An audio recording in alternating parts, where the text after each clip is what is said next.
Kyoichi found himself transported to Konoha, becoming a temporary instructor at the Ninja Academy. Fortunately, he awakened a mentor system. Teaching others would earn him rewards. Thus, Kyoichi embarked on his career as a teacher in the ninja world. Tobirama, the teacher's distinctive will of fire, truly gave Uchiha a sense of direction. Asuma, the essence of Jade, lies in protecting the people. The advanced guiding the less experienced. That is how Konoha grows stronger. Kakashi, he is my life mentor. He transformed Konoha. Years later, in his memoirs, as Hokage, Kyoichi wrote, "I truly only wanted to be a life mentor." And so, the story begins here. I never imagined that one day I would be transported to Konoha, and damn it, after crossing over, I ended up as a trainee teacher. Damn. Kyoichi Kanda sat in his office, doubting his own existence. The day before, he was still troubled by unruly elementary school kids who disliked male teachers. Now the next day, he no longer had to worry about unemployment or complaints from parents. Yet here he was,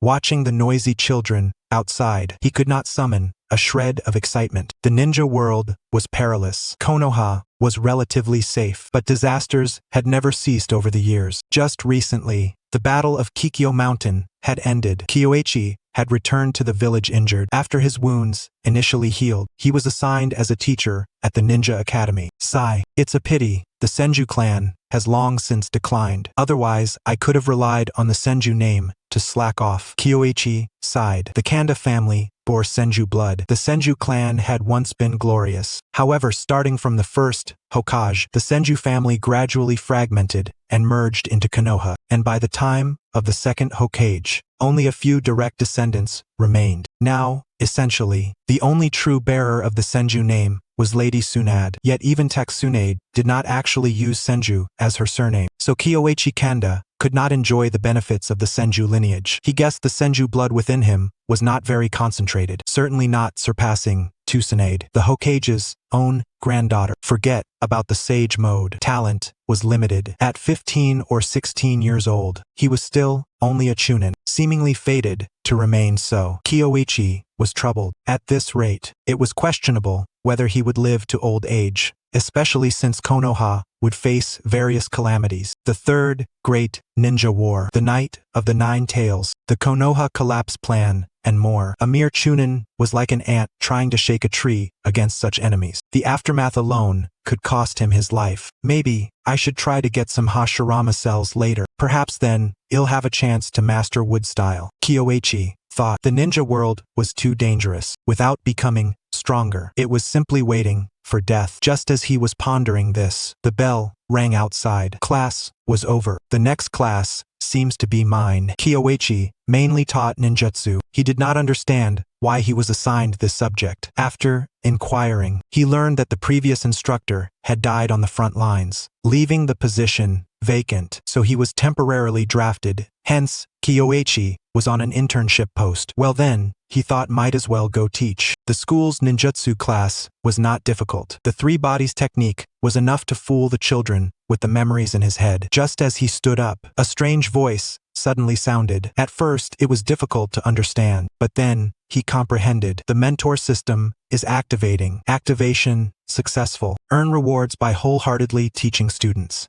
Become a life mentor to receive additional bonuses. A novice gift pack is currently available. Would you like to claim it? Host mentor system. Novice gift pack. What is this? A welcome package for the job? Kyoichi paused briefly, then silently decided. Claim. Your proficiency in the three bodies technique has reached the maximum level. You have received a reward bloodline purification. Your bloodline has been purified and elevated to the Senju bloodline, greatly enhancing your physique. Your earth style and water style techniques have been strengthened. In the corridor, Kyoichi's mind was suddenly filled with extensive knowledge and applications of the three bodies technique, followed by a surge of adrenaline coursing through his entire body. He could feel his body temperature rising. Was this the purification effect? He was initially stunned, then overwhelmed with joy. Senju bloodline. Just looking at the immediate enhancements to his physique, earth style and water style was plainly evident. Moreover, a strong physique meant a larger chakra reserve. The benefits in the future would be considerable. The possibilities with Hashirama cells and compatibility, among others, were endless. What's more, he now had this mentor system. If the novice gift pack was this powerful, perhaps in the future, he could even obtain Sage Mode or the Rinnegan. With this system, he finally had a chance to survive in the ninja world.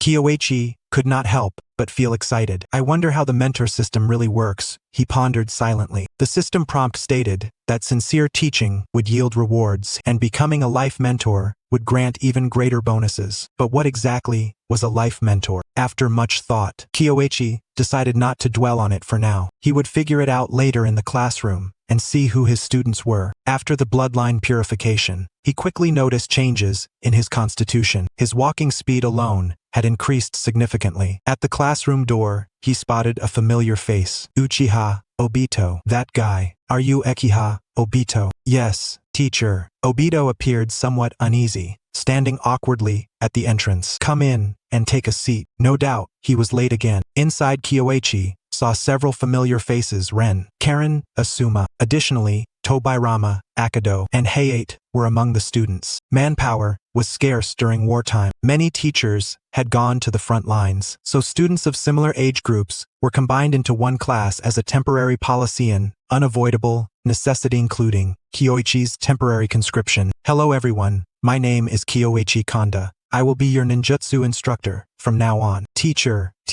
I heard you just came back from the battlefield. Can you teach us more practical ninjutsu? Obito shouted as soon as Kyoichi entered. This guy was truly fearless in social interactions, a pure social butterfly. They had only just met, yet he acted as if they had known each other for years. Kyoichi gave him a speechless glance. However, besides Obito, Tobirama and Rin also looked expectant. They all wished to graduate early. Thus, the battlefield and new ninjutsu were things they longed for. Yet among the ninjutsu Kyoichi mastered, besides the three bodies technique, he only knew shadow, clone body flicker, water wave, and water wall, none of which he could teach them. He smirked, slightly glanced around, and said, "Do you all think your three bodies technique is perfected and no longer needs practice? All right then. Today's first lesson will be on the three bodies technique. If you can reach my standards, what harm is there in me teaching you new ninjutsu?" Kyoichi smiled. With his max level three bodies technique, teaching them was more than sufficient. A bunch of kids wanting to run before they learn to walk. Let's head to the training grounds. Sounds great. Upon arriving at the training grounds, Kyoichi surveyed the group. There were many talents here, but in terms of overall strength, Obito ranked at least in the top 5, though he lacked the Sharingan. Besides him, Tobirama guessed it was probably Tobirama. Obito, Tobirama, come up here. Yes. Obito enthusiastically stepped to the center, followed by Tobirama. 1 against 2. Both of you attack me with your full strength. The new teacher's first challenge. What? Yes.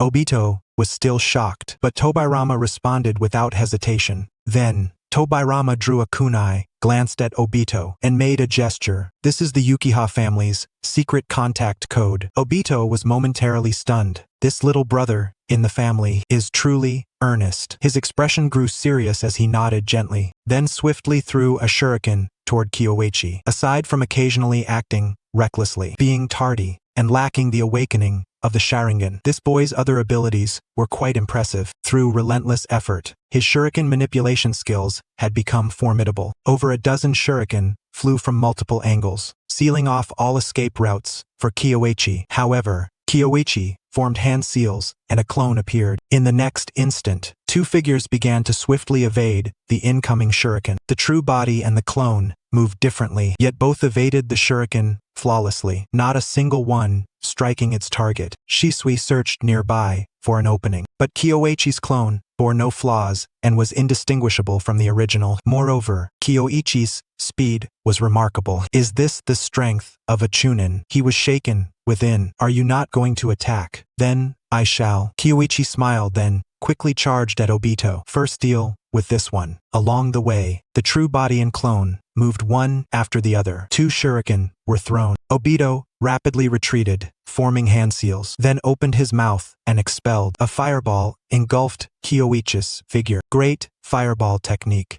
Obito. Rin was startled. This boy was too reckless in such a battle. He actually used a jutsu of this caliber. However, in the next moment, she realized her worry was unfounded. From within the fireball, Kyoichi swiftly burst out. It's a clone. Shisui understood immediately. But where was the true body? His eyes scanned the entire scene. Then he suddenly gasped and hurriedly shouted, "Obito, be careful." Obito looked puzzled. Careful? Careful about what? That's just a clone. In the next moment, Shisui formed hand seals and instantly appeared beside Obito. He drew a kunai and struck at a shuriken that had deviated from its path. The shuriken transformed, revealing Kyoichi's form. Yet, bang, with a single kick, Shisui was sent flying. Obito was about to act when he felt a chill at his neck. A kunai. On the battlefield, you are already dead, Kyoichi said coolly. Obito was not weak, but at this stage, his reflexes were insufficient. Of course, all children were much the same. Here the strongest was probably Shishu. That instant body replacement technique, truly worthy of the future instant body, Shisui. Those involved are often blinded, but bystanders see clearly. Obito did not understand what was happening, but others could see clearly that before Obito released the great fireball, Kyoichi had thrown only 2 shuriken. However, after the fireball, there was an additional one. Clearly, Kyoichi used the substitute technique to evade, switched positions, then used the transformation technique to assume the form of a shuriken. The impressive part was Kyoichi's speed was so swift, it was almost seamless. So formidable. Rin's eyes widened. Is this teacher really only a chunin? Kurenai was astonished within. Had Shisui not noticed, Obito might have been killed instantly. This teacher was definitely no ordinary chunin, an elite chunin, perhaps even comparable to a jonin. Moreover, his triple body technique was incredible. Even his father might not match him. Such a caliber assigned as their ninja academy instructor. She found it unbelievable. Does anyone here still think the triple body technique is useless? I haven't even used the shadow clone technique yet, or else adding it would create even more variations,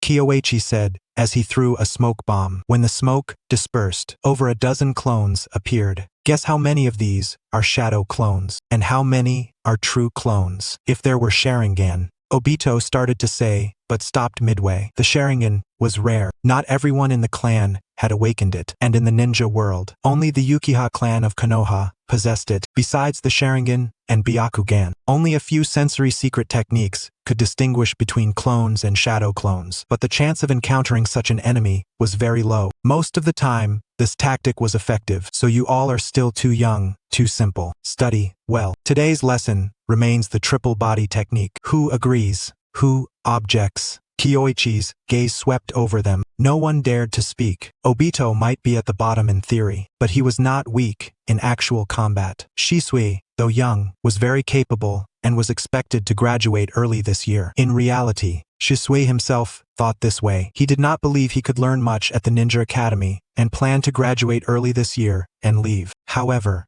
Kyoichi's arrival made him feel differently. He was only a chunin. He realized he was still too weak. The facts proved that the new leader's initial efforts were effective. With a show of force, no one dared to oppose Kyoichi's lessons, and everyone listened attentively. Konoha office. Lord 3rd Hokage, please sit. The 3rd Hokage was smoking, a crystal ball resting on the desk before him. Nara Shikaku entered. Shikaku, how much do you know about this boy? Kyoichi.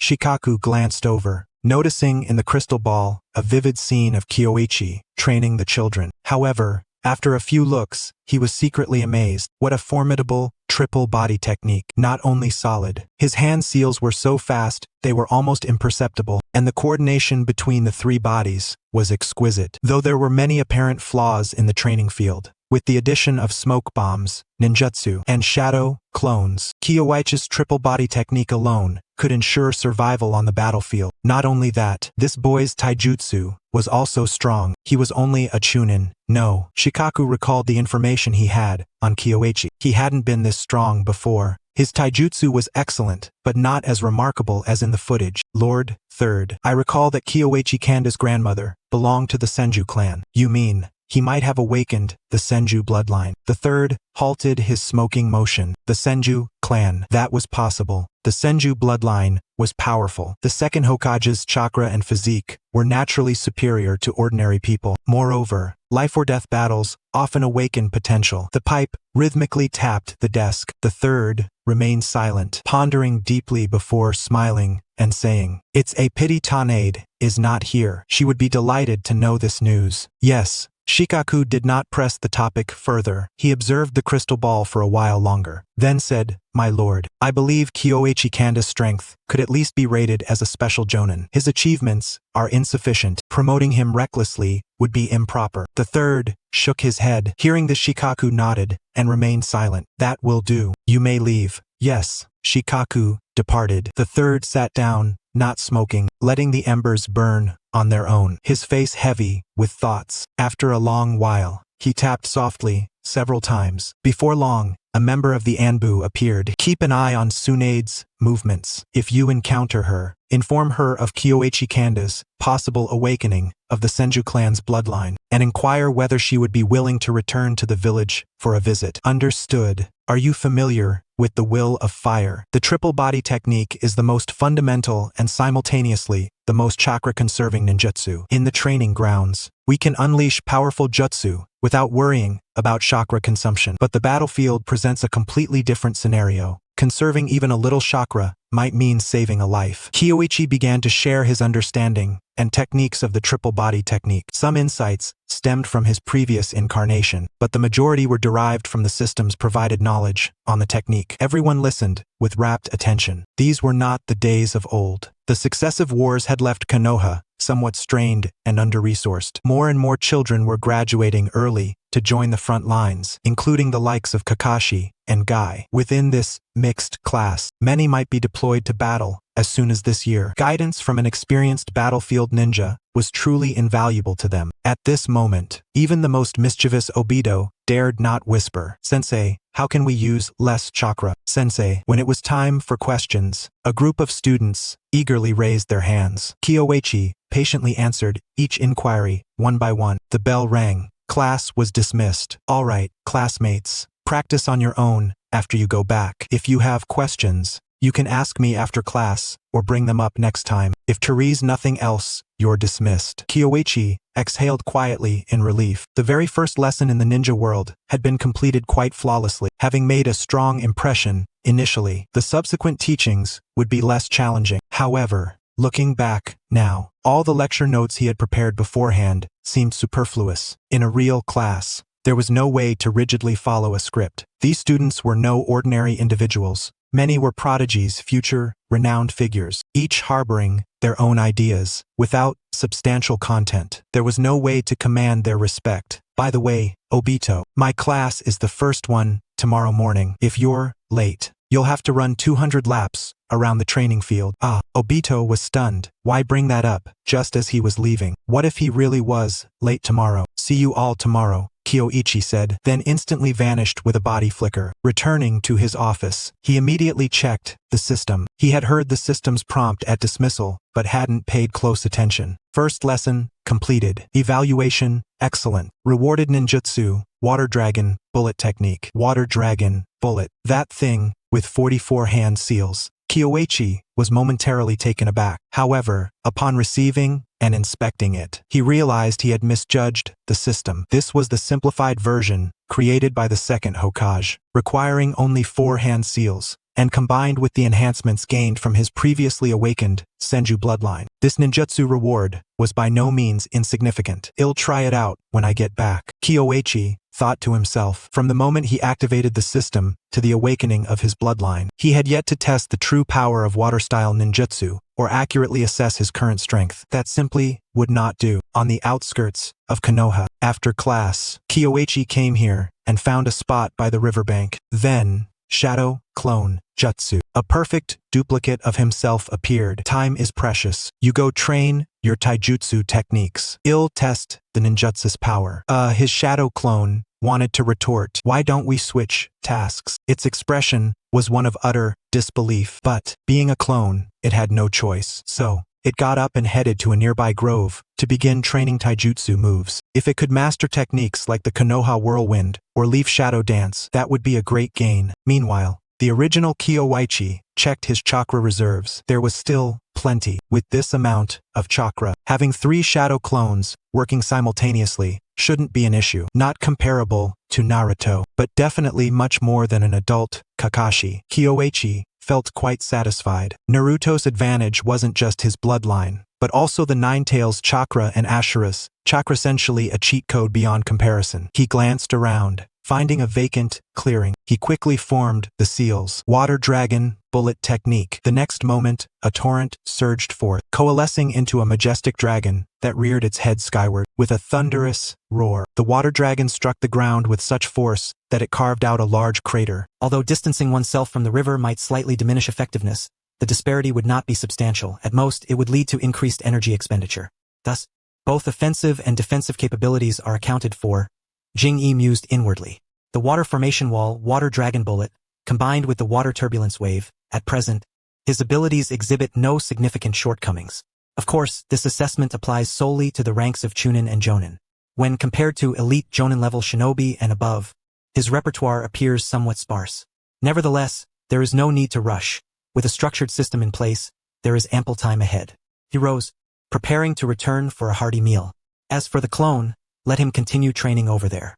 Jing-yi had taken but a single step when he suddenly sensed a fluctuation in chakra. Turning his gaze toward the source, he inquired, "Who goes there?" "Sensei." "It is I," came the voice. From behind a tree, a figure slowly emerged. Without even looking, Jing-yi recognized the speaker solely from the tone of his voice. Uchiha Shisui. "Shisui, have you come to see me about something?" "Yes. I have some doubts I wish to discuss, Sensei." Shisui immediately bowed. Seeing Jing-yi's gentle demeanor, free of any impatience, he approached with a somewhat hesitant expression. "Speak your mind." "Sensei, I had originally intended to graduate early this year, but after our encounter, I am concerned that graduating prematurely might cause difficulties for my comrades." Shisui revealed his concern. Jing-yi was momentarily taken aback before a faint smile crossed his lips. It seemed he had struck a chord with the young Uchiha. After a moment of reflection, he responded, "With your strength, you are certainly not weak. You would not become a burden on the battlefield. However, unless the war becomes dire, I do not recommend such an early graduation. Please, Sensei, guide me." Shisui bowed solemnly. "See, let us converse as friends." Jing-yi sat down, gesturing toward the grass to invite Shisui to do the same, which he promptly obeyed. "Do you know the original purpose behind the first and second Hokage's establishment of the Ninja Academy?" Shisui shook his head. "Are you familiar with the will of fire? Wherever leaves flutter in Konoha, the flame endures eternally. The fire's light illuminates the village and nurtures the sprouting of new trees." This time, Shisui nodded in understanding. The third Hokage spoke of this, and it is a compulsory lesson in ideology classes. One layer of meaning is that children are Konoha's future. The first and second Hokage advocated founding the academy to prepare children for the battlefield. His grandmother hailed from the Senju clan. So much of this history was passed down and was hardly a secret. There was no need to worry about prying eyes. Shisui pondered thoughtfully. The battlefield accelerates growth. But you are only 5 years old. If you study for another year or two, your strength and mindset will mature more clearly. By then, entering the battlefield will not be too late, Jing-yi advised. Are there not enough genin on the battlefield? No, what is lacking are chunin and jonin. The third Hokage sent children early to the battlefield primarily to foster rapid growth under the pressures of war. But Shisui hesitated. He mulled over the fact that the first and second Hokage had expressed similar sentiments, yet many children nowadays were dispatched prematurely to the front lines, for instance Kakashi. That senior graduated at 5 and has now reportedly become a chunin with remarkable battle achievements. War fosters swift growth but exacts significant losses. Sometimes, retreating first is not a mark of weakness. Jing-yi's mind involuntarily recalled scenes involving Kakashi. He had once been on the same team as the young Kakashi. That fellow could only be described as having a truly foul temper, hardly someone one could warm to at this stage.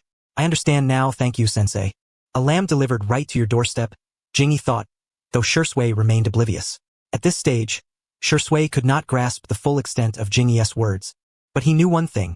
His teacher did not dislike him as a student of the Uchiha clan.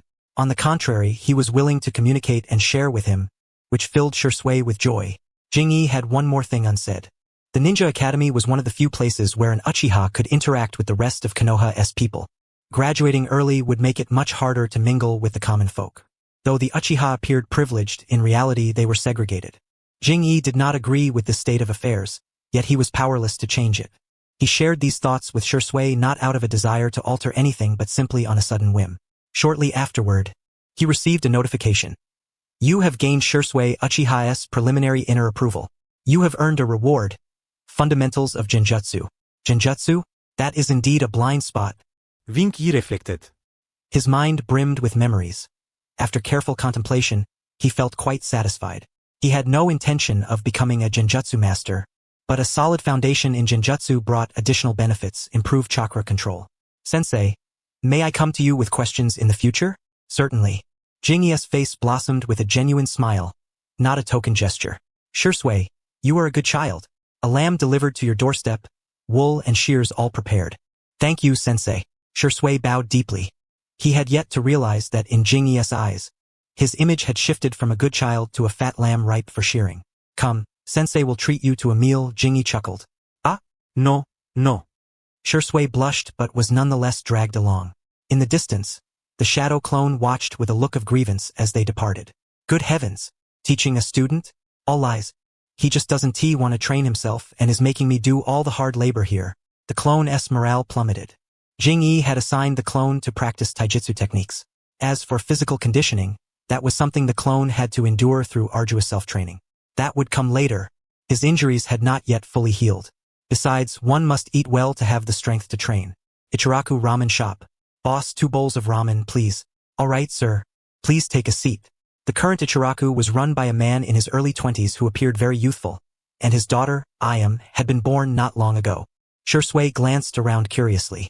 He had heard of this establishment. Obito seemed fond of coming here, but Shisui himself had never eaten here. Not long after, Obito was boasting outside. Rin, I really wasn't careful earlier today. If it ever happens again, no, once I awaken the Sharingan, I'll definitely leave Sensei battered and bruised, he bragged, waving his arms excitedly before entering. Shisui rubbed his forehead. He had just been thinking of this fellow clansman, and now he had unexpectedly appeared, making quite a surprising entrance. You really can say that, Shisui thought. Obito had multiple Sharingan, yet he never believed he could defeat Jing-yi, especially after witnessing the power of Jing-yi's water-style ninjutsu. Shisui was well aware that during lessons, their teacher had never truly gone all out. Jing-yi, on the other hand, was not surprised in the least. Obito's being labeled the tailender by Kakashi was not without reason. His strength was not weak, but at this stage, his combat intelligence was as poor as early Naruto's. Maneuvering and teamwork? He had no understanding of these things. Moreover, he was very arrogant, constantly boasting about the Sharingan. Although the gap between him and many Uchiha prodigies was essentially just one Sharingan, he failed to grasp that. As he entered, Rin immediately stopped in her tracks. Obito trembled all over. Upon seeing Kyoichi, his first instinct was to turn around and leave. However, he thought no, that won't do. Their S-class tomorrow, and fleeing now would be considered desertion, with the risk of even harsher punishment upon return. Obito's face turned green with frustration. Damn it, I was just bragging. How could it be so coincidental? Feeling numb, he forced a stiff smile at the corner of his mouth and entered the room with a perfectly standard deep bow. Sumimasen. Obito, you're quite something. Your speed in making mistakes matches your speed in apologizing. Yes, I am truly sorry. Obito's cheeks flushed deeply. Enough, sit down. Tomorrow we will have a test on transformation techniques combined with clone techniques. You'll go on stage first to give everyone a demonstration. Huh? A stifled giggle escaped from Rin. Obito had been so arrogant while bragging just now, but now he was utterly cowardly. She found it amusing. Teacher, I can't do it. Chakra control is my weakest point. Obito muttered almost inaudibly from the back. Mainly because he had just bragged about how possessing the Sharingan would let him easily defeat the teacher, but then he had barely made contact. An awkward scene indeed. Recognizing your shortcomings is a good thing. While you haven't been on the battlefield yet, you should practice more. As for the Sharingan, the bloodline limit is just an external trait. Whether you are strong or not depends on yourself. Shisui, what do you think? It's good to be realistic. Shisui replied after a moment's reflection. Kyoichi launched into an impromptu lecture. What if you run into some trouble and manage to snatch a reward? Consider me your life mentor. Keep trying and success will come. By the way, here we have another Uchiha. Isn't that a coincidence? Indeed. Shisui nodded thoughtfully. No Uchiha is not eager for the Sharingan, but after listening to Kyoichi's words and pondering carefully, I realized that, as the teacher said, many powerful individuals do not possess bloodline limits yet remain formidable. For example, the third Hokage and the third Hokage. Both lacked bloodline limits but were renowned warriors in the ninja world. Obito felt uneasy but could not find a rebuttal. At that moment, the ramen arrived. "Enjoy your meal." "Yes, thank you." Kyoichi composed himself, then followed local customs by performing a brief ritual before beginning to eat. One mouthful of noodles slurped in. Delicious. The flavor was rich, and the ingredients plentiful. No wonder this place had thrived in Konoha for so many years. Shisui's mood was complex, nervous yet pleased. This was his first time eating outside the Uchiha clan territory. Nonetheless, the experience felt quite agreeable. Obito, gloomy, sat alone in silence. But once the ramen was served, he immediately transformed into a ravenous eater. "I'm digging in." Meanwhile, his wife, hand-pressed noodles in hand, came out to help with their child. The shop was incredibly busy. Kyoichi and company had arrived early, securing seats, while those who came later had to stand in line. A common wartime scene. On peaceful days, the crowd would be even larger. Having excellent skills meant one could earn a living even in the ninja world. After finishing, Kyoichi paid the bill and bade farewell to Shisui, Obito, and Rin before heading home. He glanced back, noting no rewards gained. However, it was no great loss. For now, it was like tending a fish pond. Sooner or later, they would bite. The chives were not afraid of growing strong. Upon returning home, his shadow clone's chakra was depleted, ending the clone state. A wave of exhaustion swept through him. The sensation was truly, invigoratingly painful, yet the results were undeniable. Although physical conditioning itself was ineffective, practicing and training taijutsu techniques yielded tangible progress, allowing him to roughly gauge his physical standards. By rough estimation, his taijutsu would rank among the strongest within the Jonin tier. Of course, this was nothing extraordinary, just enough to provide a certain degree of self-defense on the battlefield. Chakra perception. Taijutsu and water release techniques are currently my strengths. Though I have acquired the basics of genjutsu and improved my chakra control, genjutsu is not my forte. My next focus should be on earth release, Kyoichi silently planned. The genjutsu reward was a pleasant surprise but did not factor into his long-term strategy. Earth release remained paramount. Although water release was powerful, it had certain geographical limitations. Mastery of earth release was essential. Moreover, an important reason was that to be promoted to Jonin, mastery of two elemental techniques was mandatory. Without that, no matter how many achievements Kyoichi had, he could only serve as a special Jonin. To carve out a place in Konoha, being merely a special Jonin was absolutely insufficient. Kyoichi stood at the doorway. The Kanda family home was spacious, yet few occupants remained. His parents had perished in the Second Great Ninja War, and his grandmother had passed away years earlier.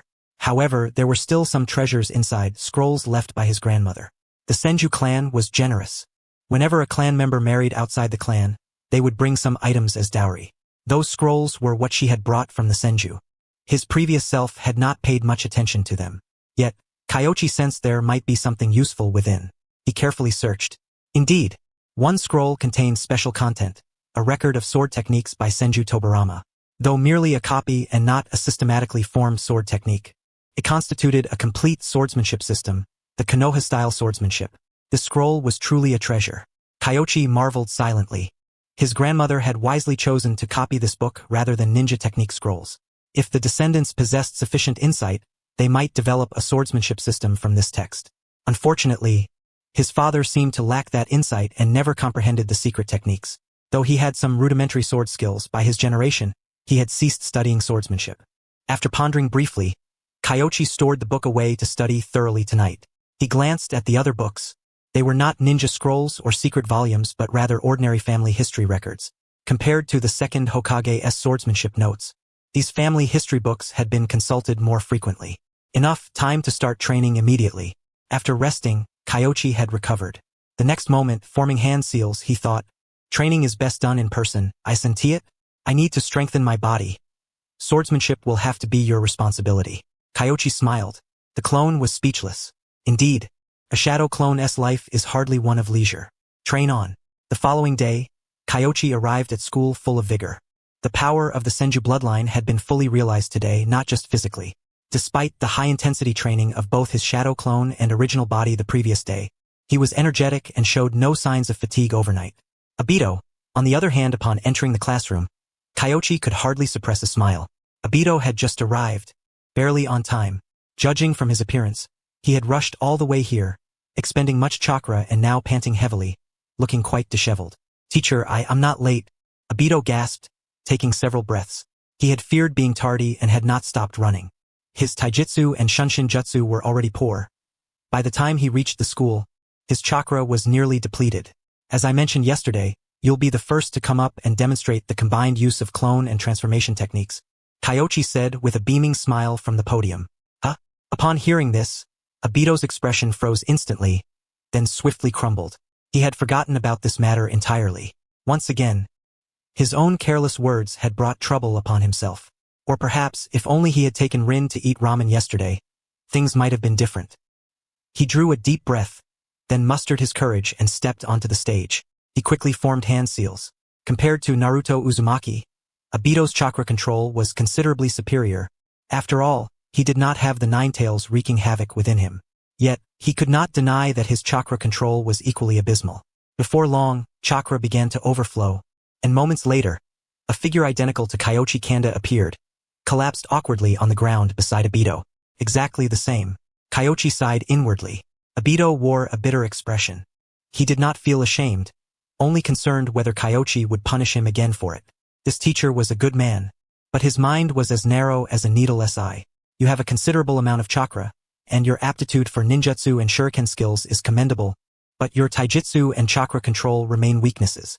You must intensify your training, or else you will become a liability on the battlefield," Kyoichi reminded him. Obito hastily bowed and said, "Thank you very much, sensei." Previous teachers would only shake their heads, but this Kanda sensei did not look down on him.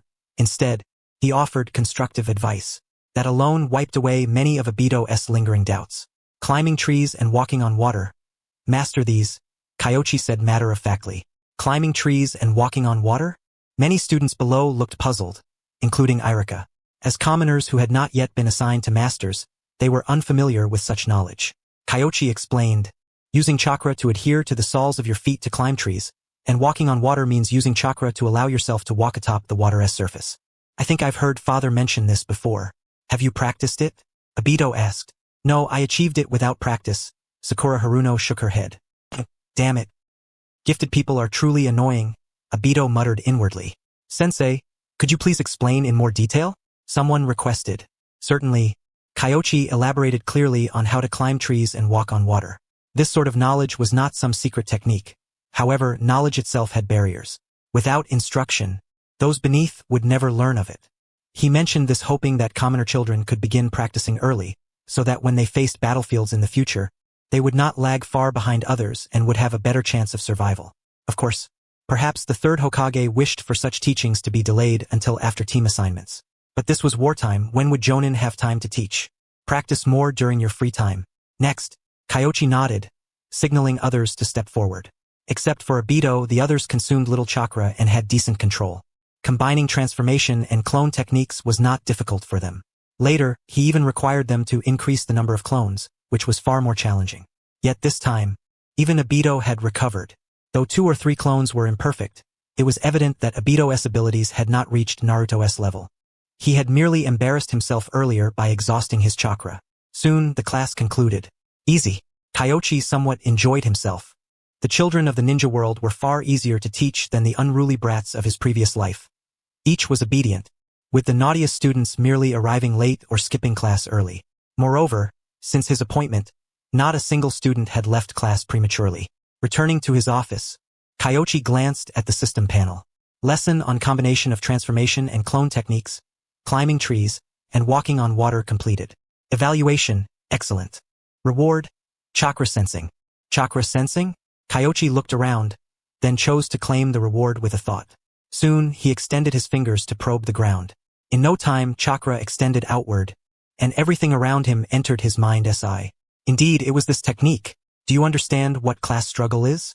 More precisely, this was not a ninjutsu or secret technique, but the ability of Senju Tobarama, the second Hokage. Kyoichi dispersed his chakra and quickly sensed a shadow lurking in the darkness nearby.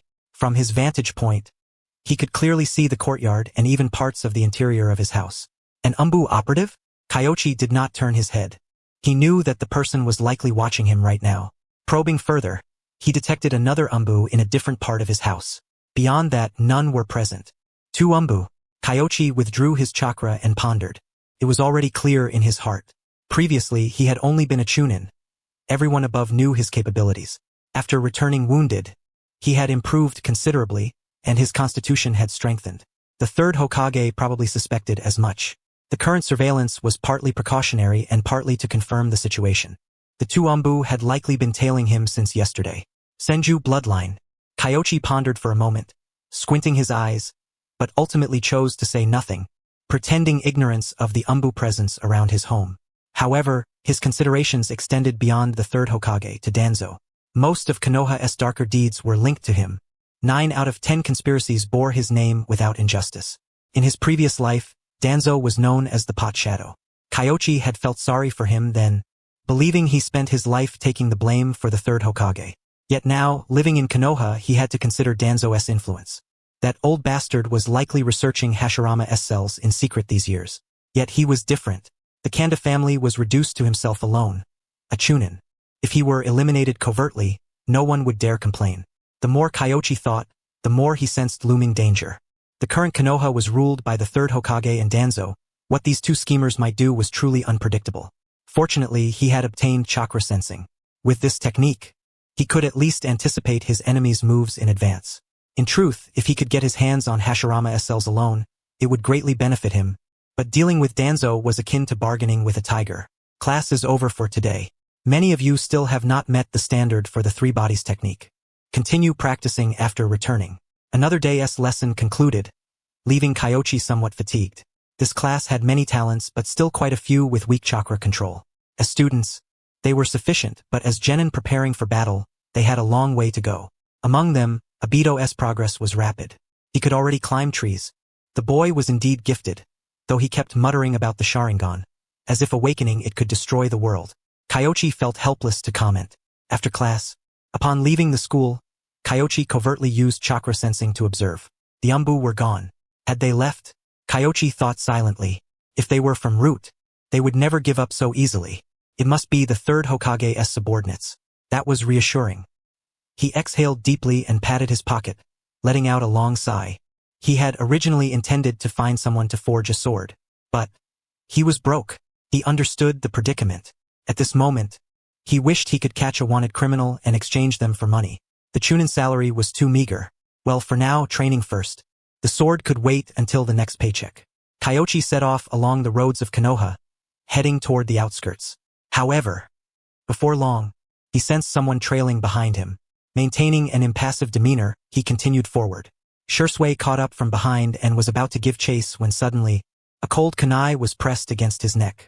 The figure running ahead dissolved into a mere illusion. A clone. Shisui was taken aback. Sensei, did you discover me? Discovering you was hardly a feat. Don't you still have class? Kyoichi joked lightly before sheathing his kunai. Shisui bowed slightly, appearing hesitant yet eager to speak. Shall we run together? Yes. Seeing that his teacher did not press further, a hint of joy flickered across Shisui's face. Then, he followed closely behind Kyoichi, the 2 running along the road with one leading and the other trailing. Only after they had ventured quite far from Konoha did Shisui catch up and whisper, Sensei, when I returned yesterday, the clan head expressed his hope that I would graduate this year and then join the umbu. Your clan head? Fugaku Uchiha? Kyoichi raised his eyebrows upon hearing this. No wonder you ran so far just to say that. At the same time, Kyoichi was surprised that Shisui would confide such matters in him. This kid really trusts me. Ha!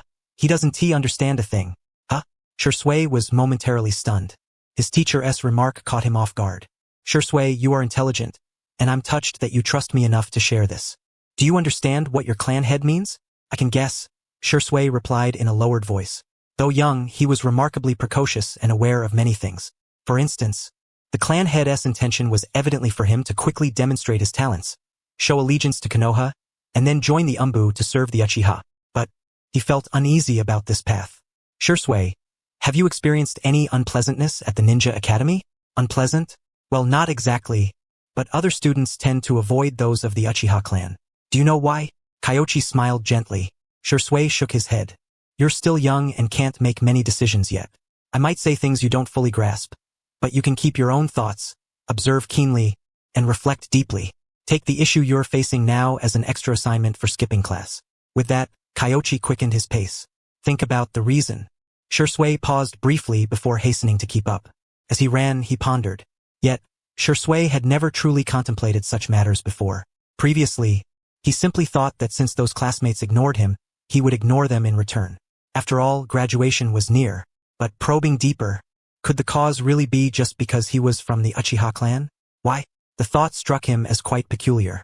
Unconsciously, he had run a considerable distance with Kyoichi, gasping for breath. Kyoichi had already slowed, but Shisui seemed oblivious, continuing to follow closely. Soon they returned to Konoha. That's enough for today. When you've figured it out, we'll talk again. Kyoichi smiled. Class struggle was not something he could simply explain to Shisui. It was better to let him mull it over himself. Moreover, there was a fitting example nearby. Yes. Shisui nodded gravely. As Kyoichi departed, Shisui prepared to return to the Uchiha clan lands. A casual glance caught sight of someone who surprised him. Obito. How could he be here? This was a small village on the outskirts of Konoha, inhabited mostly by common folk and elderly men and women. Obito seemed quite familiar with them, laughing and chatting as he ate fruit offered by the elderly ladies. Why? Who said kids are troublesome? This is quite good. What was Shisui doing? He.s. helping the villagers carry water and gather firewood. Huh? The third Hokage's eyes flickered with confusion. Upon hearing the news, he had thought he misheard, mistaking Obito for Shisui. He was stunned for a long moment before setting down his pipe. Shisui helping with water and firewood? Yes, the Umbu were also perplexed. Carrying water and firewood were typically tasks for genin. However, during wartime, there were no genin available for such chores, so many tasks piled up. Usually, Obito did this work, and everyone just turned a blind eye. Yet, Shisui was a highly esteemed prodigy of the Uchiha clan. Why would he forego training and run off to do menial labor with Obito? What was the purpose? I understand now. The third Hokage waved him off. Then, he immediately took out his crystal ball and cast a telescopic technique. In no time, the crystal ball revealed a scene of Obito and Shisui helping carry water together. The third Hokage's expression was one of bewilderment. He could not comprehend why Shisui was involved in such pointless meddling. Was it Obito, or was it Fugaku Uchiha? The third Hokage furrowed his brow. If it's Obito leading Shisui, that's one thing, but if it's Fugaku Uchiha, then that's truly troublesome. He instinctively lit his pipe. Deep in thought, the third Hokage recalled another person, Kyoichi Kanda. He had heard that ever since Kyoichi became a teacher, he and Shisui had grown closer, even sharing a bowl of ramen at Ichiraku. Could it be him? It was not impossible. At that thought, the third Hokage retrieved the Umbu scroll from a few days prior, which recorded their observations. Physically strong, possessing extraordinary recovery abilities, accelerating training through shadow clones, practicing swordsmanship within the academy, and possibly possessing the Konoha-style swordsmanship notes of the second Hokage. According to Umbu observations, although Kyoichi's physique was not as formidable as the first Hokage's, it was not much different from Tobarama Senju's. Undoubtedly, he bore Senju blood. As for the swordsmanship notes, the Kanda family member had been a close relative of the teacher. The third Hokage sighed inwardly. He never imagined that, although the Senju clan had vanished, one day such a powerful constitution would awaken anew in a descendant of the Senju. It was simply incredible. Of course, if that were all, the third Hokage still harbored some doubts. The disappearance of the Senju clan might not have been universally accepted, and he remained somewhat uneasy. However, if Shisui's transformation was truly due to Kyoichi Kanda, then it was unexpectedly delightful, as it would prove that the will of fire still burned in the heart of the Senju descendant who had awakened generations later. After much contemplation, the third Hokage took out the Jonin exam roster and added a name, Kyoichi Kanda. In the following 2 days, Kyoichi had no classes.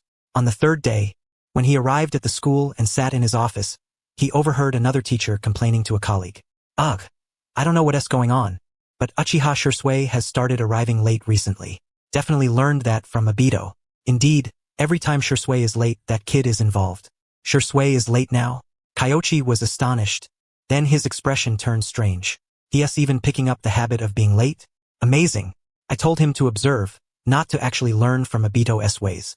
Kyoichi, you have the first class today. If those 2 boys are late again, you must not show any mercy. If you're lenient the first time, they won't be afraid the second or third time. Yes, thank you, Senior Ishimura. Kyoichi nodded slightly. As the time approached, He was about to pick up his things and head to the classroom when he glanced outside and saw two figures darting past the doorway with swift whoosh sounds. Though fast, the teachers were all at least Chunin level, so they clearly recognized them. Shisui and Obito. Inside the office, the atmosphere suddenly grew heavy. The class hadn't even started yet. Just a few days ago, those two boys hadn't behaved like this. Sometimes Shisui even led the way in skipping class. Yet, when it came to Kyoichi Kanda's lessons, not only were they never late, they even arrived early. At first, they thought Shisui had gone astray. But it turned out, they simply disliked his class. Damn it, their mindset was shattered. Takanori Ishimura stared at Kyoichi, watching him leave the office. Then couldn't help but bang his head against the desk, his face full of frustration and embarrassment. Teacher Ishimura, it's not that bad, just two unruly kids. No, even a temporary teacher is more popular than me. It's painful. Takanori Ishimura felt utterly helpless. He reckoned he had taught for over 10 years and trained countless ninjas. Yet, in the end, he was less beloved than a temporarily reassigned instructor. The other teachers fell silent instantly. That really hit hard, my friend. Kyoichi Kanda exited the office but still heard everything. There was no way to avoid it. His sensory perception and hearing had improved. Regarding this, he could only say he taught solid, practical skills and naturally, they couldn't compare to him. Arriving at the classroom, everyone sat upright and attentive. Today, I saw Obito and Shisui rushing here using the body flicker technique. Very good. Now, let us start by testing the three-body technique. If there are no issues, I'll teach you the body flicker technique. Kyoichi pondered briefly before speaking. He hadn't taught any new content in recent days. Even the system had been quiet. Today, he would introduce something fresh. The body flicker technique. This technique was actually just a D-rank ninjutsu, but its effectiveness varied greatly depending on the user. It was a fundamental skill worth mastering deeply. Great. The classroom erupted with excitement. Of course, only partially, because a large portion of the students hadn't yet grasped the essentials of the three-body technique. Kyoichi looked around and smiled, saying, "Don't celebrate too soon. We're in a special period now, so we're teaching mixed grades together. I'm assessing everyone as a whole, understand?" Yes. Rin, Karen, and several upperclassmen immediately caught the meaning. They were close to useless. Within the entire class, if many were still unskilled in the three-body technique, they had to wait for those slower learners to catch up. If they wished to learn the body flicker technique sooner, they needed to help bring the lagging students up to speed. Obito knew he had a part to play in this. However, he was confident. Over the past 2 or 3 days with Shisui, he hadn't always been doing good deeds. Sometimes he sought guidance from his talented younger brother.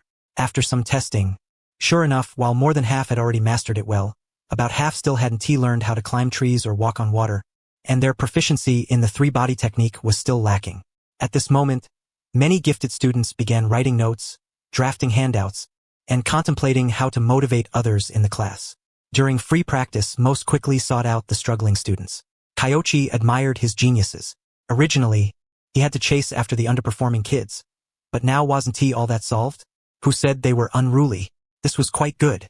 However, one student caught his attention. Geku Heiate. This child had excellent talent and learned quickly.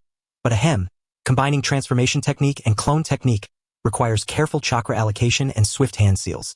You can start by mastering tree climbing. Let me teach you. That cough Geku Heiate Kyoichi's mind conjured up information about him.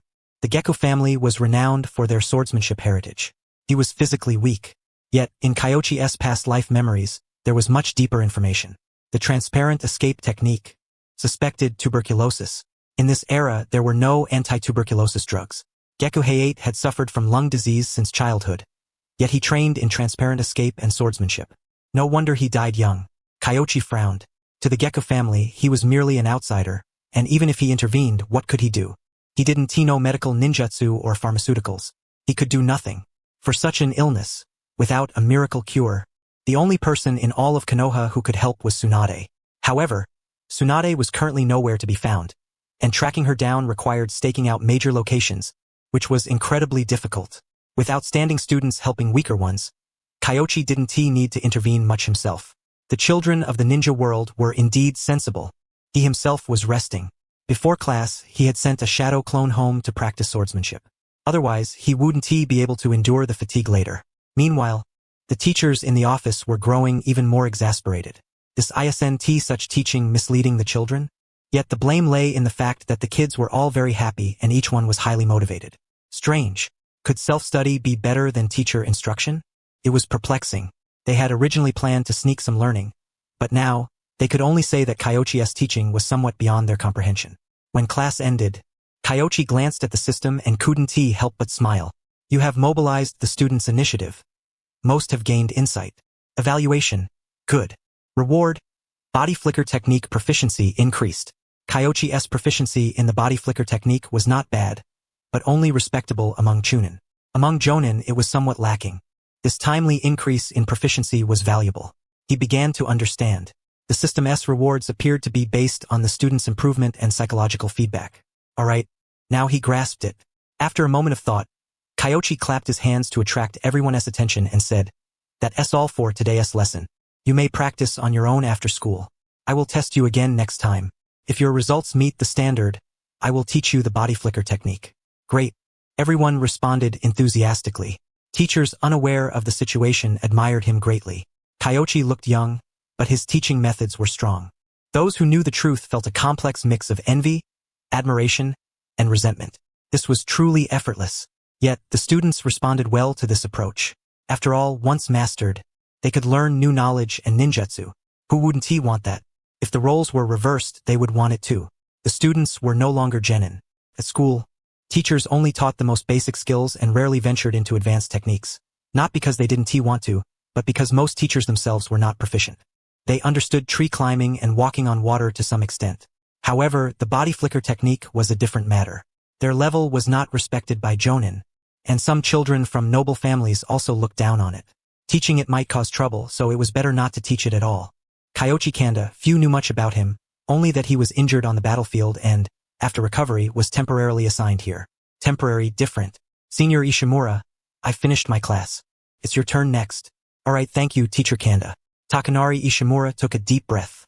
It was his turn. He was determined to make the children understand that when it came to teaching, the veteran instructors were still the ones to rely on. Kanda Kyoichi packed his belongings.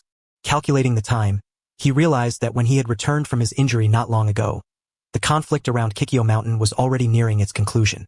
The battle against the hidden sand village was, for the moment, drawing to a close. There should be a period of peace for a while. However, at most within half a year, the great war between the outer villages and the Land of Fire would inevitably resume. His own time was limited. Fortunately, he had the system. Kyoichi claimed his rewards, and a wealth of knowledge about the body flicker technique flooded into his mind. The degree of mastery depended on the nuances, how to utilize chakra and stamina, the control of speed, and so forth. He decided to go out and practice. Having organized his documents, Kyoichi left the academy.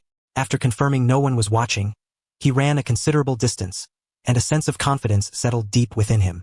His improvement was substantial. The chakra consumption and execution speed of his body flicker technique had significantly increased. His sense of timing and distance was far more precise. His current skill surpassed that of many jonin. At this level, not to mention ordinary students, even Shisui Uchiha himself could be subdued by him now. He returned home for a meal. After stretching his limbs and hastily grabbing some breakfast, he was genuinely feeling hungry. As he made his way toward the village, two figures suddenly appeared within his sight at the village entrance. Kyoichi was instantly taken aback. Shisui and Obito, the two had skipped class again, and of all things, they were out here playing the Good Samaritan. Playing the Good Samaritan, were they? Shisui, are we really doing the right thing by this? No worries. I've mastered the shuriken techniques that teacher Ishimura taught us. Obito, if you don't understand something, I'll teach you. Good grief. Shisui was still the ringleader of their truancy. He was supposed to be observing them, yet he had even dragged Obito into skipping class. Kyoichi was somewhat curious. What was Ishimura Takamasa's true feeling about all this? He must be furious. His own class, these two rushed to attend, but his class, they simply ditched. Such disrespect. Kyoichi sensed that the next day, when he faced Ishimura, the latter's expression would not be pleasant. But it did not matter much. Kyoichi was a temporary worker at the Ninja Academy. He might be gone by next year. There was no need to care about their opinions. Kyoichi shook his head, preparing to follow his plan and have some noodles. However, at that moment, Shisui spotted him as well. Teacher, you're here too? Shisui showed no sense of propriety. Despite still skipping class, he ran straight over upon seeing Kyoichi. Don't you fear me? Aren't you worried I'll take you back? You're not that rigid kind of teacher, Shisui chuckled. Obito hesitated behind, reluctant to approach, but upon realizing Kyoichi had no intention of dragging Shisui back, he breathed a sigh of relief. I was told to observe, not to follow suit. Plus, you even pulled Obito into skipping class. Kyoichi was speechless. I kind of understand, but not entirely. I don't know how to explain it yet, so I want to keep trying. Following Obito, Shisui noticed that the elderly villagers' attitudes toward him grew increasingly friendly, as if they had forgotten he was a member of the Uchiha clan. Yet, when asked for a reason, he could not articulate it. At this moment, Shisui's heart felt gnawed by unease, as if bitten by insects. Apart from Kyoichi's class, he did not want to attend a single session. As for Obito, this guy's ninjutsu and combat skills were decent, but expecting him to contemplate such matters was asking too much, even though Obito was 4 years his senior. Continue. Don't mention having met me, Kyoichi nodded. From his perspective, this was a good thing. The original Shisui had been too naive, believing that merely relying on ninjutsu and jinjutsu could resolve the rift between the Uchiha and the villagers of Konoha. He did not realize all his efforts were in vain. Shisui's naivety had even dragged down Itachi, leading to a series of foolish decisions. Reflecting on it now, this was quite beneficial. Few truly understood the will of fire. What are you talking about? I don't understand a word, Obito said. Nothing. Teacher, goodbye. Shisui waved farewell. He still did not comprehend everything and wanted to continue seeking answers. Kyoichi watched them depart, silently sighing within. In Konoha, it was not only the Uchiha clan that was isolated, the village within the village. Another clan was similarly segregated, the Hyuga clan. At least the Uchiha sent members to study at the Ninja Academy every year, but the Hyuga rarely did, preferring to educate their own within the clan. Yet, only the Uchiha faced targeted oppression. The Hyuga did not suffer any policy-based suppression. The reason was not solely because the Uchiha harbored ill intentions. Even if Shisui became clan leader and led his people to be good Uchiha, Danzo Shimura might not be willing to lay down his sword. His attitude toward the Uchiha was even harsher than the third Hokage's. If Shisui could not fathom the roots of the divide between the Uchiha and the common folk of Konoha, there was no need to elaborate further on these matters. Kyoichi turned and headed toward Ichiraku Ramen. As for the third Hokage, what was there to worry about? After all, the third was different from Danzo. Kyoichi had only come into contact with Shisui through their teacher-student relationship. He was grateful for Shisui and Obito helping the villagers with unpaid labor. Upon arriving at Ichiraku Ramen, just as he was about to sit down, a figure swiftly approached him. Whoosh! A sound, and a masked Umbu ninja appeared. Kanda Kyoichi, the third Hokage commands you to come to the Hokage's office. Me? Yes. All right, I'm coming immediately. Kyoichi was startled. However, the messenger's intent was clear. It was definitely meant for him. Without hesitation, he followed the Umbu ninja to the Hokage's office. Both used the body flicker technique at such speed that they arrived in mere seconds. Third Hokage, the person has arrived. Go down. Yes. The Umbu ninja vanished. Inside the office, only the third Hokage and Kanda Kyoichi remained.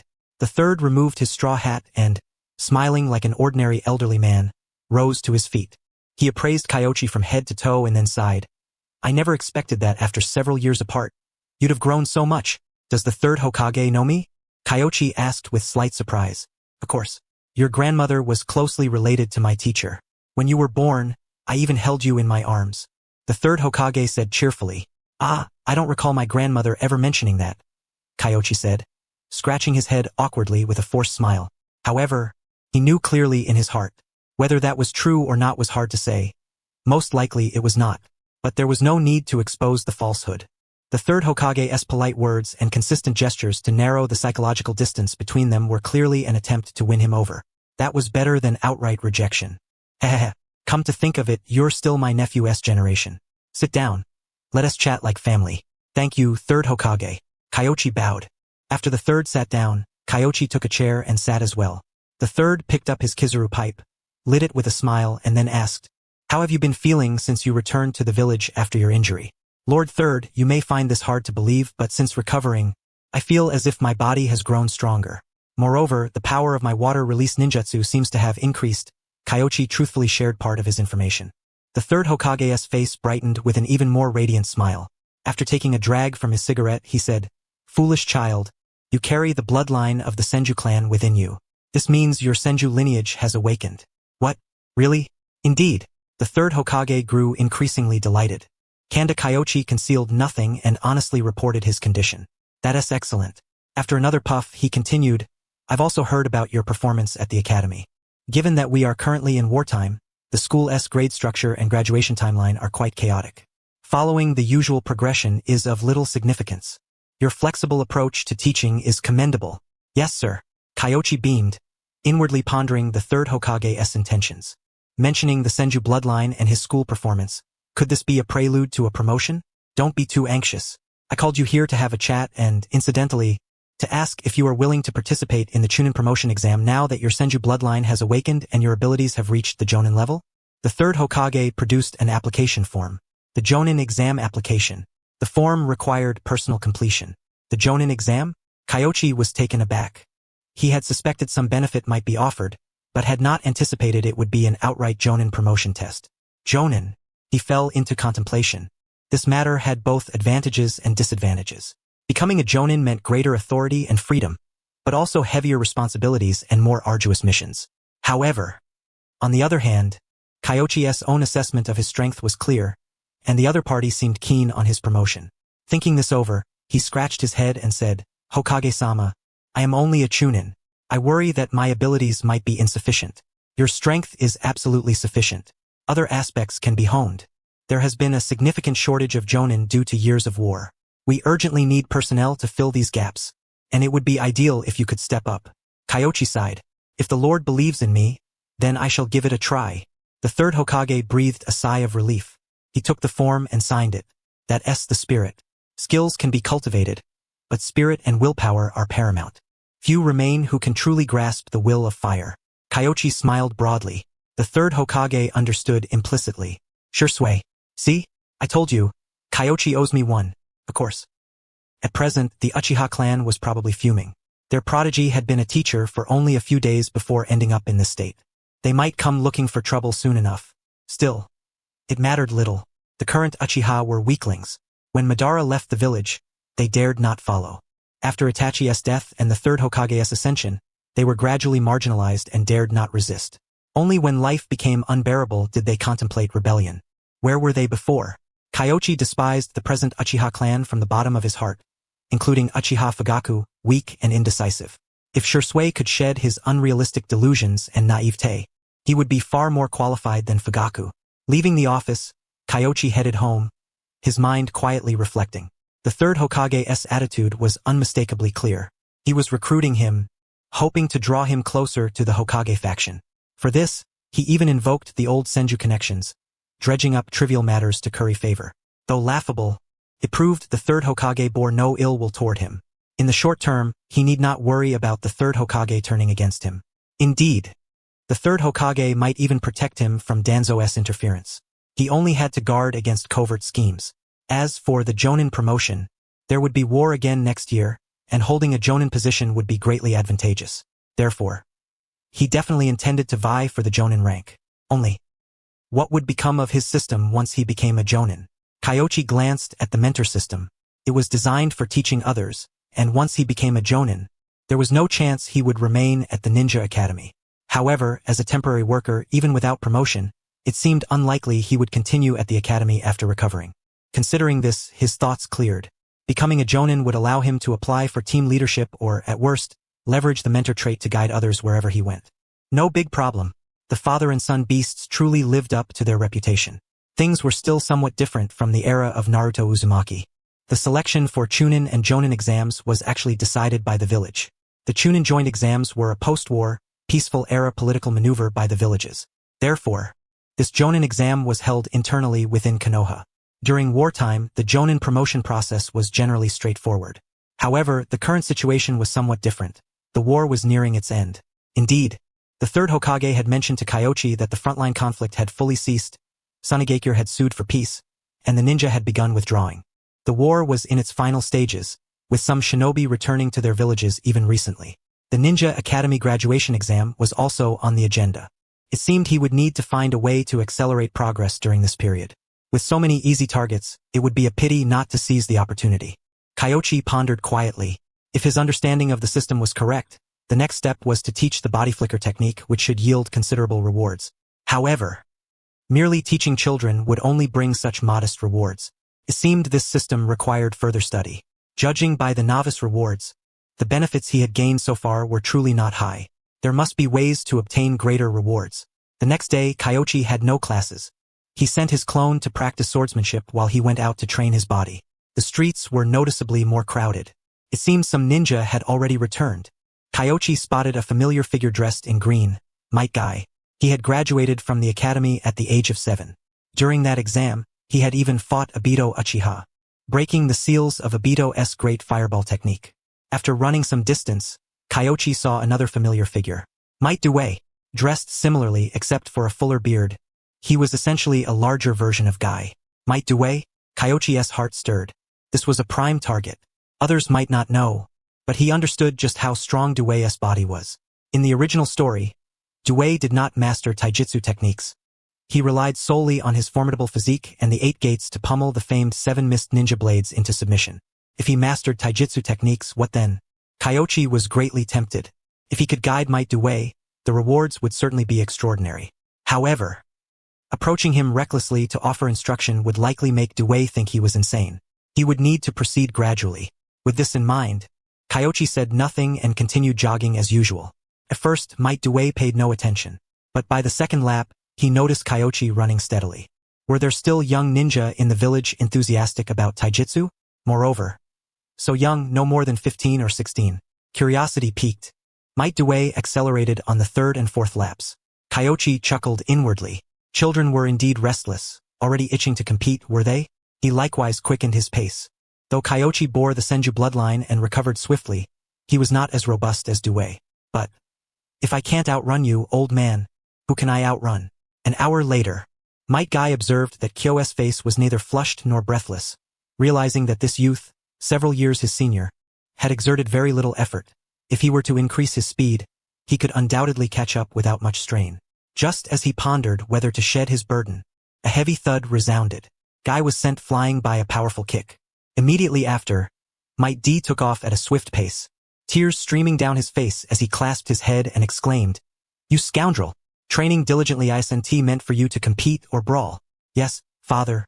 I acknowledge my mistake," he replied, taking a deep breath. No wonder Guy was hailed as a rare beast by Kisame Hashigaki. This was evident even from the current Might D's demeanor. The two embraced, weeping bitterly. Although Kyo had seen this in anime, he could not help but feel a profound discomfort.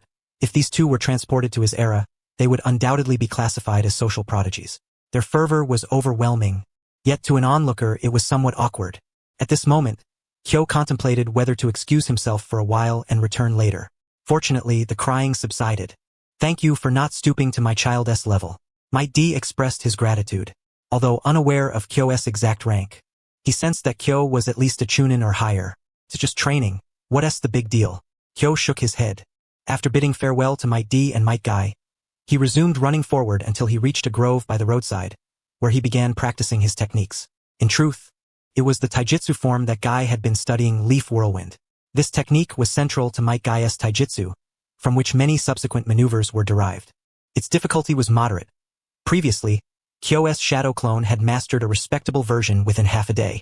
At first, neither Might D nor Guy paid it much mind.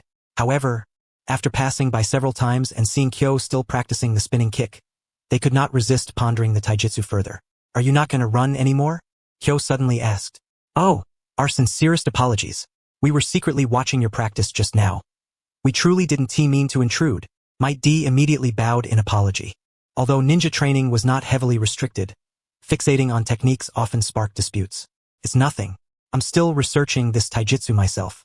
If you're interested, we can explore it together. Allow me to introduce myself. I am Kanda Kyoichi, a teacher at the Ninja Academy. And you? You're a teacher at the academy?" Might Guy was somewhat surprised. Kyo did not appear much older than himself. "Teacher Kanda, my name is Might D, and this is my son, Might Guy," Might D introduced, pulling Guy along. "You both have strong physiques. Would you like to study taijutsu techniques with me? Are you really willing to teach me? This move suits me perfectly. I want to learn it," Guy exclaimed. "It's not an especially advanced technique. I'm just experimenting," Kyo replied. Suddenly, he exerted force, leaping into a spinning kick that struck a sturdy tree with great impact. The thick trunk shook several times. In essence, it was a simple spinning kick, but combined with body strength and chakra, it could unleash attacks of varying intensity. Kyo then delivered another kick, this time aiming at a large rock. Thud! The stone shattered. "Impressive, father." Guy turned to look at Might D. He wanted to learn as well, but Might D had previously mentioned that it took him 2 decades to master that move. If he diverted his attention to these techniques, he might fail to grasp his father's signature technique. Guy hesitated. In truth, Might D was also torn. As a perennial genin, neither he nor his son were prodigies. Beyond taijutsu, Guy's academic performance was dismal, and his graduation depended solely on his exceptional physical skills. They were generally unpopular. This young chunin, however, was kind and even willing to teach them taijutsu. Teacher Kanda, this is just taijutsu, Might D said. Kyo did not press the matter and returned to his own practice. Guy imitated the movements beside him, and Might D hesitated briefly before ultimately not pulling Guy away. The Uchiha are all useless, Guy exclaimed after an afternoon of training. During this time, Kyo did not elaborate much, only offering guidance when Guy inquired. Might D initially did push-ups and eventually joined in the practice. Brother Kanda, can we train together again tomorrow? I have classes in the afternoon, but I might train for a while in the morning. We can train together then, Kanda Kyoichi replied. Understood. Teacher Kanda, thank you so much. Guy, see? There are teachers who mind you. This is youth, Might D said tearfully. Once again, father and son embraced and wept. Though it was merely taijutsu, it held a different significance for them. Previously, no one cared about them. But Kyo did not disdain them. He was willing to share the taijutsu he had researched, even imparting some tips on force application and chakra control. Though not necessarily practical for them, it deeply moved the duo. Kyo remained silent, unsure of what to say. These two peculiar, yet equally remarkable. Might D, as a perennial genin, had long been mocked but secretly trained to master the 8 gates formation. Most precious was his resolve to protect. Ultimately, he fulfilled his words, opening the gates to defend Guy and 2 other children, while also dispatching 4 members of the 7 swordsmen. A true embodiment of the will of fire. Guy was even more remarkable, nearly delivering the climactic blow. Guy, father, never mind. Let us go before our image is completely shattered, Kyo muttered as he quietly departed. He glanced at the system panel, which flashed a notification. Taijutsu technique instruction completed. Rating, good. Reward, 1, 8 gates formation, life gate, 2, 7 days breathing method, choice of 3rd activation host. Choose your reward? Kyo was somewhat taken aback. Was it because someone like Might D, a master, had been taught? It was hard to say. Further observation would be needed, but for now, he pondered which to select. Both were formidable. The 8 gates? Kyo admired the flair of that iconic kick from the manga. Besides, the 8 gates formation was learnable through certain channels, and opening the first 3 gates was not too difficult. In contrast, the 7 days breathing method was an original taijutsu developed by Shiro. No one else could perform it, and even Shiro himself was likely still a novice. In other words, it was a unique treasure in the ninja world. With this in mind, his decision was made. System, I choose the 7 days breathing method. Acquisition successful. The next moment, Kyo's mind was flooded with the application of the 7 days breathing method, from the first activation to the 3rd, all comprehensively detailed.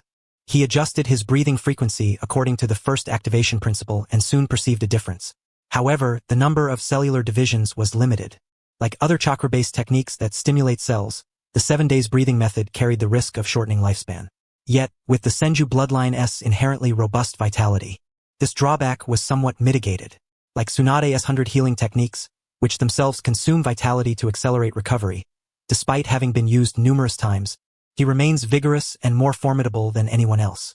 Moreover, in the future, cells from Hashirama might be transplanted to replace his own cellular vitality. Therefore, this issue is not particularly concerning. After becoming acquainted with them and their son, they can even exchange the 8 gates technique. Perfect.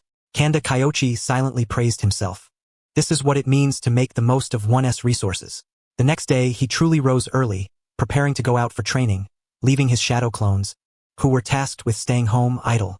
This fellow is serious. Upon stepping outside, Kyoichi soon encountered the Might Due father and son duo, both out training early in the morning. This time, Kyoichi received no rewards, as everyone was merely training together without exchanging much information. However, the attitude of Might Due and his son toward him was noticeably different. Due even wanted to introduce his green leather jacket to him. Naturally, Kyoichi decisively declined. It was too ugly. If he wore such a thing to school, he feared teachers and students alike would burst into laughter, and the hard-earned dignity he had accumulated would instantly vanish. Kanda Kyoichi? Fugako. This person must be sent by the 3rd Hokage's side, truly harboring sinister intentions. Shisui frequently skipped classes and had a poor reputation. Fugaku, you must intervene. Otherwise, our Uchiha genius will be ruined. As the war ended, the Uchiha clan's shinobi gradually returned from the front lines, and the elders who had previously expressed concerns about Shisui's recent behavior came to Fugaku's residence. Shisui had been highly anticipated since childhood. The so-called enrollment was merely a formality. In truth, the Uchiha's internal consensus was straightforward, to send Shisui to the Ninja Academy for a few months, and then allow him to apply for early graduation to return to the clan's guard unit. Led by a jonin? That could never compare to one of their own. However, Shisui's current conduct had begun to deviate from their plans. A commotion arose around them. Fugaku frowned deeply, wanting to express anger but feeling helpless. These were clan elders, each venerable and respected, and even he was constrained within the clan, unable to fully implement his ideas. Thus, though anger burned within, he could only endure it. After a deep breath, he finally spoke. Regardless of whether this person is from the third Hokage's faction, why doesn't one of the elders approach the third to discuss this matter? The mere mention of who should go to negotiate silenced everyone immediately. How could they negotiate? The third Hokage appeared approachable but was actually a soft blade, and behind him lurked the insidious Danzo. None of them were willing to talk to the third. The atmosphere instantly grew heavy with silence. Fugaku sighed. I will speak with Shisui about this. Elders, if there is nothing else, please disperse. In truth, he was well informed.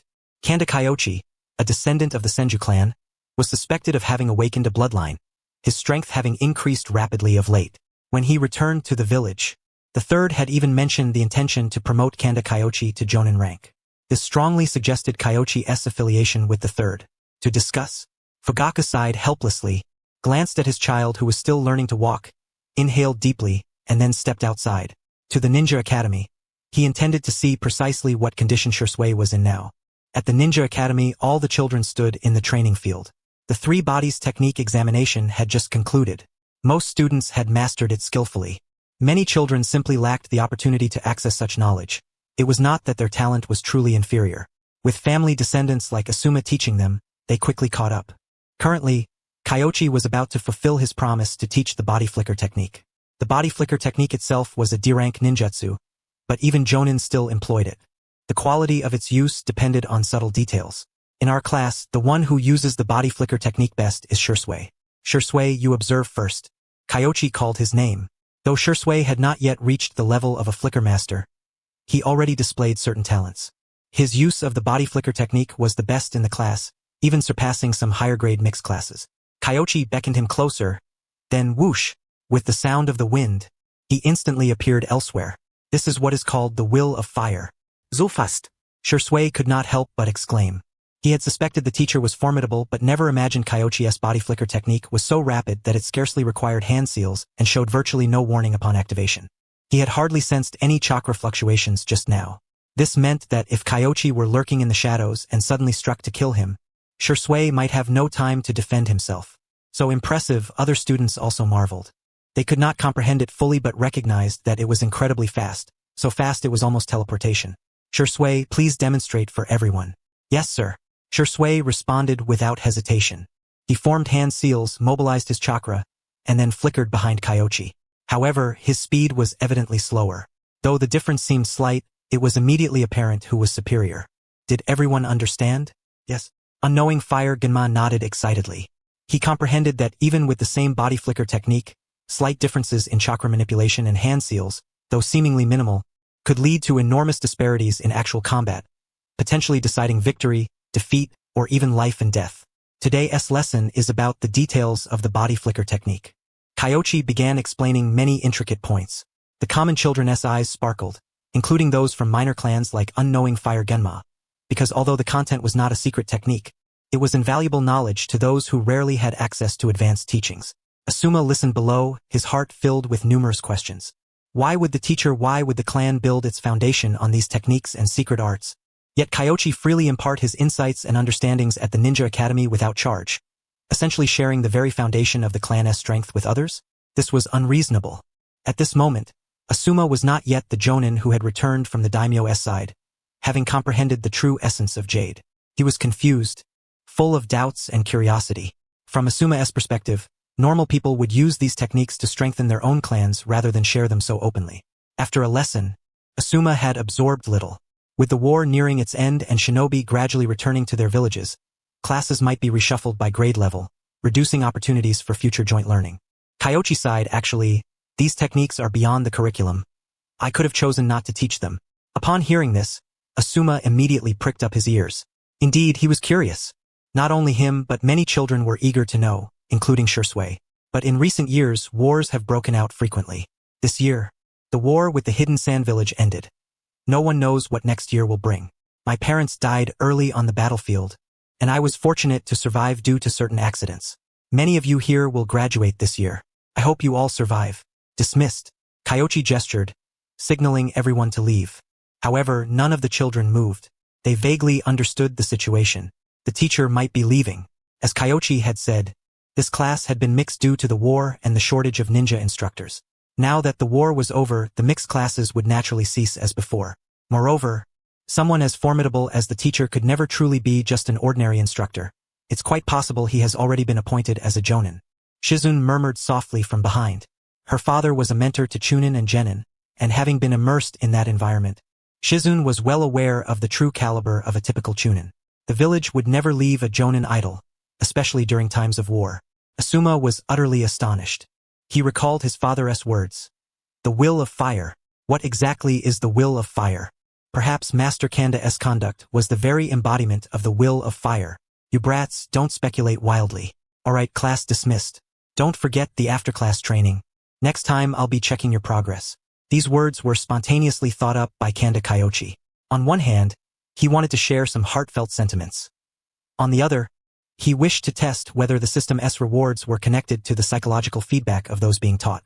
So, he could gain more experience in exploiting this advantage later on. Moreover, isn't language and moral education still education? Good deeds left unspoken would never be known by people like the third Hokage. Kyoichi admired himself for this insight. In truth, he was not mistaken. There were indeed many watching him closely, with the third Hokage among them. Witnessing the scene, the third Hokage was deeply shocked, then profoundly moved.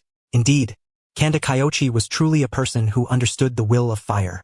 No wonder he was the descendant of a teacher. The third Hokage was filled with emotion. Using his telescope technique to observe, he naturally saw Uchiha Fugaku standing at the school gate. Thinking of the Uchiha clan, he couldn't help but chuckle softly. Kanda Kyoichi was truly capable. Appointing him as a temporary teacher had resulted in Shisui being educated into a well-behaved child like Obito. It was a pity he was not from his own faction. If Kyoichi could become Tsunade's disciple, perhaps one day he might even have a place as Hokage. The third Hokage fell into deep contemplation. Shisui at the school gate had followed Kyoichi out, during which he inquired in detail about several subtle techniques related to the body flicker technique. Kyoichi did not hold back and taught him everything. Teacher, are you going to become a jonin next? Unless something unexpected happens, I suppose so. Kyoichi pondered briefly before nodding gently. The jonin examination was merely a formality since his merits were insufficient. Internal promotions in the village were often just ceremonial, though even without formality, he was confident. Understood. Thank you, teacher. Well then, I'll be going first. Shisui's face brightened with a smile. Then, taking a deep breath and clearing his thoughts, he turned toward Fugaku. Fugaku narrowed his eyes, exchanged a distant greeting with Kyoichi, and then departed with Shisui. After returning to the clan, Fugaku finally spoke. Shisui, is that the new teacher recently assigned? Yes, his name is Kanda Kyoichi. He is an excellent teacher, Shisui replied respectfully. I heard you've been accompanying Obito lately, helping the villagers with fetching water and carrying firewood? Yes.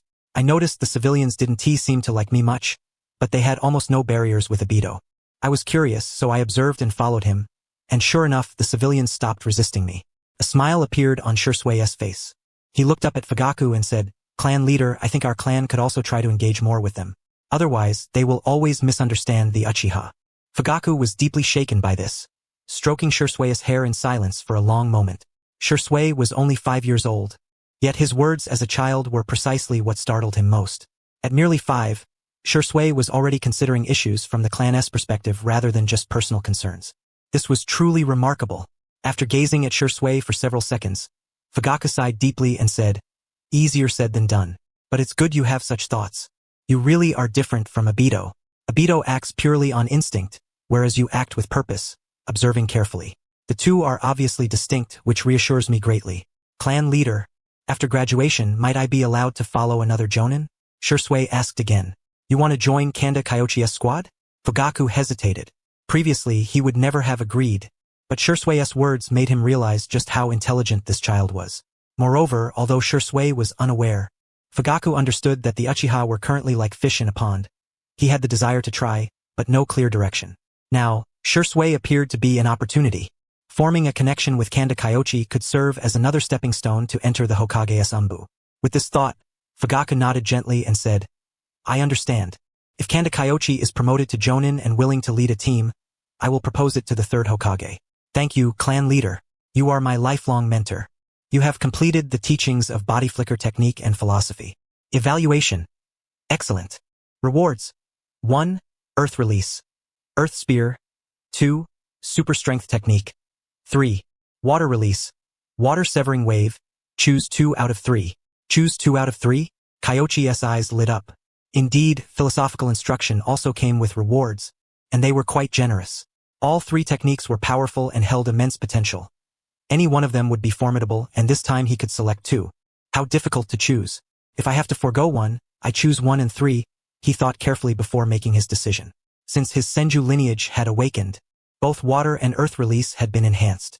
Now, as he was about to be promoted to Jonin, one of the criteria was mastery of at least 2 nature transformations. Kyoichi possessed earth, water, and wind chakra natures. He had already mastered water release. According to his previous deductions about the System S rewards, upon learning Earth Spear, he would gain partial knowledge of Earth Release nature transformation. As for Water Severing Wave, this ninjutsu was overwhelmingly powerful. Reward acquisition complete. A surge of knowledge flooded his mind. These were the memories of 2 techniques. Simultaneously, Kyoichi felt he could use them swiftly without practice. Having obtained these memories, he no longer regretted his choice. Earth Spear required no hand seals. Water Severing Wave required few seals yet boasted equally immense power. As for Super Strength technique, though regrettable, if he spent more time staking out and sought out Tsunade, it wouldn't be too difficult. Given his Senju bloodline, learning it should pose no problem, Kyoichi mused silently. Just as he finished selecting his rewards, another voice sounded. You have completed the philosophy instruction for Uchiha Shisui. He regards you as his lifelong mentor. Evaluation. Good. Reward. Improved body flicker technique. Kyoichi was momentarily stunned upon hearing the notification. He had anticipated the previous rewards but was unprepared for this one. Lifelong mentor? He didn't think he had taught much, so this was an unexpected delight.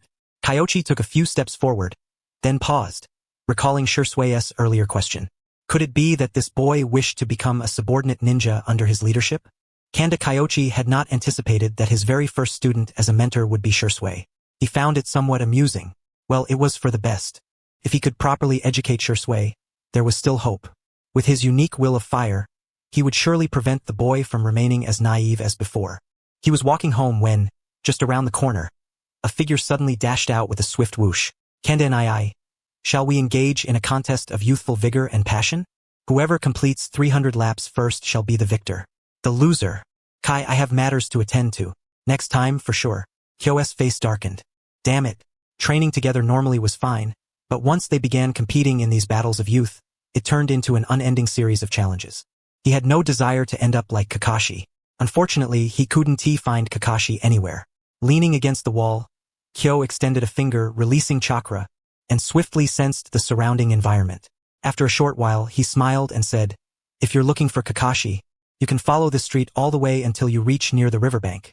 You'll find him there. Ah, really? Thank you, Kanda and I. Oh, Kakashi. How about a fiery battle? Kai shouted as he dashed toward that direction. Truly, a fierce azure beast of Konoha. Kyo exhaled with relief. Fortunately, Kakashi had returned to the village. After diverting Mato Kaya's attention, he took a few steps forward, only to sense someone trailing behind him. Asuma? Old. Teacher, I'm sorry. I didn't mean to follow you, no, Is there something you need? Kyo hadn't expected Asuma to be tailing him, and there was a hint of surprise and puzzlement in his expression. Asuma scratched his head. Without his usual beard, his face appeared somewhat refined and handsome, yet his demeanor showed a touch of embarrassment. Come on, let's south go to my place for a bit. Kyo nodded. He could tell that Asuma was brimming with questions, following him in hopes of asking something. Though still a student, Asuma's thoughts had already begun to deepen. Otherwise, He wouldn't have been promoted to Chunin only at the age of 12. It was important to note that this period was wartime, and peers like Obito and Rin had been promoted at 11. Asuma's talent was not lacking. That he lagged behind those two clearly had its reasons. Kyo was unaware of the specifics but could only speculate based on later developments. Since both strength and talent were adequate, the problem evidently lay with Asuma's mindset. Trailing behind, Asuma looked around, vaguely sensing familiarity. After some contemplation, he suddenly realized this area used to be the estate of the Senju clan. Kyo nodded. His family's land was once the domain of the Senju clan, but by the latter days of the first Hokage, intermarriage had gradually dissolved the clan's exclusive territories. His family's estate was parceled out during the second Hokage's time. Is your teacher still Senju? Not exactly, my grandmother was. Kyo smiled faintly, silently dissolving the shadow clone he had used for training indoors, then opened the door and gestured for Asuma to take a seat for a chat. Asuma was somewhat reserved. However, after a few sips of water, he gradually relaxed, glanced around, and said, Teacher, I'd like to ask a personal question. In your opinion, who is the Jade of us ninja? Jade? As expected, Kyo was not surprised. He was uncertain whether to say the third Hokage's teachings were good or bad. On one hand, Asuma had not heeded his words and even rebelled in mid-training by joining the 12 Guardian Ninja. On the other, he had begun to think deeply at a very young age. Kyo pondered for a moment, then smiled and said, In my view, who the Jade is does not matter. 1,000 people hold 1,000 different Jades in their hearts. What truly matters is what they protect. 1,000 people, 1,000 different Jades. Protection? Asuma mulled over this, sensing profound significance. Yet, upon reflection, it seemed Kyo had said nothing at all. Of course, one must fiercely protect the Jade, for if the Jade perishes, one loses. Let me give you an example. When White Fang sacrificed himself to save his comrades, he was ultimately scorned and shunned by many in the village, leading to his suicide. What do you think was the Jade in his heart? White Fang-sama. Asuma wanted to answer but found himself at a loss. He thought long and hard. Finally, comrades? Yes. For White Fang, the lives of his comrades outweighed the mission itself. What he protected were his comrades. Whatever is most precious in your heart, that is your Jade. I see. Asuma was thoughtful. Though it seemed Kyo had not explicitly said much, somehow he felt as if he understood, yet not entirely. After much contemplation, he snapped back to attention and bowed deeply. Thank you very much for your guidance. If there is nothing else, would you like something to eat? No. My mother might be waiting at home. Thank you very much. I'll take my leave now. Panting. Kakashi, only 100 laps left. Youth and passion do not allow surrender, Madokai shouted as he ran. Beside him, Kakashi pursued relentlessly. His face was masked, revealing no expression, yet his eyes radiated a hint of deadly intent. Kai, who told you I was here? Such a concealed location. Without someone's tip-off, Kai's sensory ability alone could never have found him. Defeat me and I'll tell you. Humph. Kakashi's gaze hardened, and he quickened his pace. 100% empty-handed blade snatch. Asuma was hopeless. After a verbal reprimand, he barely gained any rewards, just a slight increase in weapon proficiency. Kyo toyed with a kunai in his hand. His skill with the kunai had improved considerably, and even his swordsmanship seemed to have subtly advanced. But compared to the gains Shisui had made previously, Asuma's contribution was truly minimal. Oh well, better than nothing. He dispatched a shadow clone and prepared something to eat himself. At that moment, a figure swiftly entered the courtyard. Kanda Kyoichi, the third Hokage has instructed me to inform you that the Chunin exams will commence in 5 days' time in the morning. Please be sure to arrive at the Forest of Death. Understood. Thank you. Kyo saluted, and the ANBU ninja vanished immediately. After the ANBU left, he pondered for a long while, memories of recent events flashing through his mind. Most of the ninja had returned. It seemed the front lines were completely secure. The next step was likely the graduation test. Holding the Chunin exams at this time suggested that Konoha was severely short of team leaders. During this period, most of Konoha's ninja had been fighting outside, and even the number of genin in the village was scarce, causing tasks like capturing beasts and hauling water or firewood to pile up. Additionally, genin casualties had been heavy, necessitating a fresh influx of recruits. However, genin were not directly assigned as full-fledged ninja upon graduation. They had to form 4-person squads with a team leader. This had always been Konoha's tradition. But now, clearly, even the ranks of jonin were insufficient. The third Hokage might not realize it, but Kyo understood all too well. After a brief peace, Konoha would soon be at war again with Kirigakure and Iwagakure. Since the start of the Second Great Ninja War over a decade ago, Konoha had scarcely had a moment's rest and was now facing a transitional crisis. No wonder, subsequently, Kyoichi had outright abducted Hinata Hyuga, and both the third Hokage and the Hyuga clan chose to endure in silence. Kyo understood but did not agree. Hinata's death was a grievous injustice. Moreover, Konoha's current state was inseparable from the policies and strategies of the third Hokage and Danzo. Since the village's founding, the first Hokage had been the strongest, but that was due to Hashirama Senju's absolute might. In terms of prosperity, the village had actually flourished most during the second Hokage Tobirama Senju's tenure. And what happened then? After Tobirama's death, Konoha had been embroiled in constant wars with other villages, steadily declining ever since. Within the Hidden Leaf, not even the legendary Sannin could be retained. Whose fault was it? It certainly couldn't be the Uchiha clan's. The third Hokage's governance was undeniably inept. Kyoichi Kanda prepared a delicious meal, savoring each bite while contemplating his forthcoming plans. It was all part of the original strategy to serve as the team leader. Looking ahead, during the wars with Kirigakure and Kyoichi, he intended to amass more battle achievements, but most importantly, he sought to forge more alliances so that if Danzo ever targeted him, he would possess the means to retaliate. Of course, Orochimaru's strength and status were formidable. Yet in the end, didn't Danzo manage to drive him away? Because Orochimaru himself was tainted, therefore no vulnerabilities could be left behind. With this thought, Kyoichi gained a clear understanding of his future path, his heart free of confusion. As for the present, it was time to train and improve himself. Since there were no lessons the next day, it was the perfect opportunity to visit Might Due and train with Might Guy, to deepen their camaraderie. If the moment was right, they could exchange techniques on the 7 days breathing method and the 8 gates release. The following day, new faces clad in ninja uniforms continuously appeared throughout the Hidden Leaf. These were all shinobi returning from the front lines. Kyoichi paid little heed, choosing instead to run along the outskirts for exercise, while at home, one of his shadow clones persistently honed his swordsmanship. His sword skills had improved significantly. However, when it came to facing an opponent, they might still fall short. At least, they were not as practiced and direct as his other offensive techniques. More practice was necessary. Brother Kanda, how about a sparring match? A good workout, came a voice. Kyoichi did not respond. Might Guy trailed behind for a while, but unable to resist, suddenly launched a flying kick at him. Kyoichi tilted his head and dodged. Might Guy flew over his head, but at that precise moment, a green silhouette swiftly charged from behind. Guy, how dare you ambush Kanda-sensei? With a muffled thud, Might Guy was kicked away, nearly crashing into a rock.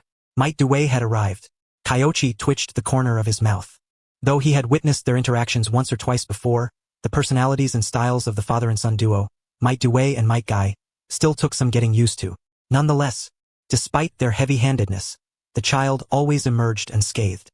No wonder their family had mastered the 8 gates. Such resilience was cultivated from childhood. Ignoring the two, Kyoichi pressed forward in his run, confident they would catch up eventually. Yet, after a few steps, he narrowed his eyes toward the forest.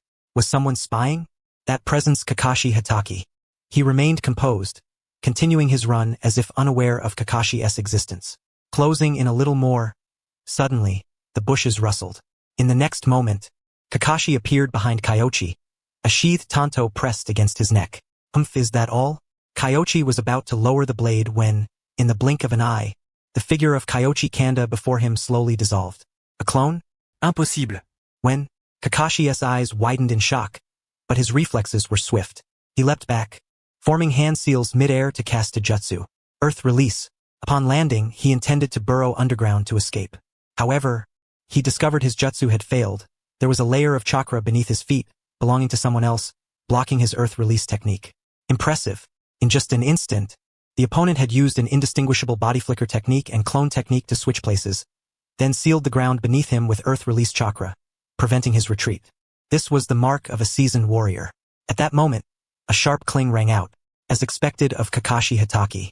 Kyoichi's kunai pressed firmly against Kakashi's blade. In the blink of an eye, the adversary swiftly analyzed the situation and made a judgment. Such reaction speed was truly remarkable, and his strength was not weak.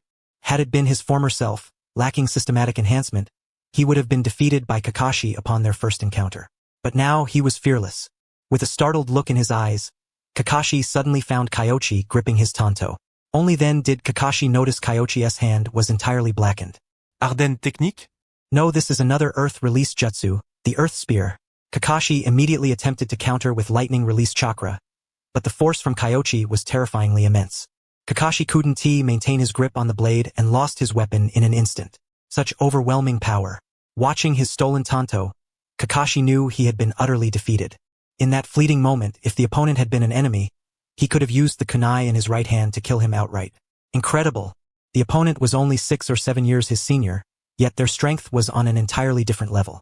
What he found hardest to accept was that at the moment he lost his blade, he felt that even if he had 6 or 7 more years to grow, he still would not be a match for this man, a feeling of defeat he had never experienced before. No. If only he could master lightning release jutsu and train for several more years, he was certain he could overcome this man. Clenching his fists, Kakashi rallied his spirit. Kakashi, I told you yesterday you weren't his match, yet you still dared to challenge Brother Kanda, came a taunt from nearby as Guy arrived, mockingly laughing. However, his own face was bruised and battered, clearly having taken a severe beating from Due. No need for the blade? Give it to me then. Yesterday, Kyoichi suddenly understood. He had directed Might Guy to seek out Kakashi. Apparently, Kakashi, unwilling to accept defeat, had confronted Might Guy to find the culprit and had come today specifically to ambush and retaliate. But his strength still fell short. Kakashi was skilled in assassination and swordsmanship, with quick adaptability. Yet, because Kyoichi wielded the Earth Spear, which required no hand seals and took effect instantly, combined with his formidable physique, he was able to snatch Kakashi's blade away effortlessly.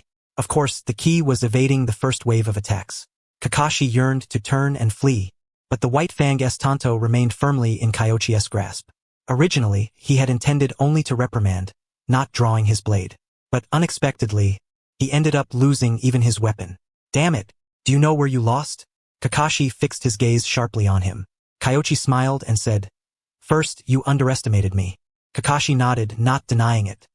He had indeed underestimated Kyoichi, mistaking him for merely a middle-rank ninja instructor and thus not worthy of fear. Only after striking did he realize the other's terrifying strength, not just in earth release but also in taijutsu. The earlier body flicker technique seemed to conceal a secret that left him momentarily perplexed. Most importantly, the speed was astonishing. Kakashi considered himself faster than many jonin, but compared to Kyoichi he was considerably slower. From the moment he struck the clone until contact, he never discerned when the opponent had formed seals to execute the body flicker technique. Secondly, Kyoichi's fingers danced nimbly, the Tanto spinning gracefully in his hands. It was flashy, of little use in battle, but enough to show he understood swordsmanship. Kakashi was puzzled. The exposed eye stared fixedly at Kyoichi, waiting for an explanation. I think this kind of question is better for you to reflect on yourself, Kyoichi said with a smile. Kakashi was instantly dumbfounded. After waiting so long, that was all he got? Well, you should have said so earlier. He retrieved his Tanto and turned to leave. Kyoichi could not help but burst into laughter. No matter how solemnly he feigned, he was still just a child at heart. He glanced at the Mado Dai father and son duo. Earlier, after Might Guy's sarcastic remarks, Mado Dai had given him a fierce reprimand. The scene had been quite violent, and only now had it settled. Afterwards, the three of them resumed their training with Kakashi trailing behind. At first, Kakashi had indeed walked away, but after pondering for a while, his mind remained fixated on his own shortcomings. Yet he felt, was there really a problem? Kakashi was proud. Had it been anyone else, he wouldn't have thought there was any fault in his defeat. He would have simply believed that with time, he could surpass his opponent. That was the confidence of a genius. However, Kyoichi was different. He was only 15 years old. A 6-year age gap might seem large or small, but his adversary was well-rounded, with almost no weaknesses. Kakashi lacked sufficient confidence. Fragments of the earlier battle flickered repeatedly through his mind, and a vague idea began to form within him. The blade. The problem lay with the blade. Suddenly enlightened, he quickly caught up and asked, Is it the blade? Joe. Kakashi, you didn't leave after all? I knew it. You must want to challenge me to a fiery battle. Might Guy's enthusiasm surged instantly. Kakashi ignored him. This guy. Even though he won yesterday, the other's reaction made it seem as if he had lost. Annoying. Kakashi fixed his gaze on Kyoichi. Kyoichi smiled and said, Your swordsmanship, ninjutsu, and taijutsu are all quite good, but you lack a truly outstanding skill. Your swordsmanship is strong, yet deep down, you resist it and refuse to nurture it. Kakashi clenched his fist, veins bulging on his forehead, glaring angrily at Kyoichi. On what grounds do you say that? Asentietso? I heard the Hokage clan were once samurai before becoming ninjas, so swordsmanship has always been their heritage. If you trusted swordsmanship enough, why not integrate ninjutsu and taijutsu into your blade? Kyoichi replied.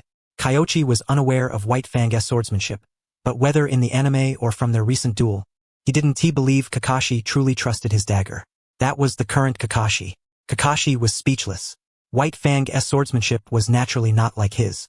The true White Fang swordsmanship was the ninja sword technique, and the White Fang dagger he wielded was actually a chakra weapon that could be used in conjunction with chakra to unleash greater power. However, he resisted it in his heart because Kakashi couldn't help but think of his father, the man who had brought shame upon him and their family. Do you really understand your father? If you think Lord White Fang is disgraceful, then just abandon the blade. Because someone like you doesn't deserve to wield the White Fang dagger, it's better to give it to someone who truly needs it. If you're interested, I can exchange the earth-style ninjutsu I just used for a secret technique, absolutely worth more than its price, Kyoichi said with a sly smile. Those words cut straight to the heart. Might Guy looked at Kakashi. Your father was a great man. Mado Dai had seen Kakashi's father. He was indeed a great man. Yes, a man, not just a ninja. From a ninja's perspective, Shikamaru's abandonment of the mission to save comrades was a dereliction of duty, but as a human being, he protected his comrades and dared to give up something for them. Such a person deserved respect. You know nothing. Kakashi clenched the White Fang dagger and vanished instantly using the body flicker technique. Kyoichi shrugged and said, looks like he doesn't understand. Let us continue training. Sigh. Might Guy sighed softly. Kai didn't quite understand. In many ways, he wasn't that clever himself. Otherwise he wouldn't have been called a rare beast by Kisame Hashigaki. Yet psychologically, he still relied heavily on the blade and refused to give up swordsmanship. Kyoichi seemed to have a point. Kakashi hadn't gone far. With a ninja's hearing, he surely heard their words. But next Kyoichi truly left. There was a limit to being a know-it-all. Chasing after someone to teach them was just too low class. He was a life mentor, not an incompetent teacher lacking disciples. If Kakashi could understand, fine. If not, it was none of his concern. Let Minato Namikaze deal with the headache. Kakashi sat beneath a tree by the river, staring absent-mindedly at his blade. Do you really understand your father? That phrase echoed in his ears. So direct. Not just anyone would say that, but this time, Kakashi's reaction was particularly intense. The words seemed unreasonable, yet they troubled him deeply. Resist the blade? He didn't know. After some thought, Kakashi's fist hardened again. No, it was precisely because he abandoned the mission that he wanted to take his own life, bringing shame to the Hokage clan. He left in anger. Kyoichi received no system prompt, but he was not surprised. If Kakashi were so easily swayed by words, he wouldn't have been so stubborn for so many years, nor so widely disliked among the ninja community. However, I had truly lacked presence before. Despite having briefly been on the same team as Kakashi, that boy hadn't recognized him at all. After running for a while, he resumed training near the same forest. This time, he deliberately practiced the 7-day breathing method for 7 days. Exchange of forbidden techniques. 8 gates. Mado Dai was a taijutsu expert, though he didn't see himself as such, considering himself merely a genin. The moment Kyoichi's bodily aura shifted, he sensed it immediately. That feeling was very similar to the 8 gates. He could do the 8 gates too? Curiosity piqued. Mado Dai took a few more glances. No, it was different. This wasn't the 8 gates. Teacher Kanda, what technique is this? Mado Dai was a little surprised. He had studied the 8 gates for 20 years, consulted many resources, and finally, half by trial and error, half by contemplation, developed his own version. Yet Kyoichi, just 15, seemed to have mastered something similar. This is a taijutsu technique I conceived, the 7-day breathing method. Kyoichi did not conceal it. He was practicing this method hoping to attract Mado Dai's attention. 7-day breathing method? Mado Dai was astonished. It was indeed different from his own. The 8 gates relied on the body's 8 gates. No matter how it changed, the foundation was always the 8 gates. Kyoichi's taijutsu name referenced breath, so it must relate to breathing? Although Mado Dai had only practiced the 8 gates for 20 years without deviation, during his research he had gained profound understanding of taijutsu. Just from the name, he guessed the core. However, how it was actually achieved remained a mystery to him. Lightning-style chakra can stimulate cellular activity, and inhaling large amounts of oxygen can similarly activate cells, Kyoichi explained. This is the core of the 7-day breathing method. Compared to lightning-style chakra stimulation, the 7-day breathing method is more crude. After stimulation, the speed and strength limits are higher and stronger, but the cost is correspondingly greater. Still, the side effects are much smaller than mine. Mado Dai might be lacking in knowledge, but after 20 years of research and contemplation, his understanding of the body was indeed profound. He immediately recognized the benefits of the 7-day breathing method. Less burden on the body. Yours? Professor Kanda. To be candid with you, over the past 2 decades, I have drawn upon various previous materials to devise a martial art that unleashes the human body's ultimate potential, the 8 Gates technique. Might Dai nodded, then proceeded to outline the fundamental principles. The more he spoke, the greater his admiration for Kyoichi grew. The human body's 8 gates, in a sense, serve to cap the maximum chakra within and prevent it from inflicting self-harm. They are the 8 gates that safeguard the body itself. Opening them grants immense power, but naturally, one must endure the backlash triggered by unlocking them. Muscle tears and bodily collapse are merely the slightest price to pay. Although the 7 days breathing method may not reach the same limits as the 8 gates technique, it is more suitable for widespread application. Although it exacts the cost of cellular division, on the battlefield, such an explosive martial art can save a life in critical moments. Moreover, it merely activates the physical vitality, leaving chakra usage relatively unaffected. This is a distinct advantage over the 8 gates technique, whose unlocking of restrictions unleashes a terrifying chakra surge far beyond human control. Compared to these benefits, the mere cost of cellular division is truly negligible. With this in mind, he could not help but cast aside his reservations and inquire, Professor Kanda, my 8 gates technique is based on the human body's 8 gates, hence its name. As for your 7 days breathing method, I presume it involves 7 tiers of activation. Yet, presently, I have only managed to develop up to the 3rd activation, Kyoichi explained. Nearby, Might Kai was already bewildered. Although he had begun training in the 8 gates technique, his understanding of the human body and the essence of martial arts was far from thorough. He could not grasp such topics, let alone articulate his own interpretations. After listening for some time, he simply returned to practicing his martial arts techniques. The 3rd activation. Might Dai's heart was piqued. Stimulating cellular vitality, this concept was novel. He had never before considered enhancing martial arts from this perspective. Presently, the standard was based on oxygen intake. Now, one could inhale 4 times the usual amount, but looking ahead, he believed it could not remain at that. Wait, all of this is your original exploration. I cannot merely listen for free. I will exchange the 8 gates technique with you. But, no, with Professor Kanda's integrity. I am certain you will employ this art at the appropriate moment. Might Dai had intended to admonish him as one would a son. But upon reflection, was there truly any need to worry about Kyoichi's character? Given Professor Kanda's disposition, he would surely wield the 8 gates technique in defense. Thank you, Senior. To be frank, I am also quite interested in the 8 gates martial art, but since the gates are the locks on the body's chakra, this technique must be classified as forbidden and cannot be used frequently. Indeed, Professor Kanda, you grasp this without my needing to elaborate. Might Dai chuckled several times before they quietly exchanged methodologies. Kyoichi also taught him the 7 days breathing method. From the 4th activation onward, the 7 days breathing method lacked any referential basis. Unless the system could conjure subsequent activations ex nihilo, further progress would rely solely on individual exploration and research. Compared to the incomplete 7 days breathing method, the complete 8 gates technique naturally stood a tier above. However, Might Dai did not feel shortchanged. The 7 days breathing method revealed an entirely different direction. Though it was impractical to use both simultaneously, he was deeply interested. Perhaps through research and refinement, this activation method could be popularized. Professor Kanda, if the first activation's functions and thresholds were lowered, could it be promoted as a common martial art? That idea is under current investigation. Though I am foolish and remain just a genin, I can attempt to assist. That is excellent. Kyoichi exclaimed, though he secretly felt a twinge of embarrassment. He had hoped to exchange the 8 gates technique. Yet Might Dai was envisioning refining the 7 days breathing method into a lower-tier breathing technique suitable for most shinobi, which was a far humbler ambition. Crucially, in Might Dai's eyes, his own character seemed remarkably noble.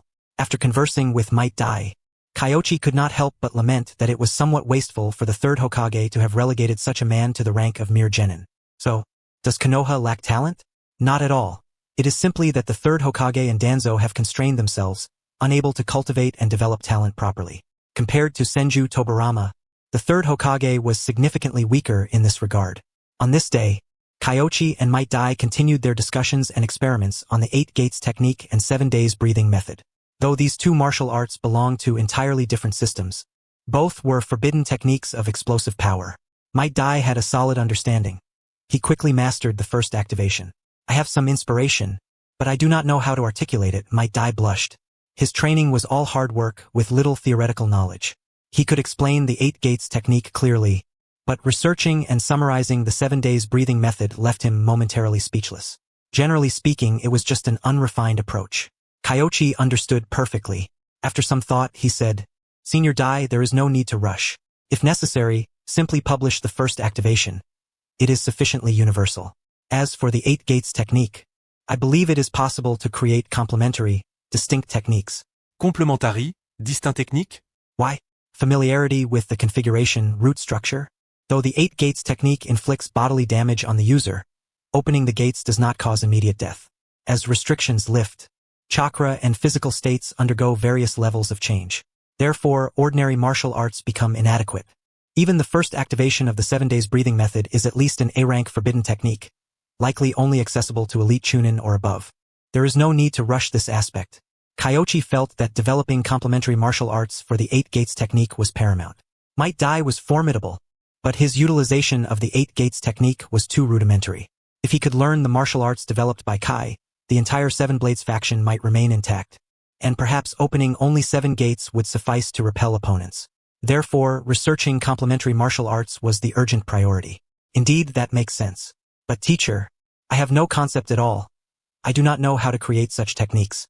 Might Dai scratched his head. He could speak eloquently about the 7 days breathing method because he had studied the 8 gates technique for over 20 years, accumulating much experience and knowledge. However, martial arts techniques were outside his research scope. He was not a combative person by nature and knew his own limitations, so he lacked interest in such matters. I have a rough idea, Kyoichi said, understanding completely. Might Dai lacked much combat experience. He had always been a genin, rarely engaging in killing or fighting outside wartime, a vastly different experience from Might Kai's. After all, creating the 8 gates technique itself was an extraordinary achievement. Very well. Might Dai scratched his head again. Despite deep thought, his mind remained blank and devoid of ideas. Kyoichi turned to Might Kai. Might Dai did not understand combat, but Kai did. Though only a genin, Kai had experienced more battles than his father and had mastered techniques such as the Konoha whirlwind much faster. Kai, have you mastered the 8 gates technique? I have only opened 3 gates, Might Kai responded with some shame. Nevertheless, Kyoichi was already impressed. Opening 3 gates at the mere age of 9 was no small feat. Considering Kai's future accomplishments, this was hardly surprising. Kyoichi briefly explained the concept of lotus blossoms. Do you understand? Yes, I do. Might Gai's innate combat talent was indeed superior to that of Ten. While Ten was still pondering, Gai had already grasped the essence.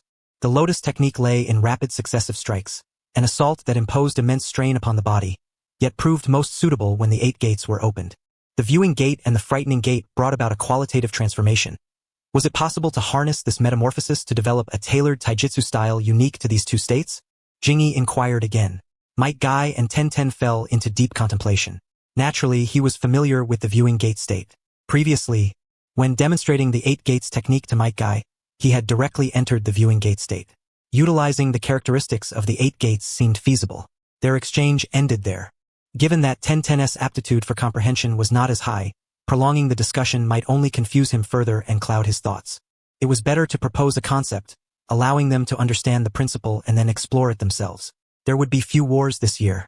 Thus, Ten had abundant time for reflection. Jingi, meanwhile, began to experiment with the 8 gates technique. His physique was robust, and he already possessed experience mastering the 7 days breathing method, so opening the first gate was effortless. Opening the rest gate was no problem either, but the life gate proved somewhat challenging. However, the life gate was truly the beginning of the 8 gates. His current level was merely introductory. To open more gates, further training was necessary, Jingi mused. He glanced at the system. Earlier, there had been an alert, but he had been too busy to pay attention. Completion of 7 days breathing method and lotus instruction. Evaluation, excellent. Reward, basic medical ninjutsu, palm immortal technique. Medical ninjutsu? Why this? Jingi was somewhat surprised. He had never expected this reward, which seemed scarcely related to his training. Yet, upon claiming it, his chakra control became noticeably more precise. It made sense. Medical ninjutsu demanded the highest level of chakra control. The basic medical ninjutsu was tantamount to being granted a wealth of medical knowledge and chakra manipulation skills. Truly delightful. Jingi felt thoroughly satisfied. In comparison, the Palm Immortal technique and A-rank ninjutsu was merely an added bonus. Due to the upcoming Jonin exam, he had virtually no classes over the next 2 or 3 days. Each day, he studied taijutsu alongside Might Guy and Ten-Ten, while his shadow clones focused on swordsmanship training. During this period, the frontline battles had largely concluded. Increasingly more ninja returned to the village, and Jingi recognized many familiar faces, such as Akimichi Choza and Hyuga Hisashi. However, these individuals did not recognize him. Jingi harbored no desire to approach them proactively. It was unnecessary. They were not children, not so easily deceived, and drawing near might only be awkward. Jingi spent these days honing his skills. He had already opened 3 gates of the 8 gates, but hesitated to delve immediately into methods for opening more. The 8 gates technique was formidable, but perhaps ill-suited to him. The chakra unleashed when opening the gates was excessively violent. Even with the improved chakra control from acquiring basic medical ninjutsu, he could only manage simple manipulation. To wield tremendous power or perform high-demand ninjutsu like Earth Spear under the 8-gate state was but a fool's dream.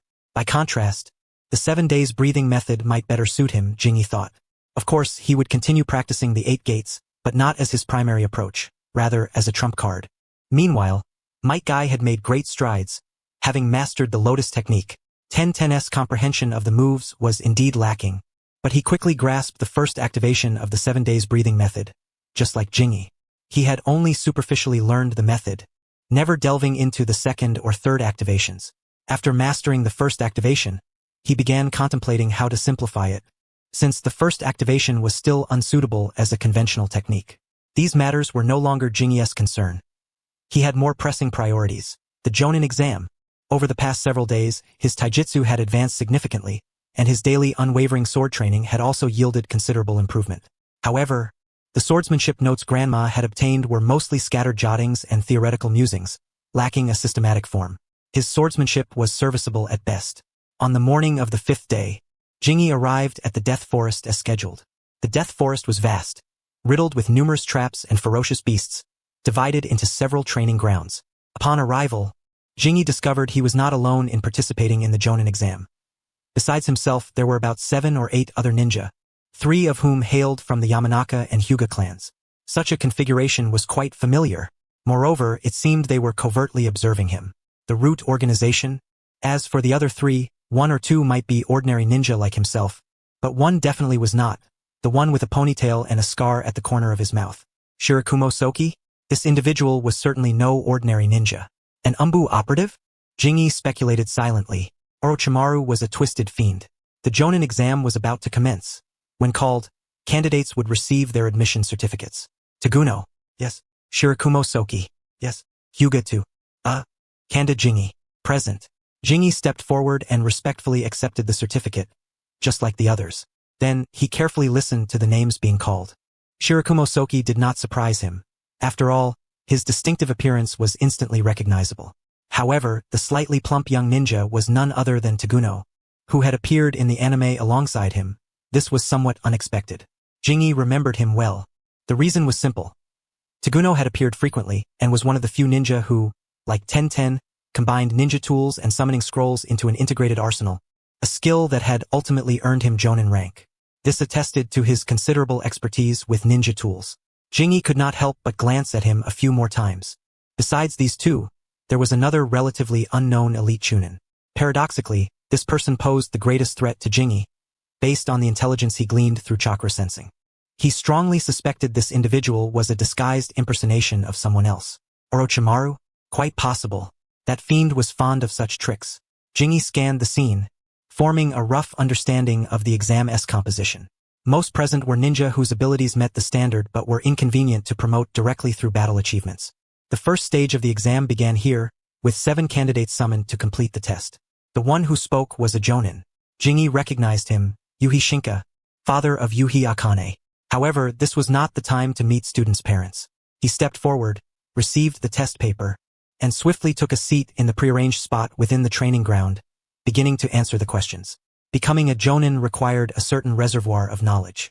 Even Naruto Uzumaki had to endure this stage, studying diligently for a long time before finally attaining Jonin rank. Jingi glanced at the test paper and felt a slight relief. The questions were both challenging and straightforward, mostly pertaining to battlefield tactics, formations, and positioning, knowledge that any experienced Chunin would generally possess. Though Jingi could not claim to understand everything completely, his previous life's knowledge combined with some experience gleaned from watching anime made the questions manageable. The others could answer even more readily, because here the youngest is none other than Kyoichi Kanda. To ascend to Chunin rank at the age of 14 is indeed a slow pace, but if one can be promoted to Jonin by 15, that would no longer be considered weak. He was undeniably the focal point of this examination. In truth, Kyoichi himself understood that among the 7 participants in the testing ground, half were likely targeting him. The first stage of the exam was merely the beginning. He calmed his mind, answering questions while observing silently. Before long, the obscure Matsunohara submitted his paper, followed by the others one after another. Kyoichi was the last to finish, not because he couldn't answer, but simply because he wished to be the last to leave and to assess the conditions of the others. By now, he had essentially figured out the answers. Aburame Tobio from the Aburame clan and Hugatoa were likely from the root organization, quietly monitoring him, while the other Aburame clan member was probably a genuine examinee, having completed and submitted his answers early. The second stage was straightforward. In the Death Forest, there were 2 scrolls. The first 4 individuals to collect both scrolls would qualify for the third stage. After Shinku Yuhi finished reading the instructions, he simply gave the order to disperse. In the next instant, everyone vanished without a trace. Kyoichi understood immediately. The second stage tested intelligence gathering, combat, and speed. Naturally, no one could surpass the Aburame and Hyuga clans in reconnaissance. These 3 were the major obstacles in the exam. Yet, Kyoichi faced more than just them. There was also Matsunohara. Was this fellow really here to take the exam? When they scattered using the body flicker technique earlier, Kyoichi noticed that Matsunohara ran in the same direction as himself. Since all possessed Jonin-level skills, he could not believe the other was unaware of his position. Never mind. It didn't matter.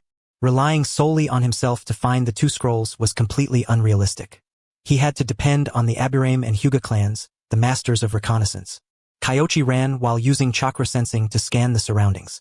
Matsunohara was still trailing behind him. This person was certainly in disguise, not here to be promoted to Jonin. Kyoichi was fully aware. He did not follow directly. After trailing for a while and judging the other's speed, he maintained a distance close enough to quickly catch up with Aburame Tobio. Where was his position? Did he possess sensory abilities? Matsunohara licked his lips, a gleam of excitement flashing in his eyes.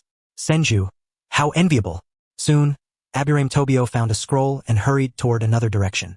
Judging by his demeanor, it was obvious that the insects had helped him locate the second scroll.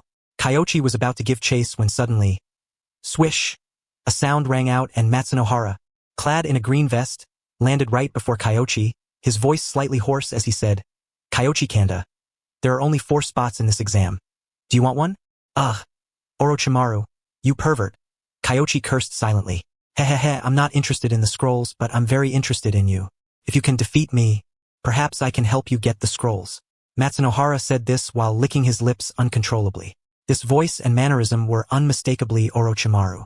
"I'm not interested in you," Kyoichi replied, unsurprised. He had suspected this fellow was Orochimaru since the first stage, as the peace negotiations with Sunagakure were being handled by Jiraiya at the front lines, and Orochimaru had surely returned to the village by now. "Well then, it's out of your hands," Matsunohara smiled. He drew a kunai and instantly appeared beside Kyoichi. However, in the next moment, Kyoichi before his eyes shattered into fragments. A clone technique? No, such a swift body flicker technique. Matsunohara's eyes gleamed with greater excitement. Raising his hand, a massive serpent materialized. "No face?" Kyoichi cursed inwardly as the serpent landed before him, but he did not hesitate to act. Forming hand seals, he then expelled a jet of water from his mouth. Water release, water-severing wave. The sharp water spear cleaved the serpent in 2 at the waist, then changed direction toward the Matsunohara behind it. Matsunohara hadn't expected Kyoichi to wield such a powerful jutsu. But as the water pillar passed through, his body dissolved into a puddle of mud. Earth replacement technique. This was the mark of the Sannin evading jutsu attacks at minimal cost. Kyoichi was not surprised and immediately resumed pursuit of Aburame Tobio. Orochimaru was like a piece of stubborn chewing gum. Fighting him was futile and annoying. There was no need to get entangled. The priority was to obtain the scrolls and secure a quota. Moreover, distinguishing friend from foe and completing the mission were also abilities a Jonin must possess, so complaints were useless. Orochimaru, however, grew intrigued. Initially, he only intended to test Kyoichi's abilities, to see if the Senju physiology had truly awakened. But after observing, he found Kyoichi's strength far exceeded his expectations. Modified body flicker technique, the nearly lost second Hokage's water-severing wave. What else had he not anticipated? Gentle fist? One strike and it was disabled. Master, this is the second Hokage's jutsu, right? You are presiding over the exam this time. How will the third stage proceed? Sarutobi Hiruzen nodded. Witnessing Kyoichi unleash the water-severing wave also surprised him greatly. This young man had mastered a water-release jutsu that no one had learned after Tobarama Senju. The Senju clan had branched off long ago, scattering many techniques. This was not unusual. What was surprising was Kyoichi's exceptional talent for ninjutsu. Not only had he mastered the water-severing wave, but he had also modified the body flicker technique. Even without Senju bloodline, Kyoichi was a prodigy. Orochimaru licked his lips and chuckled, Master, there is no third stage. I am the third stage. Although you gathered some people for this exam, the only one truly needing such a method for promotion is this young man. Promoting a Chunin directly to Jonin, and he came injured with insufficient battle merit. But now, we are short on talent and urgently need manpower. There is no choice but to do this. The third Hokage side. During wartime, ninja promotions were often swift, bypassing exams altogether. However, Kyoichi Kanda had come down wounded. Though his battlefield achievements were significant, they were insufficient to reach Jonin rank, which was quite awkward. I trust you to preside over this, and so far, Kyoichi's strength is fully at the Jonin level. Now it depends on his intelligence gathering and battlefield judgment, the third Hokage said.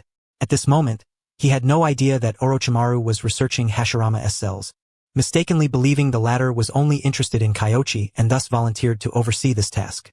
Everyone cherishes talent.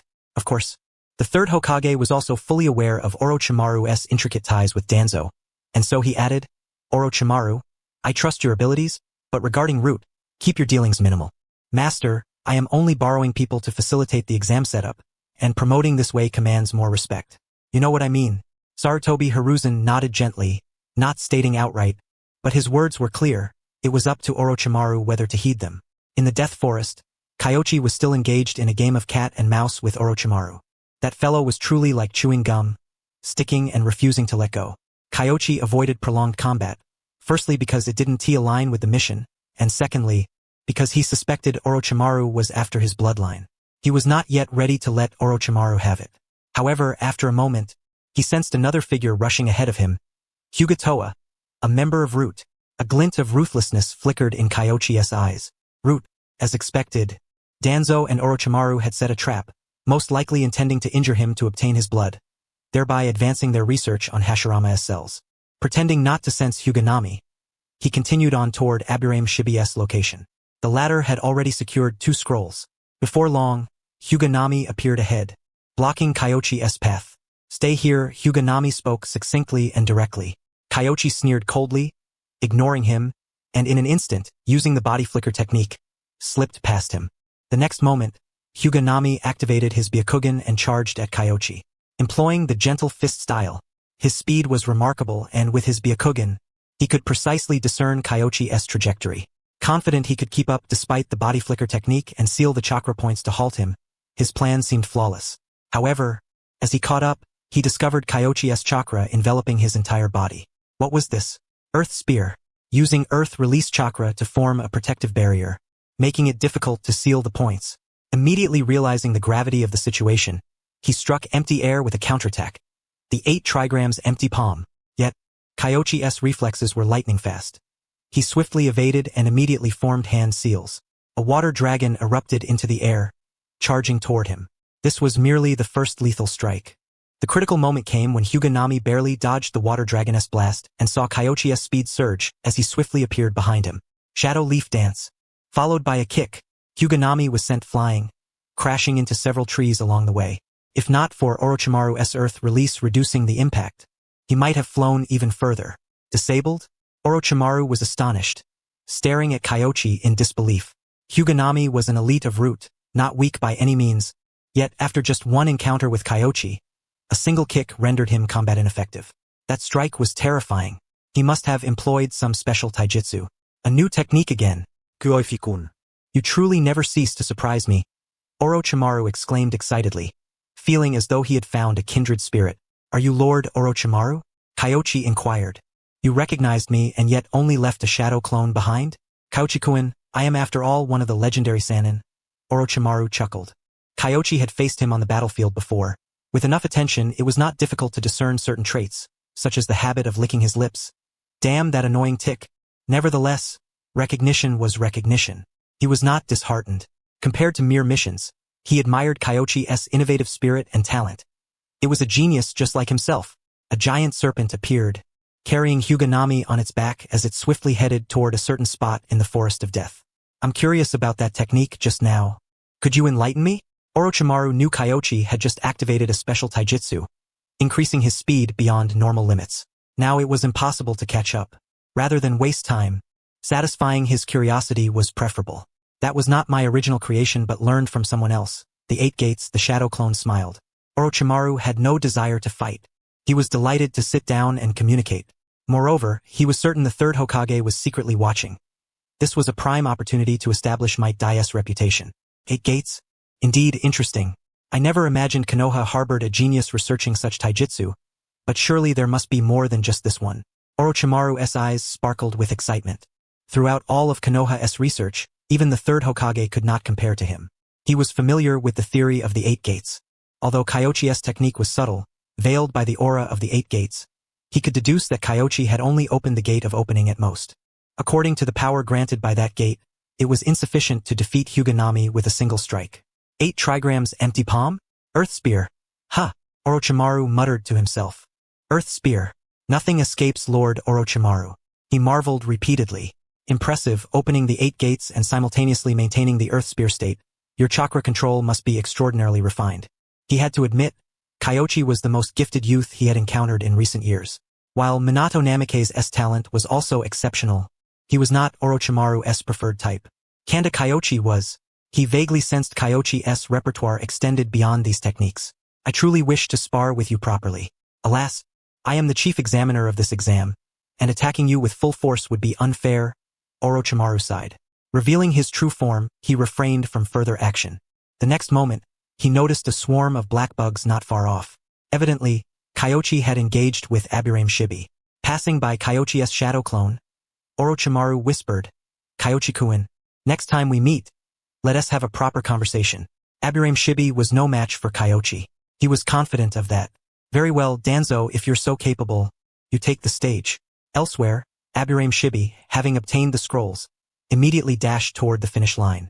However, he had not gone far before the insects relayed the situation. Kanda Kyoichi is coming. So fast. Alarmed, Aburame Shibi's heart raced. Lord Orochimaru and Hyuganami had failed to stop him? Impossible. But there was no time for shock. Kyoichi had already caught up. He had to prevent him and simultaneously carry the scrolls to the final destination. The parasitic insects flew forth, a black mist sweeping toward Kyoichi. Yet, to his astonishment, Kyoichi ignored the parasitic insects, charging forward under a layer of earth-released chakra. Such incredible speed. He quickened his pace. But how could he compare to Kyoichi? Without activating the first gate or the 8 gates, Kyoichi's body flicker technique alone was enough to trample Aburame Shibi. Aburame Shibi had just taken a few steps when newly spawned insects sensed he's coming. Bang! Leaf whirlwind. A single kick, and Aburame Shibi's body transformed into a mass of insects, a substitute body. As anticipated, the next moment, forming hand seals, a water dragon soared into the sky. Boom! The ground exploded into a large crater. Aburame Shibi staggered out from the side, coughing violently. He had sustained some internal injuries. Damn, that water dragon's power was a bit excessive. However, the next moment, Kyoichi had already caught up again. Aburame Shibi did not give up. Yet Kyoichi showed no mercy, decisively kicking him away. No familiarity, no restraint. Coughing up blood and struggling to move, Aburame Shibi's ninja tools were confiscated by Kyoichi, who then took the scrolls and dispatched a shadow clone to stay behind. The clone will give you some basic treatment. As he ran toward the finish line, Kyoichi's thoughts began to crystallize. Orochimaru's mention of the chief examiner made it clear. This exam was not a covert infiltration as depicted in the manga but a legitimate invasion, or rather an additional challenge, a self-imposed trial. Having defeated Aburame Shibi and Hyuganami, the primary obstacles were eliminated. Orochimaru's withdrawal signified acknowledgement of his strength. The additional challenge was complete. The rank of Jonin was practically secured. The third stage, it was utterly inconsequential. Upon arriving at the weights, he stacked the scrolls. Before long, he spoke. Kyoichi-kun, we meet again. Orochimaru made his appearance. It was merely a clone. Yet, evidently wishing to converse with Kyoichi, he refrained from immediately dispelling the clone, instead smiling and saying, Kyoichi-kun, I am the chief examiner this time. Do you know why you alone are being pursued by me? Hikuno and another senior from the Aburame clan had distinguished themselves on the battlefield and thus earned promotion. While Senior Hakuin remarked, if my guess is correct, they must be affiliated with the Hokage's side. Only I lack sufficient battle achievements. Kyoichi responded, ha ha ha. Not bad. You're quite impressive. Orochimaru smiled broadly. Indeed, a clever mind, understanding without need for explanation. Thank you, my lord, for holding back. Otherwise, how could I have possibly caught up with Aburame High? Kyoichi modestly acknowledged. He did not presume that Orochimaru had exerted his full strength. The latter had scarcely employed ninjutsu, relying more on taijutsu combat. For a master of ninjutsu like Orochimaru to resort to taijutsu, it was hardly fair play. Ha ha ha, proceed to the Hokage Tower for the third stage, Orochimaru declared before vanishing. Kyoichi bowed his head and hastened toward the Hokage Tower. The examination was over. As he had anticipated, whether there was a third stage was inconsequential. The crux lay in the second stage, laden with traps, pursuits, and missions. The others merely went through the motions, only he was truly being tested. The subject was the 3 extra participants. Upon reaching the Hokage Tower, the third Hokage awaited. Aside from Kyoichi, Hakuin and the other 2 had indeed all passed the second stage. Gentlemen, excellent. All of you have passed the second examination. Especially Kanda Kyoichi. Your performance exceeded my expectations. Frankly, I did not foresee you achieving such excellence. Sarutobi Hiruzen beamed. Originally, he had been confident Kyoichi would pass, but had not set his hopes too high. Yet, unexpectedly, Kyoichi was not only powerful but also possessed all the comprehensive qualities required of a jonin, surpassing many jonin even. Moreover, Kyoichi had self-taught medical ninjutsu knowledge, truly a well-rounded, exemplary team leader. Thank you, Lord Hokage. Kyoichi bowed in gratitude. Hikuno glanced around, scratching his head in confusion. My lord, the third stage of the exam There is no third stage, Sarutobi Hiruzen chuckled. From today onward, you are jonin of the village. Except for Hikuno, the other 3 expressed no surprise. Hakuin and the Aburame clan had known it was merely a formality, and Kyoichi had long suspected as much. Among so many people, it was only he who was surrounded by 3 adversaries, clearly targeted, and for a very specific reason, the Senju bloodline. Did you manage to obtain it? Orochimaru was engrossed in his research, eyes gleaming with excitement. No, he is formidable. The Senju clan, whether through marriage or generations removed, still wields incredibly daunting power. Truly awe-inspiring. Senju constitution after so many years, to witness its resurgence once more. Orochimaru mused. You struck but failed to seize it? Danzo frowned, displeased. Is this all the legendary Sannin can do? As chief examiner, my duty is the exam. Since he possesses sufficient strength, I cannot deliberately make things difficult. Orochimaru sneered, casting Danzo a glance. Using him as a pawn? Danzo-dano, I am simply interested in Kanda Kyoichi, hence my role as chief examiner to oversee testing and assist you. If you blame anyone, it is your subordinate's incompetence. Hyuga too was severely injured by a single kick. Aburame High was utterly powerless, relentlessly pursued from start to finish, solely intent on completing the mission to prevent Kyoichi's promotion to jonin. If subordinates fail, they invite trouble. Do you think I am easy to provoke? A flicker of killing intent flashed in Orochimaru's eyes. I was considering my cellular research. Since there is some trouble, I will address it later. There will be plenty of opportunities. No need to quarrel. Danzo narrowed his eyes, then smiled. Orochimaru finished speaking and returned to his research. They each took what they needed. If Danzo truly thought himself superior, Orochimaru would not be so courteous. Moreover, Sensei Hidari Orochimaru recalled Sarutobi Hiruzen's words. Did he understand something? Probably not. Although he now used a secretly concealed captive, if the master knew, he certainly would not have merely rebuked with a passing remark. That comment must have referred to Kanda Kyoichi. I shall take my leave. Danzo was about to depart when Orochimaru's voice echoed from the doorway. I advise you not to entertain any thoughts about him recently. Be wary of the old man. He is far from frail or senile. He will not bear the cost of meddling with the Senju. Damn, why didn't I think of that? At home, Kyoichi found several children waiting at the door. Leading them was Obito. That boy was straightforward, the fastest to charge ahead, often taking the blame, though certainly not the one who had tidied things up. Kyoichi's gaze swept over them, finally resting on the girl standing last. Yujito. Her father had been the host of the first and second stages. Yujito, was that you? He asked. Sensei, yes. I accidentally let it slip. Yujito clutched her sleeves. Accidentally? Yeah, right. Kyoichi smiled, unbothered, opening the door. Come in. Many children had gathered. Obito, Shisui, Asuma, Yujito, and even the already graduated Might Guy. Mingling with them, likely a chance reunion. However, one presence was uncertain whether by chance or design. Kyoichi glanced toward a certain spot on the rooftop and said, Would the one on the roof care to join us? Who? Obito looked up curiously. There, he saw a silver-haired boy wearing a mask. Kakashi. Sneaking around. Must be jealous of Sensei's promotion to Jonin, Obito mocked. Kakashi was speechless. Jealous? Not at all. His magnanimity does not stoop that low. Kanda Kyoichi is so formidable. His promotion to Jonin is only natural. If he had failed, that would have been strange. He was simply curious. How powerful was Kanda Kyoichi really? And pondering the words Kanda had previously spoken. Congratulations. Kakashi blurted out before departing. Tsh, what a guy. Obito curled his lip. He and Kakashi were acquainted, often at odds, feeling uneasy if they did not quarrel when meeting. Enough. Kakashi became a chunin at 6. You all just graduated this year. Strive to promote yourselves early. That is the right path. Kyoichi waved off the pointless bickering. With Kakashi gone, Obito's grumbling behind his back was futile. The other would not even glance at him. Everyone nodded in agreement indeed. Kakashi graduated at the tender age of 5 and was promoted at 6, an event that sent shockwaves through the entire village. They simply could not compare. Perhaps it would be wiser to focus on oneself instead. Yet, in the very next moment, their astonished gazes turned toward Shisui Uchiha. Shisui, you're graduating too? Could it be? Asuma was taken aback. Shisui was renowned as a prodigy of the Uchiha clan. His reputation widespread. During mixed classes, Shisui's proficiency in many subjects surpassed even that of the senior students, a fact well known to all. But he was only 5 years old. Graduating this year meant he was keeping pace with Kakashi. Could it be that the Uchiha, in pursuit of prestige, had forced Shisui to graduate early? Asuma's mind raced, quickly landing on this possibility.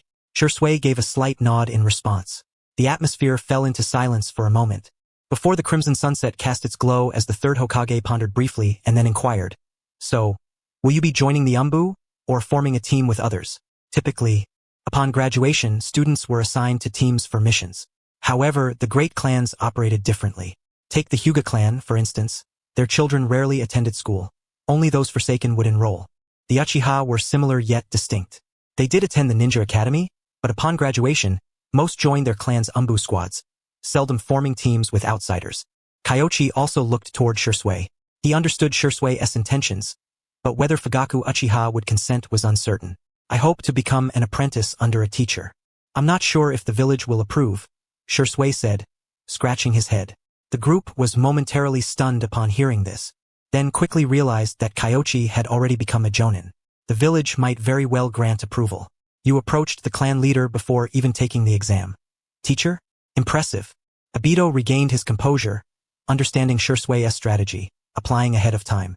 By now, letters of intent regarding Shisui's wishes were probably already laid out on the third Hokage's desk. Remarkable. Damn, why hadn't they thought of this themselves? Others shared the same sentiment. Teacher, I want to as well. Kyoichi reassured them, Jonin are all formidable. You can learn a great deal from any of them, so there's no need to worry. Except for Rin, who was a clan member, what was there to fear? Especially Asuma, the son of the third Hokage. Was he really worried about not finding a worthy Jonin mentor? However, in the original story, Asuma's teacher was never mentioned, and his promotion to Chunin was relatively slow. It was quite possible that the teacher he found after graduation was rather ordinary. Go ahead. Everyone could somewhat guess the reason behind Asuma's departure. It was simply to secure a teacher's position. For the remaining few, it would be dishonest to say they weren't tempted, but first, they had no connections, and second, Kyoichi only had one slot left. Who would seize it first? That would be undignified. It was better to leave it to fate. With this thought, everyone relaxed. Kyoichi's temporary appointment as Jonin instructor would end with the promotion. No one would let a Jonin languish in the ninja academy. Moreover, the academy had been reorganized into grades, with teachers returning, so his presence as a Jonin was no longer necessary. Consequently, he had very few classes left. Even if he did teach, there was little to gain. The students at the academy had already learned what they needed. A few extra lessons would only grant a minor increase in proficiency. It was far better to focus efforts on Might Due and his son, Shisui, and Asuma. These four held a wealth of untapped potential. Especially Asuma, who was destined to become one of the 12 guardians, an elite jonin. Squeezing some benefits from him would surely yield substantial returns. Teacher, can we still come to you with questions? Rin asked, a hint of melancholy in her voice. It felt as though they were still students. Yet in the blink of an eye, they faced the prospect of being separated into different classes. Of course, if you have any questions, you can always come find me.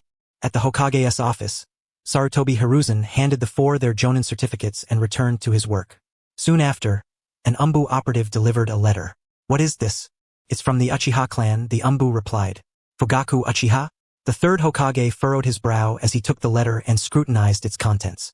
After a moment, his frown eased slightly, and he set the paper down, his mind awash with thoughts. Shisui wished to apprentice under Kyoichi Kanda. This was not impossible. After all, Kyoichi was a descendant of the Senju clan, and with Tsunade serving as a liaison, it would be possible to bind that child to the Hokage's faction, alleviating worries. If Shisui became Kyoichi's apprentice, there was even the chance of drawing him into their fold and undermining the Uchiha from within. In that case, the Uchiha might face an entirely different set of possibilities. Konoha's attitude toward the Uchiha had been conflicted since the era of the second Hokage.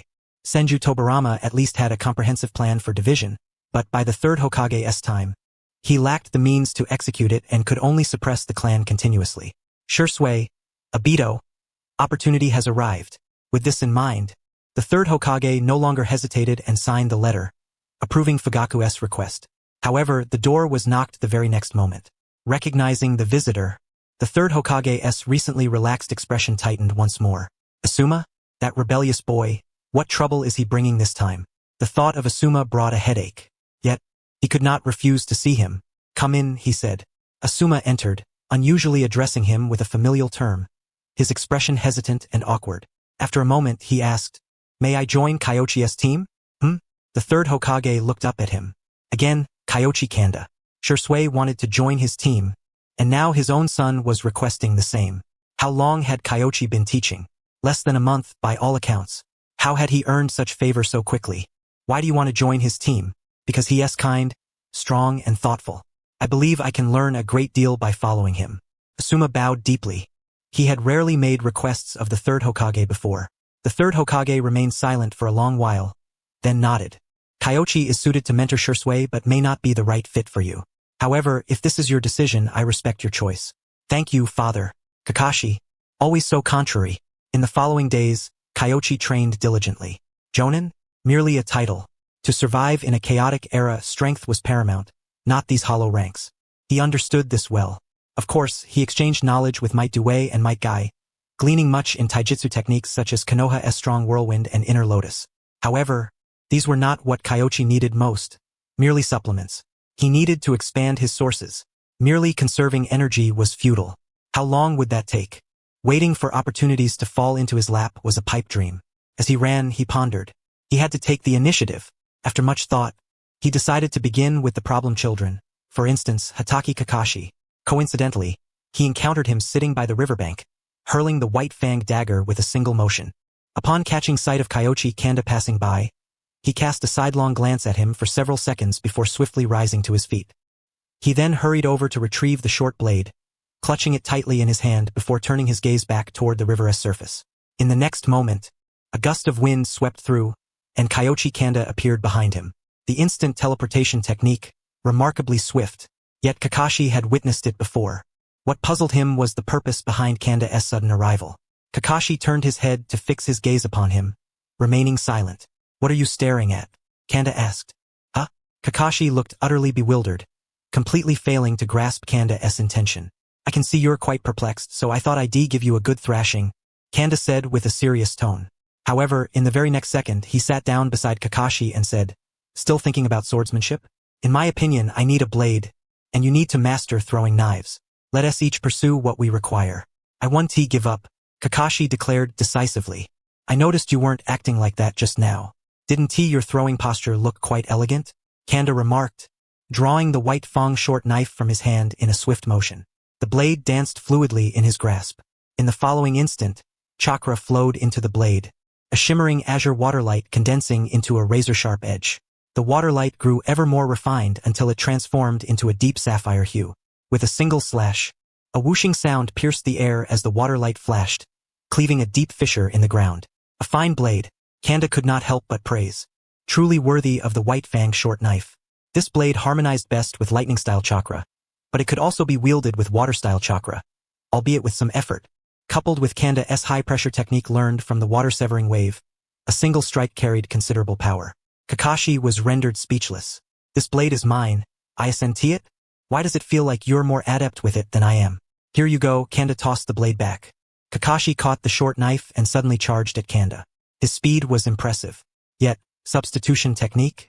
Although Kakashi did not exert his full strength and even deliberately restrained himself, striking with the back of the blade, if he had landed a true hit, Kanda would not have been harmed. Despite the close range, Kanda managed to evade with the substitution technique. His speed was swift, but his move was far too conspicuous. Kanda smiled faintly. Kakashi was no novice now, but he remained somewhat inexperienced in many aspects, vastly different from the Kakashi who had endured numerous trials and honed his skills within the Umbu. I relinquished the blade. One day, I will defeat you. Kakashi sheathed his knife and departed. He had found a direction. As Kanda had said, since he would not forsake the blade, he must find a way to improve. Currently, he was a jack of all trades but master of none. It was time to choose a path. Since he did not wish to engage in further conversation, Kanda, feeling lazy today, decided not to press the matter. After all, he was merely passing by and teasing a troublesome child. The truth was, troublesome children were truly difficult to handle. Shisui, Asuma, both were perceptive, but this boy was stubborn to the core still. Development direction tutorial completed. Evaluation. Excellent. Reward. Iajutsu/HM? A reward? The misunderstanding lifted, and Kanda's expression betrayed an involuntary joy. This boy was truly obstinate, having already accepted his guidance, yet still playing coy with his words. Fortunately, there was the system. Upon seeing the reward, Kanda's delight grew even greater. Iajutsu/ the prized sword technique of Mifune. Essentially, it was a quick-draw sword art. This was, without doubt, the finest reward he had received recently. The key point was that Mifune held his own belief of not cultivating ninjutsu or chakra. For him, Iajutsu was merely a sword-drawing technique. But Kanda was not so particular. Chakra or not, if it could be used, he would certainly employ it. A system reward required no extra practice. Alas, he lacked a fine sword. When would the 7 ninja swordsmen of the mist invade Konoha again? Right? The Raijin sword should still be with the 3rd Hokage. Perhaps he could borrow it for a while. Pondering for a moment, Kanda realized it was indeed feasible. If it was just going to lie unused, better to put it to use himself. At worst, he could exchange it for the 7 heavenly breaths technique. Having settled his thoughts, Kanda rose and directly made his way to the 3rd Hokage's office. Upon arrival, Hiruzen Sarutobi was examining early graduation files sent from the Ninja Academy. Shisui, Asuma, and who else would be suitable? Rin Noera? That seemed inappropriate. Rin possessed strong theoretical knowledge and exceptional chakra control, making her a promising medical ninja candidate. Not quite fitting alongside Shisui and Asuma. He mulled over the options, flipping through the files for some time, when he sensed someone approaching. The main guest has arrived. Lord Hokage. Kanda, sit down. I was just about to come find you for a chat, but I didn't expect you to arrive first. Now that you have been promoted to Jonin, would you be willing to serve as a squad leader? The 3rd Hokage smiled warmly. After greeting him, Kanda sat and replied, of course, I would be honored. You previously led those students. Shisui and Asuma are eager to join your team. Both have excellent grades. If you have no objections, shall we finalize this? Who would you recommend as the 3rd member? The 3rd Hokage presented the candidates, focusing mainly on 2. Rin Noera and Yugao Yuzuki. Yuzuki, then. Rin is better suited for training as a medical ninja. Although I have a rudimentary understanding of medical ninjutsu, my skills are limited. Moreover, she might not coordinate well with Shisui and Asuma. Without hesitation, Kanda responded. Also, Obito is quite a stalker. He has been attached to Rin since school. His kindness undoubtedly stems from Rin's influence. I'm sure you wouldn't want to separate them either. Just as I thought, the 3rd Hokage nodded gently. Without further hesitation, he inscribed Yugao Yuzuki's name. Having finished, he asked, you didn't come just to discuss the team, did you? No, Lord Hokage. I have been practicing swordsmanship and recently feel I have uncovered some insights. However, I lack a suitable chakra weapon. I heard that the second Hokage left behind a personal weapon. By the end, Kanda felt somewhat embarrassed, boldly asking for a favor outright. How shameless. Well, there is such a weapon. The teacher once used it, but I doubt it suits you. The third Hokage immediately understood Kanda's implication. No matter. I only intend to borrow it temporarily. When a suitable opportunity arises, I will return it to the village. In exchange, I can offer a secret technique I developed. The Raijin sword in hand. Un secret technique? The third Hokage's mind stirred, recalling the 8 gates technique Kanda had employed during the exam. Moreover, he remembered Kanda mentioning that it was a technique of Might Guy. Who was Might Guy? The third Hokage pondered. After a few seconds, realization dawned, and he looked up to ask, "Did you and Might Guy create the 8 gates technique together?" No. That was a technique that Senior Guy spent 20 years refining on his own. It has nothing to do with me. My technique is called the 7 heavenly breaths, which I conceived while self-studying medical knowledge. Kanda explained the principles of the 7 heavenly breaths and the concept of bodily activation.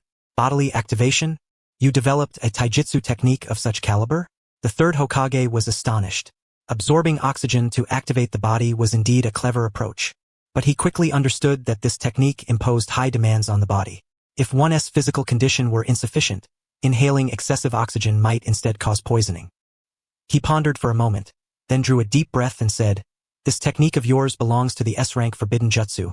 It must never be employed unless absolutely unavoidable." I understand.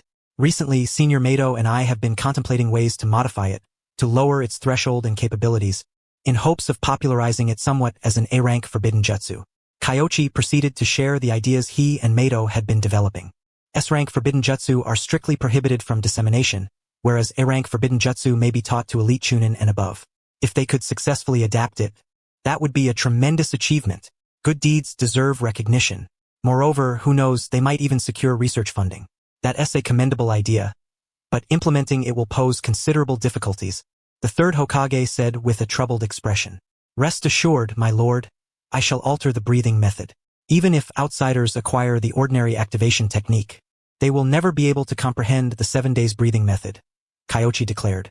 After a pause, he added thoughtfully, if we manage to develop it, at the very least, our ninjas will suffer fewer casualties in the next war. You make a valid point. We must not let fear hinder progress. Very well. We shall withhold the first activation technique for now.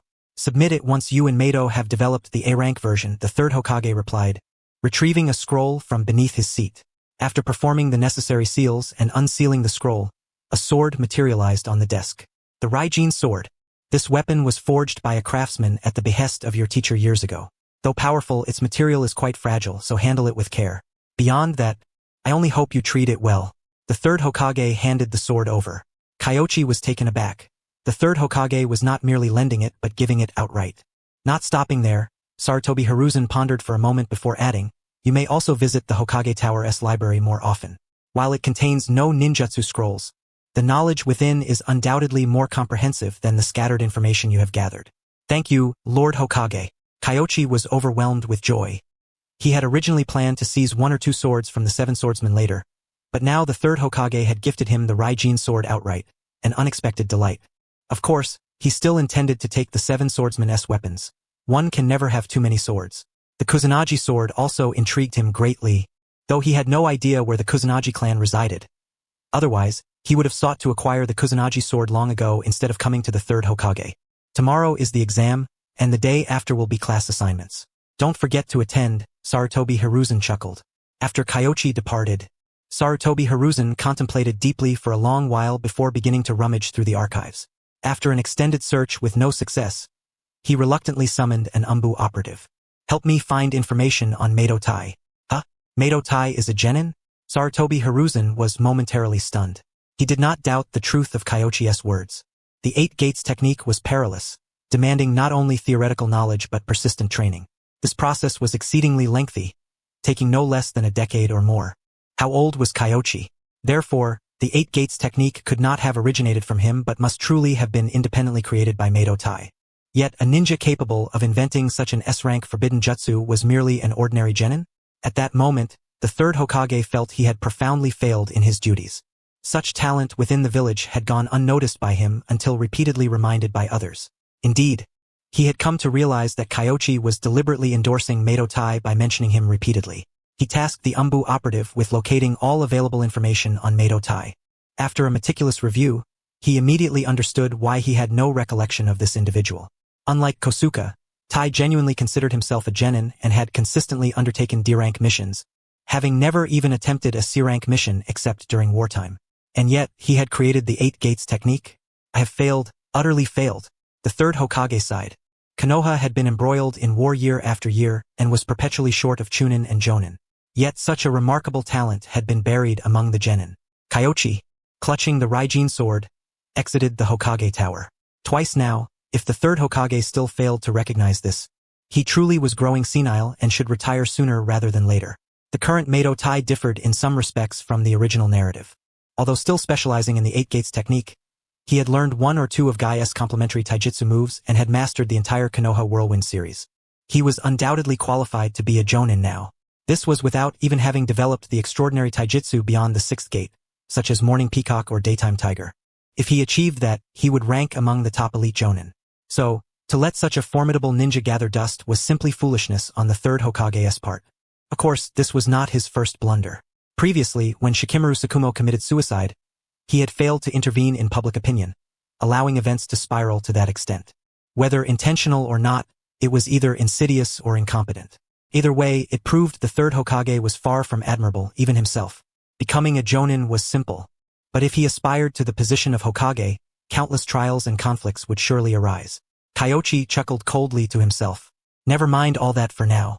The Hokage title was too distant. Surviving the next war and the Nine-Tails onslaught was the immediate priority. The next day, after training, Kyoichi headed to the Ninja Academy. Today was the exam. Those seeking early graduation generally faced no difficulties. It was mostly a formality. Yet Kyoichi had to attend, as it seemed the third Hokage had directly appointed him as the primary examiner for ninjutsu. But he was not alone. The accompanying examiners were equally distinguished, Taguno and Yuhi Shinka. Clearly, the third Hokage held high expectations for this cohort. Soon, the candidates began entering. The first was Obito. Surely he would not be late again. Indeed, 2 full minutes after the exam began, the door was finally knocked upon. Teacher? Obito trembled upon seeing him. He had not expected the examiner to be his teacher, and worse, he was damned late again. As usual, the exam covers transformation jutsu and clone jutsu fusion, with substitution jutsu to be tested later. Yes. Obito took a deep breath. He could not afford to embarrass his teacher. He rapidly performed hand seals, and after a surge of chakra, 2 clones appeared beside him. Simultaneously, the clones and the original transformed into the likenesses of Kyoichi and the other 2 examiners. The other 2 differed in height and build, but mine. Did you notice I have an extra ninja tool today? Obito said with a grin, leading the advanced by example. Huh? Obito's smile faltered. He knew his performance was far from perfect, especially the sword. Why did the teacher suddenly have an extra sword? Just the hilt showing. Who would notice that? Teacher Kyoichi, isn't this a bit too strict? Yuhi Shinka whispered. Compared to Chunin, Obito's performance might be slightly inferior, but against Genin it was already excellent. No, Konoha could face war at any moment. High standards are necessary. Obito, if this were the battlefield, I would need you to use transformation jutsu to support and deceive the enemy. At your current level, you have already been exposed. Kyoichi was blunt. Obito nodded repeatedly without a word of protest. Just as he was contemplating his next move, an odd sound suddenly rang out. Obito immediately formed hand seals. Thud, thud, thud. Several pieces of chalk struck the wooden substitute created by the substitution jutsu, coming into contact with a piece of chalk. If this were a battlefield, you would already be wounded. That's enough. Step down now. Do not disclose the circumstances here to the other students, or you will be marked as failing. Yes, sir. Inside, Obito was fraught with anxiety and uncertainty, yet he dared not ask Kyoichi whether he had passed. After all, he was late. Once he departed, Tahisa turned his head and stared at Kyoichi in astonishment for a long while before he could not help but inquire, Teacher Kyoichi, don't you think your standards are a bit too high? Not at all. They possess this ability under normal circumstances. If they fail, it is a matter of temperament. Students with poor psychological resilience would only become liabilities on the battlefield. They have this ability under normal circumstances. My goodness, all elite genin? Even so, this exam is far from the standard of a graduation test. Tahisa restrained himself from complaining further. Had Kyoichi's standards been like this back then, he would never have graduated. Too difficult, especially the first stage. The combination of transformation and substitution techniques not only tests the jutsu itself but also challenges intelligence gathering and observational analysis. Evidently, Obito did not quite meet the standard at this stage. Yet even at that level, he surpassed the vast majority of genin. Perhaps this is the advantage of being a clan scion, Tahisa mused privately. Next came. And it was much the same. Upon entering and seeing Kyoichi, the students were similarly stunned for a second or two. If it were any other teacher, they would have thought they could easily pass and graduate, but with Kanda Kyoichi, that was far from certain. The usual procedure, begin. Yes, sir. In the next moment, he swiftly mobilized his chakra to perform the substitution and transformation techniques. Tahisa was amazed to discover that the student had truly mastered the nearly flawless combination of transformation and substitution techniques. The problem was that Kyoichi still managed to find fault within it. Still, that sword. You just exposed the hilt. Who the hell would notice that? Besides that, the substitution technique was nearly perfect. Even among commoners, such proficiency was astonishing. Tahisa was utterly stunned. Subsequently, several more commoner students followed. Without exception, just as Kyoichi had said, they all performed better than Obito. It's not fair to say that. Obito is just more straightforward and not good at these subtle details. His strength lies in large-scale ninjutsu and shuriken manipulation, suited for frontal combat. Kyoichi took a sip of water. The third Hokage's squad was very particular. Minato's team, Obito and Rin would engage head-on, while Kakashi would reap and assassinate, all perfectly matching their individual abilities and styles. Of course, that was an elite squad. Ordinary teams aren't so particular, but it's also rare for an entire squad to consist solely of taijutsu specialists like Mike Guy's team. Great fireball technique? Upon hearing this, Hokage immediately grasped Kyoichi's subtle implication. Large-scale ninjutsu, low rank, only the great fireball technique would qualify. Kyoichi nodded. Hokage and Tahisa fell silent instantly. It seemed Obito was only at the bottom on the surface. In terms of actual strength, many candidates still outperformed him. Of course, it was also true that the boy's fundamentals were lacking, severely unbalanced academically. Halfway through the exam, the two of them grew increasingly alarmed. This cohort's quality was exceptionally high. Whether commoners or clan scions, their standards far exceeded previous years. In fact, in the performance of the three bodies technique, many commoners even surpassed some clan scions. To put it bluntly, these children were almost indistinguishable from genin, except for their lack of experience. Why was this? Naturally, it was not because their talents had suddenly improved dramatically. Every cohort, except for a few prodigies, does not differ much overall. The change must have come from the instructors. Kanda Kyoichi, in just one short month of teaching, he had elevated these children from ordinary students to nearly genin level. Impressive. Hokage himself was an instructor for genin and chunin and was well aware of the difficulty involved. To be frank, the vast majority of jonin could not achieve this. How did he do it? Hokage was puzzled. After all the tests, he finally could not contain himself and asked, Teacher Kyoichi, may I inquire about your teaching methods? How is it that your student standards are so uniformly high?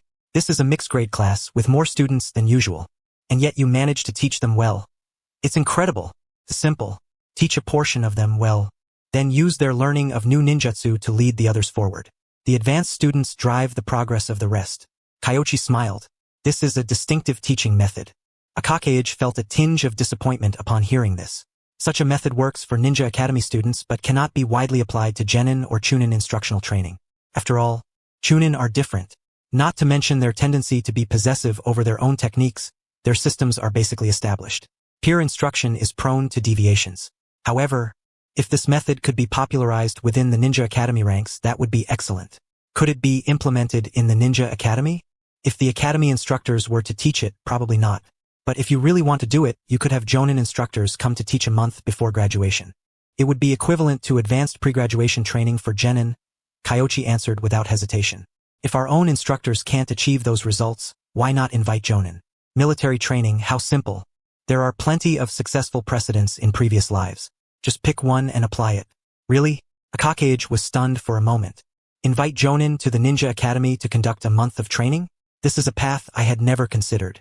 But upon closer reflection, he realized it was indeed highly feasible. The school teachers were all chunin. While they were qualified to instruct, they lacked the prestige to command the students' obedience. Jonin, on the other hand, were different. The crucial point was Kyoichi's example. He taught for 1 month and achieved results equivalent to several years of instruction by many others. Hokage thought for a moment and said, Teacher Kyoichi, I would like to write up your situation as a case study and submit it to the third Hokage for his judgment. Would you be willing? Of course. It's not like I'm the one writing it. Besides, if this becomes my major accomplishment, I might even receive a reward. Why not? Indeed, Kyoichi was already contemplating proactively applying to harvest a fresh wave of benefits every year. Having finished speaking, who agrees and who objects? Ninja Academy training camp?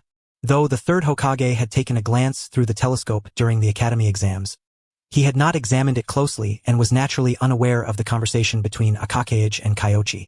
The following day, he saw the letter Hokage had submitted, a lengthy document detailing the intricacies of the three bodies technique taught by Kyoichi's class, as well as the full account of his dialogue with Kanda Kyoichi. Hiruzen Sarutobi read it carefully. After a long while, he took out his kizaru, lit it, and began to smoke. A ninja academy training camp. Elite jonin were busy, but compared to so many outstanding students, 1 month of a jonin's time was negligible. Taking time to teach for a month was entirely feasible. If implemented, the benefits would far outweigh the drawbacks. However, did you pass this on to me, sir? Roku. Today I received a lesson from a junior. Take a look at this. The third Hokage smiled as he handed over the letter. The one who entered was Shikaku Nara. Since the onset of the Second Ninja World War, Shikaku had gradually assumed the role of advisor to the third Hokage. Many matters required consultation with him, and this occasion was no exception. Shikaku took the document and began to peruse it carefully. At first, he paid it little mind. However, upon reading the contents described by Akakagami Yuhi, his expression gradually grew solemn. A remarkably proficient use of the shadow clone technique. While the shadow clone technique may not be as formidable as other ninjutsu on the battlefield, it enables the genin to coordinate effectively and preserve their lives. It is unquestionably a fundamental skill every genin must master.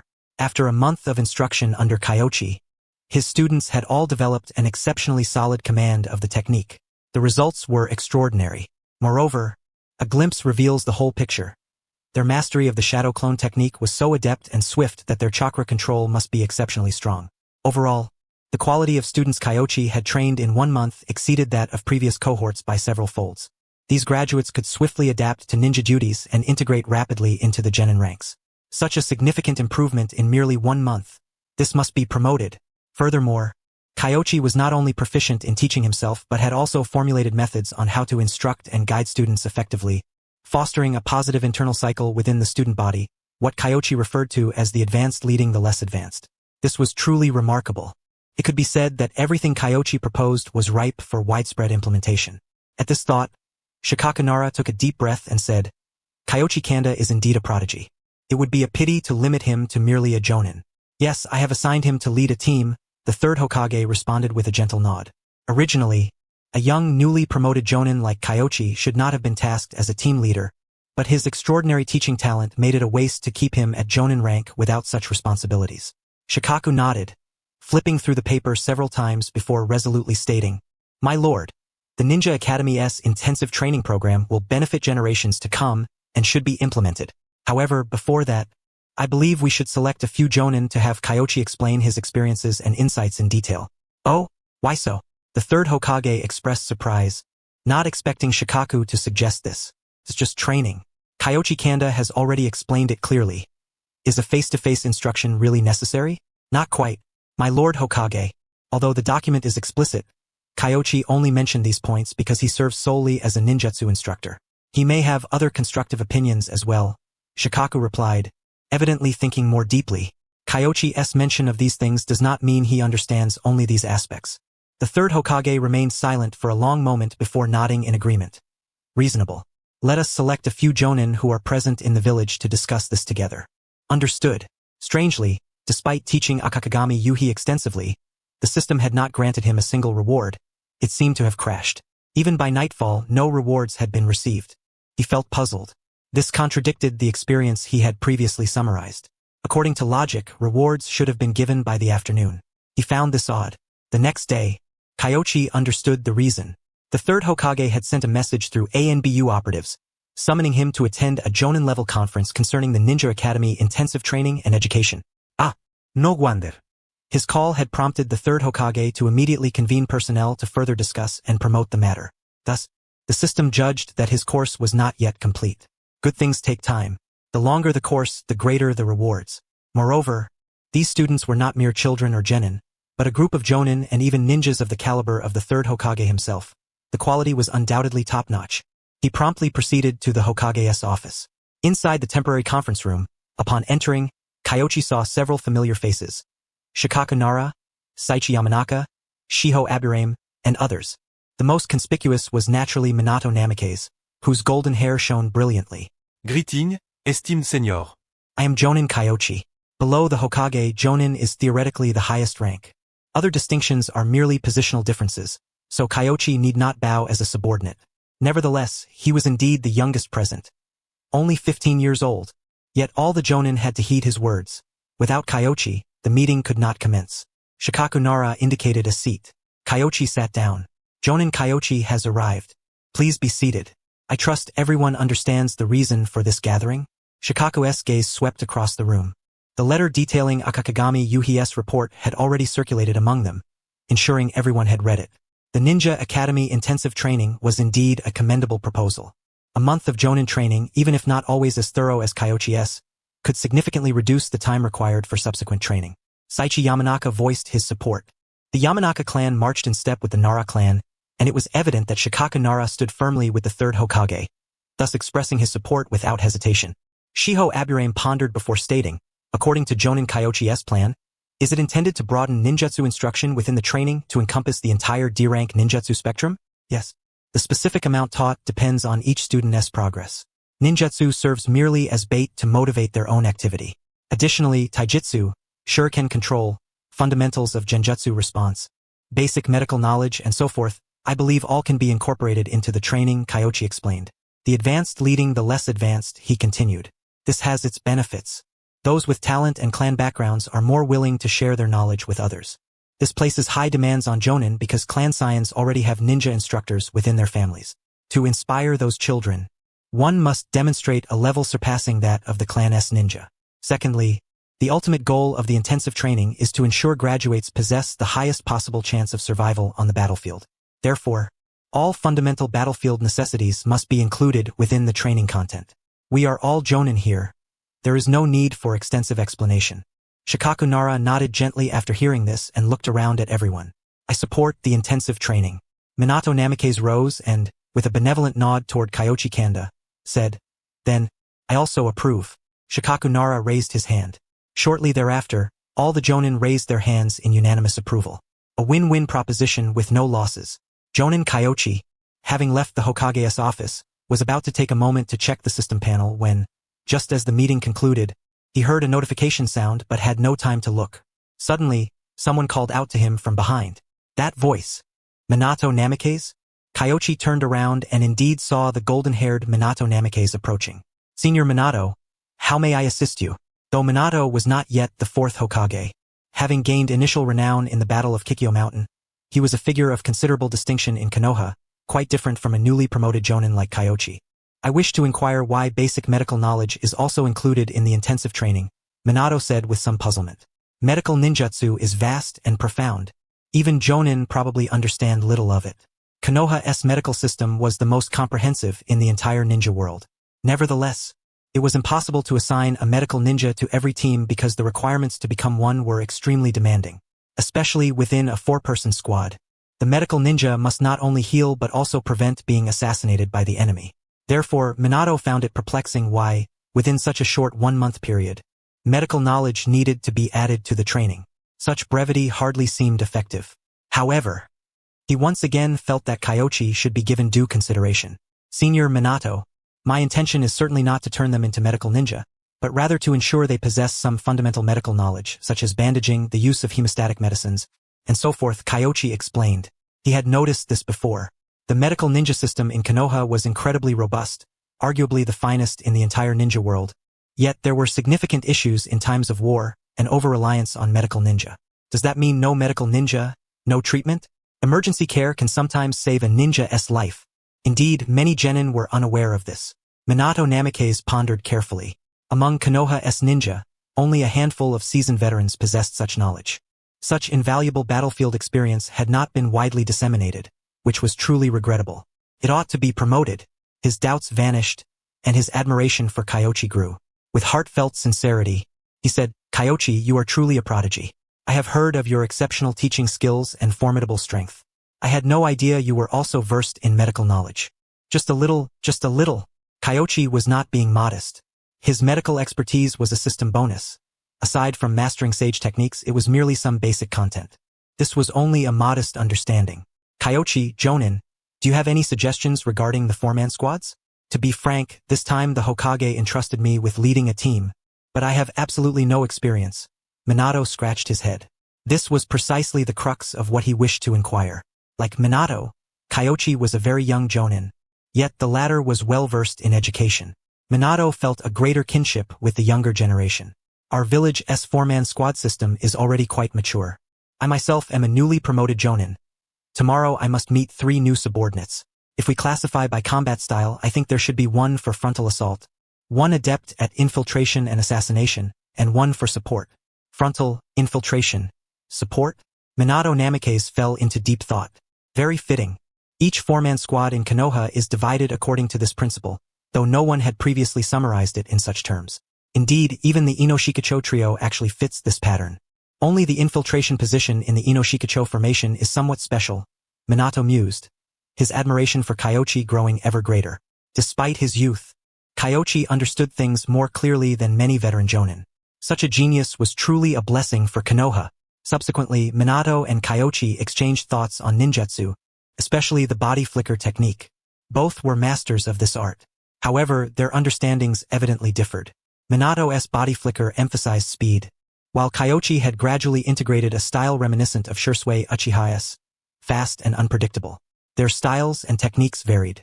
After some exchange, both were quite satisfied. The sole issue was this: Minato felt he had gained much. He had sought Kyoichi's guidance on numerous matters and had originally intended to repay the favor by instructing Kyoichi in the body flicker technique. Unexpectedly, Kyoichi was also a master of the technique, with comprehension not inferior to his own. This was somewhat awkward. Kyoichi, however, took it in stride. "You reap what you sow. By tutoring Minato Namikaze, I can earn some rewards." Returning home and reviewing the rewards, Kyoichi nearly split his mouth smiling. His proficiency in the body flicker technique had reached its pinnacle, and he also gained an understanding of wind release chakra. Not a bad deal. Of course, these were minor gains. The key was another reward: completion of graduation intensive training instruction. Evaluation. Outstanding. Rewards. 1. Wind release Rasengan Shuriken. 2. Konoha style willow. 3. For symbols sealing host, choose 2 out of 3. Again, a choice of 2 out of 3. Kyoichi wished he could have all of them, but unfortunately, he must forego one. This was with an outstanding evaluation. Otherwise, it would have been even more agonizing. In truth, no deliberation was needed. Among these 3, he decisively discarded the first. After all, he lacked Sage Mode, so the practical value of that item was limited. Moreover, he understood how to train the Rasengan and the Rasengan Shuriken. With Sage Mode, he could train it himself. As for the other 2, Konoha-style Willow was an S-rank illusion sword technique, unparalleled in the world. The 4 symbols sealing, while less impactful, still offered supplementary sealing knowledge. Acquisition successful. Obtained. Kyoichi carefully reflected and swiftly mastered these 2 S-rank arts. Being system gifts, they required no extensive contemplation and could be grasped quickly. However, the sealing knowledge from the 4 symbols sealing caused a slight tingling in his head. The volume was immense. Just this single 4 symbols sealing involved so many techniques.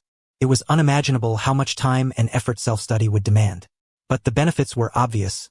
Possessing sealing techniques meant that when confronting a Jinchuriki, he need not be excessively fearful. Next was swordsmanship. Kyoichi's sword skills mainly derived from his grandmother's ancestral swordsmanship notes, which contained primarily sword techniques and theoretical knowledge. Konoha-style Willow was a prime example of theory transformed into practice, directly usable and very powerful.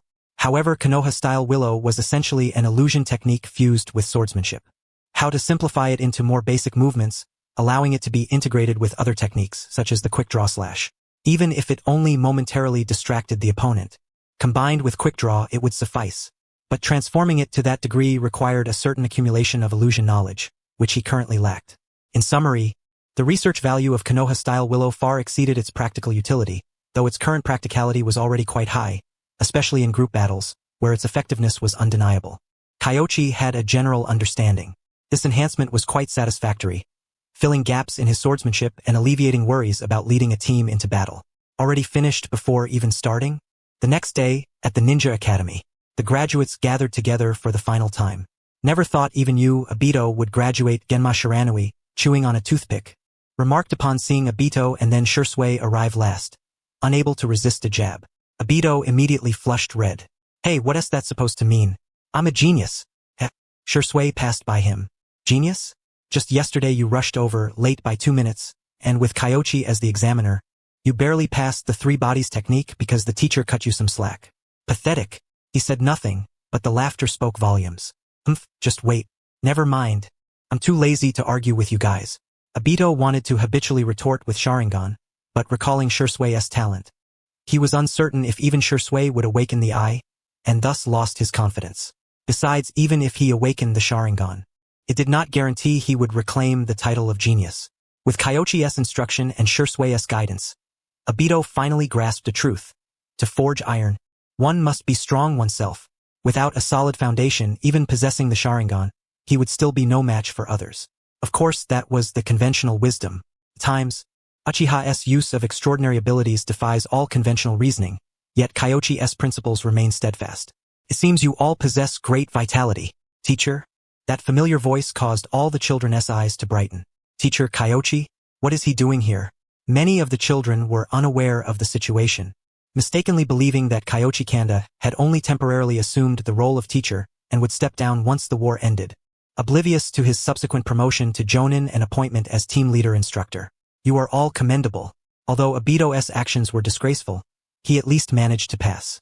However, you young man dared to be late for the exam. Once you become a ninja, you must abandon such habits. Otherwise, you are being irresponsible to your comrades, and this applies to everyone. In any case, I do not wish to see any of you inscribed on the memorial stone. Kyoichi spoke with a grave tone. Although he had only taught for a month, these were after all his students. The atmosphere in the classroom grew heavy. Several were deeply moved, such as Binsaku Reito and Yamashiro Aoba. To put it bluntly, the ninjutsu techniques Kyoichi imparted were all advanced skills exclusive to Jonin, true life-saving knowledge on the battlefield. Commoners like them, even if divided into classes, might never have the opportunity to learn such skills. Now, Kyoichi's words were heartfelt and sincere. All right, Class 1. Shisui Uchiha, Asuma Sarutobi, and Kurenai Yuhi, come with me. Huh? Rin and Obito naturally knew about this. Kyoichi had recently taken the Jonin exam, but most were unaware. Class 1. Binsaku Reito was stunned for a long moment. Only when Shisui, Asuma, and Kurenai stood and headed toward Kyoichi did they come back to their senses. Good heavens! I thought the teacher had come only to give us one last lesson. Never expected he'd be promoted to Jonin. Damn it, the teacher's been showing off. A commotion arose within the class. Everyone knew Kyoichi's strength, but he had only been a Chunin before. No one expected him to transform so swiftly into a Jonin team leader. Moreover, judging by the students assigned to him, many understood that the village held Kyoichi Kanda in very high regard. Otherwise, they would not have entrusted promising talents like Shisui and Asuma to him. This was an elite squad. Could it be the teacher was a Jonin of elite caliber? Each pondered silently. Everyone, see you later. Kyoichi waved to everyone before departing the classroom. Shisui, Asuma, and Kurenai followed behind. After walking some distance, Kurenai couldn't help but laugh aloud first. Hey! Asuma grew slightly anxious. Laughing at the teacher? Thinking of quitting? No worries, you may laugh all you want. After all, you are not my disciples yet. Kyoichi smiled warmly at the three. The trio suddenly froze, staring blankly up at Kyoichi Kanda. Not yet? Don't worry too much. There will be a small test.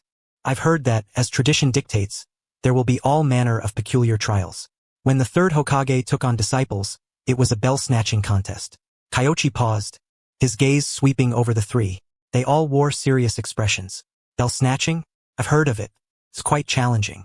We didn't prepare bells, so no snatching. As long as you can hurt me, you pass. How about that? He smiled gently, an innocent demeanor. It was difficult to make a Jonin sustain injury. However, nothing could be harder than snatching a bell from a Jonin. At least that offered a glimmer of hope. Let us go. Gather at the Death Forest.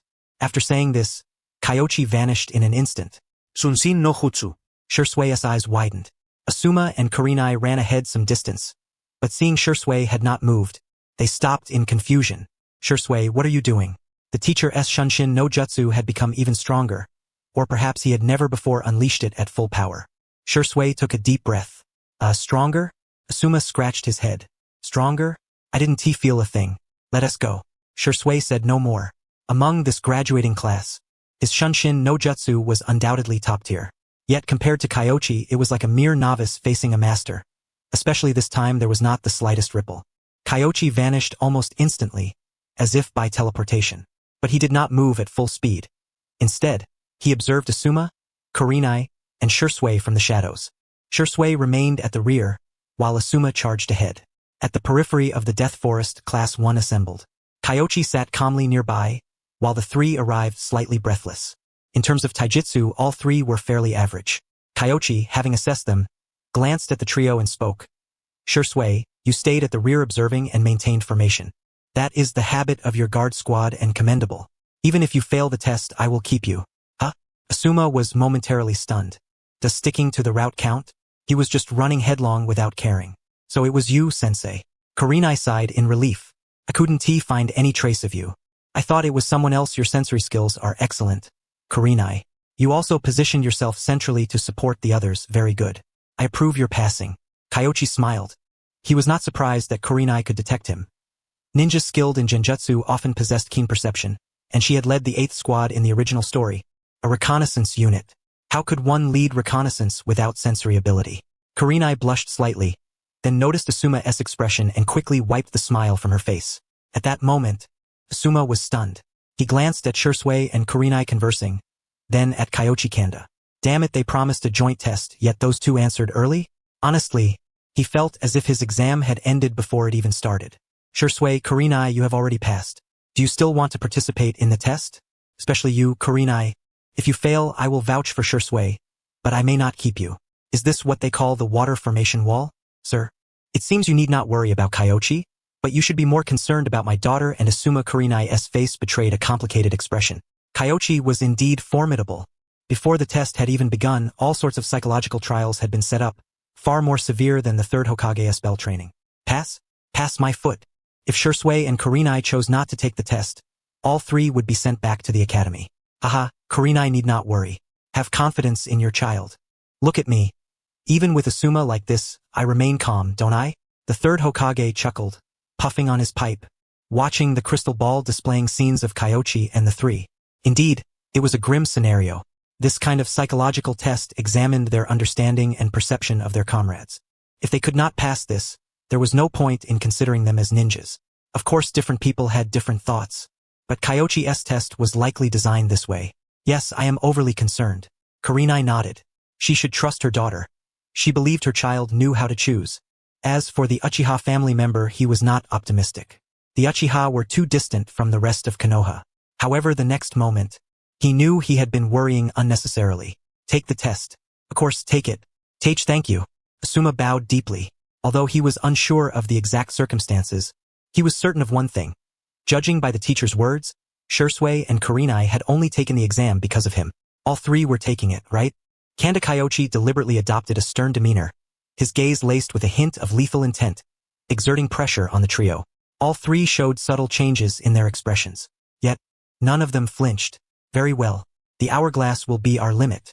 If you cannot harm me, everyone except Shisui is to return to the academy immediately, Kyoichi declared with a smile as he produced an hourglass. Then, with a swift motion, he flipped it upside down. In an instant, the three vanished using the body flicker technique. Not bad, at least no fools among them. Stretching lazily, Kyoichi strolled towards the forest. Had the three confronted him head-on, he would have seriously considered kicking all of them back to the academy for retraining. Time is pressing. For now, let us appoint Shisui as the team leader. What about the code and tactics? Kurenai admitted she wasn't cut out for this. However, Asuma was clearly not suited for it either at present. They had no choice but to let Shisui take the lead. Me? Shisui was stunned. He was only 5 years old. Being made temporary team leader was a tremendous burden. Nevertheless, he took a deep breath, and ideas quickly formed in his mind. Let us follow the guard squad's methods. The code will be hand signals for communication. I'll teach you a few simple gestures. As for tactics, you two will engage in frontal restraint while I maneuver for assassination. Don't be afraid to harm the teacher. Afraid? I'm afraid I won't be able to hurt him, Asuma said with a wry smile. He only hoped not to be a liability. Otherwise, being expelled back to the ninja academy would be utterly humiliating. Then it's settled. We'll first set traps, use genjutsu to create opportunities, and then decide when to strike. Once the fight begins, retreat is no longer an option. Both Shisui and Kurenai were genjutsu experts. They could not afford to abandon their illusions. Regarding retreat and feints, they did not believe they could surpass Kyoichi. To defeat him in that manner was but a fool's dream. Having formulated their strategy, they swiftly changed positions. Not bad, methodical and orderly. Kyoichi chuckled softly. Among the three, Kurenai was responsible for sensing and reconnaissance, while the other two discussed tactics. After traversing a stretch of forest, Kyoichi found no trace of the trio. Of course, this was because he chose not to exploit his abilities. Had he wished to find them, a single chakra detection would have sufficed. This was an exam, not a real killing. The game of cat and mouse had to be played slowly. He wandered casually through the woods, yet his path coincidentally led to the location where Uchiha Shisui and company had retreated. Clenching his kunai tightly, Asuma's palms were slick with sweat. Though Kyoichi had not made a move or even approached, the gradual compression of their survival space imposed immense psychological pressure. Shall we strike? Kurenai made a gesture, but Shisui quickly stopped her. Attacking now would mean certain defeat. We must wait for a better opportunity. Shisui mused silently. Yet, before long, Kyoichi advanced step by step, and Kurenai's position was the first to come under threat. If they failed to act soon, Kyoichi's proximity would surely expose their location, inviting a surprise attack. Genjutsu. Magical tree binding. Kurenai immediately formed hand seals. The illusion took effect. Kyoichi froze on the spot, seemingly caught in the spell. Shisui swiftly moved beside Asuma. Together, they formed hand seals. In the next moment, a colossal fireball erupted, engulfing Kyoichi's position entirely. Combining the wind release, great breakthrough with the great fireball technique amplified its destructive power exponentially. However, above, Kurenai reported instantaneously. The genjutsu had been dispelled. She promptly sensed Kyoichi's location, but his position shocked her. Substitution technique? So fast. Asuma gaped. Could they really hope to injure him at such a speed? Yet, there was no time to ponder further. Scatter. Shisui commanded a swift retreat. At that moment, a fleeting shadow darted by. Despite Asuma's best efforts to resist, Kyoichi's tremendous force sent him flying through the air. Only then did he manage to deploy the substitution technique. Too fast. Shisui had no choice but to turn back and engage in restraint. He tossed a smoke bomb. In the next moment, the three Asumas vanished in the smoke, retreating in unison. Ninjutsu. Water release water formation wall. Kyoichi did not pursue but instead formed hand seals. In the next moment, a massive wall of water rose from all sides, effectively isolating Kurenai, who had yet to escape. Watching from the shadows, Uchiha Mako was speechless. This water release was utterly absurd. A water formation wall? Its range was enough to encircle the entire Hokage building. Moving any slower meant no chance of escape. Absurd. Kurenai was desperate. She had already fled at full speed but was still separated. As a support ninja, one must always be mindful of positioning and personal safety in battle, for the primary target is often you. With a swift motion, a kick, Kurenai evaded using substitution technique. However, in the next moment, she felt the prick of a kunai at her neck. You're out, Kyoichi said, handing her the kunai. Kurenai's face was filled with frustration. She knew she had been too slow, leaving an opening. The water curtain descended. Asuma and Shisui, who had already turned back, instantly retreated upon seeing this. Yet, swordsmanship, Iajutsu slash. A moment ago he was still standing in place, but the instant the blade was drawn, the wielder was before Asuma. There was no time to dodge. Before Shisui could come to his aid, Asuma's shoulder was slashed by the back of the blade. Only you remain. So, genjutsu now. What? Shisui was startled. A flash of sword light? He quickly averted his gaze but was suddenly dizzy. How could this be? He hurried to dispel the illusion, but by the time he regained consciousness, a sword was pressed against his neck. The gap was too vast, so I remain unscathed. Clearly, you failed your mission. Kurenai, Asuma, you are to return to the academy. Or, Shisui, if you relinquish your spot, I might consider granting you all a second chance. Kyoichi smiled coldly at them. The atmosphere was deathly silent. The disparity was overwhelming. Is this the power of a jonin? Such a formidable technique should be promoted. Uchiha Mako could not help but marvel. Kyoichi's methods were relentless, one after another. yet undeniably effective. The third Hokage squinted his eyes slightly. Anyone facing such circumstances would hesitate and struggle, and the final choice revealed one character. Everyone starts as a weakling. However, no one wished to ally with a ninja obsessed with self-interest, especially when that ninja was an Uchiha. Shisui, what will you choose? If Shisui refused to forfeit his position, then regrettably he would be excluded, joining those suppressed. Kyoichi had not discussed the exam process with him, yet perfectly met the third Hokage's expectations. His satisfaction with Kyoichi grew. At this moment, Shisui was indeed torn. Previously, Kyoichi had assured him of a guaranteed pass, and now he presented a multiple-choice question. The reality was clear. This was an exam impossible to pass. Yet, if Asuma and Kurenai were to be abandoned, would they still be considered a team? Shisui took a deep breath and declared, "Sensei, I choose to take the exam again." Shisui, Asuma, and Kurenai were somewhat incredulous. The two were 4 years older than Shisui and had scarcely interacted with him before. Their understanding of him was limited. Therefore, they never expected Shisui to relinquish his spot. Equally startled were Hiruzen Sarutobi and Kurenai Yuhi. They had guessed the true purpose behind Kyoichi's question. Indeed, the entire exam was designed around this very moment, testing not only Asuma and Kurenai but also Shisui. It was a profound examination of human nature and psychology, far more daunting than the Bell test. Nevertheless, Shisui's response was exemplary. Whether he had discerned the true intent behind the question or genuinely believed in his choice, it was enough to prove Shisui's worthiness. "Have you made up your mind?" Kyoichi's expression was grave. "Yes, I am the temporary team leader. The mission was not accomplished due to my tactical arrangements and considerations. I trust Asuma and Kurenai. If given another chance, we will succeed." Once Shisui voiced his resolve, his spirits noticeably lifted. After all, what was it but taking the exam once more? Simply returning to school. No great ordeal. Kyoichi then turned his gaze to Asuma and Kurenai, smiling gently. "And what about your opinions?" "Sensei, Shisui's tactics are sound. I am simply incapable of executing them. I volunteer to return to the academy." "Me too." Asuma and Kurenai responded without hesitation. Though their talents might not match Shisui's, both were scions of notable clans and possessed pride. The strategy, the mindset, the execution, all were best handled by Shisui. They could not bear to let him shoulder the blame alone. Moreover, facing another trial, it was clear they were no match for Kyoichi. He was, after all, a jonin. "So, you lack confidence?" "No, I believe that with another year of training I can achieve it. But at present, the gap in ability is undeniable." Asuma's tone bore a hint of dejection. Previously, he had thought himself perhaps not the best, but not so far behind as to lag behind his teammates.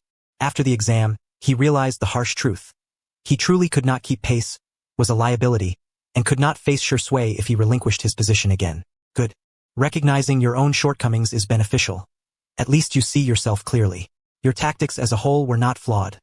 Kurenai provides support, Asuma holds the front line, and Shisui infiltrates and distracts. The problem was simply that I was too strong. Therefore, I hereby declare you have passed. Kyoichi clapped his hands and then sheathed his sword. The three were momentarily stunned. Passed? Shisui pondered briefly before recalling some of Kyoichi's earlier teachings. Reflectively, he said, "Sensei, the key to this test was actually the question just now, wasn't it?" "Indeed. In a team, there must be strengths and weaknesses, some who shine and others who sacrifice. But when combined, 1 + 1 should equal 3, just like the classic Inoshikacho trio," Kyoichi explained. "Teaching must never slacken. There is a reward too." "Thank you, Sensei. I understand." The three bowed in unison. Judging by their demeanor, a fledgling team was beginning to take shape. "Come. To celebrate the establishment of the first class, I'll take you out for ramen." Illusionary sword technique? The third Hokage narrowed his eyes, noting the similarity of the move. Although this technique was originally created by Kosuke, its theory was based on Senju Tobarama's principles. After a moment's contemplation, he harbored no further doubts and returned his thoughts to the exam itself. How was it? The third Hokage looked toward Kurenai Yuhi. As a seasoned jonin responsible for mentoring chunin and genin, he possessed more insight into education than many others. Kurenai considered for a moment and said, "It's intense. This boy's tactics are intricately linked, even more so than our old bell test. One misstep and you're caught. If this process were widely adopted, few children would pass." The third Hokage sighed. "It's good, but the standards are too high. By this criterion, most children would be unable to graduate as genin, rendering it unfeasible for widespread implementation. However, it thoroughly tests the children's abilities across the board. After much deliberation, he said we could apply it within elite squads, perhaps in Minato's class. We should invite Minato for a discussion. Kurenai agreed. Since it was an elite squad, the standards ought to be elevated.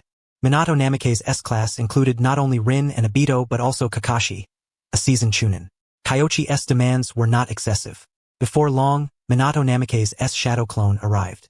His original self was to meet with Obito, Rin, and Kakashi. Lord Hokage, Minato, the third Hokage, cleared his throat. Kyoichi's class has just completed their test.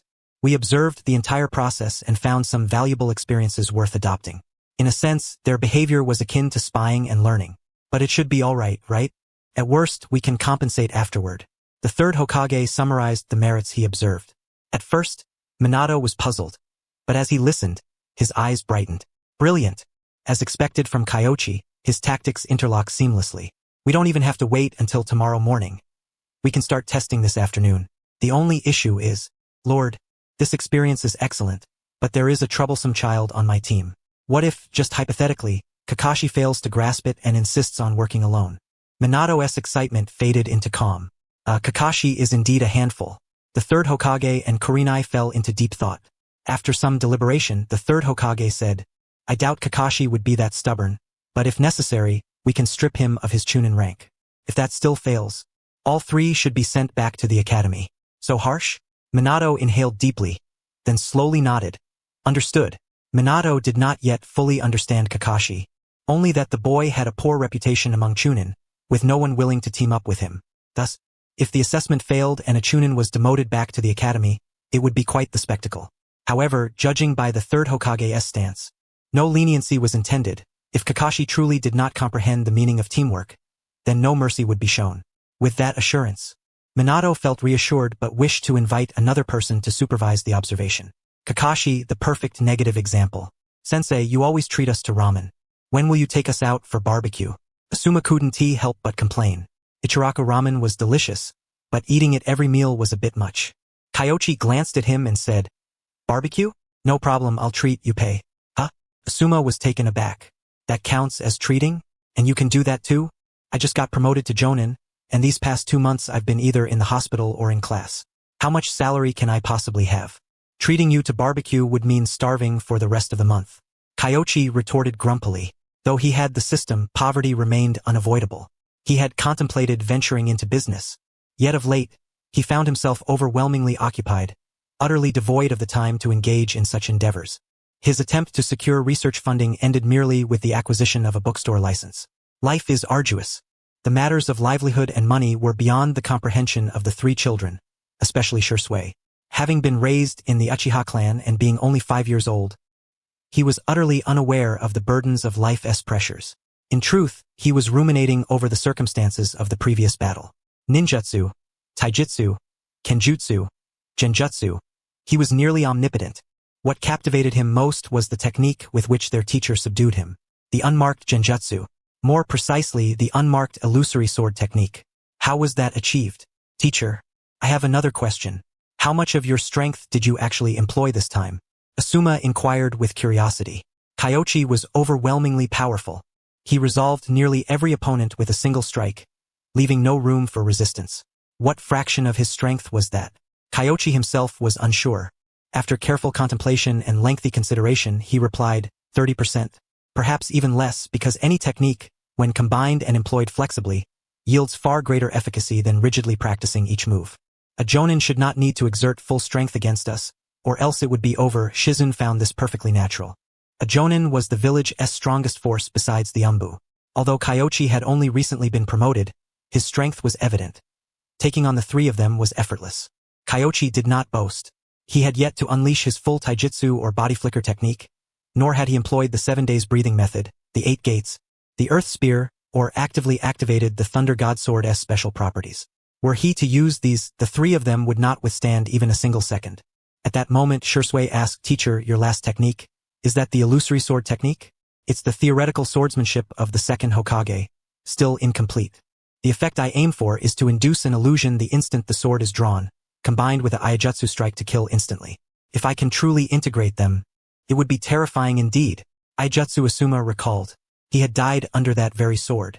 if illusions could be fused, creating a hallucination the moment the sword was drawn. Even a momentary distraction would suffice to deliver a fatal blow, for Kyoichi's speed was extraordinary. At that time, before one could react to the sword being drawn, Kyoichi was already before them. Moreover, the teacher had not exerted his full strength. Were he to do so, this strike would be even more formidable. Ninjutsu is static. It is combination and flexible application that allows one to forge a personal style. Your ambush coordination was quite commendable. If it had been a chunin, they might have been eliminated by you, Kyoichi remarked without undue criticism. The three were indeed strong. With genjutsu control, a major breakthrough combined with a giant fireball, and ninjutsu combinations, even elite chunin might not withstand them. Acknowledging their prowess, Kyoichi glanced at the system panel. Completed teamwork lesson. Evaluation. Excellent. Reward. Wind release. Vacuum blade. Wind release? Kyoichi was somewhat taken aback. This was his sole wind release ninjutsu thus far. It was not that he lacked scrolls, but the multitude of tasks he faced. Dividing himself to practice swordsmanship, training his true body, instructing students, meant that to practice wind release ninjutsu, he would need to create yet another clone.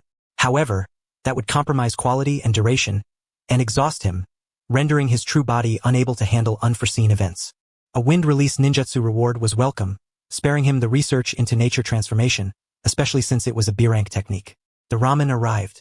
As he ate, Kyoichi said, "My ninjutsu, taijutsu, and kenjutsu are decent. Medical ninjutsu and genjutsu are average. Shizun, Shisui, you must rely on yourselves for genjutsu. I do not know fire release. In other areas, you three may each select a major." A major? The three were slightly surprised but soon grasped the meaning. It was understandable. A major was the primary focus. No need to answer immediately. Think it over at your leisure. For now, let us eat. The three silently picked up their chopsticks. Their minds preoccupied, appetite all but vanished. Kyoichi smiled, eyes narrowing. After all, they were children. When it came to weighty matters, difficulty in making choices was inevitable. At that moment he frowned slightly. Had the shadow clones dispersed? Soon, Kyoichi understood the situation. Minato Namikaze had invited him to supervise an assessment. Wasn't he the 7th Squad's tradition simply to snatch the bell?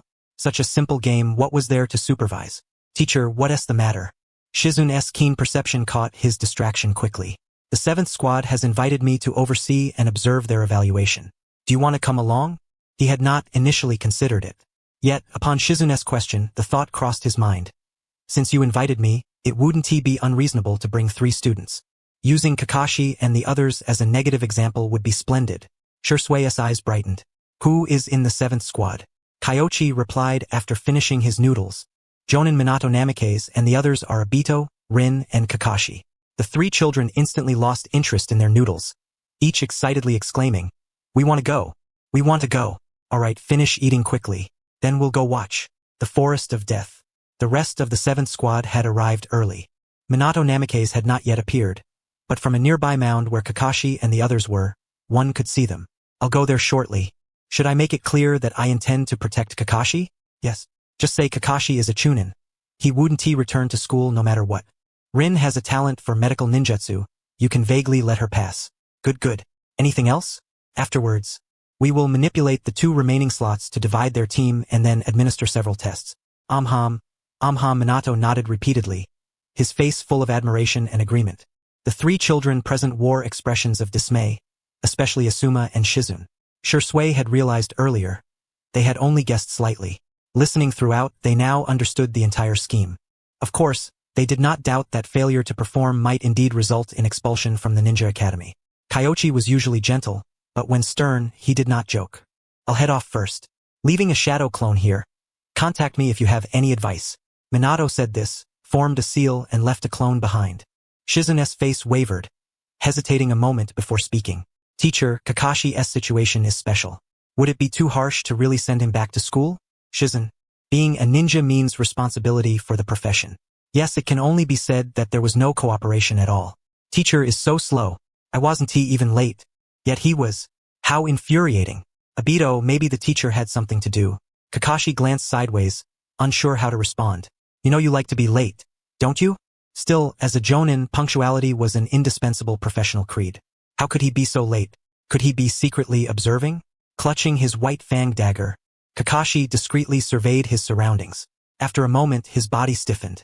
Slowly, he turned to look at a nearby tree behind him. "Good afternoon, everyone." In the next instant, Minato appeared before them. So fast. Kakashi was astonished. Such speed. Among those he had seen before, only Kyoichi possessed such a terrifying body flicker technique. Now, he had met a second. "Teacher, you're terribly late," Obito exclaimed angrily. "Ha ha ha, actually, I arrived quite early and have been observing you all this whole time." Minato Namikaze replied with a gentle smile, though his words carried no softness. "It's clear that only Kakashi possesses a sense of vigilance. The two of you are unqualified." "What?" Obito was dumbfounded upon hearing this. "Unqualified? The exam hasn't even started yet." Of course, Rin has the innate talent of a medical ninja and began studying medical knowledge from a young age. She is exactly the type of ninja we urgently need, so I have granted her a special pass. But as for you, Kakashi and Rin, you may vote on whether to keep Obito. Minato's smile was warm, but his tone was anything but gentle. He had previously intended to be stern, but Kyoichi had told him he lacked deterrence, so it was better to say such things with a smile. Now, it seemed to have the desired effect. Deterrence was overwhelming. Obito was rendered speechless, his mouth moving slightly as if unsure what to say. "Good grief. I came here for an exam, but before it even begins, I'm already out?" Kakashi was deep in thought. Obito. He really isn't suitable. It's not a matter of strength, but his personality is erratic and unrestrained. It would be very difficult to get him to cooperate. He seriously contemplated whether to replace Obito. However, before he could speak, Rin interjected. "Teacher, how can you say that? Obito has been working hard too. Please give him another chance. He wasn't late this time and has indeed made an effort." Minato nodded with a smile. I won't be late anymore from now on," Obito said anxiously. It seemed that this Jonin was genuinely intending to kick him out. They did not doubt Minato's abilities, for they all knew to some extent that he was once the youngest Jonin in Konoha and one of the legendary Sannin's disciples, Jiraiya. Dismissing Obito would be but a single word from him. As for Kakashi, me? If I had to choose, I certainly wouldn't keep him. But never mind. Whatever. Kakashi caught Rin's pleading gaze and said no more. "Then the assessment begins. The task is simple, you only need to injure me to pass. The exam starts now." Minato squatted over there, seemingly without any defense. "Disperse." As expected, Kurenai sighed. Since their enrollment several years ago, Obito and Kakashi had never gotten along. Asuma looked at Shisui and then at Obito, who remained standing in place. What audacity! Opposite them was a Jonin. The three devised various tactics and coordinated to the utmost, yet they still could not land even the slightest hit on Kyoichi, let alone Obito. "Not bad, at least your great fireball technique is well executed," Kyoichi smiled. Obito was not without merit. He was proficient with the great fireball and shuriken, and skilled with kunai, but his mind was lacking. His judgment and strategic thinking were poor. Simply put, others lagged behind due to lack of talent, but Obito fell behind because of a lack of intellect. Unfortunately, the great fireball technique was difficult to use offensively. Indeed, he only managed to burn a substitute. Rin had no choice but to return to assist. But Kakashi hesitated not at all and merely threw shuriken from afar to provide cover. "Why is he hiding?" Shisui asked in confusion. Asuma turned his head, not quite understanding the question. Kurenai elaborated slightly. "Kakashi is like that. It's hard to explain in a few words." "Shisui, what do you think should be done now?" Kyoichi did not answer directly. Obito and Rin had been detained. As the strongest forces in the team aside from the Jonin, it was natural to assist their retreat. Shisui replied. Kyoichi remained non-committal. At that moment, the situation shifted. Minato made his move. Though Obito and Rin resisted fiercely, they were no match for him. Defeat was imminent. Suddenly, a flash of steel emerged from beneath the ground. Kakashi. Such swift swordsmanship astonished Asuma. It was his first time seeing Kakashi strike with full effort. His speed was tremendous, his strikes decisive like a seasoned battlefield veteran, utterly unlike someone their age. Yet it was futile. Minato was faster. The clashing of weapons echoed even from afar. Obito and Rin attempted to join the fray, but they were utterly unable to intervene. Despite constant attacks, their effectiveness was mediocre at best. "What do you think?" Kyoichi asked. "The fighting is wrong. There's no coordination. It's chaotic." "I agree." Shisui and Kurenai voiced their opinions in succession. Asuma had nothing more to add and could only repeat himself. In truth, it wasn't that there was no cooperation, it was utterly absent. Obito and Rin had some rapport and tacit understanding, but as soon as Kakashi joined, the battle descended into a mess. forget about leveraging their strengths. Even demonstrating their true abilities was a challenge. Team combat is never a solo show, unless one is overwhelmingly powerful. Obviously, Kakashi was not at that level.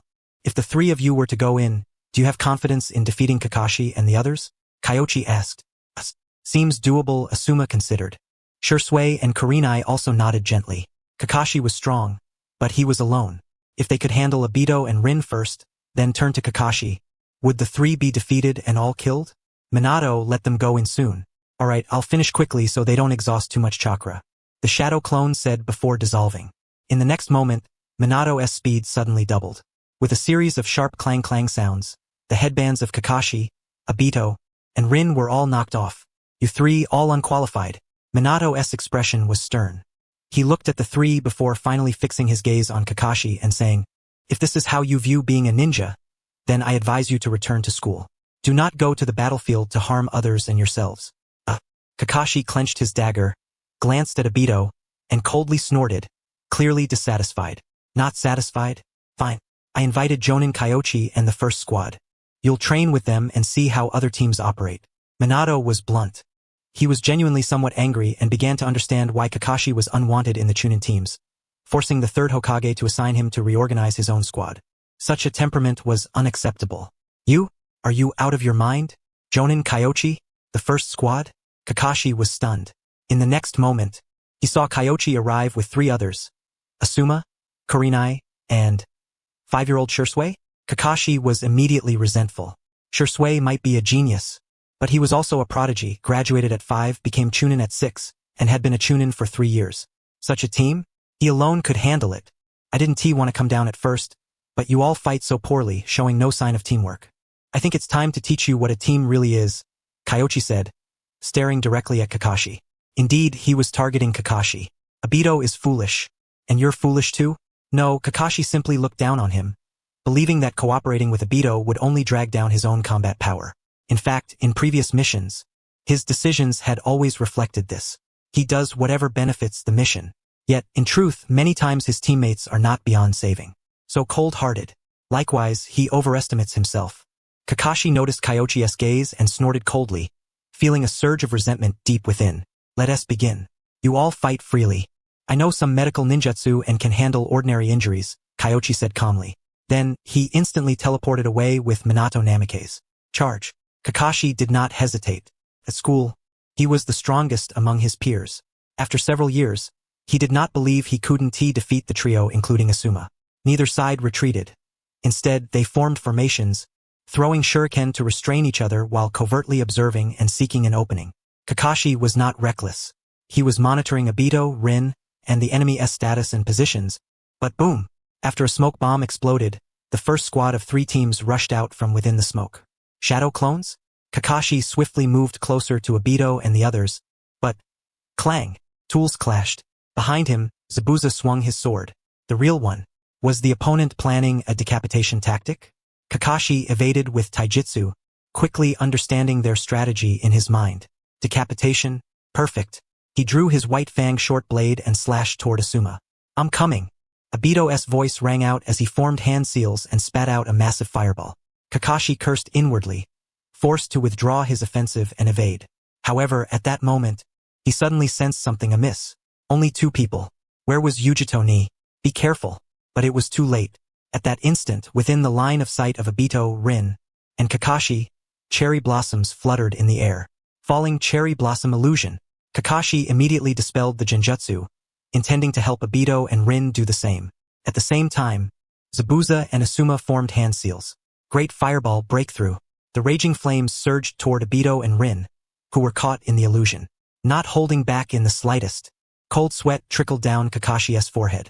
As the fire descended, he completed his hand seals in an instant and slammed his palm on the ground, raising an earthen wall to block the flames. Obito and Rin gradually regained consciousness. Yet, you're dead. A voice sounded from behind Obito and Rin. Asuma's shadow clone. Kurenai. Kakashi lost. Minato sighed. Though he was still alive, all his teammates had perished. Defeating the trio was no easy feat unless there was a vast disparity in strength between him and Asuma's team. But obviously that was unrealistic. Speed? Useless. Asuma and the others were neither fast nor slow. The three stuck together defensively, coordinating triple shadow clones and Yujito Nia's keen perception, keeping Kakashi perpetually on the defensive. They were all elite jonin. Kakashi was formidable, but as long as Asuma's team didn't intend to kill him, no trouble would arise. Kyoichi said calmly, if they separate, Kakashi can pick them off one by one. But standing together, defending against an elite chunin is not difficult. Right now, Kakashi's only advantage is his swift swordsmanship. Zabuza's strength and chakra were inferior to the others, but his speed nearly matched Kakashi's. Though at a disadvantage, combined with Asuma and Yujito Ni, Kakashi could only wear down Zabuza's stamina. The next moment, electric sparks flickered on Kakashi's blade. Has he unleashed the lightning release? Kyoichi observed Kakashi charging toward Zabuza. Underground, a shadow clone crept forward. The final strike. Was this the White Fang's swordsmanship? No, it was all show. Kakashi was about to lose. Kyoichi shook his head. Minato did not share that view. Kakashi's strength was real. If he could defeat Zabuza, the remaining two could be gradually worn down and slain. Therefore, the key lay in this strike. Yet, the next instant, Minato understood where Kyoichi's confidence stemmed from. Kakashi's sword was blocked by Asuma. Asuma was severely injured. His arm was slashed open deeply, blood pouring out. Yet Kakashi's lightning release chakra was neutralized by Asuma's wind release chakra. Simultaneously, Zabuza and Yujito attacked Kakashi's real body and shadow clone respectively. The outcome was sealed. Stand down, Kakashi. Yes. Minato spoke, and Kakashi, realizing the hopelessness, dejectedly lowered his blade. He was unwilling. Asuma took the blow meant for Zabuza. Otherwise, that strike would have killed Zabuza outright. Unwilling? Team combat was never one-on-one. What use was strength unless you were as powerful as Minato or me? Otherwise, don't talk nonsense. Kyoichi was not flattering himself. Minato possessed the Flying Thunder God technique. As long as he could break through defenses, he was nearly invincible. But he was no slouch himself. With the Earth Spear and various jutsu, he was rarely afraid unless facing the few of Kimogakure's elite. Against weaker opponents, he was unbeatable. And Kakashi? A fragile glass cannon. Without Sharingan chakra, he barely managed, and that was only barely. Compared to my Senju bloodline, there was no contest. What made him think he could take on three? Kakashi's expression darkened. But he knew Kyoichi spoke the truth. The reality was that they had been soundly defeated by Asuma's team. Rin, your problem lies in your taijutsu. You are a medical ninja, but your physical skills cannot lag behind. Tsunade-sama, one of the three legendary Sannin, is also a medical ninja, yet her strength is formidable. If it comes to it, you can consider chakra scalpels. Kyoichi looked toward Rin Noera. The girl was deeply shaken. She believed she was competent but had failed to contribute against the trio. Hearing her teacher's words, she paused, then thought carefully for a moment before exclaiming in surprise. Teacher, do you mean using chakra scalpels to injure the enemy? Severing ligaments, muscles, blood vessels to restrict their movement? SNT that right? Kyoichi nodded. Rin was stunned for a long while. She did not know chakra scalpels but had heard of them. Without Kyoichi's words, she would never have imagined the technique could be used offensively. Thinking it over, she found no flaw in the idea. Who said chakra scalpels couldn't harm others? Teacher, what about me? What about me? Obito grew anxious. Rin had a suggestion, but what about him? You? Train harder, endure some hardship, and gain experience. Are you out of your mind? Look, you should be thanking me. Teacher, that's not fair. I'm not weak. Obito pouted. Though he was instantly defeated, it was because Yujito had hidden within a shadow clone to ambush him, coordinating with Asuma's shadow clone to kill him. In direct confrontation, he was not weak. Think carefully about what I said. Kyoichi approached Asuma. After forming hand seals, chakra condensed and transformed into a green light. Rin was astonished. Teacher, you really know medical ninjutsu. Immortal arts. Can there be any doubt? Kyoichi cast her a glance, making a fuss over nothing. Thanks to the system's assistance, while other skills were lacking, his ninjutsu was proficient across many fields. Minato's admiration grew, and Kakashi bit his lip until it bled. This guy, mastering so many disciplines, yet still refining taijutsu and ninjutsu to such a degree. How on earth did he train like this? Could it be that I am truly weak? Kakashi felt a pang of unwillingness. He had always been hailed as a prodigy, growing up amidst the astonished exclamations of others, never once doubting his own innate talents. Yet, ever since encountering Kyoichi, Kakashi increasingly regarded himself as utterly inept. His taijutsu, kenjutsu, and ninjutsu were all competent, but none of them truly excelled. He could not even breach the defensive formations of the trio led by Shisui without relying on his relatively unpracticed kenjutsu to barely break through. At that moment, he involuntarily thought of his father, Tsukumo Hokage. The Hokage clan had once been samurai. Their kenjutsu had been passed down since those days and, combined with chakra under Tsukumo's mastery, their taijutsu developed a distinct style that became renowned throughout the shinobi world. Perhaps his father's swordsmanship was indeed the right path. A sudden thought flashed through Kakashi's mind. Previously, he had been trapped in an extreme mindset of outright denial toward his father. Now, he was beginning to accept a reality, that his father's kenjutsu was truly formidable, far superior to anything he had conceived. I had high hopes for you all, Kakashi, but you have deeply disappointed me. Watching the battle just now, I even felt that you did not deserve to be a ninja. You should return to the academy and study properly, just like the others, Minato Namikaze declared gravely. Kakashi bristled with defiance but found himself powerless to retort. After all, he had lost. The mission was incomplete. All else was mere excuse. Asuma scratched at his recently healed wound, looked up at the teacher, and hesitated to speak.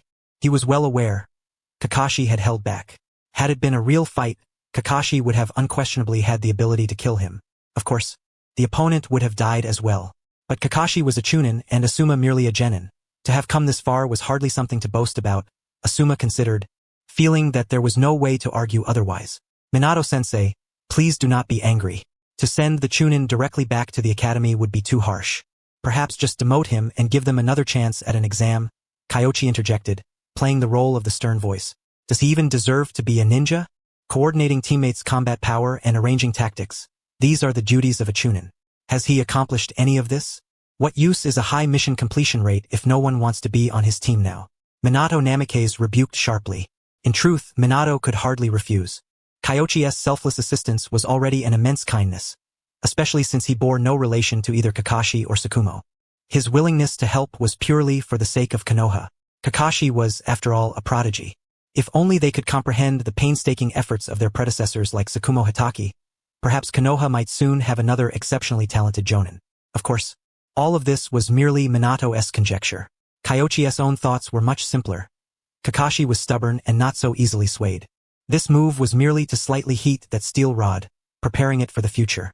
After all, if Kakashi were to develop his skills in kenjutsu, neither Minato nor Jiraiya was a master swordsman. In the end, he would have to find his own path. It was no easy feat to cultivate a prime asset. The lamb must be nurtured from youth. As for Kakashi, he hardly cared. At this moment, his mind was consumed only by his failure and Minato's reprimand. Alas, Kakashi was once on my team. On the battlefield, he always charged at the forefront. For my sake, give him one more chance, Kyoichi sighed, pleading once more on Kakashi's behalf. Really? Minato Namikaze was taken aback. This time it was no act. Kyoichi Kanda had actually been on the same team as Kakashi? Then why did Kakashi look so bewildered? A temporary chunin squad formed for a mission, Senior Minato. Please give him one more chance, Kyoichi implored. Very well. Since Kyoichi has spoken so earnestly, Kakashi, if you relinquish your chunin rank, I will grant you and the other two one more opportunity. Otherwise, take your chunin rank and leave. My squad no longer needs you, Minato Namikaze declared solemnly. Shisui glanced at the two instructors, his expression peculiarly strange. This routine was far too familiar. It was exactly like the previous time the teachers had bamboozled him. Moreover, Shisui had overheard Kyoichi and Minato conspiring loudly just before. He was well aware of the situation. Promises of guaranteed success and retention were all bait. Anyone who believed them was a fool. Was the prodigy of the Hokage clan truly a fool? He regarded Kakashi with curious eyes. Kakashi's emotions were tangled and conflicted. He was indignant. Relinquish his chunin rank? On what grounds? It was earned through battlefield missions. Yet, to be cast aside like this, he was unwilling to accept. He was not afraid of defeat, but to lose to a team like Shisui's was unbearable to his pride. Within moments, he reached a decision. Fine, I accept your challenge. Kyoichi Jonin, this is my bottom line. Thank you for your help this time. Tomorrow I will undergo another exam. Rest assured, I will be there, Kyoichi agreed readily. However, he felt no real concern and had no intention of truly attending. He would simply send a shadow clone in his stead. Kakashi was no fool. Losing to Minato today was normal. Losing to Shisui and the others was because he had underestimated Shisui and both Asuma and Kurenai had overestimated his own strength. Tomorrow's battle would be no such rough affair. Thank you. Kakashi bowed solemnly. He did not remember clearly but vaguely recalled having been on a team with Kyoichi once, perhaps a year or two ago, when Kyoichi had just been promoted to Chunin. Only 1 or 2 years, and Kyoichi was already a jonin. No need. I was once a prodigy I admired greatly. I do not wish for you to be ruined. Senior Minato, we shall not disturb your class training any further. Kyoichi. Thank you very much, Minato Namikaze said earnestly. Without Kyoichi, he truly would have been at a loss in handling this matter. The outcome remained uncertain. Yet, Kakashi was clearly no longer as rebellious as before. It must be remembered that even the third Hokage had been unable to handle him previously. Otherwise, he would not have been sent to Minato's class as a genin. Kyoichi was indeed remarkable. At this moment, Kakashi felt both grateful and impressed. Kyoichi departed with his 3 disciples, their expressions peculiar. Rin vaguely sensed that Kurenai and the others looked somewhat off but gave it little thought. As Minato continued to scold and educate, she ceased pondering Kurenai's expression. 9-9-6 work is a blessing, she mused. Returning to the village. Sensei, were you just with Lord Minato? Kurenai could not restrain herself from asking about the earlier situation. It was a staged act. Otherwise, that kid Kakashi Kyoichi shook his head and sighed. Asuma pondered briefly and nodded gently in agreement.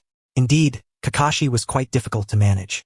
If he had been Uchiha Obito and on the same team as Kakashi, it would have been equally impossible to coordinate.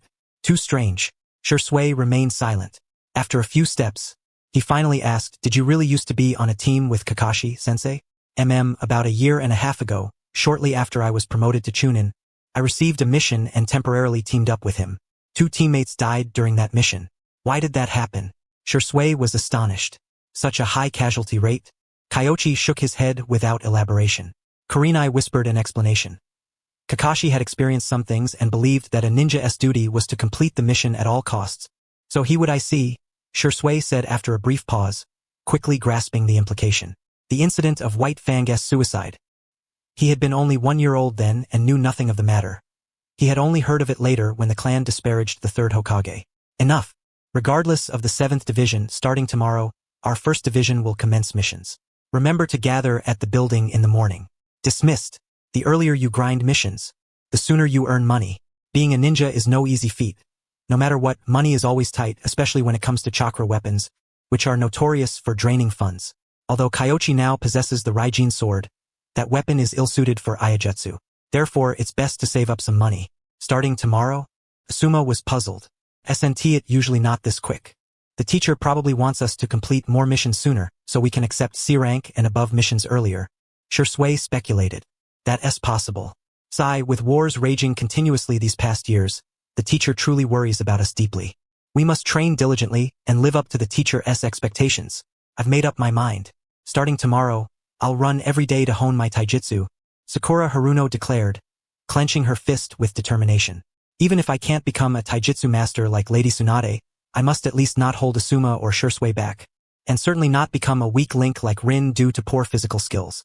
As for the teacher, I should focus on swordsmanship, Shisui said thoughtfully after a brief pause. Originally, he was still wavering, but after witnessing Kakashi's ninja sword techniques earlier, he felt there was no need to hesitate. Ninjutsu, Kyoichi cannot wield fire style. Shisui's main specialties could only be taijutsu or kenjutsu. Clearly, swordsmanship was the best path for him, and ninja sword techniques and phantom sword arts might suit him even better. If you choose swordsmanship, then I'll focus on taijutsu, Asuma smiled. Primary taijutsu with a secondary focus on ninjutsu. As for swordsmanship, well, that's not my forte. I prefer short blades. I'm not skilled at close combat, so taijutsu will be a secondary skill just enough not to hold me back. However, the teacher's words to Rin today reminded me that genjutsu and medical ninjutsu require exquisite chakra control, so perhaps there is some crossover. Sakura Haruno's eyes lit up with inspiration. The teacher can perform medical ninjutsu, so I'll specialize in genjutsu, with secondary focuses on taijutsu and medical ninjutsu. That seems feasible. The next day, at the Hokage building, Kyoichi arrived to find 3 children already there. On Minato Namikaze's side, he had dispatched a shadow clone. Let us go in and receive our missions, Kyoichi yawned. Yesterday, when he checked the system panel, he had only earned a single Earth-style mud wall. However, this trip took more time, and the genuinely effective guidance was probably limited. Kakashi's stubbornness was hard to change, and as for Obito, forget it. That foolish boy wouldn't change unless Rin were killed to trigger his dark transformation. Otherwise, his mind simply couldn't turn around. Let him figure it out himself, hand-holding would be too inefficient. Therefore, Kyoichi woke up this morning with a clear mind. For now, managing his own squad well remained his top priority. Upon entering the hall, the Chunin responsible for assigning missions was taken aback. Sir, who are you? We're the 1st Division, newly formed yesterday. Please assign us a D-rank mission. There should be many backlogged ones lately. These 3 missions, Kyoichi replied, just split into divisions yesterday. And today 1 division is already taking missions? And 3 at once? The Chunin was dumbfounded. Is this training or a real money-making endeavor? Is that a problem? Kyoichi asked when the man hesitated. It's not a problem, but D-rank missions are mainly. Well, since it's Sir Kyoichi's request, I'll assign these 3 missions to your squad. After receiving the missions, Kyoichi nodded in gratitude. Upon stepping outside, Sakura Haruno asked, Teacher, you took 3 missions? Yes. Have you all decided on your main specialties since yesterday? We have. The 3 began explaining their chosen focuses. Kyoichi listened quietly and nodded with great satisfaction. Just as I thought. Thankfully, my disciples aren't as stubborn as Kakashi or Obito, who would infuriate me to death and make me want to slap them senseless, let alone teach them. He picked up the 3 mission cards and said, Perfect. You'll split up. Shisui, chop wood. Asuma, help carry water. Sakura, catch cats. Huh? The 3 were stunned. Separate actions? That's different from before. Didn't we always act together? Is there a problem, teacher? Usually, we stick together to build team synergy. Letting you work together on missions is to foster team cohesion.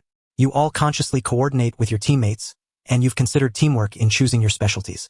There's no need for D-rank missions to build synergy. It's better treated as individual training, Kyoichi smiled. When missions are completed, the lead jonin shares the rewards. The 9-9-6 grind is a blessing.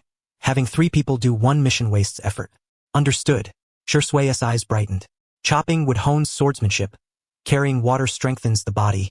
Catching cats trains speed. The teacher's division of labor makes perfect sense. If you understand, there's nothing more to say.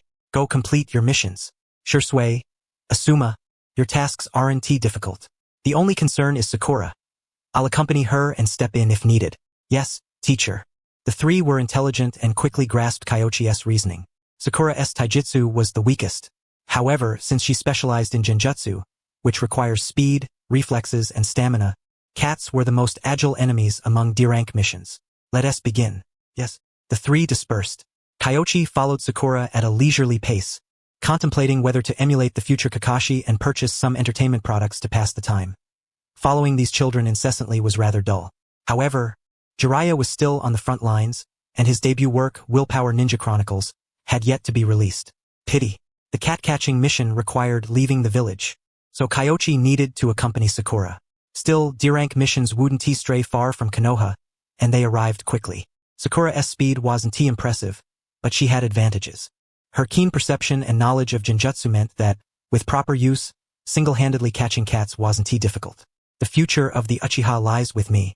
Meow. Intermittent cat calls echoed. With her sharp senses, Sakura quickly pinpointed the cat's location. But in the forest, trees, flowers, and bushes obstructed her path, preventing her from accelerating. Sometimes she seemed close, but the cat would dash into the thicket and vanish in an instant. Her speed was sufficient but poorly utilized. Kyoichi shook his head. No worries. Practice slowly. Run a few laps first to let Sakura realize her weaknesses. Then, giving guidance will be more effective. He perched in a tree, pondering swordsmanship. Yesterday, he had used the willow sword technique on someone for the first time and grew increasingly convinced that willow could be integrated into Iaijutsu. It didn't require prolonged genjutsu control, just a fleeting moment to strike the enemy. Creating an original technique was no overnight feat after all. It wasn't a system-issued skill. Kyoichi now had some clues but needed to acquire more knowledge for further integration. Teacher, may I rest a moment? Sakura panted heavily. She was utterly exhausted, her hair and clothes covered in dust and leaves, with none of her usual grace and composure visible. Yet still, she couldn't catch the cat. In fact, she sensed the cat was growing faster. What was once manageable was becoming increasingly difficult. Take a brief respite, and meanwhile, let me enlighten you. Do you realize where your shortcomings lie? Yugao nodded. Poor stamina, lack of speed. Speed is something you can catch up with. At worst, you could employ the body flicker technique, but your agility is insufficient, you cannot harness your own velocity. Kyoichi remarked, furthermore, what about your genjutsu? You do not specialize in taijutsu. Once you catch up, why not attempt to immobilize it with genjutsu? Huh? You can use genjutsu? Yugao was taken aback. She had thought she understood, but in truth, she did not. Genjutsu? Yes, since she did not rely on taijutsu, why not use genjutsu once she closes in? Suddenly, everything became clear to her. Of course, Yugao was well aware that even with genjutsu, capturing that foolish cat would not be easy. Casting genjutsu requires hand seals. The cat is extremely agile. While she is forming the seals, it might easily escape. She needed to integrate various factors and devise a strategy based on the environment. She was not dull. Soon, Yugao's eyes brightened. Sensei, I understand now. I shall go and capture it at once. In the Hokage's office. Even catching a cat can be considered training? The third Hokage's tobacco was nearly burned out, yet he remained oblivious, his face full of astonishment. Most of these cats were pets of the nobility. Their speed was not particularly extraordinary. Generally, they could be dealt with swiftly, so they were more often assigned as preparatory training for team operations. However, Kyoichi, with his inventive mind, had assigned them to Yugao to cultivate her speed and spontaneous reactions. This was something the third Hokage had never contemplated. After his initial surprise, he found the idea quite reasonable. The other two tasks, chopping firewood and fetching water? The third Hokage first glanced at his son. Asuma was fetching water, carrying 2 large buckets on a yoke, running from the riverbank some distance away to the water tank. Spilled some? Fetch again. Was this training in taijutsu? He used the telescope technique to observe Shisui. The difference was that the firewood chopping was entirely based on kenjutsu principles, seemingly pondering how to split the wood with minimal effort. This kid has too many peculiar ideas, he thought. The third Hokage took a drag of his cigarette, only to realize the tobacco had already self-ignited and burned out completely, causing him a pang of regret. He had not taken a single puff. What a waste. After his moment of distress, Hiruzen Sarutobi's thoughts returned to considering whether this approach could be generalized. Seemed not. Each class's circumstances were different and could not be uniformly applied. Most importantly, he realized that many in Konoha had become rigid in their thinking, himself included. Chopping firewood, fetching water, catching cats. They truly regarded D-rank missions as opportunities to train genin. Some missions were even fabricated by the village, but there was little thought given to deliberately sharpening their skills, focusing more on team development. The method was sound but could not be broadly implemented. Recently, it was tolerable. Accumulating multiple missions was manageable for him to accept 3 at once. Under normal circumstances, if a small squad took on 3 missions, what about the other genin? However, elite squads could be encouraged to emulate this method, he mused. Simultaneously, he fixed the telescope technique on Shisui. Uchiha Shisui. Could he become the second Uchiha Kagami? He hoped so. Otherwise, he sighed and cancelled the technique. In the afternoon, nearing dusk, Yugao was utterly exhausted but finally caught the cat, proceeded to complete the mission, and received her reward for the day. Upon returning to Konoha, at the barbecue restaurant, Kyoichi and his companions encountered the 7th squad, who had just passed their mission today. Shisui, Asuma. Toby wildly waved upon seeing them, as if he were the one treating everyone to dinner this time. Minato Namikaze stood nearby, his face beaming with a warm smile, greeting Kyoichi warmly. Seeing vacant seats, he gestured to them and said, Kyoichi-kun, why not sit down and eat with us? That sounds good. Let us order some more. Kyoichi did not refuse. With food available, one does not mooch. These 3 youngsters had subsisted on ration pills at noon and were likely famished now. Kakashi averted his gaze, wearing an indifferent expression. Yet, his eyes subtly fixated on Kyoichi's sword. Minato found this amusing. Kakashi was usually very calm, unlike his peers such as Toby, but when it came to Kanda Kyoichi, he lost that composed, mature demeanor. Knowing Kakashi's curiosity, Minato glanced over himself, somewhat surprised. Kyoichi-kun, is that sword perhaps the one belonging to the second Hokage? I borrowed it temporarily from the Hokage. Alas, poverty compels me, Kyoichi sighed. If he were as wealthy as the Sarutobi clan, like Asuma, he would have forged his own chakra weapon outright. There would be no need to rely on borrowed weapons. At first, the genin did not know which sword it was, but upon reflection they all had some impression. The sword of Raijin? Indeed, Kyoichi drew out the sword of Raijin. The blade was slender and thin. If used for ordinary slashing, the sword would not withstand many strikes and would easily shatter. Like the White Fang's short blade, it was a chakra weapon requiring chakra to wield properly.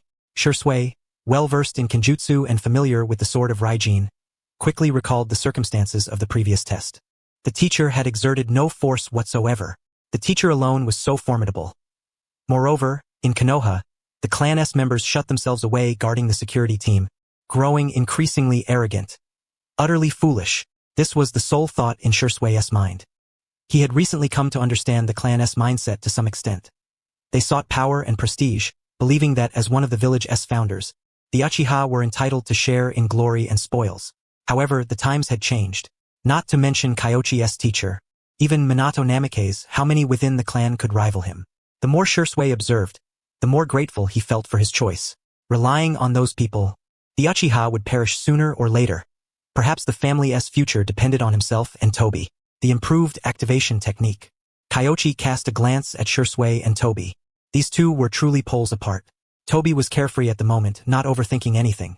Having food and play was enough, carefree and inherently kind-hearted, though somewhat lacking in intellect. In contrast, Shisui's mind was also a bit off.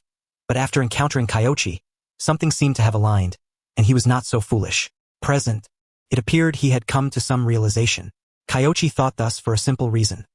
You have guided Uchiha Shisui's thoughts and altered the course of his life. Evaluation. Good. Reward. Magical steampunk loft. This was the first time an evaluation appeared so inexplicably. It must be that Shisui himself had some insight. Kyoichi was curious about what Shisui had been contemplating just now. However, the reward was quite impressive. The steampunk loft.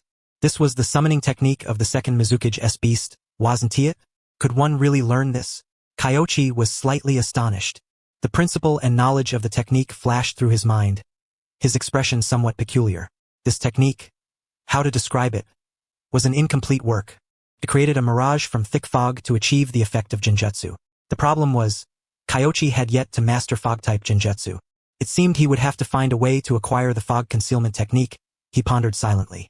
If he could acquire the mist concealment technique, it would undoubtedly elevate his ability to remain unseen to a higher plane, especially when confronting mist-shrouded shinobi. After all, it was an unearned boon. There was no reason to disdain it. Moreover, who could say it might not harmonize with his swordsmanship? Phantom sword technique. Kyoichi Kanda's mind raced with possibilities. Minato Namikaze perceived the subtle shift in his pupil's thoughts and could not help but feel a surge of admiration. No wonder Kyoichi Kanda became a chunin at the tender age of 13 and ascended to jonin rank in just over a year. Such a contemplative mindset at critical moments had allowed him to amass a wealth of knowledge over time. Now, everything was a manifestation of accumulated depth waiting to burst forth. With Jiraiya as his guiding mentor, Kyoichi's path was clear, whereas his counterpart lacked a proper teacher. Kakashi, just you wait.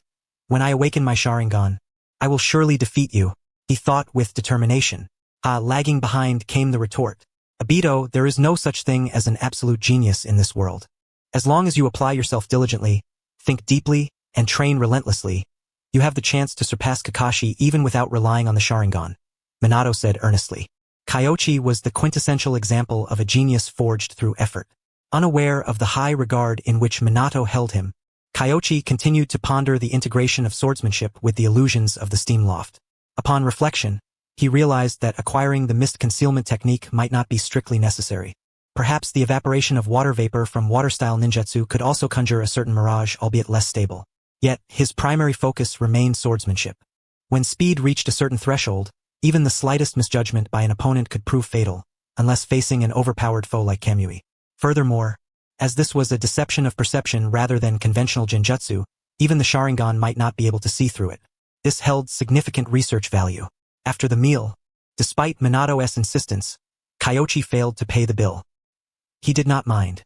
It was merely a meal, and since he charged no fee for instructing his disciple, he felt perfectly justified in freeloading this once. As the various squads gradually passed their assessments, the number of teams receiving missions naturally increased. After much coaxing, Kyoichi secured 3 assignments. The difference this time was that Asuma replaced the woodchopping role, while Shisui went to fetch water. There was a reason for swapping in Asuma. You should have mastered the nature transformation of wind style by now, right? Yes, sensei. Good. Then use your wind style chakra to assist while chopping wood with kunai. Once you become proficient, I will teach you a ninjutsu. Kyoichi intended to teach him the vacuum blade. This technique, of moderate difficulty and considerable power, would complement Asuma's future flying swallow tactics. Today, there was no need to pay much attention to Kurenai. The cat she had caught was nearby, So Kyoichi continued to train, honing his physical skills. His shadow clone stayed near Shisui, observing and practicing swordsmanship. During this time, he encountered several acquaintances. Might Gaia's squad, Team 7, even Might Due. Unlike Might Gaia's team, Might Due was a veteran chunin well past the age of teaming up with others. For many years, he had trained alone and undertaken missions solo. Today was no exception. However, there was a subtle difference. Today, Might Due seemed somewhat melancholy. Senior Due, why the sighs? Kyoichi asked, perched on a tree branch. It was strange. Might Due was nearing promotion and should not be sighing so often. Could it be that the prospect of advancement troubled him? Kyoichi, It's complicated, Might Due sighed. Instantly appearing beside him, Kyoichi learned that the third Hokage had confided in him yesterday, discussing the 8 Gates technique. Sarutobi had not demanded he relinquish the forbidden jutsu. Instead, he intended to promote him as a special jonin in taijutsu. This was ostensibly good news. But having been a chunin for 20 years, Might Due was accustomed to that life. The sudden elevation to special jonin left him uncertain of his role and deeply confused. Thus, despite his new rank, he still accepted a D-rank mission. Fetching water. Special jonin differs from regular jonin. A special jonin possesses unique talent in a particular field, and without leadership or special mission demands, they simply live a normal life, Kyoichi explained. Jonin require comprehensive abilities. Take Naruto Uzumaki, for example, without a certain level of knowledge. Even with shadow-level strength, he cannot become a jonin. The requirements for special jonin are somewhat lower. Might Due paused, then said, but as a special jonin, I'm still doing D-rank missions. So what? Does it bother you? Kyoichi responded, surprised. Even after over 2 decades as a chunin, Might Due remained indifferent. Why fret over continuing D-rank missions as a special jonin? That seemed to be the rationale. Might Due nodded in agreement but felt something was amiss. Scratching his head, he said, I don't know how to put it. Oh, I modified your 7 days breathing method based on my own ideas. I meant to ask you to check it, but I've been too busy and forgot. Oh, let us try it. Kyoichi's eyes brightened as he eagerly invited Might Due to test it on him. Not yet, Might Due said, then delivered a powerful kick. The force was tremendous. Kyoichi blocked with his hand, partially offsetting it with chakra, but still felt a slight sting. Next, Might Due swiftly launched another kick with greatly increased speed and strength. Before it landed, Kyoichi sensed danger and quickly reinforced his arm with Earth Spear. Thud! Under the tremendous force, Kyoichi staggered back several steps. What? He exclaimed, astonished. After a moment's contemplation, he said, try again. All right. Might Due took a deep breath and unleashed a flying kick. Kyoichi blocked it. The power remained formidable, but this time he was prepared and grasped Might Due's ankle. At that moment, the other leg twisted to strike his head. Effective indeed, Kyoichi remarked. But have you neared the gate opening state? After applying my modified activation technique, I found that my gates open partially and unconsciously, improving my bodily control. Might Due nodded. He lacked deep theoretical knowledge and had developed this version through trial and error, unsure if it was truly beneficial. D-rank mission, Shirakumo Town. Kyoichi mused. I understand now. Your study of the 8 gates was a solitary, painstaking endeavor without intent to innovate. Your activation technique evolved instinctively, and repeated gate openings loosened your chakra locks, resulting in this state. The 8 gates are the body's chakra locks. The more one trains the 8 gates, the less severe the side effects become. At your level, opening up to the 6th gate is easy, but you haven't mastered or trained it enough. Hence, your body unconsciously opens some chakra locks. It's not a full gate opening state but confers certain attributes. Others cannot replicate this. At least I find it difficult to master, as I can only open up to the 3rd gate, not even the 1st gate, let alone inadvertently breach the opening gate. Moreover, my chakra control is so precise that such an occurrence is impossible. So, is it good or bad? Might Due asked, puzzled. Very suitable for you and Guy. Ordinary jonin cannot learn it, Kyoichi replied without objection. Might Due could also perform this modified technique, but not very well. The physical demands of this caliber of activation technique remain exceedingly high, and many jonin are unable to master it. However, to research a weaker form of breathing activation technique would likely require profound knowledge of cellular biology and medicine, areas in which Kyoichi currently possesses only a rudimentary understanding of medical ninjutsu and cellular science. Unfortunately, Tsunade is no longer in Konoha. Kyoichi pondered for a moment and said, perhaps we could consider it this way. If you, senpai, suppress the activation technique to the extent that it does not interfere with opening the gates, maybe that would suffice. It can be done like that? Might Due was momentarily stunned. It seemed. Somewhat reasonable? It appeared so simple. Why had he not thought of it himself? He grew excited, clenched his fist, and shouted, "Excellent! Burn, my youth!" After his outburst, Might Day slipped away. Kyoichi twitched the corner of his mouth, momentarily at a loss for words. Indeed. Like father, like son. Nonetheless, Might Day's activation technique was quite intriguing, as it automatically opened a portion of the gates. The gates are a cerebral domain limitation. Opening all 8 gates allows one to utilize 100% of their physical potential, significantly enhancing speed and strength. Opening only some of the gates reduces consumption and side effects somewhat, but when combined with the activation technique, it can conventionally unleash nearly full power, which can be highly effective in certain situations. It was worth attempting to practice. In the coming days, Kyoichi focused on training in taijutsu, aiming to reach the 6th gate as soon as possible. As for the 7-day breathing method, he planned to pursue it later after locating Tsunade and learning more advanced medical ninjutsu. For now, cultivation remained the priority.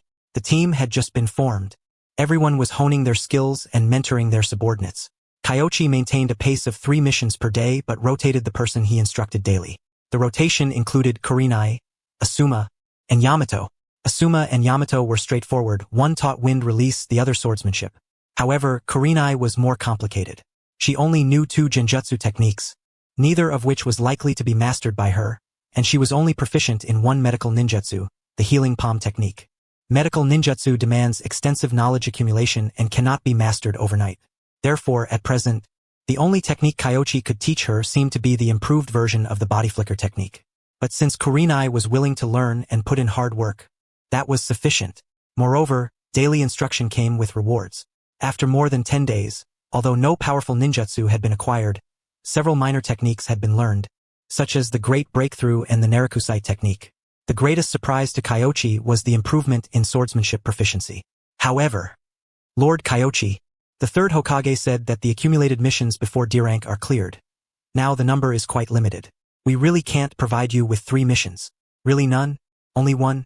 If you want it, take it. The Chunin in charge of assigning missions refused to budge. There were missions, but not many. After a frantic clearance over the past 10 days, with many genin returning to the village, there simply weren't that many missions available. Teacher, why not just accept one? Kurenai urged. Genin squads usually could only take 1 mission at a time. Being able to continuously accept 3 D-rank missions these days was already quite rare. Kyoichi scanned the mission list.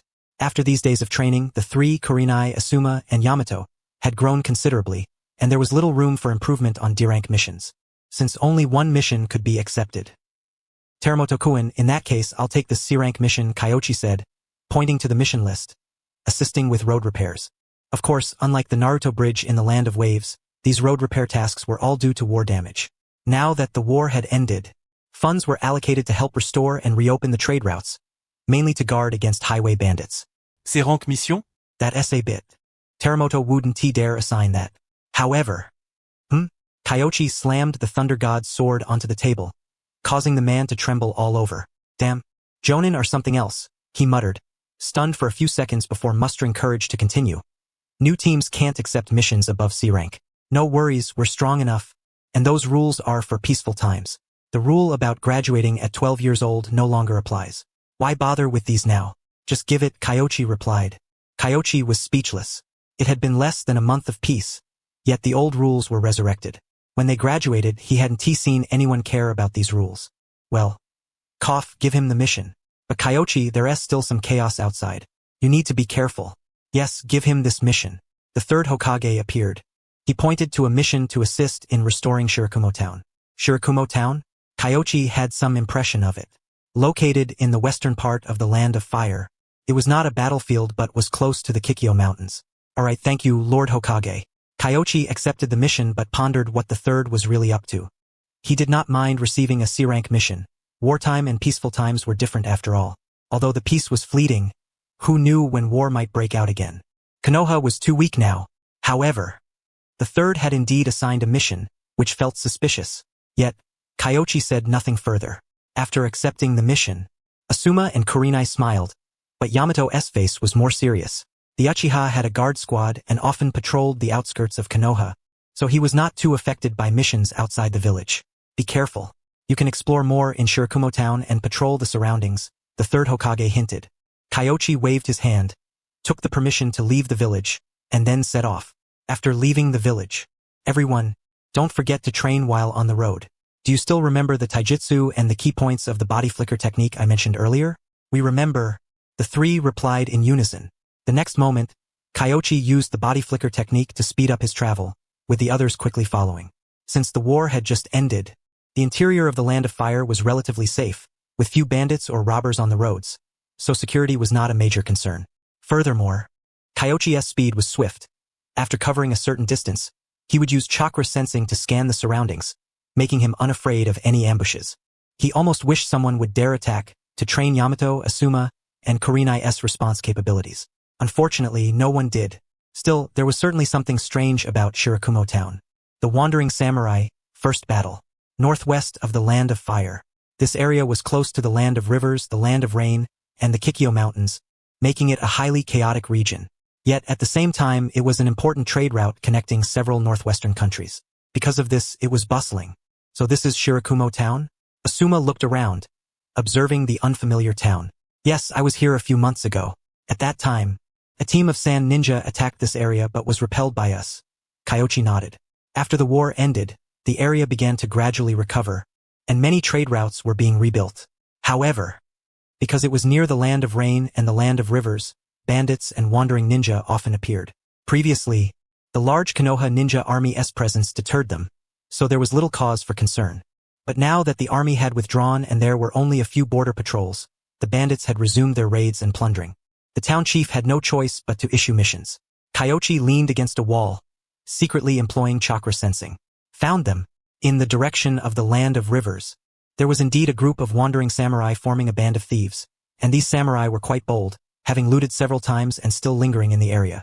Judging by their appearance, it seemed they were still pillaging. Sensei, what shall we do now? Sakura Haruno glanced around. Many people were busy repairing the streets. The damaged roads were gradually being restored. After a month, most areas had been repaired. She sensed the surroundings and found no enemies nearby, leaving her momentarily uncertain about their next move. Don't rush. Let us survey the area and assess the terrain, Kyoichi advised. If it were merely his mission, he would have charged straight through, cutting down everyone in his path. But leading a squad was a different matter. He glanced at the three children. After a moment of contemplation, Kyoichi said, for missions rated C and above, combat is likely. You must always be prepared to fight and eliminate enemies. Also, if you were in command, what would you do? First, examine the terrain, set traps, and prepare defenses. Asuma answered without hesitation. That S from the manuals, nothing wrong there. But where exactly should the traps be set? Asuma hesitated, unable to think of an immediate answer. This was a sign of inexperience. Shisui pondered for a moment and said, to the west. The Land of Rivers has no ninja villages. There are many wandering samurai and rogue ninjas who tend to band together as bandits. Patrols usually focus on that direction. Not bad. Your guard squad has already taught you a lot, Kyoichi remarked with admiration. Uchiha Sasuke, despite his arrogance, was undeniably skilled. Unfortunately, the Hokage faction within their clan was numerous.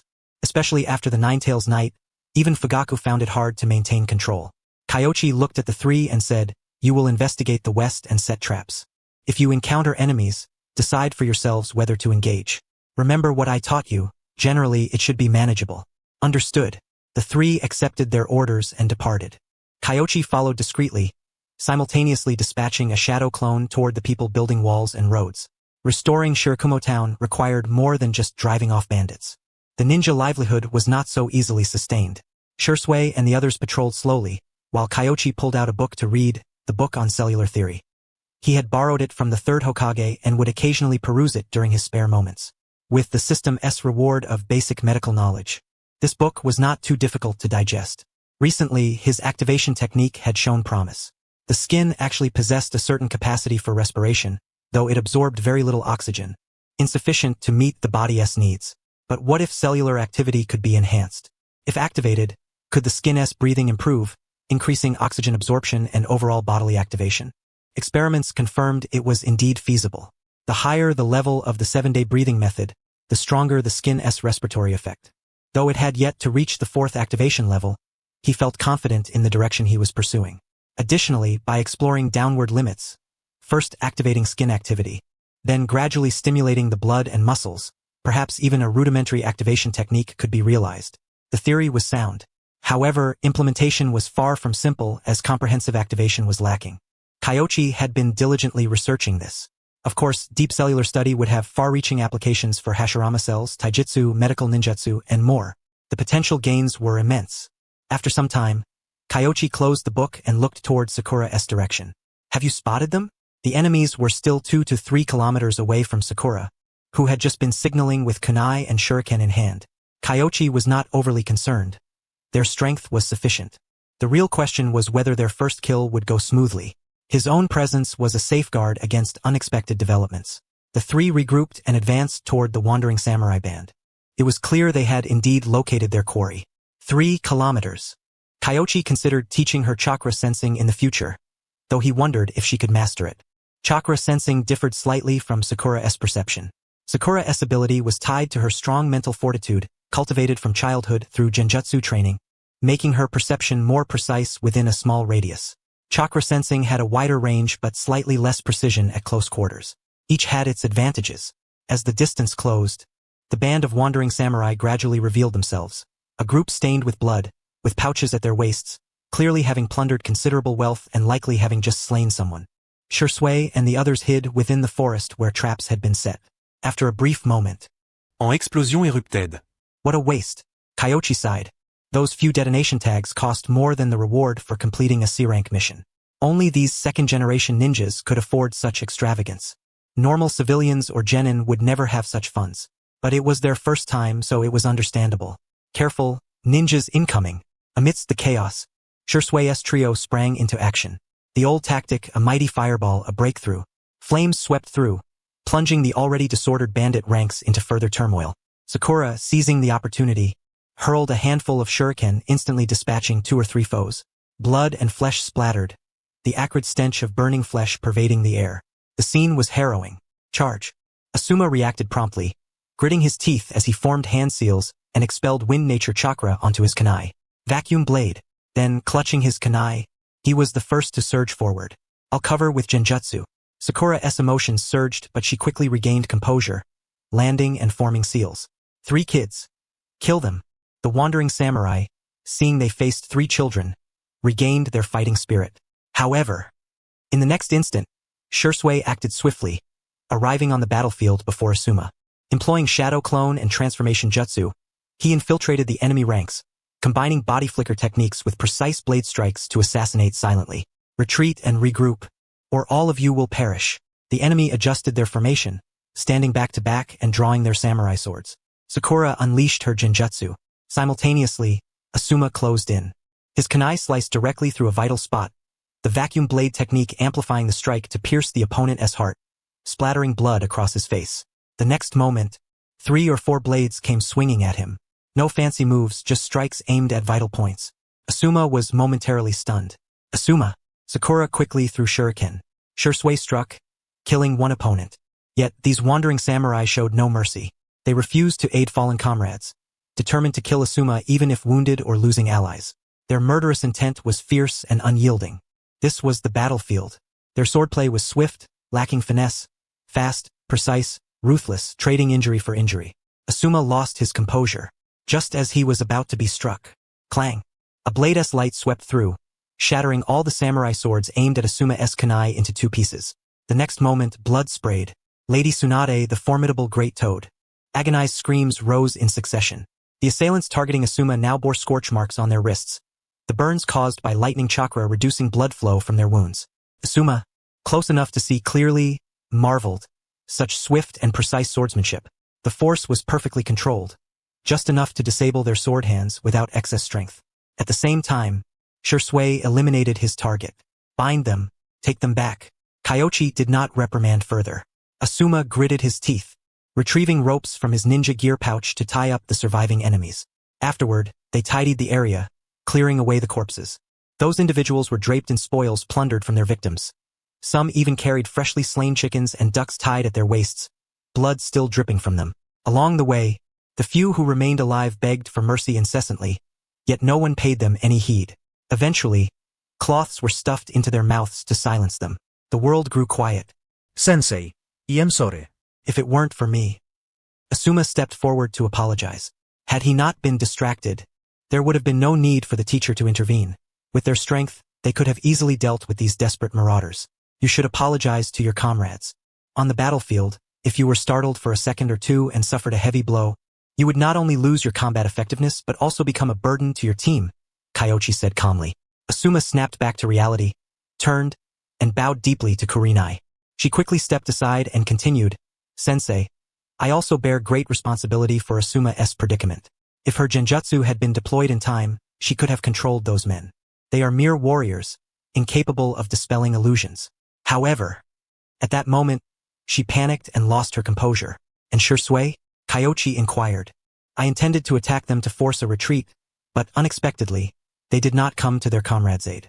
Shisui looked somewhat disheartened, which explained his earlier somber mood. A faint smile appeared on Kyoichi's face as he said, In Konoha, we cherish the will of fire. Protecting one another and mutual support are our creed. But they are different. They are brigands, licking their blades, indifferent to the loss of a single comrade. I understand, Shisui nodded. Had I realized this sooner, I would have chosen to cover the reinforcements with ninjutsu rather than the tactics I employed. Such a student is easy to teach. No tavernis. And no fundamental flaws in thinking.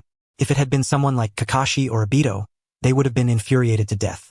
Given the circumstances, this is actually quite good for a team of rookie genin. Normal genin squads are far more chaotic. Therefore, Kyoichi did not reprimand them harshly and said, It is enough that you know how to reflect. Real combat and training or sparring are entirely different matters. At least in training, there is no blood splattering into your eyes. Yes, Asuma felt ashamed. The teacher's words were directed at him.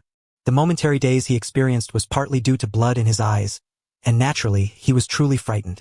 Bring them back so the village chief can see if they are indeed the same group. Also, once the mission is complete, we will visit the surrounding areas to find out where these bandits plundered from and return the stolen money. Yes, these wandering warriors had likely just raided a village. There were many goods, though the money was not significant to them. Taking such money would not bring them peace of mind. Kyoichi had no intention of keeping any for himself. Upon returning to the village, the chief was at the construction site for the new walls. When Asuma and the others saw the shadow clones assisting with the repairs, they were all stunned, standing there in disbelief for a long time before reacting.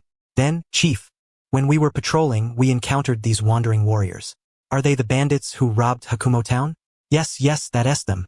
The chief did not recognize them, but the foreman nearby immediately identified them, having been present during several of the raids and nearly lost his life once.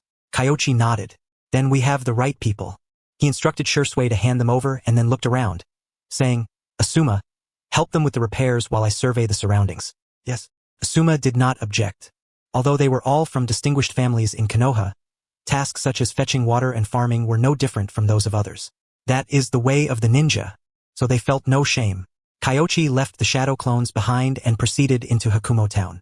Using chakra sensing earlier, he had detected not only the group of bandits from the west but also an individual with an exceptionally powerful chakra. He did not know who it was, but after some thought, he decided it was best to investigate. Moreover, Kyoichi had a vague suspicion that since the third Hokage had assigned this mission, the likelihood of a rogue ninja's involvement was low. The immense chakra was probably that of one of the legendary Sannin Lady Tsunade. Kyoichi used his chakra sensing once more to pinpoint her location. Upon arrival, he was almost certain it was Tsunade, as the destination was a gambling den. Not only that, but as he arrived, he saw a group hastily storming inside. Judging by the situation, they were likely there to collect debts. Better to wait outside for now. Going in now might result in being mistaken by Tsunade for a fool who could pay off her debts. The problem was, he himself had little money.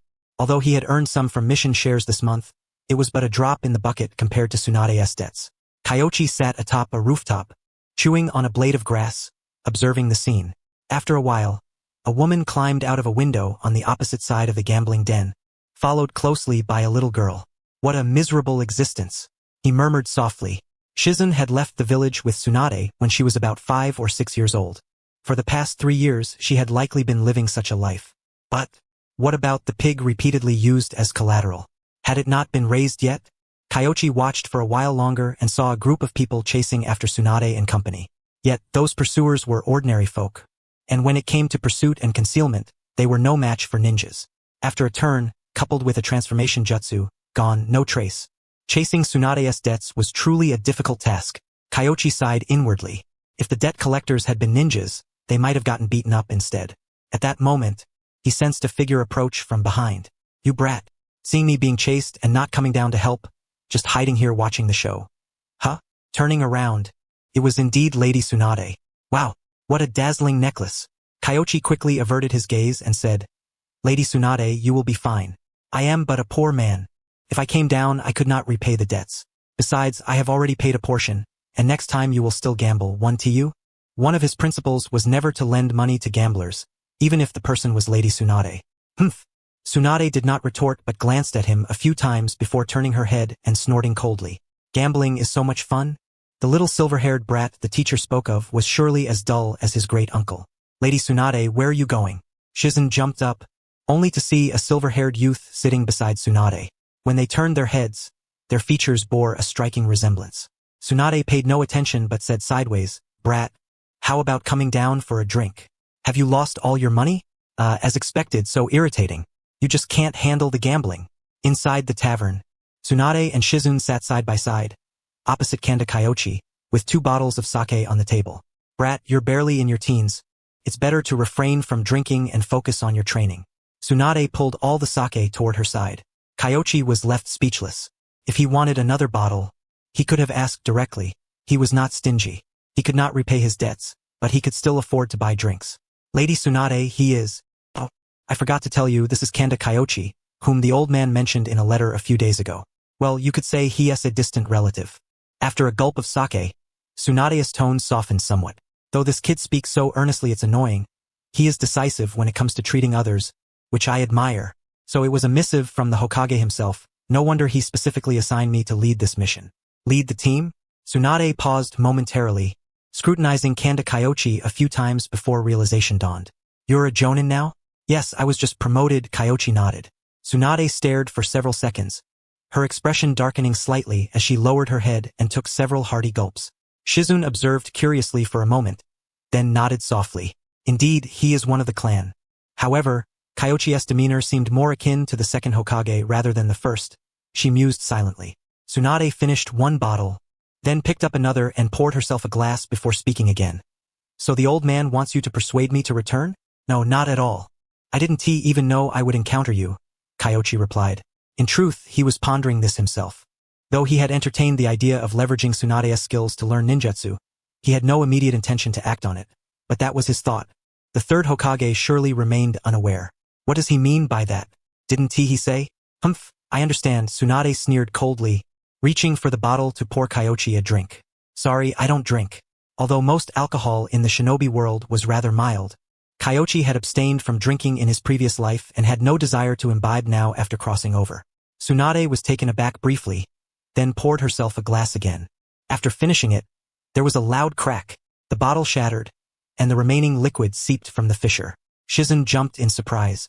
Having spent 3 years with Tsunade, she had never witnessed her drink so unhappily.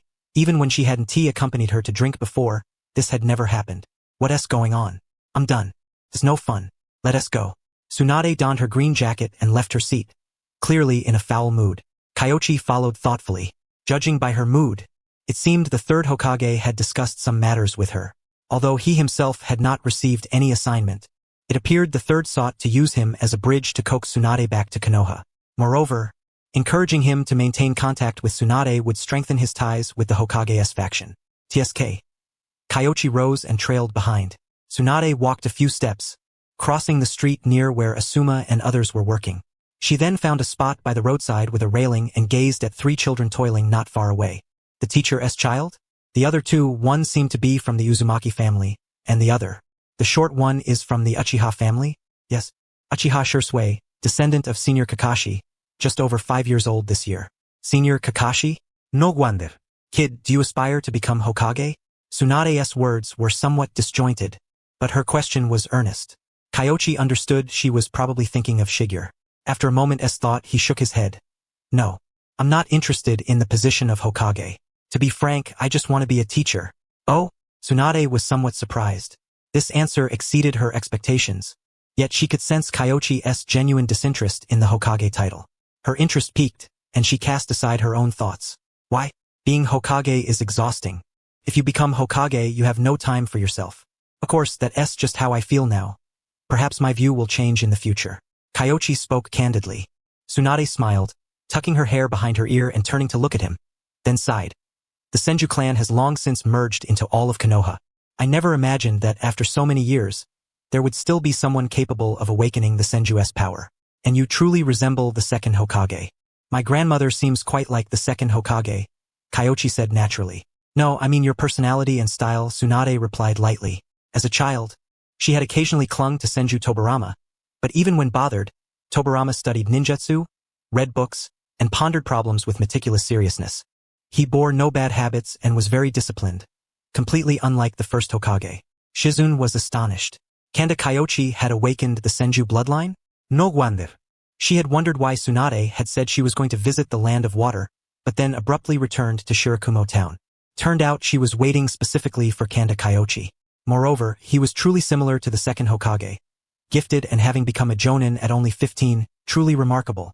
Shizune thought silently. The two chatted leisurely by the roadside. With their family ties as a bond, they quickly grew acquainted. By blood relation, they were still cousins. Tsunade's mood seemed considerably lighter. Noticing a corner of a medical book peeking from Kyoichi's waist, she pulled a key from her own belt. Kid, it's good to keep a distance from that place. This is the key to my house in Konoha. There are some secret techniques and books inside, you can take a look.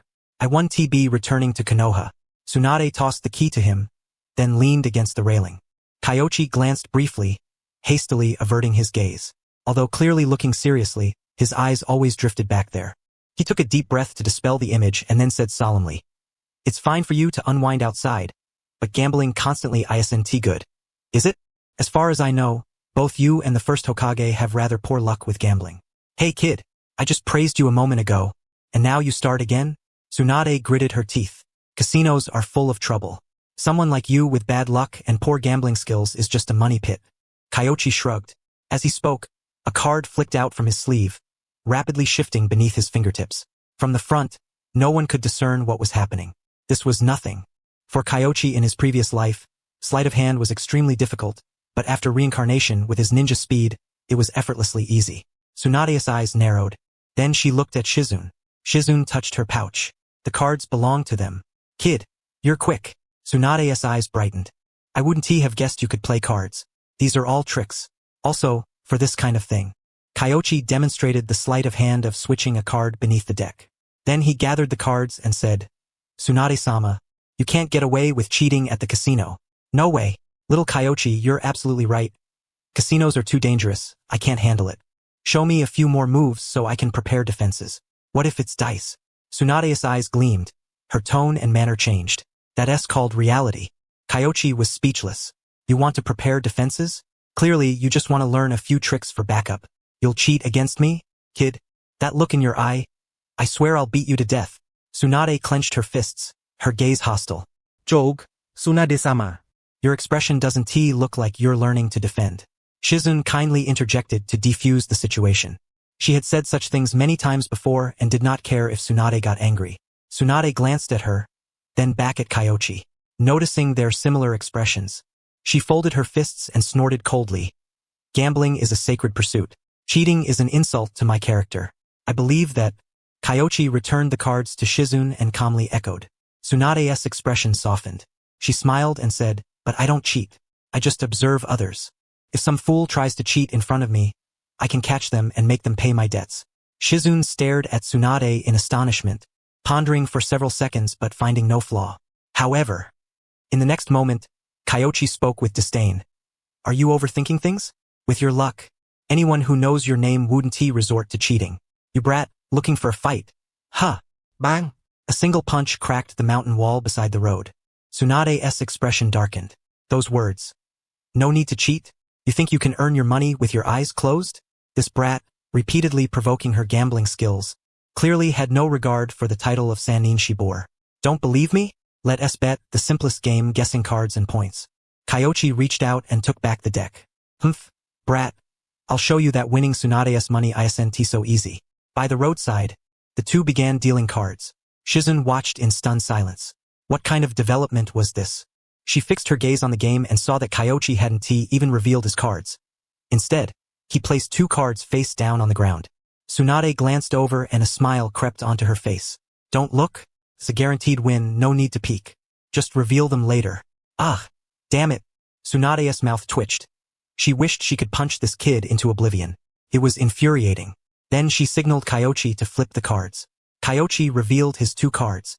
Tsunade glanced at her own hand and silently covered them back into the deck. Again. Ugh. Again. Ugh. Damn, are you cheating? 3 rounds passed, and Kyoichi never even looked at his cards, yet he always ended up with the higher hand than Tsunade. This infuriated and humiliated her. This brat must be cheating. It can't be her fault. Is it necessary? Besides, you're one of the Sannin. Can't you tell if I'm cheating or not? Kyoichi chuckled. Unlucky gamblers are always quick to suspect others of cheating. In truth, it's just their own misfortune. Impossible. Tsunade's eyes flickered with uncertainty. Kyoichi stood up and said, boring. Shizune, you play a few rounds with Lady Tsunade. Me? I don't know how. Shizune's expression froze. No gueris. Playing with Lady Tsunade doesn't require skill. Huh? Tsunade tilted her head. Her delicate face was filled with lethal intent. Shizune broke out in a cold sweat. She was really going to play. After a while. Not playing anymore. It's no fun. Tsunade threw the cards aside in frustration. 5 rounds, all losses. The worst part was, her opponent didn't even know how to play. After drawing cards, she had to have Tsunun decide the hand sizes. Yet she lost every time. It was maddening. See? I wasn't wrong, Lady Tsunade. Honestly, if you want to catch cheaters, fine, but don't gamble yourself. Who needs to cheat when gambling with you? That makes sense. After losing money, just watch for cheaters. Then, not only could you extort some money, but the casino would even thank you. Of course, if the casino itself was cheating secretly, even better, you could directly blackmail the house. Tsunade was devout about gambling and disdainful of petty tricks. But these were not gambling. They were methods to earn money and repay debts. Brilliant. She felt a surge of delight, completely forgetting the underlying meaning behind Kyoichi's words. Bad luck? SNT that common sense. Tsunade herself knew her gambling luck was strange. If she ever truly won, she would worry. Besides satisfying her own passion, another reason she gambled outside the village was to see whether those she cared about were safe. Since leaving the village, she hadn't won once. By the way, are there any other ways to make money and avoid debts? Her eyes brightened. This kid seemed uninterested in such underhanded means, but he knew quite a bit. Kyoichi was silent for a moment, then said, have you considered raising a pet? A pet? Why raise one? We can barely feed ourselves. Shizune said pitifully. It was true they were starving. Any money earned was soon lost to Tsunade's gambling. Now, all their daily expenses came from Shizune's medical ninjutsu earnings. You fool. Pet is an asset.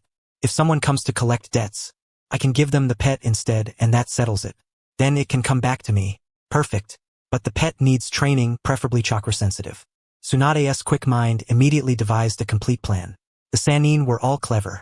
Kyoichi nodded, though feeling something odd. This development. Wasn't he trying to dissuade her from gambling? Oh well. No use arguing. After all, Tsunade's gambling wasn't purely for the thrill. He sighed. Just then, the system notification sounded. Kyoichi was momentarily stunned. He summoned the system.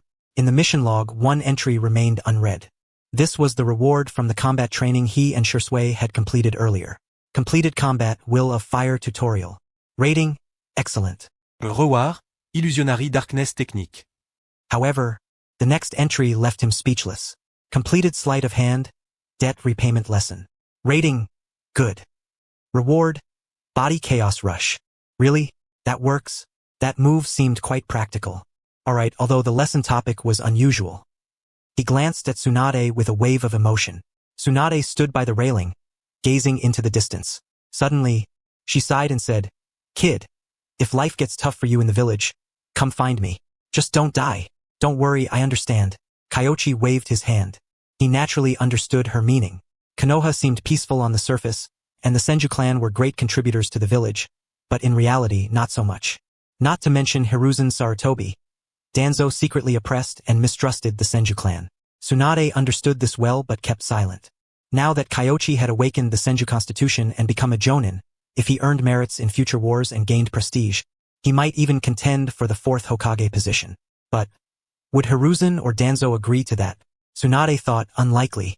Those old men didn't truly see Kyoichi as one of their own. Otherwise, they wouldn't have painstakingly arranged a meeting between her and him. She patted Kyoichi on the shoulder. You're like a little brother to me. I've got your back. As long as you don't rebel, no one will dare say a word when you leave the village. If that day comes, it will. One tree cannot make a forest. Shizen, you must never spread these words carelessly. Tsunade was unusually serious. Shizen nodded. Although Tsunade never admitted it, she was essentially her apprentice.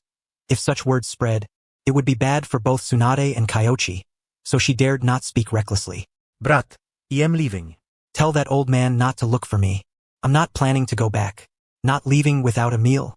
Kyoichi was reluctant. Tsunade was brusque with him, but it was precisely this brusqueness that made him feel as if he had met family. Only with family could one be so open and sincere. TCH, you think I'm really out of money for food? Tsunade waved her hand carelessly, radiating nonchalance. The large green character for gamble emblazoned on her back was strikingly conspicuous. Kyoichi did not try to stop her. Konoha was in turmoil. Perhaps it was for the best that a tsundere like Tsunade left.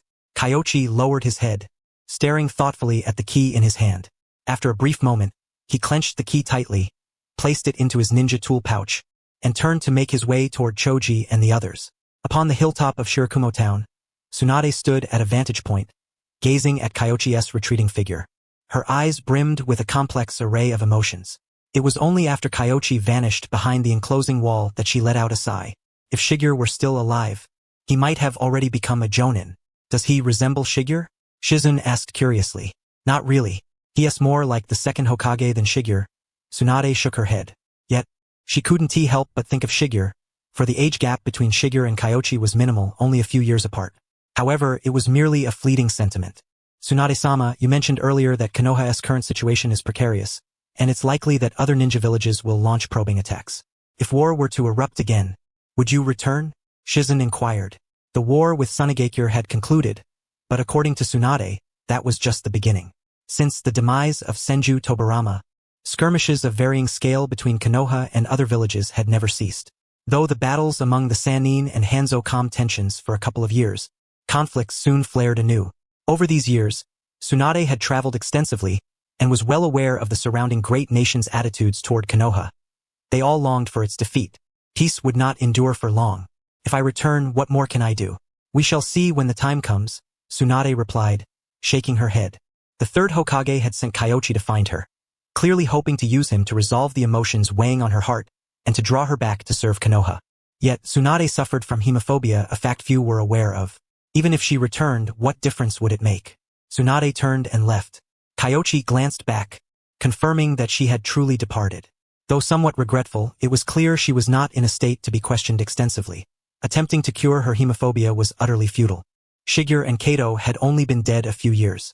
Tsunade herself was a master medical ninja. If psychological ailments could be easily cured, they would not have persisted for so long. Some wounds require not only the passage of time but also an unexpected opportunity or fate. Asuma, why don't you take a break first? No need. Asuma gathered his chakra and continued to use Wind Release S nature transformation to slice through the stone bricks. Choji also concentrated his Wind Release chakra, attempting to cleave the stones with his katana, combining chakra nature transformation with the blade. This was training assigned by a shadow clone. As for Kurenai, she was carrying the stone bricks. The laborers originally refused to let the ninja handle such work. But upon hearing from the shadow clone that it was a mission and training, they had no choice but to acquiesce. Strangely enough, this accelerated progress significantly. What would have taken several days was accomplished in just one afternoon. That evening, at the mayor's earnest invitation, Kyoichi and his 3 comrades attended a banquet organized by the town. The food was sumptuous, and the villagers were warm and welcoming. Sensei, I used to think the villagers were hard to get along with, that they didn't fit with us Uchiha, Choji reflected sincerely. But now I realize it's not the villagers who are out of place, but us Uchiha. This experience had taught him much. Villagers were not difficult. As long as one did not consider oneself superior and interacted with an attitude of equality, their warmth would naturally be reciprocated. The Uchiha were different. Their status as the guard corps, the high walls of the clan territory, and their reputation as Konoha's premier noble family inherently isolated them from the outside world. Internally, they had never entertained the idea of engaging or communicating with outsiders. With this mindset, how could one aspire to the Hokage position? It was not so simple. As long as you understand, a single tree does not make a forest. If you do not integrate and help the forest expand, The first tree cut down by the lumberjack will be the one left outside. I think I've read something similar, Choji said after a moment's pause. You are a descendant of Senior Kagami. You should have encountered similar ideas in his writings. But blindly trusting books is worse than having none. When reading, you must apply your own reasoning and view things dialectically, the teacher advised. Yes, Choji nodded. Kyoichi did not continue. Choji was only 5 years old and might not fully comprehend if told too much at once. Better to let him digest it gradually. Present. He was the only fat sheep who recognized the teacher as his life mentor and thus deserved careful cultivation. Asuma mingled joyfully with the townsfolk, though the content of their conversation was rather bold. Uncle, which do you think is more important? The daimyo or the Hokage? How should I know? Whoever can keep us safe and fed is more important. Is that so? This kid is still stubborn about his jewel question. Previously, Kyoichi's answer had clarified the nature of the jewel, but Asuma did not know who his own jewel general was. The Hokage? No. Having been born into a Hokage family, he had not held the Hokage in such reverence. Before meeting Kyoichi, he even believed the daimyo was the true jewel general. Now his thoughts had shifted somewhat, though he was still exploring this realization. Kyoichi remained silent. Insights born of one's own contemplation were far more profound than those taught by others. 2 or 3 days later, with Kyoichi's team's assistance, Shirakumo Town was gradually restored, completing their C-rank mission. Afterwards, they visited the surrounding area, and with the mayor's cooperation, returned the stolen goods to their rightful families before embarking on their journey back to the village. Whether Asuma, Choji, or the relatively carefree Kurenai, all felt a heavy heart at this moment. As they neared the village, Asuma asked Sensei, "Can we take another C-rank mission next time?" Addicted to missions? The teacher teased. "No, I just feel that going out on missions lets me train and learn far more than staying in Konoha to practice," Asuma explained. Kurenai and Choji nodded in agreement. "You're the third Hokage's son. Cause some trouble at home, and maybe next time we'll get a B-rank mission." Laughter erupted among the trees. Only Asuma was left dumbfounded, taking a long while to realize the teacher was joking, leaving him utterly speechless. Though B-rank missions that level would bring us into contact with all kinds of ninja. I am tempted. Sign me up. The Wet Bones Forest contract. Upon returning to Konoha, Kyoichi reconsidered and took the key to Tsunade's residence. Tsunade's home was easily recognizable. It was the former house of the first Hokage, modest in scale but situated in a prime location. It appeared quaint and steeped in history, one of the few properties the Senju clan had retained to the present day. Kyoichi arrived at the doorstep, produced the key, and entered. Suddenly, "Who are you? Why do you have the key to this place?" Startled, Kyoichi turned to see a man with white hair wearing a forehead protector inscribed with the character for oil. Immediately, he recognized the man's identity, one of the legendary Sannin Jiraiya. "Well, what a coincidence." Kyoichi bowed respectfully and said, "Lord Jiraiya, my name is Kyoichi Kanda. This key was, of course, given to me by Lady Tsunade." "Tsunade gave it to you?" Jiraiya paused in surprise. Though he had come here first upon his return to check on things, he was aware that Tsunade had not come back to the village. If she wasn't here, how did this young man come by the key? "Yes, I was on a mission in Shirakumo Town and happened to encounter her." Kyoichi nodded. Shirakumo Town, Jiraiya sighed. Having returned directly to the village from the hidden sand village without passing through that area, he had unfortunately missed meeting Tsunade. Well, it was no use anyway. But who is this kid? Kanda Kyoichi? He couldn't recall anyone by that name among Tsunade's acquaintances. In simple terms, I'm considered Lord Tsunade's cousin, albeit a rather distant one, Kyoichi thought to himself. A cousin? So that's how it is, haha. Well, let us chat some other time. I have matters to attend to. Jiraiya froze momentarily. After an awkward burst of laughter, he abruptly changed the subject and made a hasty exit. Damn, I thought this kid was some kind of scoundrel. Turns out he is Tsunade's cousin. Almost embarrassed myself. Reflecting on this, Jiraiya couldn't help but feel quietly relieved that Tsunade wasn't back yet. Otherwise, seeing him lurking outside her house upon returning from outside would probably have resulted in her beating him to death. As for the authenticity of this cousin claim, Jiraiya harbored no doubts. Wearing the hidden leaf forehead protector, no one in the village would randomly claim kinship, especially since the Senju clan intermarried with various families, their bloodline now widely dispersed throughout the village. Having 1 or 2 cousins was hardly surprising. Jiraiya found it odd that Kyoichi, who usually avoided hot springs, had come here. Kyoichi was at a loss for words. Well, whatever, I'll go in and take a look. If Tsunade gave me the key, there must be a reason. He stepped inside and closed the door behind him. The courtyard was quite spacious. However, compared to Senju Hashirama's status, the house he left behind was already rather modest, roughly the size of a small clan leader's residence. Merely glancing at the courtyard, one would never guess this was once the home of the first Hokage. Both the first and second Hokage could be said to have truly embodied their own ideals. Kyoichi felt a deep sense of admiration. The door was covered in dust. No one had been here for many years. Inside, many items were draped with cloths to prevent dust accumulation. The rooms were large but clearly defined. After a brief tour, he had a good understanding of their purposes. The most important place, naturally, was the study. It had a separate key which Tsunade had also given to Kyoichi. Inside were numerous books. Some were rare collections, but most were notes from the second Hokage, scattered and unorganized mere fragments of his sudden inspirations. Besides those, there was a bookshelf containing Tsunade's medical notes. It held many medical texts, which to many medical nin were nothing short of priceless treasures. What is this? Kyoichi noticed a cylindrical object wrapped in cloth at the top of the bookshelf representing the first Hokage's collection. He took it down and unwrapped the fabric. Upon seeing the contents, he was momentarily stunned. A scroll. More precisely, it was a summoning contract scroll for the Shikatsu forest. Goodness! Tsunade is far too careless. How could she just toss such a scroll around? Isn't she afraid it might be taken? He pondered this for a long while, then concluded that she likely wasn't worried at all. The Shikatsu forest was one of the 3 sacred sites. Unlike Mount Myaboku or Ryuchi Cave, the Shikatsu forest had no small slug creatures.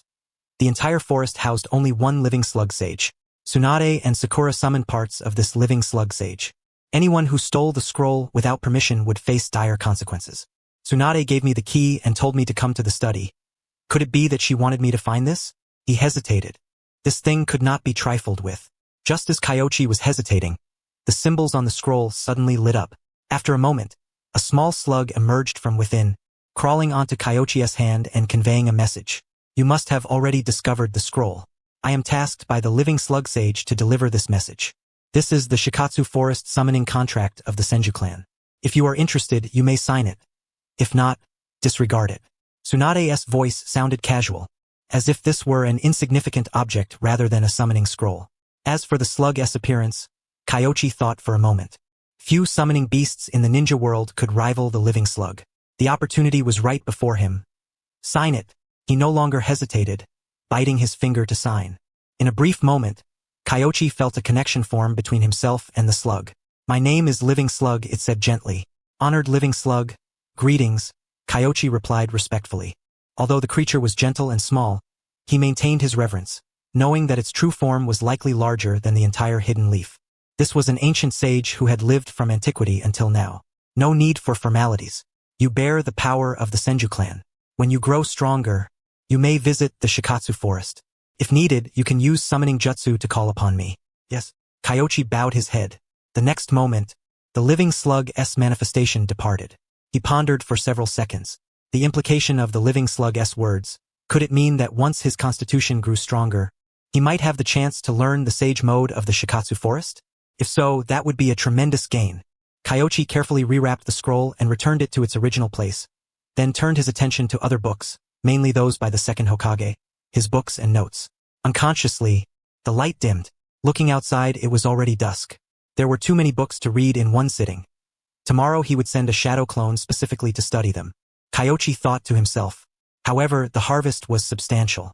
After reading several notes on Genjutsu and combining that with the knowledge gained from the system's reward of the Dark Path Technique's Light Illusion Jutsu, Kyoichi already knew how to fuse Genjutsu with Iajutsu. Sword Light. At the moment of the slash, chakra is used to amplify the sword's light, blinding the opponent with a brilliant flash, allowing the enemy to be struck in that instant. The idea was formed.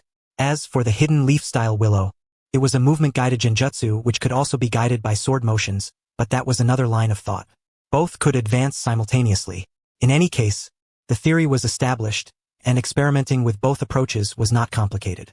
In reality, Kyoichi had already grasped the basics. What remained was the practical effect, which required a training partner. Hidden Leaf Ninja, assemble. The next day, outside the Yuhi residence at sunset. Teacher Kyoichi, what brings you here? Yuhi Kurenai was surprised. Kyoichi had taken the initiative to visit her, a rare occurrence. She glanced at his attire and wondered if he had come to invite her for early training. Is Yuhi-senpai home? She is. Father, Teacher is looking for you. Yuhi Kurenai paused briefly. Looking for her father? She didn't know the circumstances but did not hesitate and called out loudly. Yuhi Madara is not on a mission. Upon hearing of Kyoichi's arrival, Madara Yuhi was somewhat surprised but soon appeared in the courtyard. Teacher Kyoichi, please come in. Madara-senpai, this visit is actually to seek your guidance on Genjutsu. Oh, Teacher Kyoichi studies Genjutsu as well? Madara Yuhi was a bit taken aback. Aside from the Uchiha clan, few in the entire Hidden Leaf deeply study Genjutsu. Most treated it as something to be broken or only learned a few techniques. Few were willing to research it thoroughly or seek instruction. I've had some recent ideas. The teacher says his Genjutsu isn't good, but his Genjutsu is actually quite formidable. There is a sword technique that can induce illusions, Yuhi Kurenai said quickly, speaking up for Kyoichi, who was modest. Genjutsu sword technique? Yuhi Mako was taken aback. The second Hokage had also researched illusion sword techniques back in the day, but it seemed to have ended without any notable results. Outsiders were unclear whether he had truly succeeded in developing it. Could it be that Kyoichi's illusion sword techniques were created based on the second S foundation? After his initial surprise, his expression grew solemn as he spoke. I have some books on Genjutsu here. No need. Senior Mako, you've misunderstood. I only wished for you to help me test the effects of my Genjutsu and offer your critique. You are Konoha's Genjutsu expert, so you were the first person I thought of. Kyoichi knew Mako had misunderstood. He probably assumed Kyoichi had come to request books. But with a preliminary plan and theoretical backing for integrating illusion sword techniques, he no longer needed to consult any books. Now it was a matter of adjusting based on the effects. Apologies, then please proceed. Yes, sir. Kyoichi glanced at the lighting, then suddenly adjusted the blade and drew his sword from its sheath. In an instant, a flash of light burst forth. Yuhi Mako instinctively raised his hand to shield his eyes, but after the momentary brilliance, his vision was temporarily obscured. The sound of the sword returning to its sheath echoed. Lowering his hand, he was stunned for 2 seconds before realization dawned. You're reflecting light using the sword, amplifying it with chakra to produce a strong light. This creates an illusion, or rather, this isn't really an illusion. Genjutsu can be dispelled quickly. However, this kind of intense light, unless you avoid looking directly at it in that split second, it simply cannot be undone because it isn't a Genjutsu. Yes, my Iaijutsu strike is fast enough to blind for just that instant. But if the speed isn't sufficient, could we incorporate Genjutsu effects? Genjutsu can be blended in depending on the situation. For example, if I were wearing glasses or using my peripheral vision to look, the strong light S effect would be diminished. Following that, Yuhi Mako offered numerous suggestions. As expected of a Genjutsu master, every piece of advice was immensely valuable. Next, Kyoichi demonstrated a simplified version of Yanagi. The sword danced in and out of its sheath, twirling half a turn before being drawn from the left side to the right side of his body. The same guiding Genjutsu was employed. The movements should be further simplified. The Genjutsu guidance doesn't have to be channeled through the blade. It can be done with hand gestures. Sometimes, it's better not to force it into sword techniques. Applying Genjutsu before drawing the sword might even be more effective. Yuhi Mako did not understand swordsmanship, but he knew how to use Genjutsu in tandem with killing techniques. His advice was consistently helpful. Kyoichi found it highly beneficial. Yuhi Kurenai listened nearby, captivated. Kyoichi's Genjutsu was entirely different from what she had learned since childhood. It was a completely different style, which fascinated her. Genjutsu can be used like this too. By the way, since you're here today, Kurenai, I want to confirm, are you certain you want to learn medical ninjutsu? Yes. I have discussed it with father, and he supports my decision. Yuhi Kurenai did not hesitate. Learning medical ninjutsu required great effort, but if she could master it, she would be an enormous asset to the team. The opportunity was right in front of her, and she was unwilling to miss it. Good. I have a few books here for you to study. If you have any questions, feel free to ask me later. Kyoichi handed her several foundational medical texts. The contents were all covered in the basic medical ninjutsu system reward he had already mastered, so teaching Kurenai posed no difficulty. Kurenai took the books and glanced at the authoress name, instantly astonished. These were Tsunade's medical texts. Thank you, sensei. This is Yuhi Mako was even more amazed. These were Tsunade's original books, filled with numerous excerpts and notes. He understood clearly. The Kanda family had no prior connection with Tsunade, so Kyoichi must have recently been in contact with her. Otherwise, how would he have obtained Tsunade's medical texts? Inconceivable. Yuhi Mako was inwardly delighted. Although Tsunade was not personally instructing them, these books and notes were invaluable medical treasures, unattainable by ordinary people. His daughter had been assigned under Kyoichi's tutelage, She was truly fortunate. Kyoichi bid farewell to the father and daughter before leaving the Yuhi residence. Training still awaited him. Although he possessed the Senju lineage, he was not a sage being. Physical training required persistent effort. After a lap of running, Kyoichi was deeply moved. Under his leadership, the competitive spirit among Konoha's shinobi had clearly intensified. In the past, mornings at most saw Might Due and his son, Kakashi, and a few others. But now Asuma, Shisui, even Danzo Shimura and Ebisu had all come out to run, each panting heavily but refusing to rest, fiercely determined. Especially when Kyoichi passed by, they exerted their utmost. This was no passing phase. Almost every day, Kyoichi saw them pushing themselves. The competitive fervor was rising. He took immense pride in this. Without him, would there be such a prosperous era of shinobi rivalry? Kyoichi felt deeply gratified. After returning from a mission, they had not received new assignments for several days. Too many teams were undertaking missions recently. In these days, Yuhi Kurenai had been studying medical texts diligently. Kyoichi had instructed her once, earning a wave of experience points in palm sage technique. He could now use it not only for healing but also offensively. As for Asuma and Shisui, they were still training the vacuum blade and wind release techniques. These two were like fat sheep. With just a few tips, they easily acquired the vacuum wave, a B-rank ninjutsu. As for fire release, Kyoichi could offer no assistance. Passing by a tavern, Kyoichi spotted Orochimaru and Jiraiya sitting together. Intending to ignore them, he was caught off guard when Jiraiya lifted the curtain. "Hey, young man from the Kanda family, want to join us for a drink?" Jiraiya held up a cup of sake. Kyoichi sighed helplessly and walked over. "Apologies, Lord Jiraiya, Lord Orochimaru, I don't drink alcohol." "Don't drink? No problem. Then have something to eat." Today was supposed to be the Sannin gathering, but unfortunately, Tsunade isn't here. "Since you're here, you'll do in her place," Orochimaru said with a smile at the corner of his lips. At this point, Kyoichi could not refuse and sat down. "Taking me to a hot spring. Huh? What's that about?" "Ha ha ha, fair enough. Speaking of which, when I first saw this kid, I thought he was some thief, but turns out he is Tsunade's cousin," Jiraiya said, taking another drink and then sighing deeply. Orochimaru silently drank his cup. "The war is over, but the wounds and pain, they will not vanish. Tsunade's experience is a tragedy born of that war." "Hey, why so quiet? You're scary when you don't speak. Don't frighten our cousin here. Come on. Have a drink," Jiraiya urged warmly. He was a friendly type, but his words were also meant to ease Orochimaru's mind. Orochimaru smiled faintly and raised his cup to Kyoichi. "Kyoichi-kun, we meet again. You've met him?" Jiraiya was surprised. During the Chunin exams, the chief examiner was Lord Orochimaru. Kyoichi replied simply. Jiraiya was momentarily stunned, then instantly grasped the situation. Orochimaru as chief examiner meant the exam questions were certainly not simple. He smiled without pressing further, and the three began to chat idly, mostly inquiring about Tsunade's recent condition. "Tsunade-sama is doing well. The only problem is money. She is constantly hounded by debt collectors." "Ha ha ha," Jiraiya laughed heartily. "That is Tsunade for you. She lacks nothing except money. No matter how much she has, it's never enough for that big gambler. In the end, it all gets spent." "Did you lend her money?" "No, I never lend money to a gambler." "Well done. Instead of spending that money elsewhere, why not entrust me with your ninjutsu research? At least if there are any breakthroughs, I can teach them to you." Orochimaru's lips curled into a faint smile. Mentioning Tsunade seemed to slightly shorten the distance and the barrier among the three of them. Kyoichi was certain, at least in this moment, Orochimaru paid no heed to the Senju lineage or Hashirama's cells.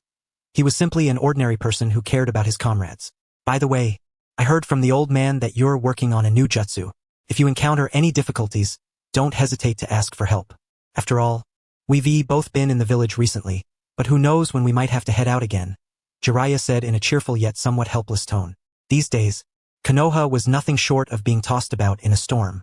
Year after year, war raged on, and the four great shinobi villages all sought to carve a piece from Konoha's flesh. The jutsu has recently shown some promise. "I'm currently facing a slight challenge with skin breathing, but it's manageable and should be resolved soon," Kyoichi revealed. In truth, he had already mastered skin breathing. However, at this stage, skin breathing was at best a supplementary technique that alleviated the burden on the lungs and was far from evolving into the fourth nature transformation. Skin breathing? Both Jiraiya and Orochimaru were momentarily taken aback. Orochimaru was deep in thought. What kind of jutsu required such an ability? As for Jiraiya, after pondering, he said, "If it's that, I might actually be able to lend a hand later." "No rush," Kyoichi lowered his voice mid-sentence. Lord Jiraiya just mentioned needing to go out again. Could it be? Jiraiya nodded gently and said, the third Hokage has been dead for several years now. Kumogakure and Iwagakure have regained much of their strength. I have to head north for a look. Could it be Kirigakure as well? Their strength has also recovered considerably, and in recent years, a certain duo has become quite notorious. They might make a move against us, Kyoichi added. He recalled that the timing of Kirigakure's conflict was roughly the same as Iwagakure's. In both cases, the outbreak of war had clear signs. Jiraiya and Orochimaru contemplated for a moment before Jiraiya nodded softly. It's definitely possible. Kirigakure hasn't made a move for many years, but the fame of the 7 ninja swordsmen has only grown louder recently. Kyoichi didn't elaborate further. That was the end of the topic. He was responsible for 3 youngsters and couldn't possibly investigate the northern or eastern frontiers. Matters of future political shifts were best left to the higher-ups. The leadership of Konoha was not entirely composed of incompetence. Come have a drink, kid. This 1S for Tsunade, don't you dare refuse it. No need. Kyoichi waved his hand and then bit his finger, performing a summoning jutsu. A small slug emerged. Lord Slug? Jiraiya was quite surprised. Orochimaru cast Kyoichi a meaningful glance. Contract of the Slug Bone Forest. This kid really has tied himself to the Senju clan. Looks like Danzo's side will have to make another trip. If he angers Lady Tsunade, who knows what might happen. He took a sip, masking his expression. Lord Slug, please deliver this bottle of sake to Lady Tsunade. Tell her it's a gift from the meeting of the 3 great ninjas, Jiraiya, Orochimaru, and myself. Understood. The slug coiled around the bottle, carefully controlling its internal mucus to prevent corrosion, then vanished from the table. Jiraiya sighed deeply. The signing of the Slug Bone Forest contract signified official recognition of Kyoichi's Senju identity. A far cry from before. Was that day when he went to retrieve the summoning scroll? Jiraiya realized, then found himself speechless again at Tsunade. Leaving the contract scroll lying around at home? Such carelessness. Drink up, and then I'll tell you more about skin breathing. Jiraiya raised his cup. After several drinks, the food on the table gradually disappeared. Orochimaru was the first to leave. He was a very busy man. Jiraiya, accustomed to this, strolled out of the tavern with Kyoichi, casually discussing some key points of skin breathing. The toads of Mount Myaboku possessed this kind of ability. During his training in Sage Mode, Jiraiya had experienced the sensation of merging with a toad and understood skin breathing quite well. So, Kyoichi had indeed come to the right person. However, there was one question. Lord Jiraiya, I'm truly grateful for your teachings, but why did you bring me to the hot springs? The walls were shrouded in rising steam. The laughter of women echoed. Kyoichi felt as if a huge danger sign was hovering over his head. He was a teacher. If anyone discovered this, he might as well say goodbye to Konoha village. Ahem. Don't misunderstand. I took a wrong turn. Let us get out of here before anyone inside gets the wrong idea. Jiraiya's face flushed red. Having had a drink, he had unconsciously followed the sound there. Kyoichi was speechless. Everyone in Konoha knew of Jiraiya's glorious history. He didn't expose him. By the way, what kind of jutsu are you researching?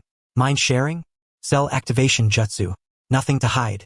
Kyoichi began speaking as he gathered chakra in both hands, then started forming hand seals at a noticeably faster pace than usual. This is my current approach to combining skin breathing with activation jutsu. Localized stimulation of cellular activity? Jiraiya mused. This technique is ingenious. It can enhance abilities as needed without placing too much strain on the body, but it demands a very high level of skill. Ordinary people simply can't learn it. You must have even more advanced applications, right? Exactly. I've named it the 7 days breathing method. The first 3 activation levels require only pulmonary breathing, but the 4th activation, I anticipate, will rely on enhanced skin breathing. Feasible indeed, this activation jutsu. If you want to learn it, I don't mind teaching you, but it's a forbidden technique, so it's best not to use it too frequently. Kyoichi didn't hesitate. The first 3 activation levels were nothing precious and didn't warrant stinginess. Besides, what he gained from teaching Jiraiya might well surpass the value of the technique itself. Alright then, you teach me activation jutsu, and I'll teach you my secret hair technique. As a junior to Tsunade, Kyoichi couldn't just freeload from Jiraiya. That kid was completely dark inside. Very well, Kyoichi didn't refuse. Exchanging secret techniques was common among ninjas. Of course, family heirloom techniques were rarely shared. These exchanges usually involved self-created secrets, like Jiraiya's hair technique. Needle Jizo was quite practical, no reason to refuse. He explained the principles and methods of the 7 days breathing method, then detailed some of the local effects currently developed through skin breathing, amplification in the legs for increased speed, enhanced hand chakra for forming seals. He even aimed to achieve single-handed seals, allowing ninjutsu and kenjutsu to be wielded simultaneously. Jiraiya listened intently. As one of the legendary Sannin, he possessed profound knowledge and, with a foundation in skin breathing, quickly mastered localized amplification. Indeed, this was the effect he coveted most. Compared to the full 7 days breathing method, he preferred localized stimulation activation jutsu. After some experimentation, Jiraiya said, "This technique is incredibly useful. Although it's rated S rank in difficulty, I think it could be promoted as a learnable forbidden jutsu to some extent." "Is that so? I was hoping to reduce the difficulty even further." Kyoichi trailed off. "Hard. Very hard." Jiraiya understood Kyoichi's intentions. If the technique's difficulty could be lowered to A rank, many jonin and elite chunin could master it, greatly improving survival rates on the battlefield. Yet cellular stimulation itself was meticulous work. Lacking sufficient chakra control, it was utterly impossible to master the technique. And the skin-breathing method that Kyoichi was currently researching was even more challenging. No matter how low the level, it could never reach an A rank. Kyoichi could only sigh with regret. "Now it's my turn to teach you," he said. "My technique is called Needle Jizo. With hand seals and chakra extraction skills, learning this ninjutsu is not difficult." Kyoichi quickly grasped it. However, he was curious about what mindset initially inspired Jiraiya to create this technique.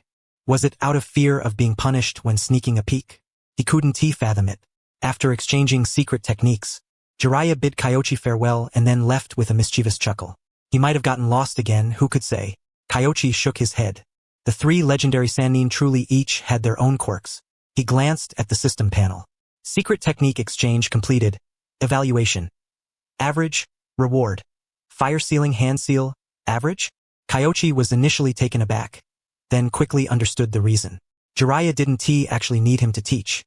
In fact, after explaining the principles, Jiraiya already knew how to use the activation technique, but was simply too embarrassed to accept it without reciprocation.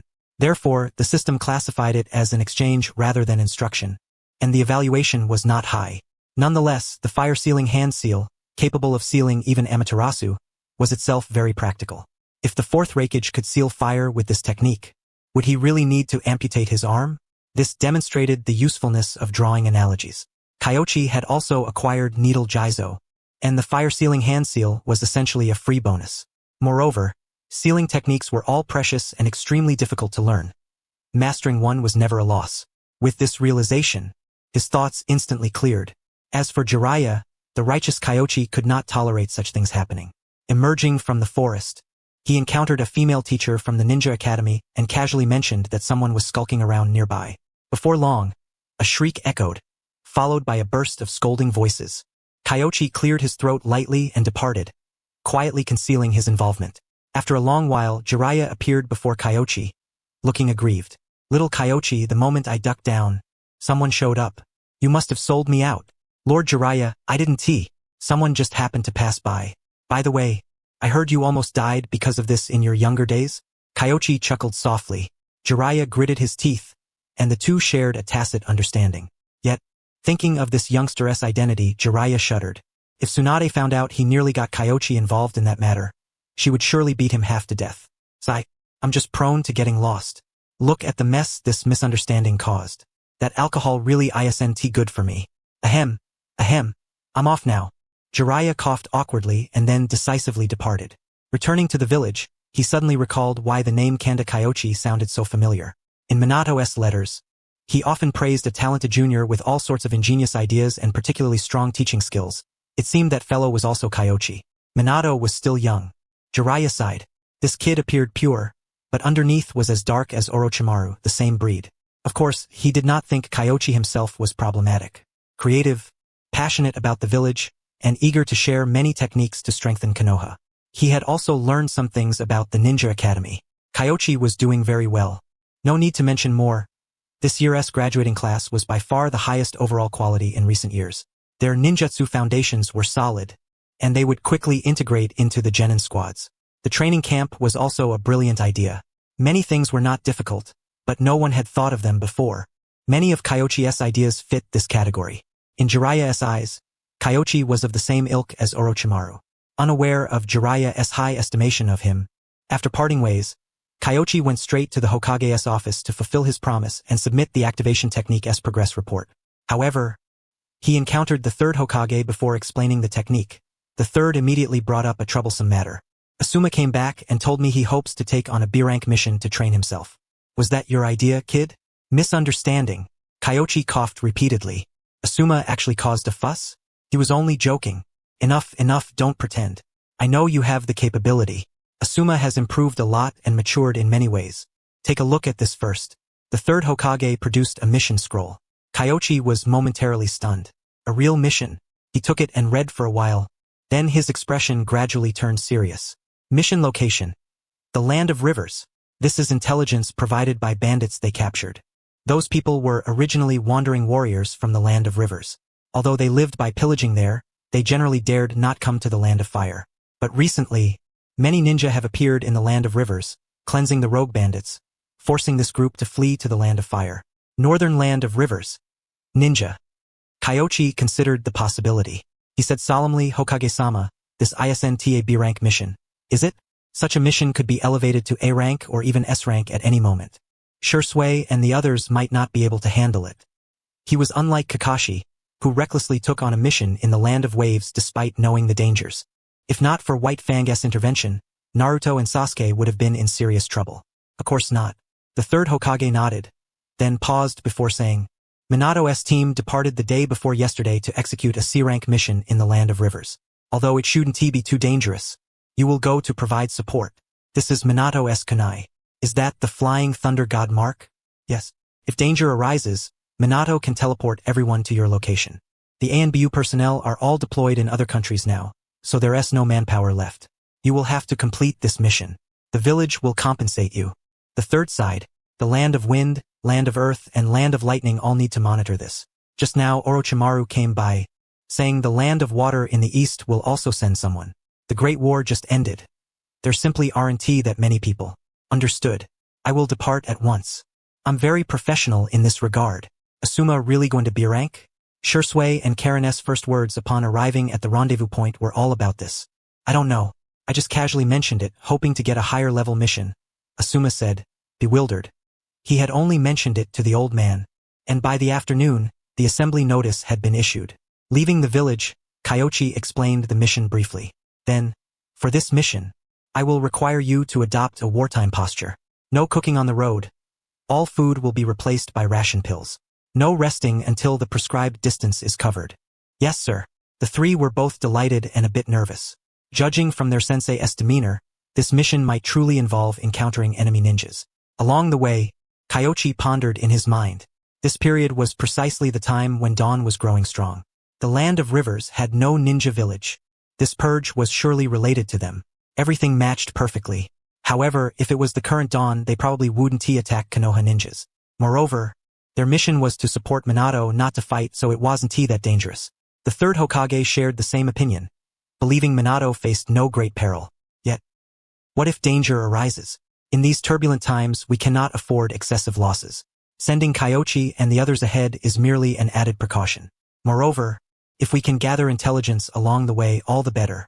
Kyoichi understood this perfectly well. Sensei, does that mean Kakashi and his team have also accepted C-rank missions? After running a long distance, Asuma suddenly blurted out. Kurenai immediately fell silent, speechless. You just realized that?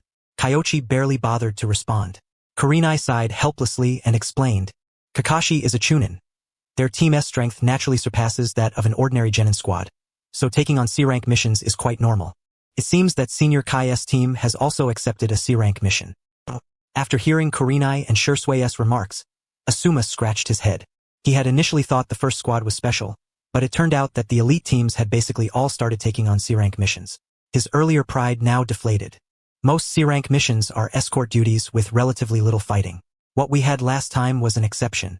This time, our mission is classified as B-rank, only because there is a possibility of encountering enemy ninja, which elevates the rank, Kyoichi explained. Generally speaking, C-rank missions pay between 20,000 and 50,000 ryo, focusing primarily on protection. However, last time we directly targeted the enemy and took the initiative to eliminate them. Simply put, it was beyond our grade. Naturally, the reward was greater. The final payment was 60,000 ryo, roughly 20,000 more than the expected 40,000, because we eradicated the bandits and also recovered some valuables stolen from several villages. They pursued their path relentlessly. Soon, traces of the 7th Squad's passage appeared along the road. But upon reaching the border of the Land of Fire, these traces vanished abruptly, as Minato and the others began deliberately erasing all signs of themselves. Heading toward the mission location, Kyoichi pulled out a map, checked the direction, and then proceeded toward Minato and his team's destination. Beyond this point, there were no footprints to follow. Asuma looked around curiously, especially when passing through areas where people might reside, but the population here was sparse. Walking a long stretch, they barely saw a soul. Sensei, there are so few people in the Land of Rivers. It's too chaotic to survive here. Of course, they have to leave, because there's no ninja village? But doesn't the daimyo have the funds to gather ninja? Asuma was puzzled.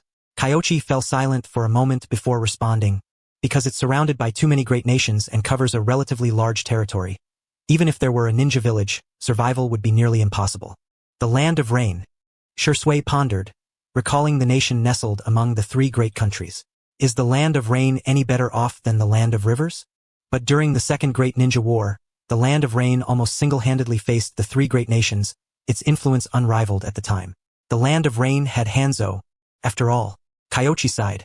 Moreover, back then, Hanzo was incredibly powerful and pursued his own ideals. But after the Second Great Ninja War, Hanzo was also subdued by the 3 great nations.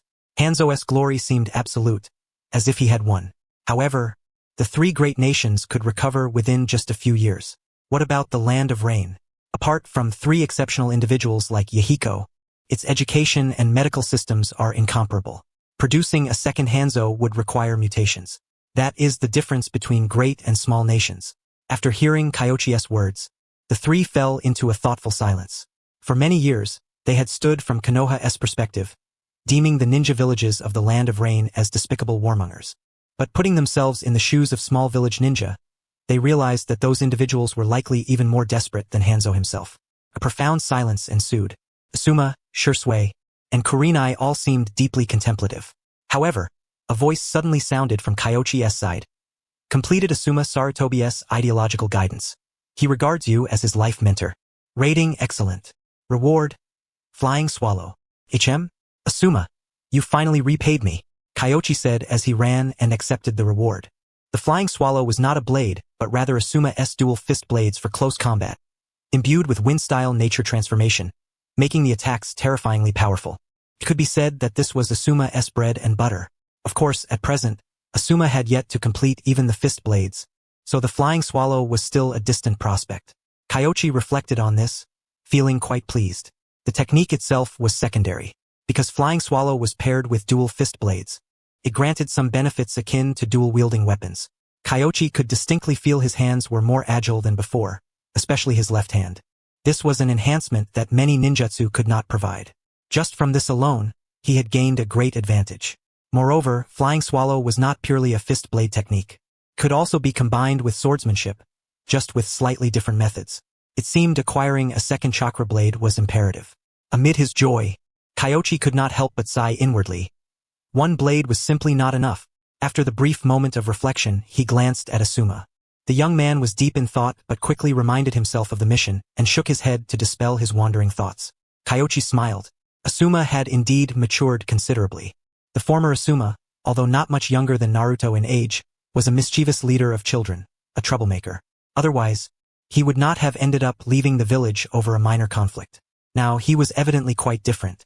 Naturally, while marveling at this, Kyoichi secretly used chakra sensing to continuously scan the surroundings, searching for Minato's traces. At last, he found them. This way, Kyoichi indicated the direction. Asuma and Shisui were momentarily stunned, while Kurenai showed no surprise. She kept pace with Kyoichi, running and grumbling. You don't really think Sensei was oblivious and let us wander aimlessly in Shirakumo town, do you? Suddenly, Shisui understood. Sensei must have known the bandits' location long ago and was merely testing them at that time. No wonder he appeared so promptly later. I remember. My father told me the second Hokage had a sensing technique that could detect others' positions from afar, even sensing the strength of their chakra. Stop talking nonsense and keep up, Kyoichi replied without denial. He was not planning to hide it anyway. Now that his status had been recognized by Tsunade, he was unafraid of any trouble from the village. At worst, he would just leave the village as Tsunade had said. It's no big deal.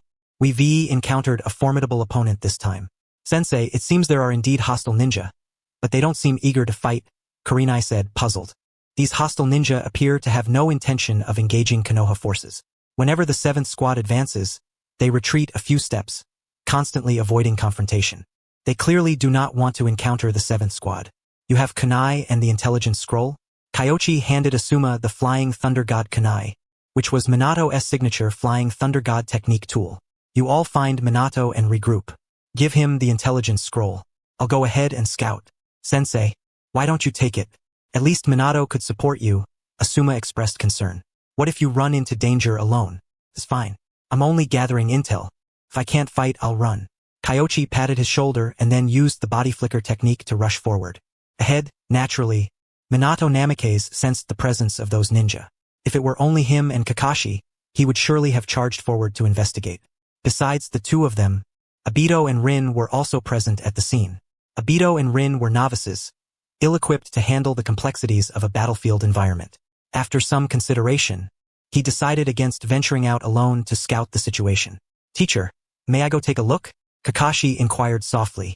As a Chunin, his prowess was second only to Minato Namikaze within the squad. Our mission is to assist the village in eradicating bandits.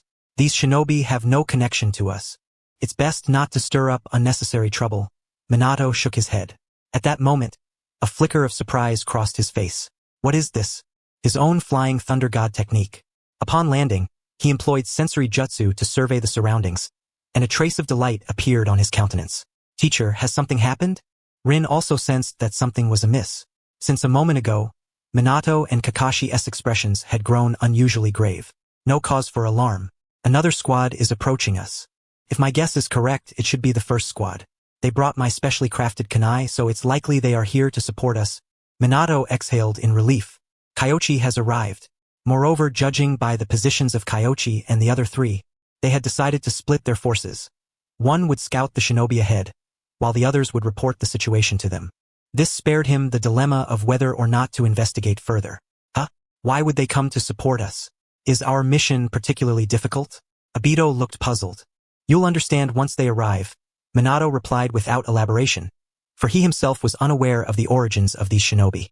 Otherwise, he would not have been so cautious about advancing. Before long, Asuma and two others appeared. Teacher Minato, we come on behalf of the village to provide reinforcements and report on the status of the Land of Rivers. Here is an intelligence scroll. Asuma presented a scroll sealed with a sealing jutsu. Minato remained silent. The presence of such a seal implied that the intelligence was crucial and could potentially influence the outcome of the war for Konoha. He immediately employed a release seal technique to break the seal. With just a glance, Minato's expression grew somber. Amige Cure. The Battle of Kikyo Mountain dealt a severe blow to the Land of Wind, which signed numerous treaties with Konoha, making it impossible for them to operate in the Land of Rivers. The opposing force is most likely from the Land of Rain. The Second Great Ninja War had left Amige Cure devastated, yet Hanzo remained, the foremost shinobi village outside the 5 great nations. That was the weight of a demigod. Minato carefully stored the intelligence scroll away, his mind piecing together the current state of the ninja world's conflict and roughly deducing the village's situation. After a moment's thought, he said, Has Kyoichi gone ahead? Yes. The teacher instructed him to scout the situation and told us to accompany you and follow your orders. Yugao replied, Very well. The circumstances are unusual. Let us proceed to the mission site first, assess the bandit strength, and then plan our next move. The mission in the Land of Rivers had previously been under the control of the Land of Wind. After the war ended, control was transferred to Konoha. Minato was reluctant to relinquish it unless absolutely necessary. As for those shinobi ahead, for now, he could only place his trust in Kyoichi's abilities. With no genin to slow him down, Kyoichi's speed was remarkable, and before long, he caught up to the group of shinobi. These shinobi bore the distinct characteristics of Amigakure. Their identities were virtually unquestionable. Kyoichi pursued. They retreated. Both sides moved swiftly, indicating that the enemy had detected their presence. He was facing formidable opponents. He grew increasingly cautious. He couldn't discern who was leading. Two remained stationary. Were they planning to cover the rear? While pursuing from behind, he carefully used chakra sensing to scan the surroundings, wary of falling into a trap. Approaching their position, he discovered that the 2 chakra signatures were concealed within an unremarkable tree. However, upon closer inspection, It was clear that the tree was an illusion crafted through ninjutsu. Conan. Kyoichi understood instantly. Narrowing his eyes, he feigned ignorance and leapt forward several paces. Suddenly, countless leaves fluttered wildly, swirling from all directions like a tidal wave aimed at him. Kyoichi realized that although the paper leaves were numerous and sharp, they were not imbued with explosive tags. Conan had held back. However, even restrained, the assault could at most injure, not kill him. Swiftly forming hand seals, water walls rose around him in the blink of an eye. Jonin, explosive tags. Cover me. Let us move. Yahiko immediately sensed the danger and hurriedly withdrew with Conan. Konoha shinobi. Moreover, judging by the potency of the water-style jutsu, they were at least elite jonin. Though not overly intimidated, they were unwilling to engage Kyoichi directly. This was why Yahiko hadn't allowed Nagato to remain in his stead. Nagato lacked the judgment to assess the situation, and if he harmed a Konoha shinobi, it would be difficult to explain. Yet in the next moment, a roaring water dragon surged forth, dispersing the explosive tags and sweeping them toward Conan and Yahiko. Water dragon jutsu. So fast. Yahiko's expression changed. As a water-style user himself, he knew how difficult the hand seals for water dragon jutsu were. Yet Kyoichi had executed it in the blink of an eye. This is a modified technique. I'll block it. The tree sheltering Conan shattered, transforming into countless origami sheets that coalesced into a shield. The water dragon's power was tremendous, but the layered paper shield gradually dissipated the impact. However, a streak of sword light flashed. The paper shield was instantly cleaved. In the next moment, they saw a figure land ahead, holding a sword crackling with thunderlight, his silver hair strikingly conspicuous. Minato Namikaze? No, Minato has blonde hair. Who are you? So fast. Yahiko exclaimed for the second time. Besides Minato Namikaze, Konoha possessed another jonin of such remarkable speed. Konoha jonin, Kanda Kyoichi. Who are you, and why have you entered the land of rivers? Kyoichi feigned sternness. Naturally, he knew their identities, but formalities had to be observed. Sweat formed on Yahiko's palms. With his and Conan's speed, they could not outrun the opponent. Moreover, the opponent's strength was only beginning to reveal itself. To be honest, even combined with Conan, he was not confident of victory, unless Nagato was summoned back. But a life-or-death battle would benefit neither side. His mind raced, and after much deliberation, he said, "We are shinobi of Amigakure. We have no intention of offending Konoha. Our sole purpose in the land of rivers is to purge the bandits causing chaos." A noble sentiment, a foolish approach. Oh, Kyoichi narrowed his eyes. Missions in the land of rivers had been assigned to Konoha, and without Konoha's authorization, no one else could intervene for the time being. Judging by Yahiko's tone, he seemed to be here as a volunteer laborer. We simply wish to cleanse the bandits here and bring peace to the land of rivers. We have no intention of attacking Konoha or competing for missions, Conan added. Putting aside their connection to Jiraiya, Konoha's power was beyond their provocation. The current Akatsuki was weak. Konoha was a towering giant in their eyes. We desire peace and would never instigate war. Seeing that Kyoichi had not taken action, Yahiko realized reconciliation was possible. After all, Konoha had just endured a great war and would not wish to provoke another shinobi village at this moment. Otherwise, the one who arrived now would not be Kanda Kyoichi, but Konoha's formidable Umbu. With this thought, he steadied himself further. Just as Kyoichi was about to speak, two chakra signatures approached from their direction. One stood in the north, the other in the south. Nagato and Minato? Kyoichi understood the situation clearly in his mind. After much deliberation, he realized the current predicament was too complex for him to decide alone. Minato's arrival was timely, allowing Jiraiya's disciples to negotiate among themselves. With this thought, he gathered his chakra to intimidate the two, all the while awaiting Minato's arrival. Yahiko and Conan were somewhat anxious, but Yahiko gently shook his head. No action could be taken, not yet. Even if they were to move, it would have to wait until Nagato arrived. He sensed Nagato was drawing near. Both sides fell into a brief stalemate. Before long, Minato's shadow clone appeared. Upon witnessing the scene before him, he was momentarily stunned, then swiftly moved beside Kyoichi and whispered, "What is going on? Ninjas from the Hidden Rain Village have crossed into our territory to eliminate bandits without any compensation." Ah? Free bandit suppression? These Hidden Rain ninjas. Minato was momentarily dumbfounded, unable to fathom the situation. No wonder Kyoichi had remained inactive. If he were in Kyoichi's place, he would be equally uncertain. The village certainly did not want to stir up more trouble. But if these people were left unchecked, and allowed to cleanse the bandits in the land of rivers, those bandits would simply flee to the land of fire. Caught between two fires. His lips twitched as he looked at the two. After a moment's thought, he asked, "What are your names?" Yahiko. Conan. Their names sounded familiar, vaguely like something he had heard before. Minato furrowed his brow. Conan tried to speak, but Yahiko stopped her. Yahiko knew Conan wanted to leverage Jiraiya's connection to persuade Minato to release them, but he understood even more clearly that both Minato and Jiraiya were leaf ninjas. Speaking up would only place Minato in a difficult position. Kyoichi faced north, gazing at the woods, his blade spinning. Nagato had arrived. His striking red hair was conspicuous amidst the trees. As soon as he appeared, Nagato raised his hand and hurled several shuriken directly, then prepared to unleash the 10,000 truth seals. However, seeing the flashing blade, a dazzling white light suddenly engulfed his vision. So blinding, he instinctively turned his head to avoid it, but immediately heard the whistle of the wind. Not good. He tried to enhance his sensory perception, but Kyoichi's speed was too rapid. Nagato had no choice but to anticipate and deploy the Shinra Tensei. At this moment, his vision returned, and he saw a figure entering his vicinity. However, under the Shinra Tensei, this figure remained unaffected, gradually becoming a residual shadow. A shadow clone? No, that is not right. He leapt onto a tree, and beneath him, a flash of sword light erupted. In his heart, he prepared the decapitation technique. Cold sweat trickled down Nagato's forehead. Such speed, such a tenacious opponent. No wonder Yahiko and Conan couldn't handle him. Yet, in his moment of admiration, through the Rinnegan he saw Kyoichi's speed double once more. Although his eyes could keep up, his body simply could not. Just as he formed the hand seals for the substitution technique, boom! A kick sent him flying from the tree to a spot several dozen feet in front of Minato. Show mercy. Don't. Yahiko and Conan grew anxious. Nagato's Rinnegan abilities were usually invincible, but at this moment, they realized Nagato indeed had a worthy adversary. The speed. So fast it was beyond human reaction. The force of the kick was immense. Yet Nagato still managed to barely support himself, cautiously preparing for the next attack. Minato appeared somewhat helpless. Being a shadow clone, his assistance in an actual fight was limited. However, facing such a formidable foe, if they didn't subdue him, things would only grow more complicated. Nagato braced himself and retreated step by step.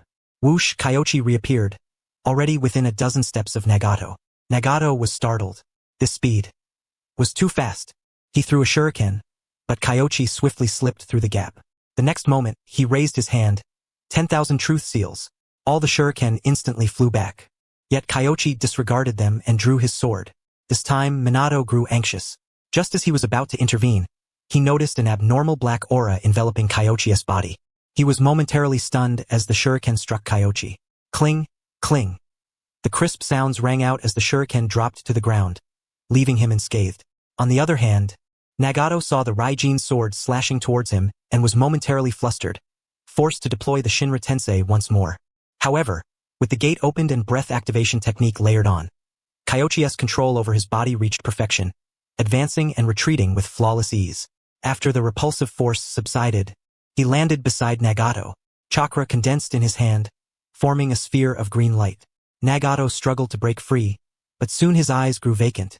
His hands slackened, and he collapsed into unconsciousness. Subdued? Minato's expression was peculiar. That had been the palm immortal technique. Could such a thing truly render someone unconscious? He had learned something new. What did you do to Nagato? Conan shouted sharply. It's the palm immortal technique. Yahiko exhaled with relief. If Kyoichi had intended to kill, he could have simply struck after evading the Shinra Tensei. No need for such complications. It's nothing. He is too troublesome. We had to deal with him first before there was room to negotiate. Kyoichi dragged Nagato to Minato's side. Minato turned his gaze to Nagato's crimson hair, momentarily stunned. Then a spark of realization flashed in his mind. The teacher had mentioned a boy with red hair. He took a deep breath and looked at Yahiko and Conan. I remember now. You are the 3 children the teacher met in the Hidden Rain Village. The teacher told me about you. They had been recognized. Yet, amid the panic, she felt a touch of emotion. The teacher still remembered them. At this moment, Yahiko spoke. Senior Minato, we harbor no ill will towards Konoha. We merely wish to realize the teacher's vision and hope for peace in the surrounding lands. However, Minato hesitated. Words caught in his throat. The teacher had spoken to him about 3 children who embodied part of his hopes, according to Jiraiya. Though the details were unclear, From a personal standpoint, he was willing to believe their words. Nevertheless, their actions and scale could not be underestimated by Konoha. Kyoichi glanced at him, then sheathed his sword and smiled wryly. Shall I say a few words? The three looked over. If you ask me, your ideals are beautiful, but your methods are foolish. Helping the land of rivers purge bandits is noble, but their numbers are too vast for you to eliminate all. The remainder will flee to neighboring countries. Then what? Who is friend? Who is foe? Will you just watch idly? Yahiko's fists clenched. To him, Kyoichi clearly did not understand the suffering of small nations. Standing from the viewpoint of a great power, pointing fingers, filled him with resentment.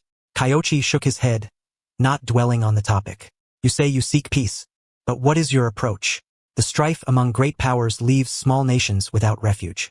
With the strength of the hidden rain village, if we unite the forces of minor villages, we can form a power to dissuade the great powers from war, Yahiko replied. Why should anyone listen to you? Why should Hanzo listen to you?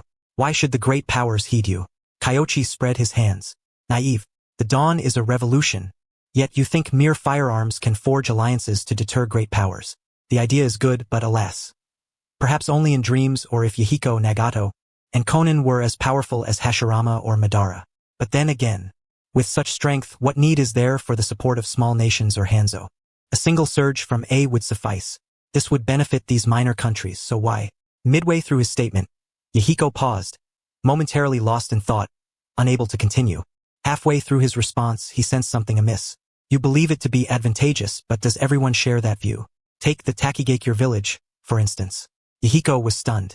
Takigakure had once been granted a tailed beast. Among the minor nations, aside from Aim village, Takigakure was undoubtedly the strongest. Yet, would Takigakure heed their counsel? These minor nations, as vassals to great powers, received substantial support annually, and with their own shinobi villages, they maintained a certain degree of peace. Moreover, each small village likely harbored ambitions of amassing strength and one day rising above the great powers. Takigakure was such a case. Minds were tangled with complexity.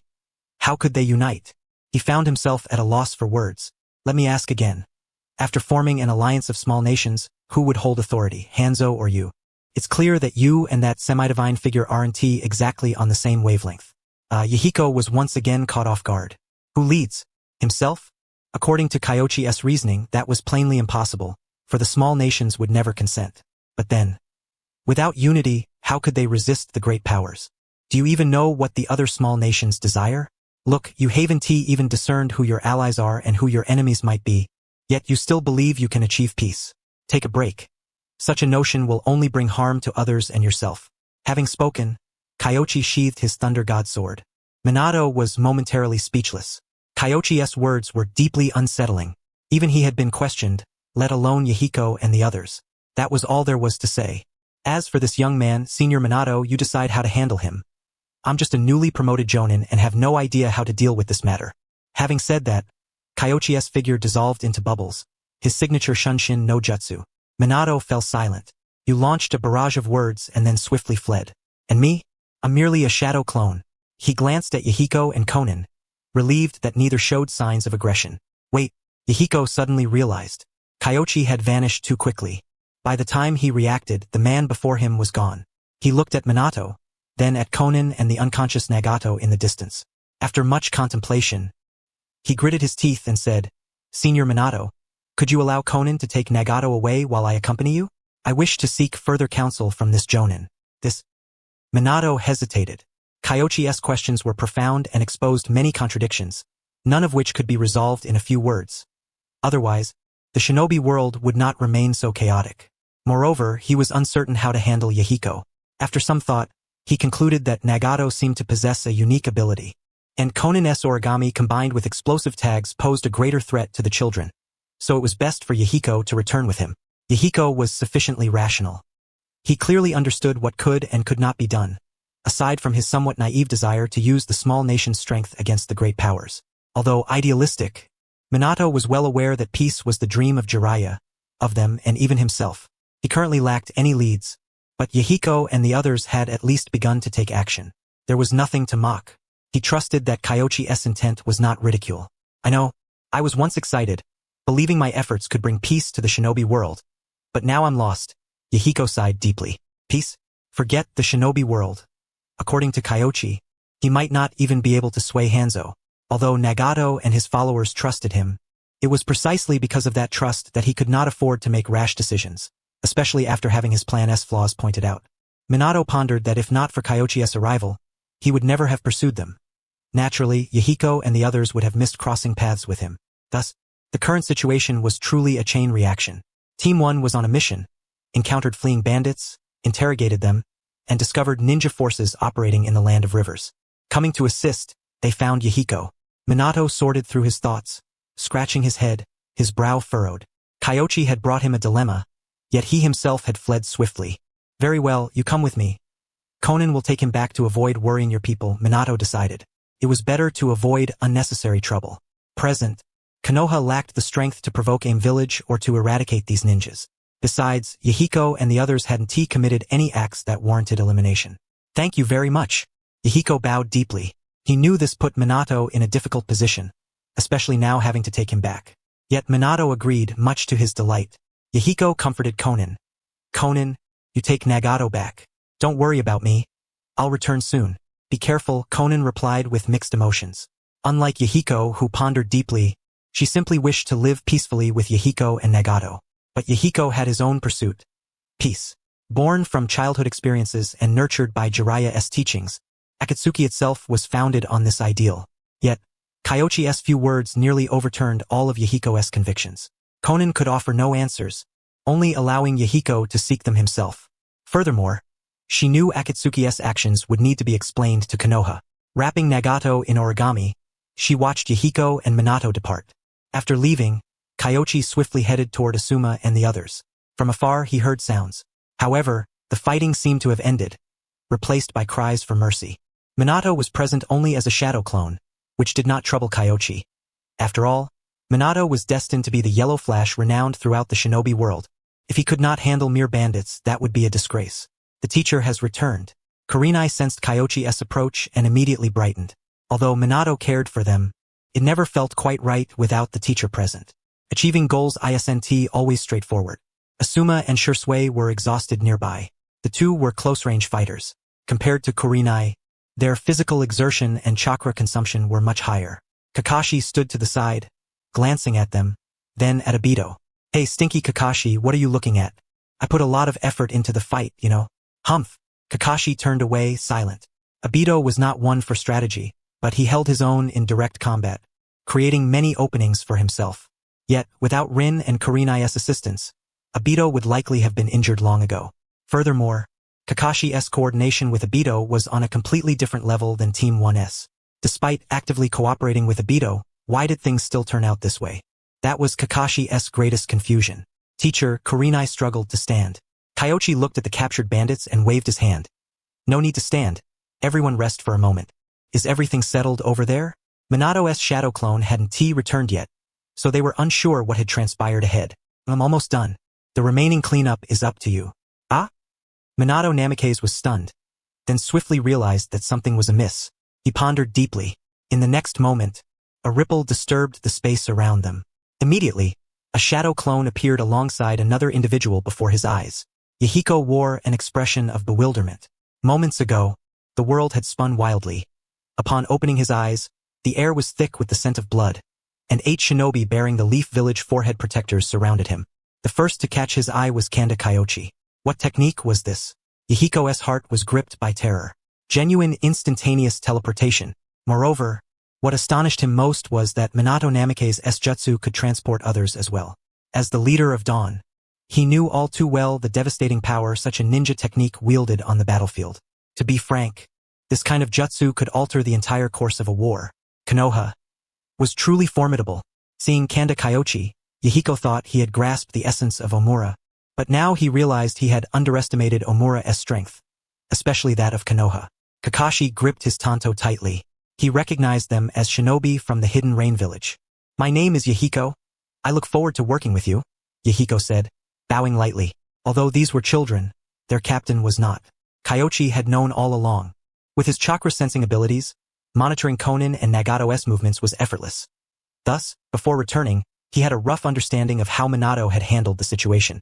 Minato had Jiraiya above him, and as a prodigious jonin whose prestige had grown considerably in recent years, this minor matter was hardly significant.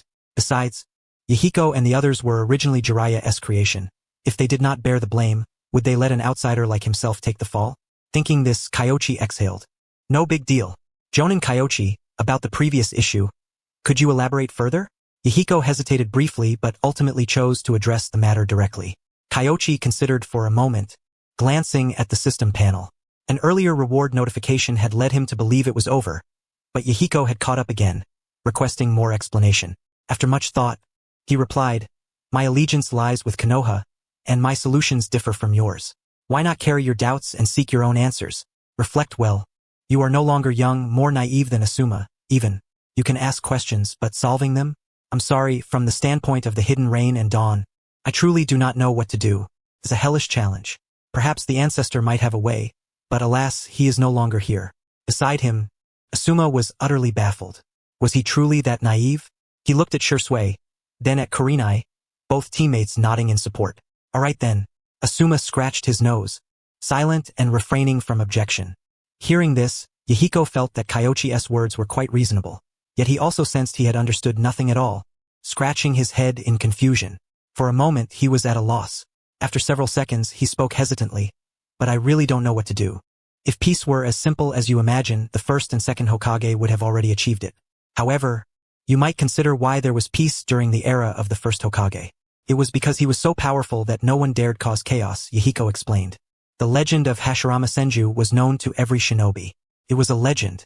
Hanzo dared only call himself a demigod because compared to the god of shinobi, the gap was immense. He did not dare to compare himself to the god of shinobi. Although not from Konoha, Yahiko held profound respect for this great man. That's right. If you desire peace, you must first possess strength. Relying solely on ideals and theories to persuade others is unrealistic. To put it bluntly, having strength does not necessarily mean you must bully others. It can also be used to foster peaceful dialogue. For example, you and me, Kyoichi began to expound. Of course, it was not mere empty talk. What he said was all solid wisdom, forged through distinctive trials. I see, indeed. Yahiko recognized the value of these words, especially the analysis regarding strength. Truly, if Kyoichi were not powerful enough to subdue Nagato directly, why would he be here speaking to him face to face instead of fleeing with Nagato? After hearing Kyoichi's few words, Yahiko felt as if a veil had been lifted. To accomplish something, one need not proceed immediately in a straight line. It might be simpler to first move in another direction and then veer toward the intended path. I understand now. I shall forever cherish your guidance. Hearing this, a faint idea stirred in Yahiko's heart. He immediately knelt down, performing a deep bow in the form of a Dajiza, startling Minato nearby. However, having merged with the shadow clone, Minato already knew the entire sequence of events. Kyoichi's words left a profound impression on him as well. Though the earlier replies seemed superficial, upon closer reflection, their meaning was far from simple. He vaguely sensed that Kyoichi's counsel would bring about significant change in Yahiko. Minato could not help but feel a tinge of concern. He did not know if it was for better or worse. Senior Minato, please rest assured. I would never do anything to disgrace you, Yahiko said solemnly. He understood Minato's underlying worries.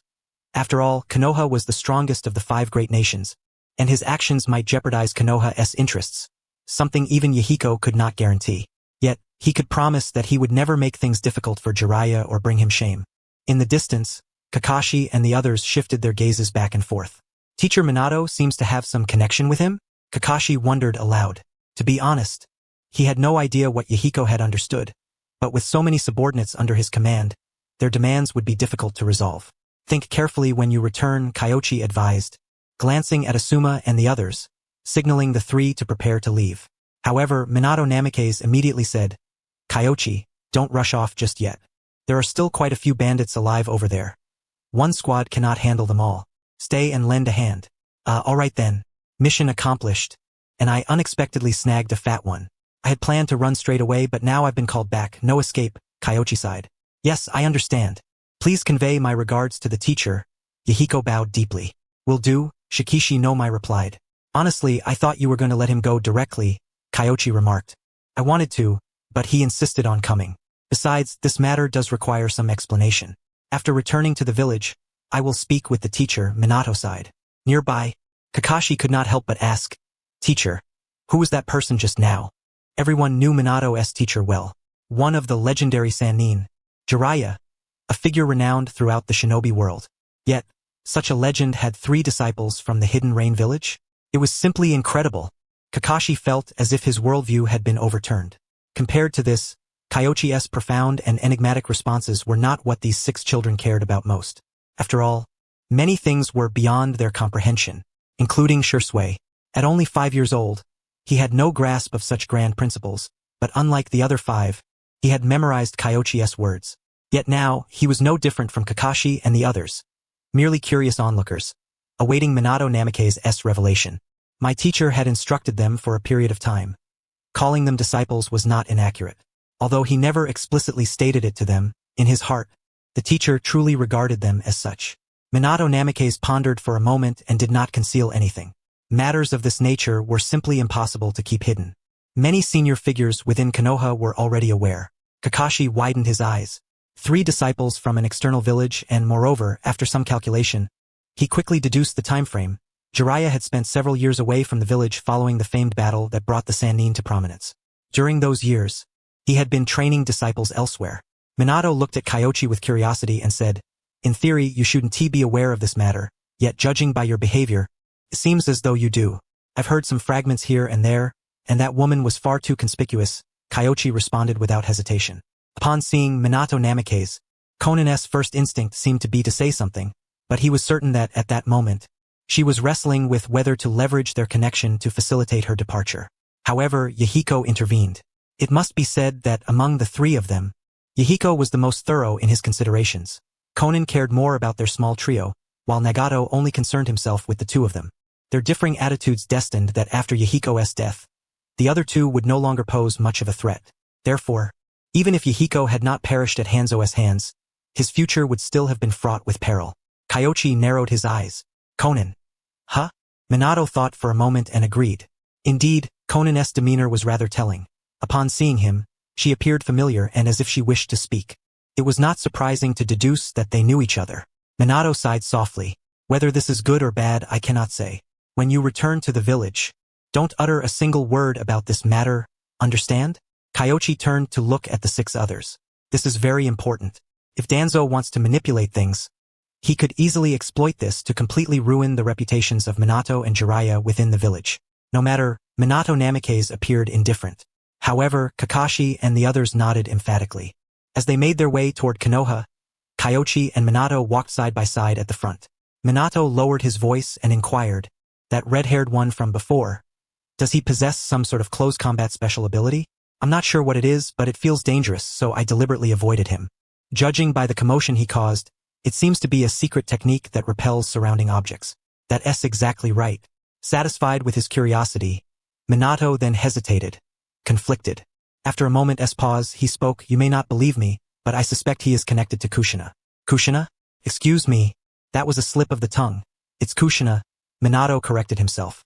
He had inadvertently used her nickname, forgetting that Kyoichi was from a different generation and might not have heard of Kushina. Is it because of his red hair? Not just that. Hair color is one aspect. But more importantly, his chakra reserves are immense and his physique is strong. He has a certain senju-like quality, Minato analyzed. Although he had previously encountered only a clone, he had sensed Nagato's south condition up close and was almost certainly correct. Of course, Kyoichi was even better informed. Nagato was indeed related to Kushina. His mother was a member of the Uzumaki clan. However, that was where the connection ended. Minato spoke more than usual. Kyoichi listened quietly, sensing that Minato was somewhat anxious, likely concerned about Jiraiya's situation. Yet there was nothing he could do about it. The only thing he could offer was discretion on this matter, no leakage whatsoever. After a brief exchange, the 2 parted ways, one leading and the other following, to prevent any surprise attacks. Once they entered the borders of the Land of Fire, Kyoichi and Minato each employed sensory techniques to investigate their surroundings before relaxing slightly. Safe. During a rest, Kyoichi took a moment to glance at the system panel. Completed the instruction on the Dawn organization issue. Evaluation. First phase? Good. Second phase? Excellent. Reward? Water release. Black rain technique. Shikigami dance. Staring at the rewards, Kyoichi was momentarily stunned. Although the first phase reward was rather ordinary, a black rain technique from the Hidden Rain village, the second was Shikigami dance. Conan est origami secret technique. This jutsu itself was only ranked B-level in difficulty, but it represented boundless possibilities for ninjutsu. In fact, Konan had yet to develop it fully. Her origami technique was currently more about disguise, combining into shields or shuriken-like weapons, without concretely manifesting the Shikigami dance, the divine paper user. That was a development for a later time. It was well worth it. Kyoichi accepted the reward and, while everyone else rested, carefully pondered and integrated the knowledge of origami secret techniques. As for the Black Rain technique, it was hardly difficult. Its sole merit was its underlying ninjutsu principle, which allowed Kyoichi to understand how to convert chakra into black oil. If combined with origami and explosive tags, Kyoichi's eyes lit up. This was an excellent idea to explore later. Minato, that Konan's origami technique is quite intriguing. The teacher never mentioned it. It must be a recently developed jutsu. It's worth studying, something to mull over later, Kyoichi casually remarked. Minato paid it no mind but joined him in contemplating the origami technique, offering some insights. Along the way, Kyoichi and Minato exchanged much communication. By the time they reached Konoha, their relationship was far closer than before, with far less formality between them. Upon returning to the village, there was no time for much pleasantry. Minato went to seek out Jiraiya. This was a matter of great importance. Worrying about Minato, Jiraiya had deliberately delayed his departure from the village. What happened afterward, Kyoichi did not know. He only learned that the next day, Jiraiya came to visit, carrying a bundle of food and drink. His expression was one of joy tinged with complexity. Kyoichi found it difficult to guess how Jiraiya had reacted upon learning everything the previous day. But judging from his current state, bearing gifts, it seemed the outcome was not too unfavorable. Jiraiya said, "I have no connection to the Hokage." Upon entering, Kyoichi, "Thank you very much." Jiraiya bowed deeply and solemnly. "Lord Jiraiya, there's no need for such formality. I merely spoke casually. Whether it's useful now is uncertain," Kyoichi said, somewhat surprised. Jiraiya was, after all, an elder.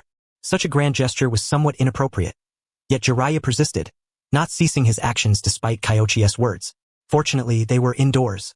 Jiraiya brought the items inside and placed them on the table, after which Kyoichi tossed over a meditation cushion. The two sat down. The atmosphere was markedly different from their last meeting. Previously, at the tavern, Kyoichi had been a junior, summoned by Jiraiya to meet and allow Orochimaru to reassess him. But this time, many things, such as why Kyoichi had taken Yahiko and the others as disciples, were unknown to Orochimaru and Tsunade. Jiraiya poured a cup of sake and spoke with a cheerful smile. It seemed he intended to share his secrets with Kyoichi. Kyoichi opened his mouth. He meant to decline. However, after some contemplation, he felt that knowing about this matter was hardly significant. After all, Mount Myaboku was unaware of him. Jiraiya began to recount his journey to Mount Myaboku and his subsequent encounter with the Toad Sage, rambling from beginning to end in a manner similar to the story scene in Kyoichi's previous life as Hokage. The sole difference lay in Jiraiya's narration, wherein he portrayed himself as sagacious and heroic. The Toad Sage, upon seeing him, immediately deemed him a prodigy and implored him to forge a contract with Mount Myaboku. It was obvious who was at fault, but Kyoichi chose to feign ignorance. "So, at that time, your willingness to stay and instruct those three beyond mere compassion. Was there also a sense that you believed they might be your prophesied children?" Kyoichi continued the conversation. "Indeed, later my view was validated. Nagato was no ordinary child. He was, as Minato said, very likely a member of Kushina's clan." Jiraiya still did not reveal the whole truth. The Rinnegan, the sage's eyes, he concealed. Upon hearing this, Kyoichi merely nodded and sighed. No wonder he was so formidable. "Do you have the heart to say that?" Jiraiya was momentarily stunned before he could not help but retort. "It's one thing if others say it." After all, Nagato truly was a genius, mastering all manners of ninjutsu swiftly and possessing the Rinnegan. Although at that time, he seemed only to manifest a power that repelled others. It was clear that Nagato's future held great promise. Both he and Yahiko thought so. Rather than valuing all three equally, it was Nagato they truly prized, Kyoichi explained. However, the genius Jiraiya recognized was defeated by Kyoichi, who was 3 or 4 years his junior. According to Minato's account, Kyoichi had multiple opportunities to kill Nagato but chose not to. "I owe you for Nagato's life. Had you not held back, I would not have spared him." These three were clearly leaders among the rain-hidden village as shinobi. Killing any one of them might have plunged Konoha into another war. Something Konoha could not afford at the time, Kyoichi responded, having already prepared his reasoning. Moreover, this was indeed Kyoichi's consideration then. He had even entertained the extreme notion of assassinating the three and seizing the Rinnegan. Yet, that would have been courting death. tantamount to placing oneself on the chopping block of black Zetsu and Madara. A gentleman does not stand beneath a precarious wall. Listening to Kyoichi, Jiraiya harbored no doubts, for Kyoichi's grasp of such matters demonstrated his vision encompassed the broader picture rather than mere immediate concerns. Indeed, Yahiko and the others were still quite weak then. Fortunately, with your guidance, they avoided many detours and even escaped a fatal doom, Jiraiya lamented. This was truly my duty as their teacher. Yet, in truth, I have not seen them since those 3 years. With the frequent wars in recent years and Tsunade's departure, there was little choice. Kyoichi understood well. When Jiraiya left Konoha, news had already spread that Yahiko had been slain by Hanzo. Naturally, he could no longer seek them out. Indeed, with a drink, Jiraiya droned on about many past events. In the end, he sighed, from now on I have nothing to do with that position, ha ha ha. Of course, I never cared much for the Hokage's seat. Generous. Kyoichi refilled his cup. Jiraiya took a sip and then produced a scroll. This scroll contains a secret technique of Minato's. Kyoichi glanced at the scroll and then at Jiraiya. It was most likely the Rasengan. But what is this for? In a sense, you saved Yahiko and the others. This is a token of my gratitude. You and Orochimaru are alike, always curious about unknown jutsu. This is a gift for you. You may choose whether to teach it to others, Jiraiya smiled. Yet afterward, his mood soured, his smile forced. Eating and drinking, after some time, he suddenly spoke with solemnity. By the way, don't misunderstand. No one can stop Orochimaru if he sets his mind to something. If he ever has designs on you, do not worry about what Tsunade or I think. That is unlikely, but if that day ever comes, I will act. Kyoichi nodded. Jiraiya must have spoken with the third Hokage yesterday, gleaning much intelligence, such as the Chunin exam candidates and Orochimaru's exam questions. Knowing these, many details were easily inferred. Having finished, Jiraiya rose, holding the sake bottle. That's enough talk. Knowing too much isn't always good, especially for a gifted and thoughtful child like you. You don't drink sake anyway, so I'll leave you the meat and take the sake with me. Jiraiya waved off Kyoichi's offer to accompany him. Then he stood, and upon reaching the doorway vanished instantly. A body flicker technique. His departure was toward the village entrance. Jiraiya was leaving, of course, not abandoning the village like Tsunade, but rather dispatched northward to investigate the movements and intelligence of the IWA and Kumo hidden villages and others. More precisely, to oversee the covert operations of the northern Umbu. Intelligence management was crucial. If all intelligence had to be sent north to the Hokage's office for processing and approval, it might be too late by the time the IWA hidden village attacked the Land of Fire. This had always been his duty. What troubled Kyoichi was, what exactly had Jiraiya discussed with the third Hokage yesterday? It seemed Jiraiya was decidedly displeased. Forget it. The third Hokage is none of my concern. Kyoichi shook his head. His feelings toward the third Hokage were ambivalent, not good, not bad. If he were to evaluate, the third was far inferior to Senju Tobarama. Kyoichi unrolled the scroll. Indeed, inscribed upon it were the training methods and conceptual framework for the Rasengan, inspired by the tailed beast sphere. The ultimate goal was to integrate chakra nature transformation. Unfortunately, even Minato had not yet achieved this. In truth, Kyoichi already knew the training method. Still, he was very pleased with the scroll. The technique itself was not the most important aspect. Rather, Minato's detailed documentation of every thought process, from inspiration to construction and creation, was far more precious than the jutsu itself. Kyoichi studied it through the night, an uncommon all-nighter since his transmigration, yielding substantial gains. Minato had drawn inspiration for the Rasengan from the tailed beast sphere and continuously experimented with chakra compression, though success eluded him. He even considered using sealing techniques as assistants, employing balloon training, though these were matters for later. Every step of exploration was recorded in this scroll, which contained knowledge beyond the Rasengan itself, including compression techniques and sealing arts. Though incomplete, it remained invaluable. Kyoichi carefully stored it away as a treasured possession. Of course, the greatest merit of the scroll was that, as the creator, Minato permitted Kyoichi to teach this secret art as he saw fit. Jiraiya was truly magnanimous. Kyoichi understood well that the primary credit belonged to Jiraiya. Minato had no acquaintance with Yahiko and the others. It was only through Jiraiya's sacrifice that the original manuscript of the Rasengan had been excerpted and bestowed. Having finished reading, he released his grip, and the scroll soared up on its own, drifting toward the nearby bookshelf. The dance of the paper tags. A straightforward technique. Yet remarkably convenient. Naturally, the dance of the paper tags is not without its flaws. The preparation time is extensive. In later days, Konin's paper underwent special treatment, rendering it vulnerable only to oil-based ninjutsu, with hardly any other significant weaknesses. However, such preparations consume a great deal of chakra and time. Improvised paper can also be used, but the effect is markedly inferior, fraught with numerous drawbacks. Kyoichi felt a tinge of regret but, after some reflection, deemed it understandable. No jutsu is flawless. Even Gaara has to lug around that giant gourd all day. In the days that followed, he experimented with the dance of the paper tags technique, crafting some specialized paper. The results were promising. Setting aside other factors, the combat applications of the dance of the paper tags alone were formidable, especially when combined with explosive tags. Their effects were utterly unpredictable and impossible to guard against. Had Conan been in the land of rivers, already proficient in a systematic mastery of the dance of the paper tags, it would not have been so easy to intimidate those three. The Akatsuki were truly not to be trifled with. The most ordinary among them was perhaps Yahiko, but he was intelligent. Kyoichi was now quite curious about what course of action Yahiko would choose after returning to the village hidden in the rain.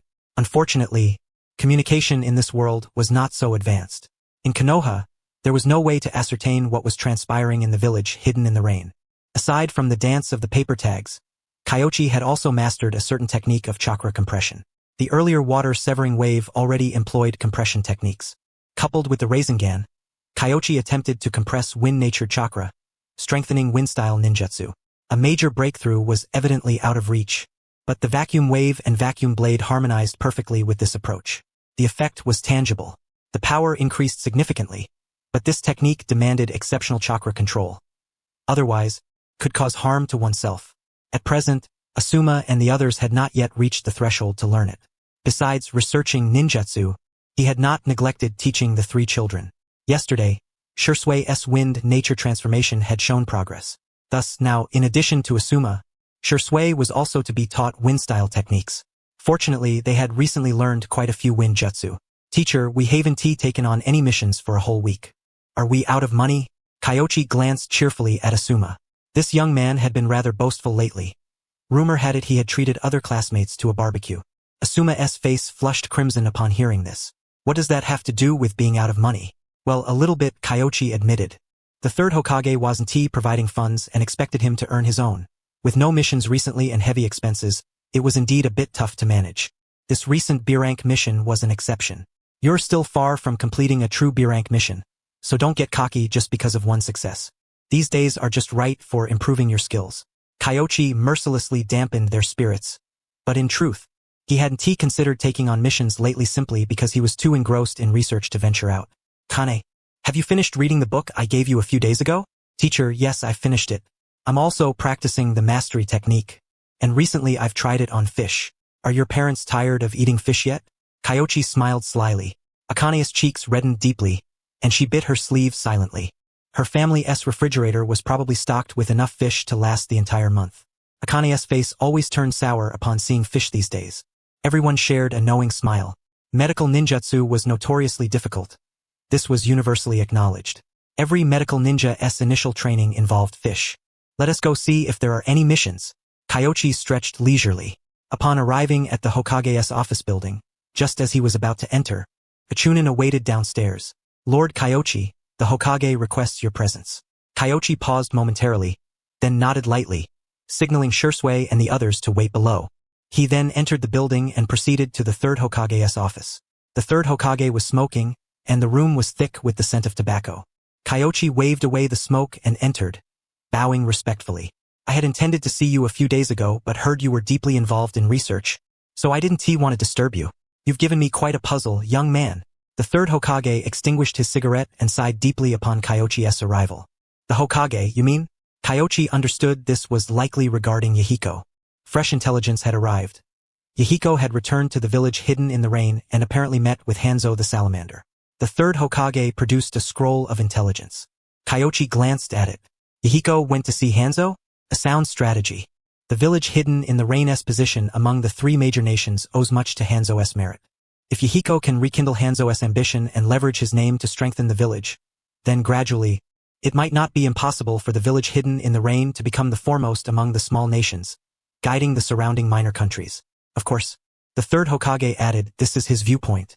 From my perspective, I am not necessarily pleased. Kyoichi set the scroll down and said, I believe this is beneficial. A stronger village hidden in the rain could serve as a barrier between us and the village hidden in the rocks. If Inoki wishes to move against us, he will have to contend with this thorn. Jiraiya agrees as well. The third Hokage nodded. After putting away the scroll, he said, "For now, we will let things stand as they are regarding the village hidden in the rain. If Yahiko and his group join Hanzo, influence his decisions, and make him more amicable toward Konoha, it may not be a bad thing." Then Sarutobi Hiruzen rose and took out another scroll. Kyoichi was somewhat puzzled. Upon examining it, he asked, "What is this? Sending them east to deal with the village hidden in the mist?" Kyoichi was doubtful. With his current Team S condition, going against Mist Shinobi would be tantamount to handing themselves over. Cough cough, first learn the ropes. The land of water is a bit restless. We might need your support later. You understand, Konoha is short-handed these days. My lord, you're truly fearless. Kyoichi was left speechless. For Genin, the Eastern Front was the most perilous. Mist Shinobi might lack in other areas, but their proficiency in tormenting weaker opponents was renowned. The Mist S techniques and silent assassination arts meant that unless one possessed special abilities, encountering several Mist Shinobi would place them in grave danger. He wasn't afraid, but Asuma, well, that was another matter. "I believe in your abilities," he said. Feeling the pressure, Kyoichi said, "Enough. Lord Hokage, if there is nothing else, I shall take my leave." Stepping outside, Kyoichi pondered quietly and smiled. It made sense. How could the Hokage remain unaware of the village hidden in the Rain-S affairs? After all, he was the Hokage. Moreover, from Jiraiya's conversation with the third Hokage, Kyoichi could infer certain things. Clearly, the two were at an impasse on some matters. Jiraiya likely refused to become Hokage, hence the later discussions with him. As for information involving Nagato, Jiraiya probably withheld details. He was holding cards close to his chest. Kyoichi didn't mind. Whether his strength was publicly known or not made little difference. Nagato, however, was another matter. That was the Rinnegan, a formidable yet precarious power. The Chunin exams will be your responsibility to organize. Teacher, you've been summoned. Does this mean there's a new mission? Asuma was ecstatic. Is it another B rank or higher mission? That would be fantastic. Have you consulted the third Hokage again? Kurenai Yuhi turned her head to look at Asuma. Asuma was taken aback. Then, his face flushed crimson as he loudly refuted. "No way. I didn't ask for it last time. He gave it to me himself. Ha ha ha." A group of ninjas inside burst into laughter. The mission hall was filled with a joyful atmosphere. As for the rumors about Asuma, everyone had heard some, though the truth was hard to ascertain. However, the likelihood was high that they were true, because indeed, under Asuma's name, there was now a record of a B-rank mission. Kyoichi patted his shoulder and smiled. "Don't misunderstand. This time it has nothing to do with you. Neither did last time." Asuma bristled. All right, Kurenai smiled as she followed along. Throughout, Shisui observed quietly from the side. Passing by, he muttered softly, "Actually, it doesn't matter. Once you have the strength, you needn't fear others' nonsense." After speaking, he quickly caught up with Kyoichi's pace. Asuma paused for a moment. Family knows family matters. Of course, there was something, but he was reluctant to admit it. After hearing Shisui's words, he pondered carefully and felt there was some truth in them.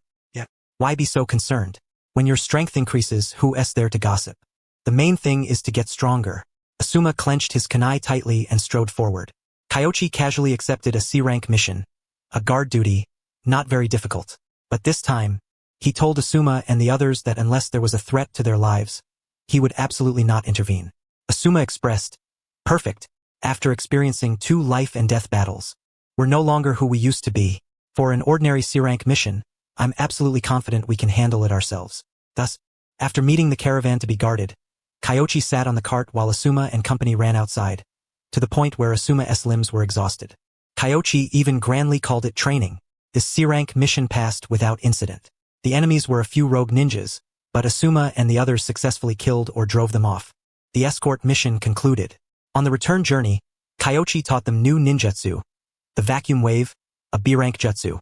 At present, Kurenai's focus remained on medical ninjutsu. Among the rogue ninjas, one was gravely injured, and Kyoichi had her attempt to treat the opponent. Though she failed to save him, it was, at the very least, experience. This was not because Kyoichi was cruel. Those rogue ninjas had attacked the caravan and plundered goods. Even if left untreated, they would have been finished off by the caravan guards. But if they survived, there would be a slight chance of sparing their lives. Did she fail to save him? Then so be it. Kyoichi would not intervene to save him. Kurenai felt quite downhearted, but this was an inevitable process for a medical ninja. Even Tsunade had not been able to save everyone. He did not wish for his disciple to suffer psychological trauma like Tsunade did later on. After returning, they rested for a day. The next day, he took Shisui and the others out on another mission, again a C rank. In short, whenever there was a mission, they took it without complaint. After all, Kyoichi did not have to fight and could focus on researching ninjutsu, eventually earning a substantial share of the rewards. Kurenai trained her medical ninjutsu. The active tasks were handled by Shisui, Asuma, and the others. Yet, rather than feeling exploited, the two believed they were gaining significant training. All wins. A team in which no one was injured had formed. However, the peaceful days soon came to an end. Upon returning to Konoha once more, Kyoichi, a jonin, was summoned by the third Hokage. Well, definitely something's up. Kyoichi bade farewell to his 3 disciples and went to the Hokage's office. In the conference room, many jonin were already gathered, including Minato Namikaze. Seeing Kyoichi arrive, Minato gave him a subtle nod, and Kyoichi understood, moving to stand beside him. What's the situation? Chunin exams, Minato whispered. Kyoichi understood. The Chunin exams. Indeed, Konoha's education and promotion system was still too casual. What good was passing the exam? Naruto won the exams and competitions, yet still did not become a Chunin. Moreover, Kakashi was already a Chunin. If he participated, it would be unfair to others. If he didn't, what about Obito and Rin? The third Hokage briefly explained the matter of the exams, then looked around and asked, this year's situation is special. Does anyone have any opinions? Kyoichi noticed that when the third Hokage spoke, his gaze was primarily on him. After some thought, Kyoichi remained silent. Who knew whether the Hokage wanted him to help or to keep quiet? Speaking up wouldn't benefit him. As for the others, Kyoichi observed Minato's expression was somewhat uneasy. When he caught Kyoichi looking, Minato whispered, I sensed your return and suggested the third ask your thoughts. That is a bit of a trap. Isn't it? Fine. The third Hokage cleared his throat and said, Kyoichi, you have a talent for education. Do you have anything to say? Lord Hokage, not much, just a few questions. Kyoichi reluctantly stepped forward. Go ahead. The third Hokage sat upright, growing curious. He had thought the Chunin exam was fine, but unexpectedly Kyoichi had several issues to raise. Lord, this year is special. Many students have been on the battlefield, and some squads even have children who hold Chunin ranks. If the entire squad participates, is that fair to others? The third leaned back in his chair, deep in thought. Kyoichi's meaning was clear. Hatake Kakashi, Chunin at 6 years old. Although he was only 9 now, his strength was clearly on a different level from others. Anything else? Also, can this kind of squad-based exam truly evaluate a person's comprehensive qualities? Some who fight their way up never get promoted. Is that fair to them? Kyoichi shrugged. What is a Chunin? On the battlefield, they command many genin squads and serve as the backbone. It's not just about strength, but also about intellect. The third Hokage fell silent. Then, after much thought, sighed, the exam is not the battlefield. It cannot cover everything. But what you say is indeed very important. Do you have any solutions? My suggestion is to disrupt all squad formations, have them reorganize into new teams, and participate in the exam as these new units. Finally, select Chunin from the commanders of each squad, Kyoichi said calmly. Disrupt the formations? Minato, Hakuin, and several other jonin looked at each other. Wouldn't that make all prior coordination wasted? Yes. Reassign personnel reasonably, separate them from familiar teammates, have them reform teams for the exam, and select Chunin from each squad leader, Kyoichi explained. The third Hokage pondered for a long time, then finally asked, do you also have matching exam questions? No. All right. This time, the Chunin exam plan will be formulated by you. Once completed, I will count it as a B-rank mission for you. If you need cooperation, speak up freely, even I can be mobilized. The third Hokage ignored Kyoichi's answer. This kid is just hiding his talents. Previously, when asked if anyone had objections, Kyoichi remained silent. Yet, once he was singled out, a barrage of pointed questions struck at the core, accompanied by remarkably mature suggestions. To claim there was no supporting plan, who would believe that? In any case, he did not. The ninja survival game was underway. The third Hokage had passed on, leaving everyone behind to continue the meeting here. Minato, you really put me in a tight spot, Kyoichi sighed. SNT, this a good thing? An A-rank mission with a handsome reward. Minato looked somewhat embarrassed but replied. Still, isn't this outcome quite favorable? I initially worried about Kakashi's situation, but now Kyoichi has resolved it perfectly. Disrupting the formation, why didn't I think of that myself? The only issue now was that, as a result, Obito would likely have no chance of advancing to Chunin rank this year. It wasn't a question of his ability. In terms of strength, Kyoichi believed Obito ranked near the top among this batch of genin. But the boy was short-sighted, careless of his surroundings. Just as Kyoichi had said, he lacked a brain. Kyoichi Jonin, your problems and suggestions are indeed things we had never considered. Perhaps the younger generation really does have more ideas. For the Chunin exam, use your head more. If there's a need, you can relay it to the Hokage, and I will definitely assist. Bayun Zhaoxin greeted with a smile, his demeanor humble, a stark contrast to the fierce scar that marked his face. Kyoichi had crossed paths with him a few times before. Bayun had even participated in the Jonin exam previously. Now, Kyoichi had come to know quite a bit. Bayun Zhaoxin was formerly an Umbu operative, holding a high rank within the Umbu. His participation in the Jonin exam was merely a formality, and he had even become the team leader Jonin for Mike Gaius Group, a departure from his previous role. Well then, Kyoichi sighed resignedly. The Chunin exam was a thankless task. The system probably offered little reward, and he had no real interest in overseeing it, merely intending for his subordinates to participate casually. After all, once the war began, everyone would quickly become Chunin anyway. Yet, unexpectedly, Minato had trapped him. Minato, this time you've dragged me into this. If you try to back out, I won't allow it. Kyoichi's gaze was filled with intimidation. Minato lightly cleared his throat and said, rest assured, I will fulfill any request. What plans do you have? Why don't we discuss them here while everyone is present? All right. Kyoichi sat down, and all the Jonin gathered seats around him. After some thought, he outlined his plan. My idea is as follows. The theory test. You can arrange as you like. For the second stage, we set up the exam grounds stocked with supplies like ration pills, kunai, shuriken, and other food and weapons. Kyoichi explained his concept. In essence, it was a ninja survival game. At regular intervals, Jonin would sweep the outskirts indiscriminately, driving examinees inward. Upon hearing this, everyone was dumbfounded. Is that how you want to conduct the exam? Your idea is that in the second stage, all examinees' belongings will be confiscated, and they must scavenge for everything themselves. But what about clans like the Inuzuka with their ninja dogs? Minato raised his concern. The ninja dogs are part of their strength, Kyoichi responded. Though the Inuzuka's ninja dogs are formidable, they are not invincible. The other Jonin nodded in agreement. Indeed, if the Inuzuka had ninja dogs, others had summoning beasts, which was similar. Before the start, we will show all examinees a map marking resource points. This is part of the intelligence test. Yes, and we can also periodically drop weapons, special ration pills, and explosive tags which will be signaled by flares. It was a team competition and all were Jonin. As Kyoichi detailed each point, they quickly grasped the purpose behind the rules. Finally, Bayun Zhaoxin pondered for a moment and hesitantly said, this set of rules is excellent, but I worry it might be too difficult. Indeed, with recombinations and resource contention, it's far more challenging than previous Chunin exams. Another agreed. This would be fitting for a Jonin exam, not a Genin one. It's incredibly demanding. However, Kyoichi said with fervor, the Leaf could enter war with other villages at any time. As Chunin serve as commanders, promoting a weakling would be irresponsible to the Genin. Though he proposed this plan partly because he found it entertaining, he admitted this ninja survival game was far more comprehensive than mere scroll snatching. Intelligence, teamwork, and command were all indispensable. After much deliberation, the others found no objections. Kyoichi had thought of everything. Compared to this, what had past exams been? Scroll snatching far too primitive. Tradition was not always correct. Minato mused silently. Kyoichi Jonin, I believe this exam can be widely adopted. You should draft a detailed proposal, Nara Shikaku said. He seldom spoke, as he was not a team leader Jonin. Yet, Kyoichi's plan was indeed superior, far better than the previous scroll battles. After some reflection, he asked, what about the third stage? Any ideas? Individual combat, of course. What else? If we want something different, we could apply the same mode but change teams into individuals. Kyoichi answered. Nara Shikaku considered carefully. Then his eyes lit up. He understood the advantage of this format. Previously, it was all about arena battles.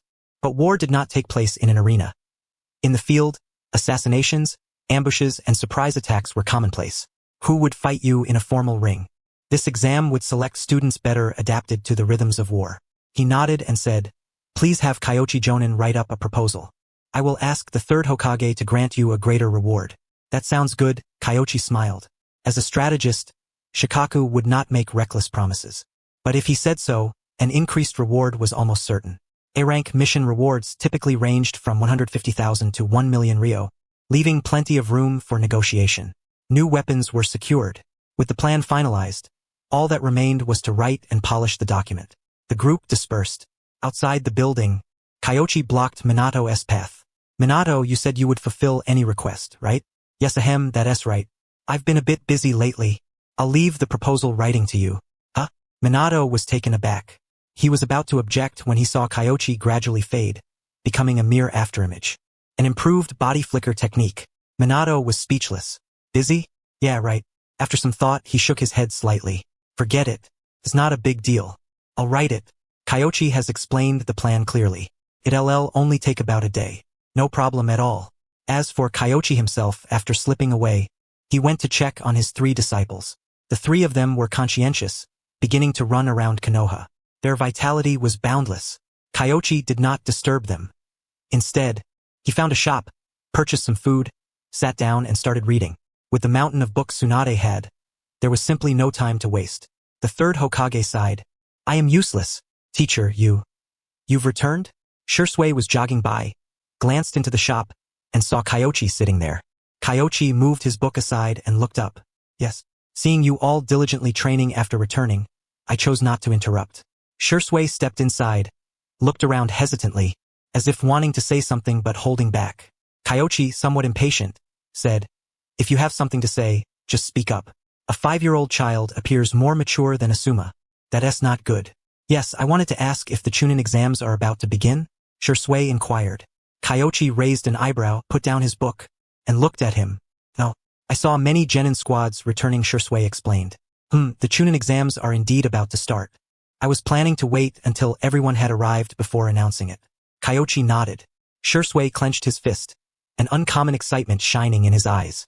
After a moment, he said, Asuma, Kurenai have gradually gathered here. All personnel are assembled. The Chunin exams are about to commence. Here is the registration list. If interested, you may sign up. If not, that's fine as well. This exam will be different from those in the past. Kyoichi did not elaborate further. However, Kurenai and the others quickly understood. Teacher, this is formidable. Different. Surely the questions are designed by Kyoichi. I want to reveal the questions, but in the next few days we can begin specialized training. Yes. Everyone was filled with enthusiasm. The Chunin exams, though passing was not guaranteed, witnessing the strength of other teams was beneficial. Asuma took the opportunity to sit down and scavenge some food. Following Kyoichi, his resilience gradually thickened. There was not a trace of the pride and integrity expected of the eldest son of the Sarutobi clan. Of course, Shisui was the same. He no longer resembled a member of the Uchiha clan. He neither wore clothes bearing the Uchiha crest nor boasted the Uchiha name. Even when tasked with fetching water or chopping wood, he was always at the forefront. Had these chores not been converted into missions during this period, he might still be voluntarily assisting others daily. Obito was the same. These two were anomalies within the Uchiha clan. The difference was that Obito was now purer, yet destined to become more foolish in the future. Kyoichi bore no contempt for Obito. Rather, this individual was indeed stubborn, making him 10 times harder to instruct than Shisui. As for Kurenai, a figure flashed through Kyoichi's mind, Sakura Haruno. Kurenai excelled in Genjutsu, but in essence, she shared much of Sakura's initial template. Exceptional chakra control, a clear mind, and talent for Genjutsu. The only difference might be that Sakura harbored another her within. Kyoichi pondered deeply for a long time and finally reached a decision. Superhuman strength. Once Kurenai masters medical ninjutsu, he would teach her superhuman strength for self-defense. Kyoichi himself did not yet know that technique. However, Kurenai's physical training would only need to reach the stage of superhuman strength, sufficient for self-protection. Her primary methods would remain Genjutsu and medical ninjutsu. Having thought this through, Kyoichi already had a complete training plan in mind. Asuma, continue your usual training. Next, it would be best if you master fire release. Yes. Shisui, pause swordsmanship. Focus on perfecting vacuum blade and vacuum wave. Yes. Kurenai, I hope you fully complete your mastery of the palm sage technique before the exam. We want to undertake missions for a while. If you have any questions, come to me anytime. Kyoichi issued instructions to each of them in turn. Although he did not leak exam questions, targeted training was permissible. Naturally, he was not the only one doing this. All jonin attended the meeting. Everyone was aware of this fact. Kyoichi believed the training was essential. The battlefield would not always offer convenient weapons, as with Kakashi. In the original story, Chidori had flaws. When the chakra blade was severed, It was as if half the power was lost instantly, losing 5/10 of one's strength when deprived of a sword. Wasn't he that a pitfall? Kurenai nodded emphatically. She understood clearly that if she mastered the Palm Sage technique and Jinjutsu during the Chunin exams, it would be a tremendous safeguard for her teammates. Asuma and Shisui did not fully grasp the details, but they knew Kyoichi would not let them down. One day later, Minato arrived bearing a set of documents, a detailed plan authored by Kyoichi. Minato had written it on Kyoichi's behalf. It was very clear, even outlining the purpose and key points of each item, remarkably user-friendly. The third Hokage read it thoroughly from beginning to end. After a long while, he sighed deeply. "Sir, are you dissatisfied with this plan?" Minato asked, surprised. "The more I read yesterday, the more I felt Kyoichi's method was more suitable, comprehensive, and better reflected the complexity and variability of warfare. Capturing scrolls indeed has a competitive aspect, but would the battlefield ever be such a simple environment?" Impossible. On the battlefield, Jonin would also attack Genin. However, Minato noticed the third Hokage seemed somewhat unset after reading. "No, I'm merely reflecting that innovation still belongs to the youth. As for me, I am old and no longer capable." Hiruzen Sarutobi smiled. He had always been deeply calculating, but after reviewing Kyoichi's plan, he suddenly realized that during his many years in office, aside from upholding many of his teacher's rules, he had never truly implemented anything of his own. There was one thing, the early graduation, which I had to revoke myself. Not as good as a child's idea. Therefore, even the third Hokage could not help but show some lapse. Of course, he quickly regained composure and did not reveal much. After all, he was the Hokage. The third Hokage said solemnly, "Implement this plan as is. Minato, you will handle the mixing of participants." "Yes." Minato nodded, then asked, "What about Kyoichi's compensation? The village's funds are tight. I will ask during the Chunin exams if he can accept other forms of payment." The third Hokage pondered for a moment. Generally, the village would not lack funds. But the situation is different now. The war has just ended, and subsequent skirmishes could erupt at any time. The village's money is truly insufficient. "Understood, I will draft a plan." Minato did not press further. Since the third Hokage had made a decision, Minato refrained from dwelling on it. Kyoichi's compensation would certainly not be neglected. He held nothing but admiration for Kyoichi. Reforming the Chunin exams was not unheard of, but no effective solution had ever been found. If it was too much like a battlefield, it was too difficult and few could pass. If it was too simple, anyone could become a Chunin. It would be like a game. Over time, everyone concluded that the old methods were more practical, so they continued using them and ceased considering reforms. But Kyoichi's plan was different. It took into account intelligence gathering, command ability, and strength comparison. Relatively speaking, it better reflected the qualities required of a Chunin. The greatest dilemma now was, how should the groups be arranged? No, that was not the issue. He still needed to personally train Obito and Rin. Otherwise, without Kakashi, it was uncertain whether Rin could become a Chunin, and Obito would undoubtedly fail the second stage. At this moment, Minato was filled with regret. He felt that it was not just him causing trouble for Kyoichi, but rather he had brought a whole heap of troubles upon himself. Could Tsunade still earn money? Time flew swiftly. Kyoichi had been rather busy these past few days. It was not because of Asuma or Shisui. These two were relatively easy to manage, as he simply provided them with some ninjutsu and taijutsu techniques and let them train and study on their own. Moreover, their training and learning improved their proficiency in their own ninjutsu and taijutsu techniques. They were essentially stable assets. The real headache was Kurenai. Medical ninjutsu was indeed not so easy to teach. During this time, Kyoichi had sent a message to Tsunade, seeking her advice. The slug hermit was very cooperative, showing not the slightest impatience. This made Kyoichi grow even fonder of this slug sage. Among the three great sacred places, the slug hermit was probably the most approachable. He inquired about the secrets of the superhuman strength technique and mentioned Kurenai. Tsunade did not respond all afternoon, but when the slug returned, it brought a scroll handwritten instructions for the superhuman strength technique. Kyoichi quickly mastered it. His chakra control was already so advanced that no adaptation was required. However, at this stage, the superhuman strength technique was still less direct than using a sword, unless combined with the 7 days breathing method. Of course, this was relative to Kyoichi's own swordsmanship. For Kurenai, even a rudimentary grasp of the superhuman strength technique was enough to compensate for her shortcomings in close combat as a supporting ninja. But all of this hinged on Kurenai thoroughly mastering the Palm Sage technique. "Fortunately, teacher, I succeeded. Very good. You may go and report the good news to Senior Shinku. He no longer needs to add fish to his refrigerator." A faint smile appeared on Kyoichi's face. It was done. Kurenai sat down, feeling slightly dizzy and quickly swallowed a soldieress ration pill. Next, I will teach you a taijutsu technique. You must have heard of Lady Tsunade, right? Yes, Kurenai nodded repeatedly, her eyes shining with admiration. Tsunade was her idol. As a kunoichi, her utmost goal was to become a great ninja like Tsunade. She had already guessed which taijutsu it was. Lady Tsunade's taijutsu may not necessarily suit you because your physique is relatively weak. Therefore, you cannot use this move as a regular technique, Kyoichi said solemnly. Although the superhuman strength technique was a ninja body art relying mostly on chakra manipulation, its execution required mobilizing the body's muscles to generate an instantaneous burst of power. Kurenai clearly did not possess such physical qualities. Use it as a trump card? Kurenai was initially disappointed but soon understood her teacher's meaning. Exactly. You must learn to use your feet for this move because your hands need to form seals. Understood. Please guide me, teacher. Kurenai bowed deeply. Kyoichi took out the scroll and let her study it herself. After a while, she immediately began practicing. It was difficult. During the process, she tore several ligaments but refused Kyoichi's help, healing herself with the palm sage technique. She was not afraid of hardship. Not far away, Shinku Kurenai carried a basket of food. I was worried that her mother would be distressed if she saw her, so I brought it myself. Please remind her to eat. Also, thank you very much for your teaching. Shinku bowed deeply.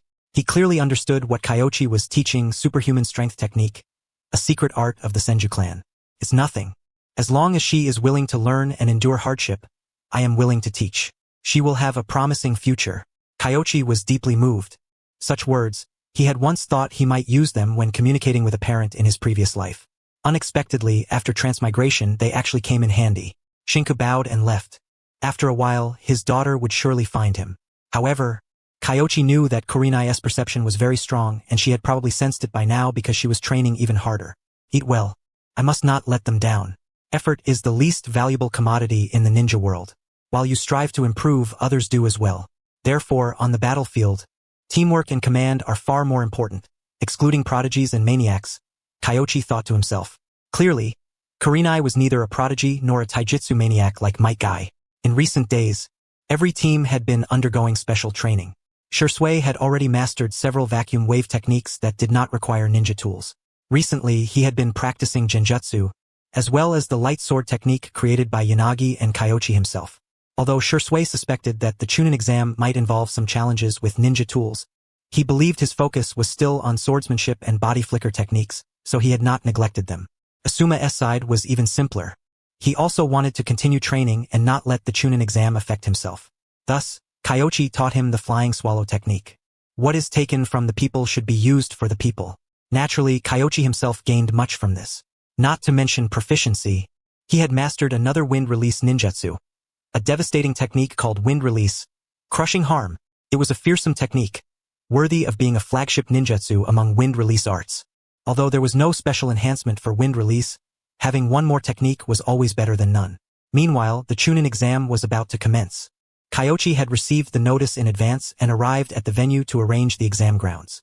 Most resource points were sealed with crates, and the surrounding area was sprinkled with medicine to prevent wild beasts from causing damage. After finishing, the third Hokage arrived. Hokage-sama. Kyoichi, is the exam site ready? Yes. The resource map of the exam grounds was drawn up long ago. After the first stage, it can be shown to the students. Kyoichi produced a massive scroll. Inside was the map of the exam grounds. The third Hokage nodded, glanced over the entire death forest from above, then cleared his throat and said, Kyoichi, Konoha is short on funds right now. I promised you an A-rank payment for this, but honestly, there isn't too much money. Are you trying to back out now? Don't misunderstand. I'm not refusing payment, but funds are tight at the moment. We can substitute with other things, such as ninjutsu or supplies. The third Hokage coughed lightly. Kyoichi's expression clearly showed he had misunderstood. That's no problem. I was planning to make a chakra weapon. Do you have chakra iron on your side? Obviously, the third Hokage replied, because Asuma's fist blades haven't been made yet. There was a brief hesitation before the third Hokage gently nodded. No problem, but you'll need to pitch in some money as well. Understood. Kyoichi happily reached an agreement. Chakra iron was not something money alone could always buy. This deal was definitely a gain. The exam is about to begin. We'll talk more later. The third Hokage sighed with relief. As long as we can negotiate. I just feared this kid would insist on cash. At this moment, the ninjas gradually entered the venue. Outside, apart from the lead jonin, only two remained, Kakashi Hatake and Might Dai, who had just been promoted to special jonin. Dai was currently crying bitterly, forming a striking contrast with Might Guy. The third Hokage looked around. Not many were participating, because some had already been promoted during the war, and a small number of long-standing genin had not registered. The majority of participants in this competition were genin who had graduated within the past 3 or 4 years. Observing the situation, how is things over at Tsunade's place? All right, she has recently earned some money and paid off part of her debt. You need not worry about creditors coming after Konoha. Tsunade can still make money? The third Hokage was astonished, his face full of disbelief. Sensei hasn't run off. Kyoichi wanted to smile but still explained to the third Hokage. It's not from gambling. Oh, that's normal then. With her skills, as long as she doesn't gamble, she can make money in any industry. Have you passed? Let us take another look, a closer look. Shisui, in this exam, if you can be promoted to Chunin, you must give it your all. The clan leader believes it is better not to promote. The teacher once said that a tree that grows too tall is easily toppled. I find that reasoning sound. Moreover, the Uchiha clan does not currently require such promotions to embellish their facade. Is that your opinion? Then we shall proceed as you wish. In Shisui's mind, the conversation he had with Fugaku last night kept flashing repeatedly. The clan was truly intricate and complex. Shisui had not understood before. However, the words Kyoichi taught to Yahiko last time were all secretly etched in his heart. Upon returning to Konoha, he trained while observing and gained a great deal of insight from Kyoichi's discourse. Comrade, enemy. Indeed, this is paramount. Many within the clan were not comrades but rather enemies dragging others down, each with more schemes than the last, lacking strong abilities.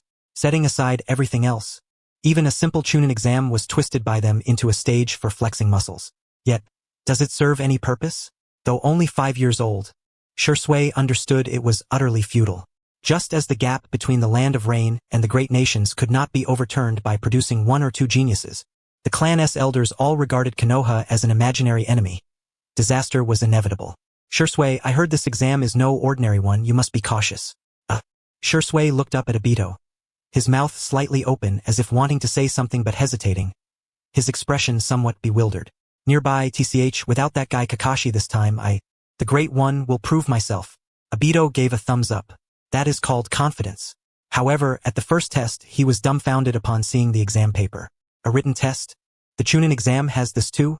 He was instantly stunned. Kyoichi did not participate in the first test. The written test did not require much grading. But the examiner was Minato Namikaze. Outside, you set the questions so difficult. Aren't you afraid Obito won't pass? Kyoichi was quite curious. Obito's knowledge rivaled Naruto's, but his taijutsu and ninjutsu were strong, making him somewhat unconventional. I hope to make him understand the importance of theory, Minato said. Minato's intentions were earnest. Shirakumo remarked early in the morning. Kyoichi thought for a moment and chuckled. Could it be that this kid will be so frustrated he awakens the Sharingan? Huh? Minato was momentarily stunned. Is that possible?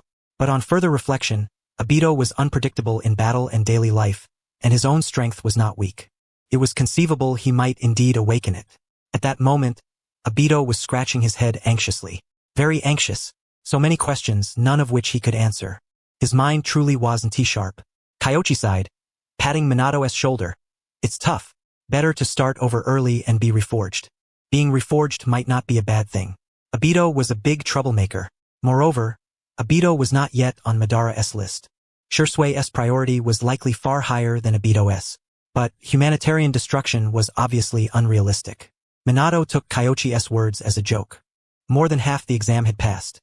Many inside were scratching their heads, while some began cheating by their own means. All of this was observed by the jonin outside. However, common cheating methods were overlooked with one eye closed. Obito taking cheat notes is too much. Put him on the waiting list. If there are enough candidates for grouping, eliminate him. If not, let him join. The third Hokage said with a smile. Obito, he had a strong impression of this child. In fact, in the third Hokage's heart, Obito was regarded as the second Uchiha Kagami, far more important than Shisui, because in the third's eyes, Obito was truly kind-hearted. He could change the Uchiha clan. Kyoichi narrowed his eyes. Obito, huh? The second Hokage's words made it very clear. Uchiha people, after awakening their eyes, might go to extremes, becoming entirely opposite in personality. The third Hokage had not remembered this at all, merely imitated the surface. Kyoichi said nothing further. His ideals differed from the third S, but fundamentally, the third Hokage's rule was far better than that old man Danzo's. If it were that old thief, he might already be lying in a laboratory serving Konoha's cause. This much was still worthy of recognition. Time passed swiftly. The exam was over. Kyoichi glanced at the papers and picked up the scroll, preparing to head to the second exam site. Oh, Minato, you'll have a tough time during the second round. When the Jonin sweep through, strike and eliminate those lagging behind and in the public eye. Kyoichi reminded him. He would soon announce the rules and would not have much time to give instructions here. Minato nodded in acknowledgement. Then Kyoichi walked outside. Shortly thereafter, the results were released. There was no need for extensive grading. It was clear which few papers would most likely pass, with the only surprise being Obito. The third Hokage appointed him as a substitute. A crowd gathered before the announcement board. Obito was tense. He thought he would not pass but still hoped for a miracle. Reviewing the list one by one, no, not passed. His heart sank. But, do you think someone who cheated can pass? A familiar voice rang out, Teacher Kyoichi's voice. Sure enough, Obito looked dejected. He had been caught cheating. Obito, look below. Rin exclaimed excitedly. Obito immediately looked down. Substitute? Substitute Genin, Uchiha Obito. Huh? Obito was stunned, then instantly overjoyed. Teacher, I passed. Happy? Too early to be happy. Groups of 3. You'd better count and see if the official list is a multiple of 3. If it just so happens to be, then sorry, you're only a substitute unless someone unexpectedly withdraws due to injury. Kyoichi said with a smile. Huh? Obito's face fell immediately. Rin and Karen giggled nearby. They had noticed this earlier. There was exactly one vacancy above, so obviously, Obito's passing was somewhat problematic. Shisui glanced at Kyoichi, then looked outside, his thoughts deep. However, Obito passing was still a good thing. He did not ponder further. Enough. I have already told you. Your premature elation is misplaced. The first exam was merely a warm-up. The second exam will make you regret having passed the first. Kyoichi's expression remained unchanged. Smiling gently, amiable and approachable. Yet, his eyes bore a grave seriousness. Everyone instantly held their breath and quieted down. In this cramped square, they arranged themselves with remarkable order. They all understood now, Kyoichi was the chief examiner for the second test. He was here to announce the rules. Very well then, the scroll unfurled, revealing a map. You have exactly 1 minute to memorize this map. You are permitted to employ any means except direct physical contact to do so. With a swift motion, everyone surged forward. The map, intelligence gathering. The exam had officially commenced. This was a contest of information acquisition, and simultaneously a test of ability. Before long it was over. 2 people could not piece together a single coherent thought.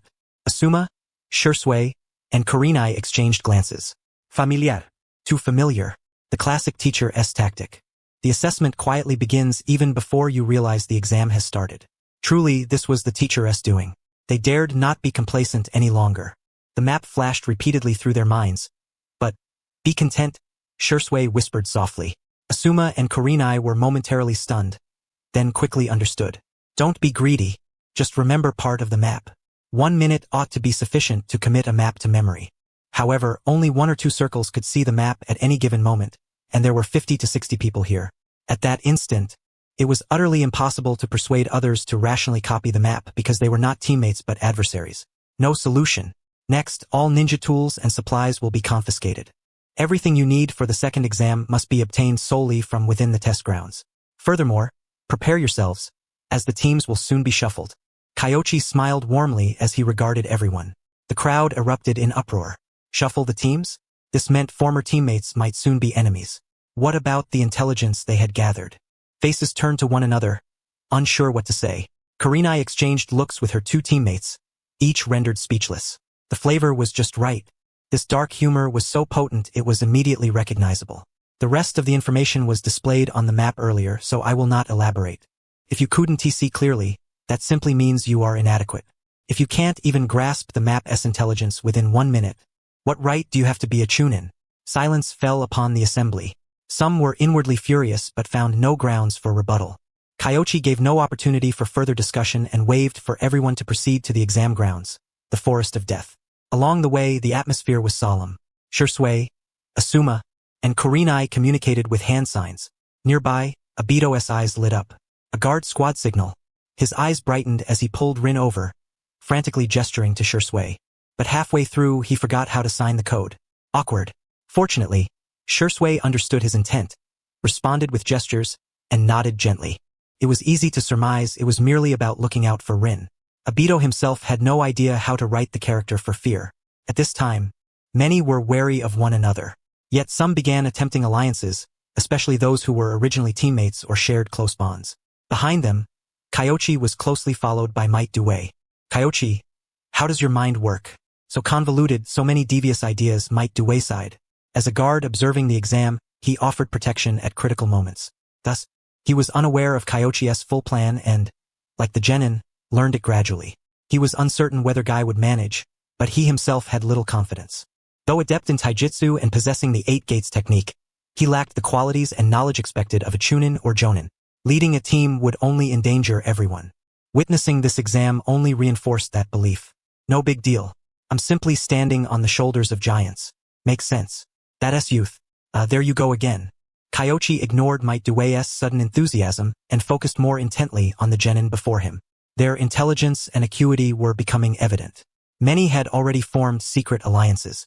Disbanding teams was not merely a test of command or temporary cooperation, but also a trial of overall strategic coordination. If 3 individuals could be assigned to 3 different squads while simultaneously controlling all 3, they could potentially unite and swiftly eliminate other teams. This tactic would be impermissible within the rules of the game, but such stratagems were common on the battlefield. In the brutal struggle for survival, who cares about honor among thieves? If you don't grasp even this, you might as well give up now. Kyoichi reached the vicinity of the Forest of Death and ceased pursuit. Chasing live updates was exhausting. He sought out the 3rd Hokage. The 3rd telescopic technique was the finest tool for live broadcasting of the situation, eliminating the need to run about. As for rescue matters, water dragons and the medical squad were on hand. There was no need for personal intervention. Sir, why do you come here instead of supervising the exam grounds? The 3rd Hokage regarded Kyoichi curiously. Though present nearby, the distance to the Forest of Death was considerable, requiring some time to arrive. Typically, the chief examiner remained close to monitor the test. Kyoichi chuckled lightly. Senpai Minato is there. A junior like me is hardly needed. I heard you possess a technique for remote reconnaissance. No other reason, I simply wish to witness it firsthand. The 3rd Hokage was rendered speechless. The telescopic technique, this jutsu was somewhat embarrassing to acknowledge. Such a minor indulgence now known to the juniors. He cleared his throat awkwardly. Very well. Using the telescopic technique to monitor the Forest of Death is a fine choice. It allows viewing from multiple angles.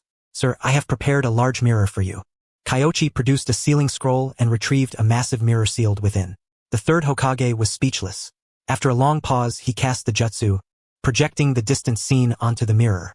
Though the technique required slight modification, it was no challenge for Hiruzen Sarutobi. Kakashi's eyes widened. This jutsu is impressive. Through the mirror, one could freely switch views and observe the happenings within the Forest of Death. The only issue was my Lord Hokage seems to have become a broadcasting tool. Roku was momentarily embarrassed. Only Kyoichi dared to make such a request. Others would have pretended ignorance of the 3rd special technique. At this moment, the image first revealed Obito Uchiha. His team consisted of Obito, Aoba Yamashiro, and Might Guy. This team was quite formidable. Although Might Guy was not proficient in any techniques beyond taijutsu, his strength was impressive. Obito could compensate for their lack of ninjutsu, and Aoba Yamashiro excelled in reconnaissance. Daza pondered for a moment before offering his critique. Clearly, he was not well acquainted with this team's composition. Shirakumo had understood it early in the morning. Observing the situation, he sighed softly, already foreseeing failure. Obito, Guy, how could they be grouped together? Senior Daza, you see only part of the picture, Kyoichi remarked. On paper, this team is indeed powerful, but their problem is that the 3 of them together can only muster 2 brains. Kyoichi could not suppress a smile. Minato had really put them together in an odd way. Kakashi, upon reflection, found Kyoichi's assessment both precise and vivid. Guy and Obito? Those 2 barely have half a brain between them. I've memorized the map. I'll secure the resource points first, then what resource points? Let us find out if there are enemies. We'll take out a squad first. Ah, my blood is boiling. The 3rd Hokage watched this scene in silence, deeply doubting his own judgment. Obito. Could he really be the 2nd Uchiha Kagami? Sorry, I overestimated them. Clearly, they don't even make a full brain. Speed. then scatter and vanish. Who charges in recklessly? Obito and Might Guy are just like that. Oba Yamashiro was dumbfounded. According to their plan, they would first gather resources, then locate the endpoint. Moreover, under these rules, the best tactic was obviously not to clash head-on with others, but to prevent others from advancing. Because if they could keep their opponents away from the center, then when the Jonin moved in, those individuals would be eliminated.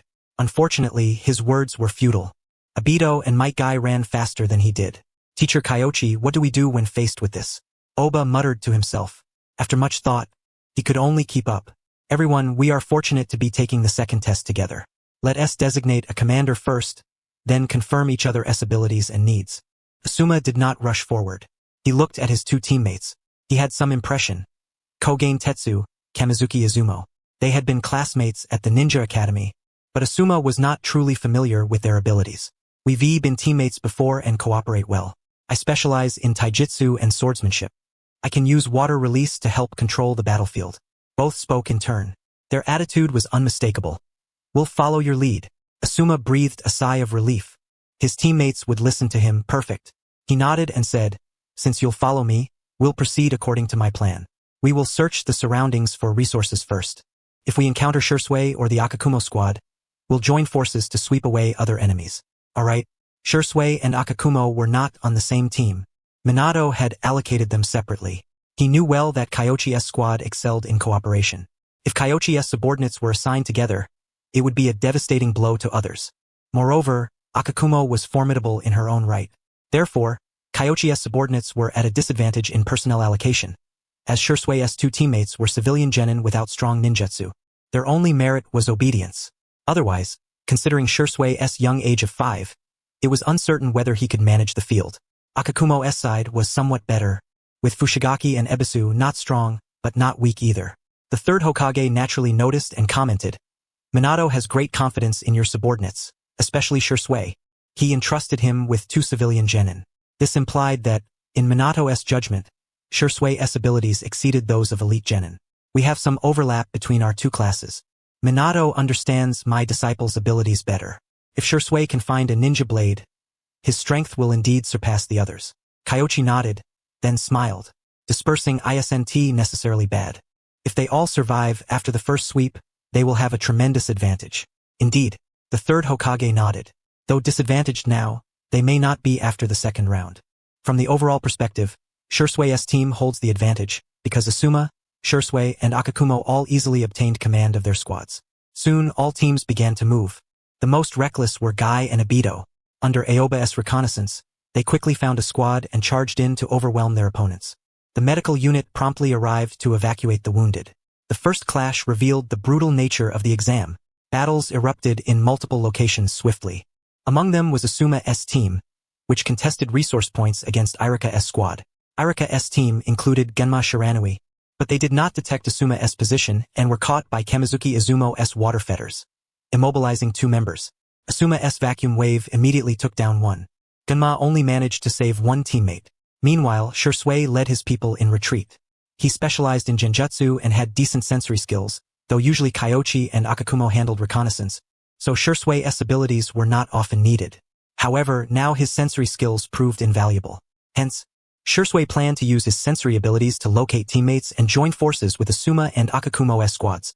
United, they would contest the resource points together. The third Hokage's telescope technique was overwhelmed. There were too many battles occurring simultaneously. Without the telescope technique, the scene would be even more chaotic. With at most a glimpse of the forest's edge, Kakashi felt regretful. This exam was thrilling and truly tested tactics, command, and strategic thinking, but unfortunately, he was already a chunin.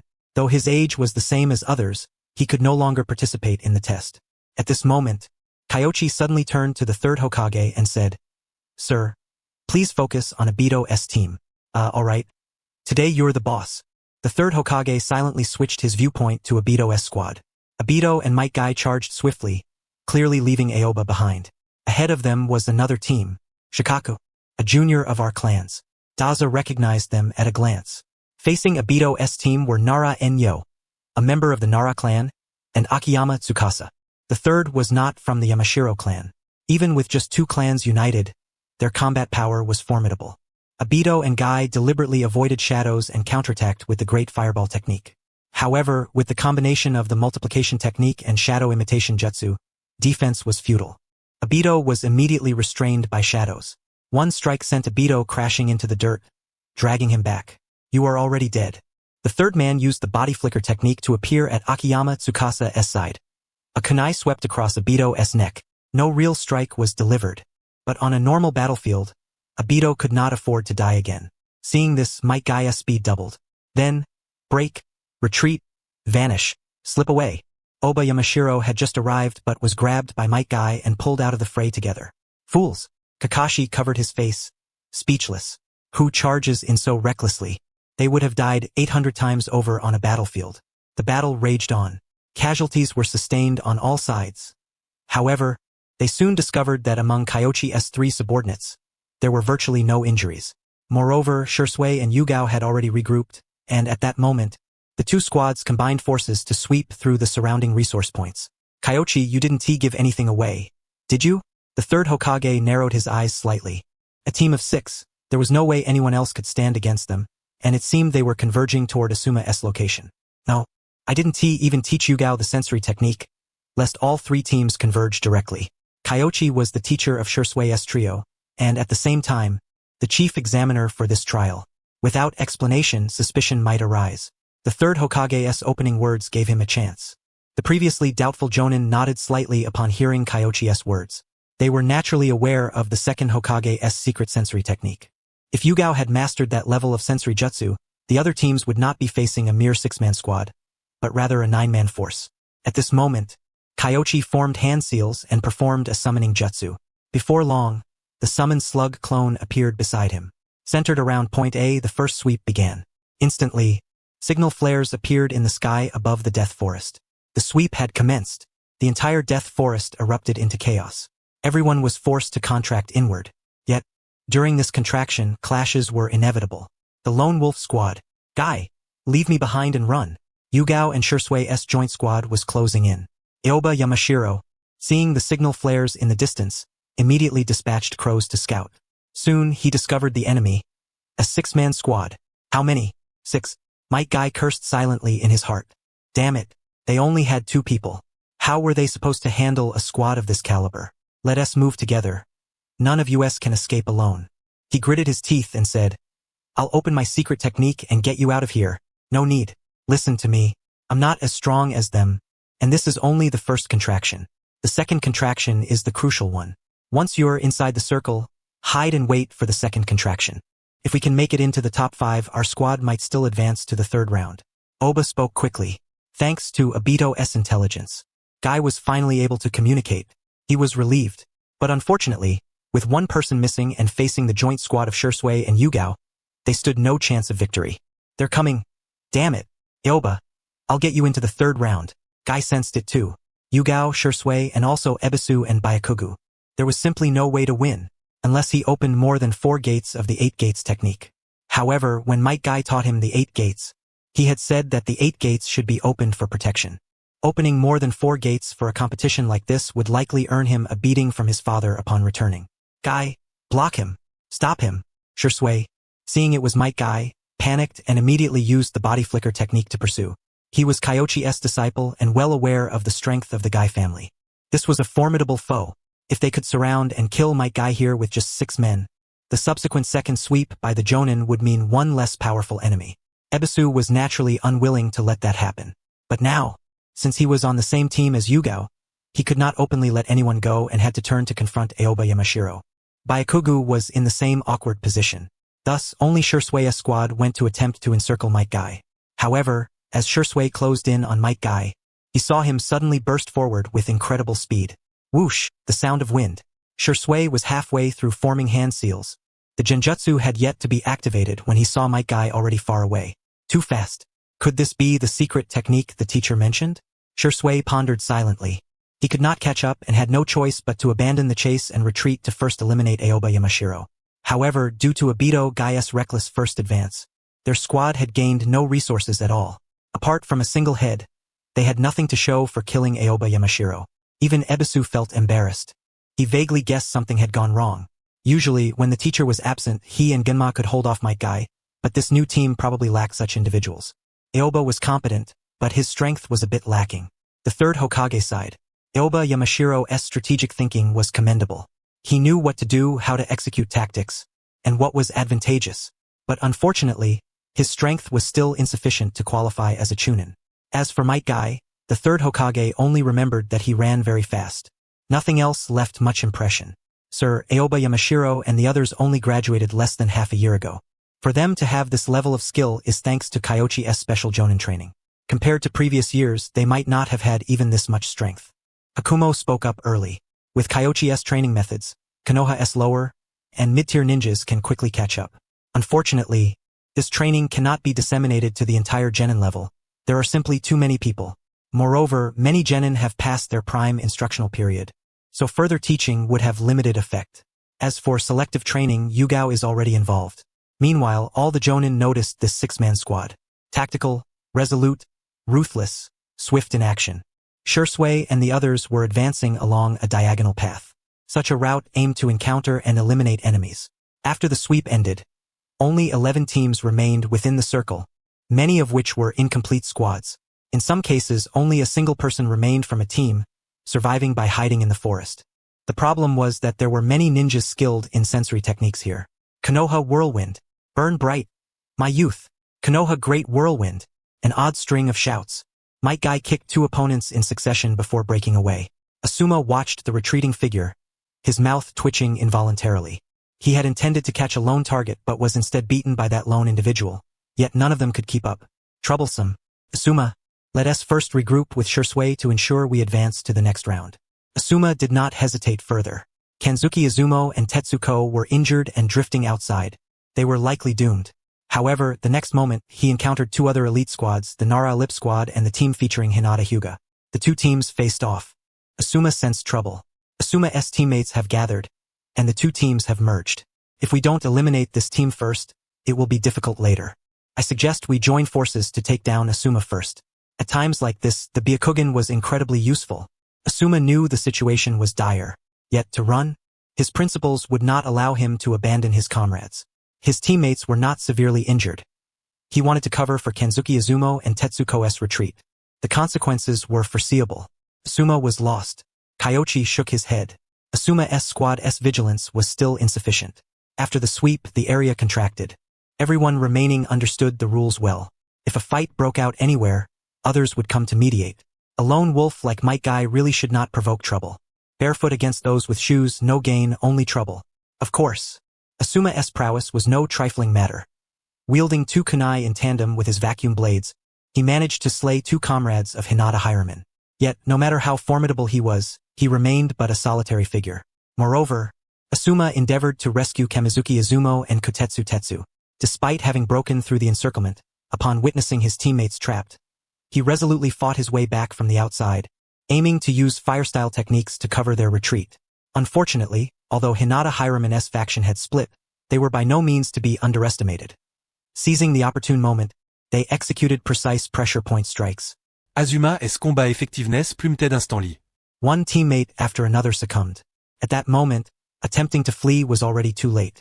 Similar scenarios unfolded in multiple locations, frequently involving the 6th squad. Only those like Shisui and Hokage, who completed their assembly ahead of time and swept through the ranks, could crush opposing squads with overwhelming force. Furthermore, even when injured, mastery of medical ninjutsu could ensure survival. Hokage had even mastered medical ninjutsu. The 3rd Hokage was astonished.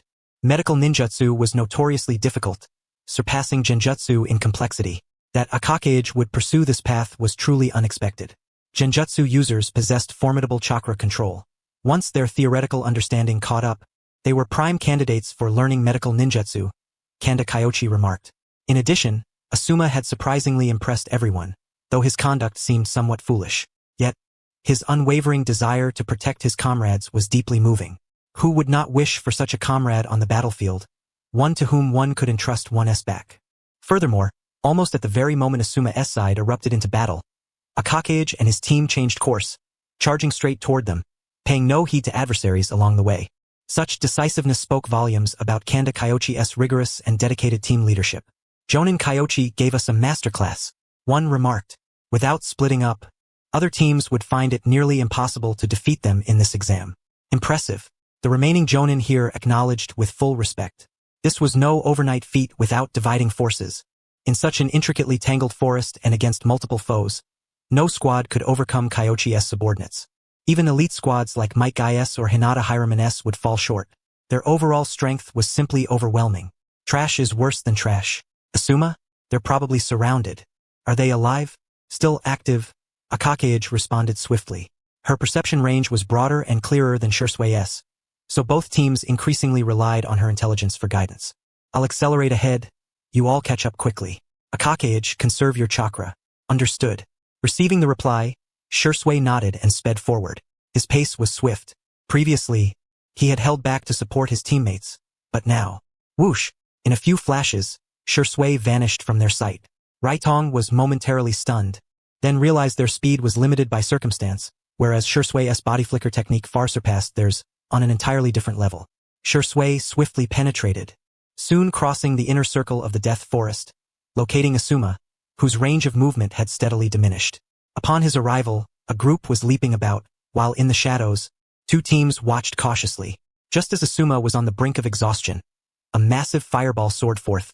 Great fireball technique. Asuma's eyes gleamed. However, his stamina was nearly depleted, making retreat impossible. Seizing the last vestiges of chakra he could muster, Asuma immediately formed hand seals. The next moment, wind release, great breakthrough. Boom! Atteindre ou explosion resunded. Shisui's flames, originally intended only to cover Asuma's retreat and not aimed at the enemy, instead caused the fireball to veer off course. The raging inferno engulfed a swath of foes. Hinata Hiraman and Akito Tsudo were consumed by the flames. The other Jonin gasped in astonishment. Asuma, so ruthless. His final reserves of chakra were not used to flee but to coordinate with his comrades in striking the enemy. His judgment was clear. Even if he escaped, he would only become a burden to his team, so he chose to aid them in eliminating the threat. Shikaku glanced at the third Hokage. Although this was merely an exam, a drill, such discernment and decision-making demonstrated Asuma's considerable battlefield acumen and tactical wisdom. What a pity! Shirakumo sighed quietly but admired the choice nonetheless. Rationality and emotion. Asuma chose his comrades. Quite commendable, with multiple experiences and lessons learned.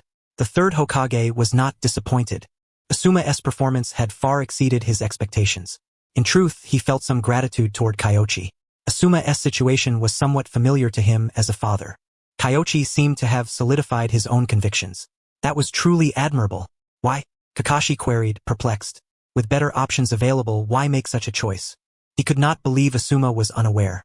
Generally, those who failed missions were branded worthless, but those who failed to cherish their comrades were worse than worthless. Ahem. The third Hokage coughed repeatedly, somewhat embarrassed. Kyoichi's words struck at the heart. Not only Kakashi's. Everyone knew Kakashi's mantra was mission above all, rooted in the fact that Tsukumo Hitaki had once abandoned a mission to save his teammates. Kyoichi's statement implicitly endorsed Tsukumo's actions. You understand nothing. Kakashi's eyes turned cold behind his mask, his expression unreadable. This is merely an exam. To abandon comrades for victory even in a test is too utilitarian. I know you want to mention Guy, but his first thought was to bring Aoba along, not leave him behind. Kyoichi's expression grew grave. Kakashi turned away, no longer replying. Kyoichi was too weary to continue. He was not Kakashi's father. A casual remark sufficed, and further words were unnecessary. Moreover, there was work to be done. Hokage and his team arrived on the scene, their numbers intimidating the two lurking squads. But Naraturu and his companion could no longer hold them back. It was time for the Jonin to clear the battlefield. Akito Tsuto and Hinata Hiraman were wounded. This was perhaps the most brilliant achievement of the great fireball technique in the Chunin exams. Minato was first to arrive, though the medical team would take longer. Kyoichi formed hand seals, generating chakra for medical ninjutsu, channeling it through slug clones to the slugs near Minato. Gradually, the wounds of Hinata Hiraman and Akito Tsuto began to heal. Slug technique. The third Hokage watched this scene, deeply moved and reflective.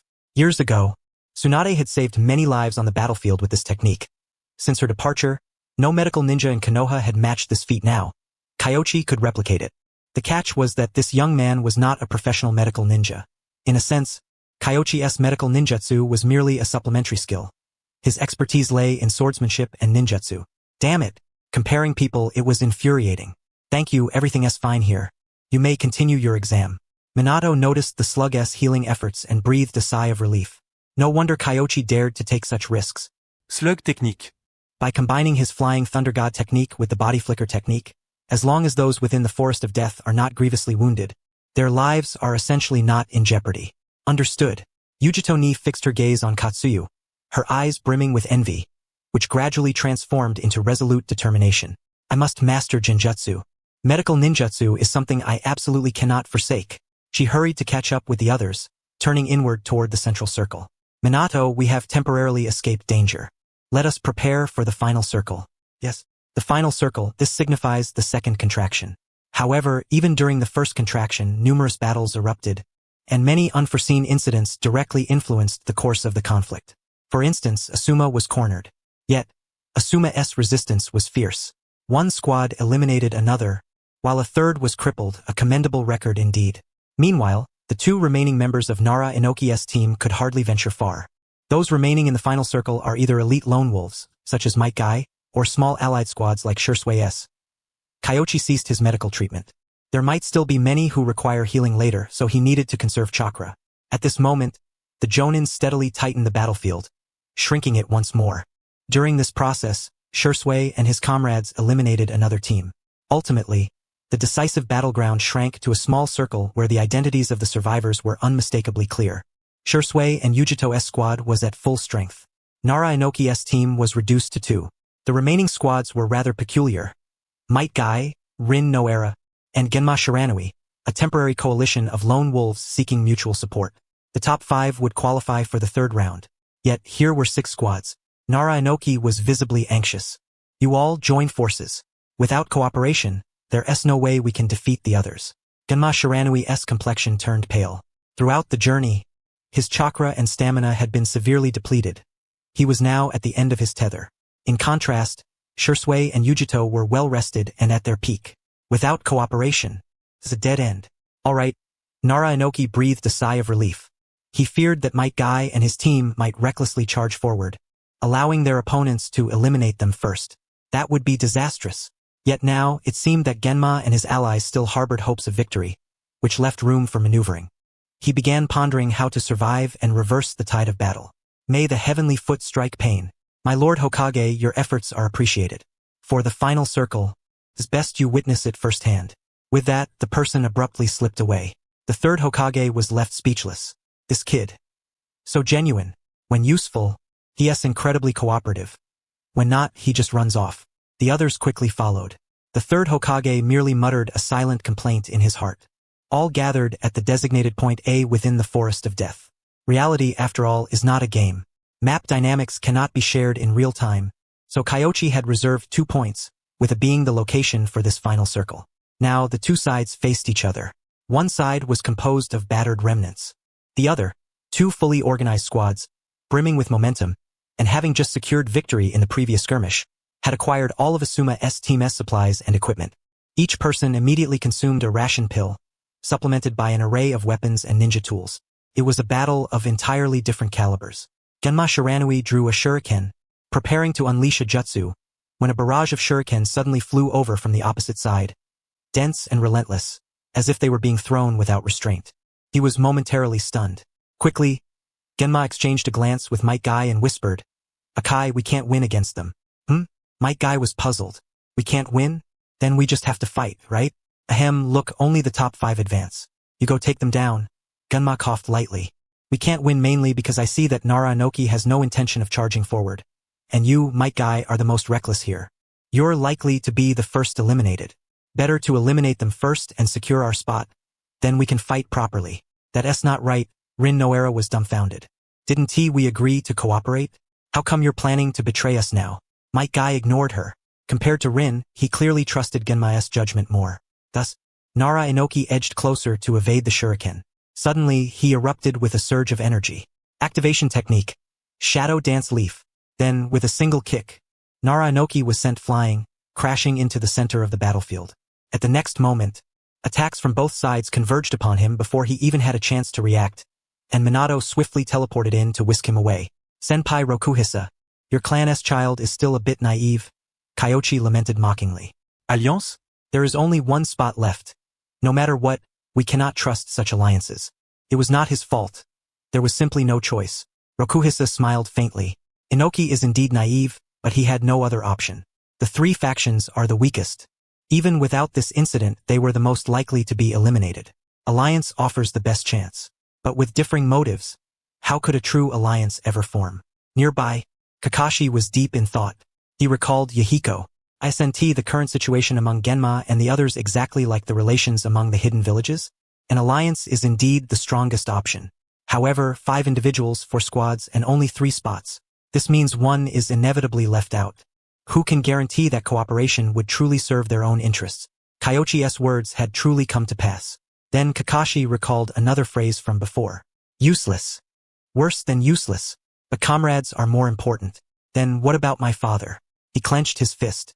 Years ago, his father was driven to suicide precisely because he chose to save his teammates over completing the mission. Kakashi's mood grew somber. Kyoichi noticed but said nothing. He could guess most of Kakashi's thoughts without effort, and this was not the time to voice them. Eliminate Nara Inoki's team. Only 5 teams remained on the scene, 3 small squads. At this point, the 3 factions had already begun fierce combat, and Shisui and Ujito had ceased their alliance. There was no need for it anymore. Might Guy still had not activated the 8 gates, relying only on the breathing activation technique taught by Might Guy, which stimulated cellular activity and partially opened some gates. Nevertheless, his taijutsu remained formidable. His target was Ujito's squad, Ebisu. Ebisu was utterly incapable of defending himself. Gama Shiranui and Rin Noera simultaneously sprang into action, not attacking Ujito but assisting in restraining Shisui's side. Might Guy severely wounded Ebisu.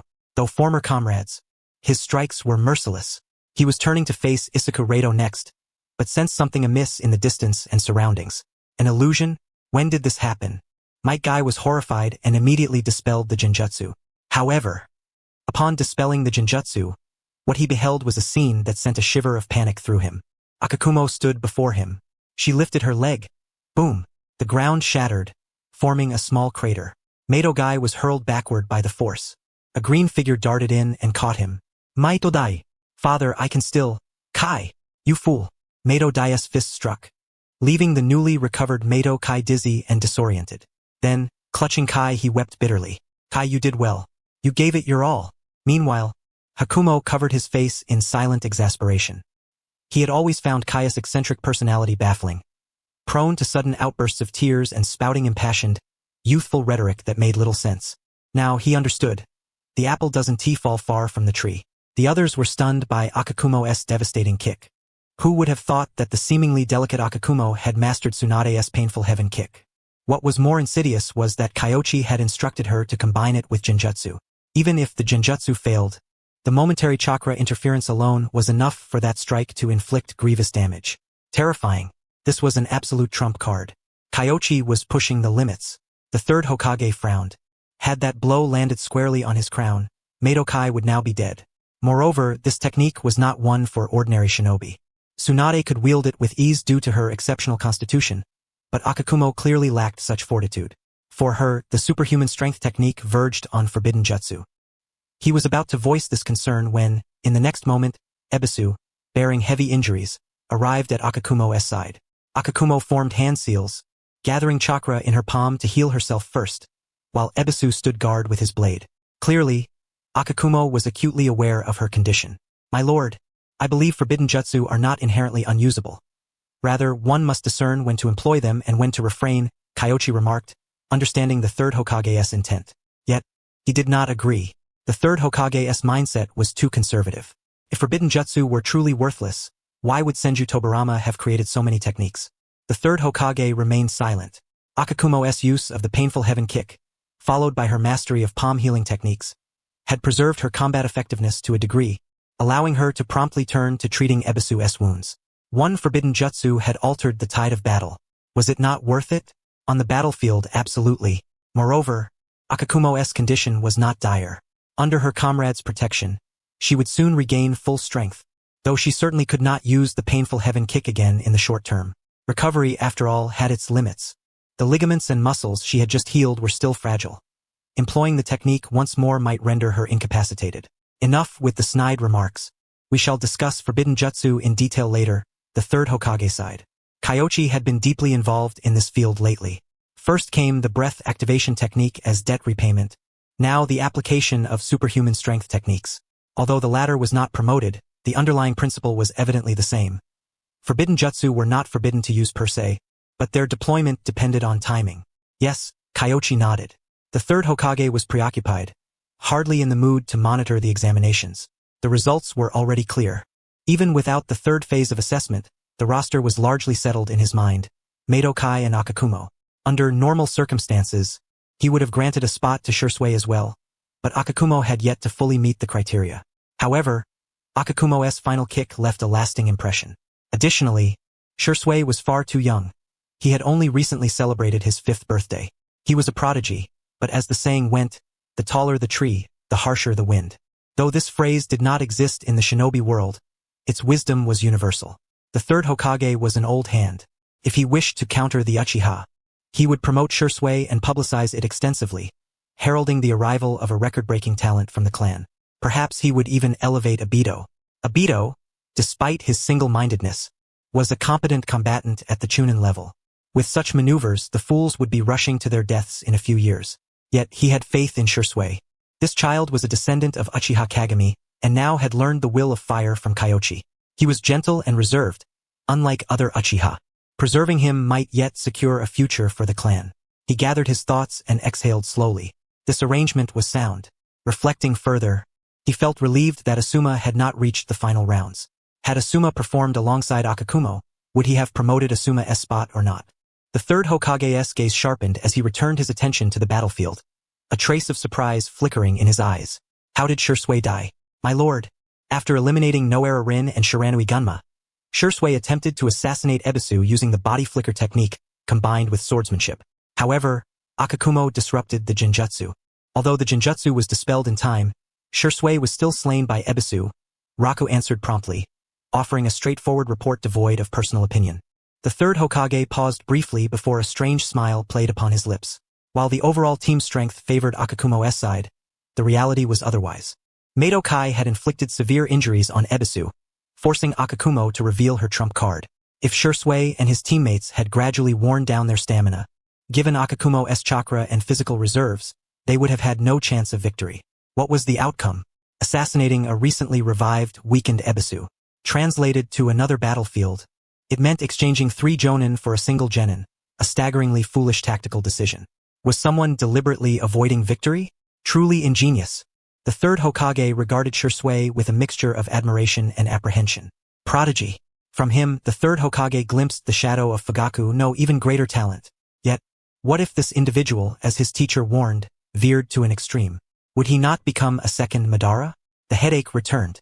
The third phase of the examination would commence in a few days.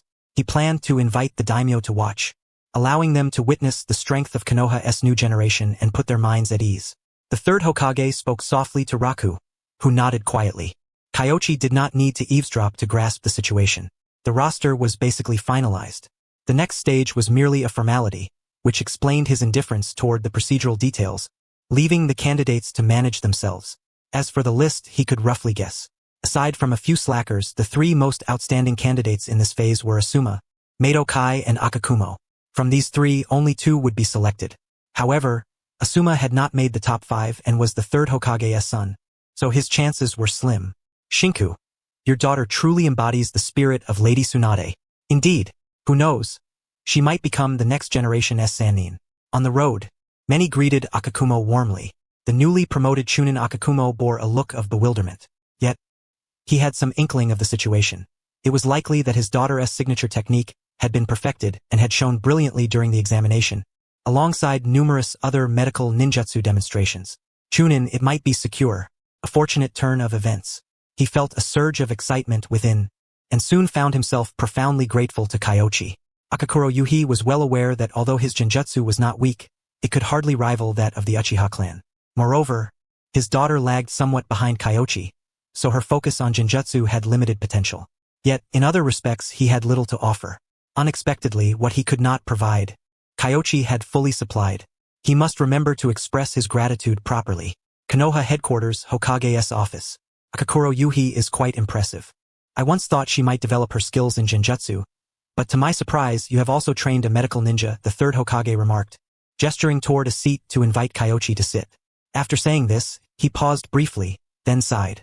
I have always believed my educational abilities were commendable, but since you became a teacher, I realize I have little to boast about. You are too modest, sir. The 3 legendary ninjas are renowned throughout the shinobi world. Who doesn't he know them? Kyoichi shook his head. The third Hokage fell silent, trying to discern whether Kyoichi was being sarcastic or sincere. After several seconds, he gave up pondering. Among the 3 of them, only Orochimaru demanded considerable effort from me. Suigetsu was also trained in the Forest of Death, and Tsunade is a senju, but Orochimaru remains just one individual, Sarutobi Hiruzen said, pausing mid-sentence. You train elite soldiers while I oversee a large class. Special times call for special measures, and these cannot be compared. Any one of the 3 legendary ninjas is irreplaceable, he continued. Kyoichi remained humble, yet he had not anticipated such a striking opening when the third Hokage sought to converse with him. Frankly speaking, it was as if the very dignity was laid bare on the ground, inviting him to trample upon it, though that task would have to wait. Getting old tends to bring many reflections, the third Hokage lamented, shaking his head. Then, taking up a Kizaru pipe, he asked, what are your thoughts on forbidden techniques? Not all forbidden techniques are unusable.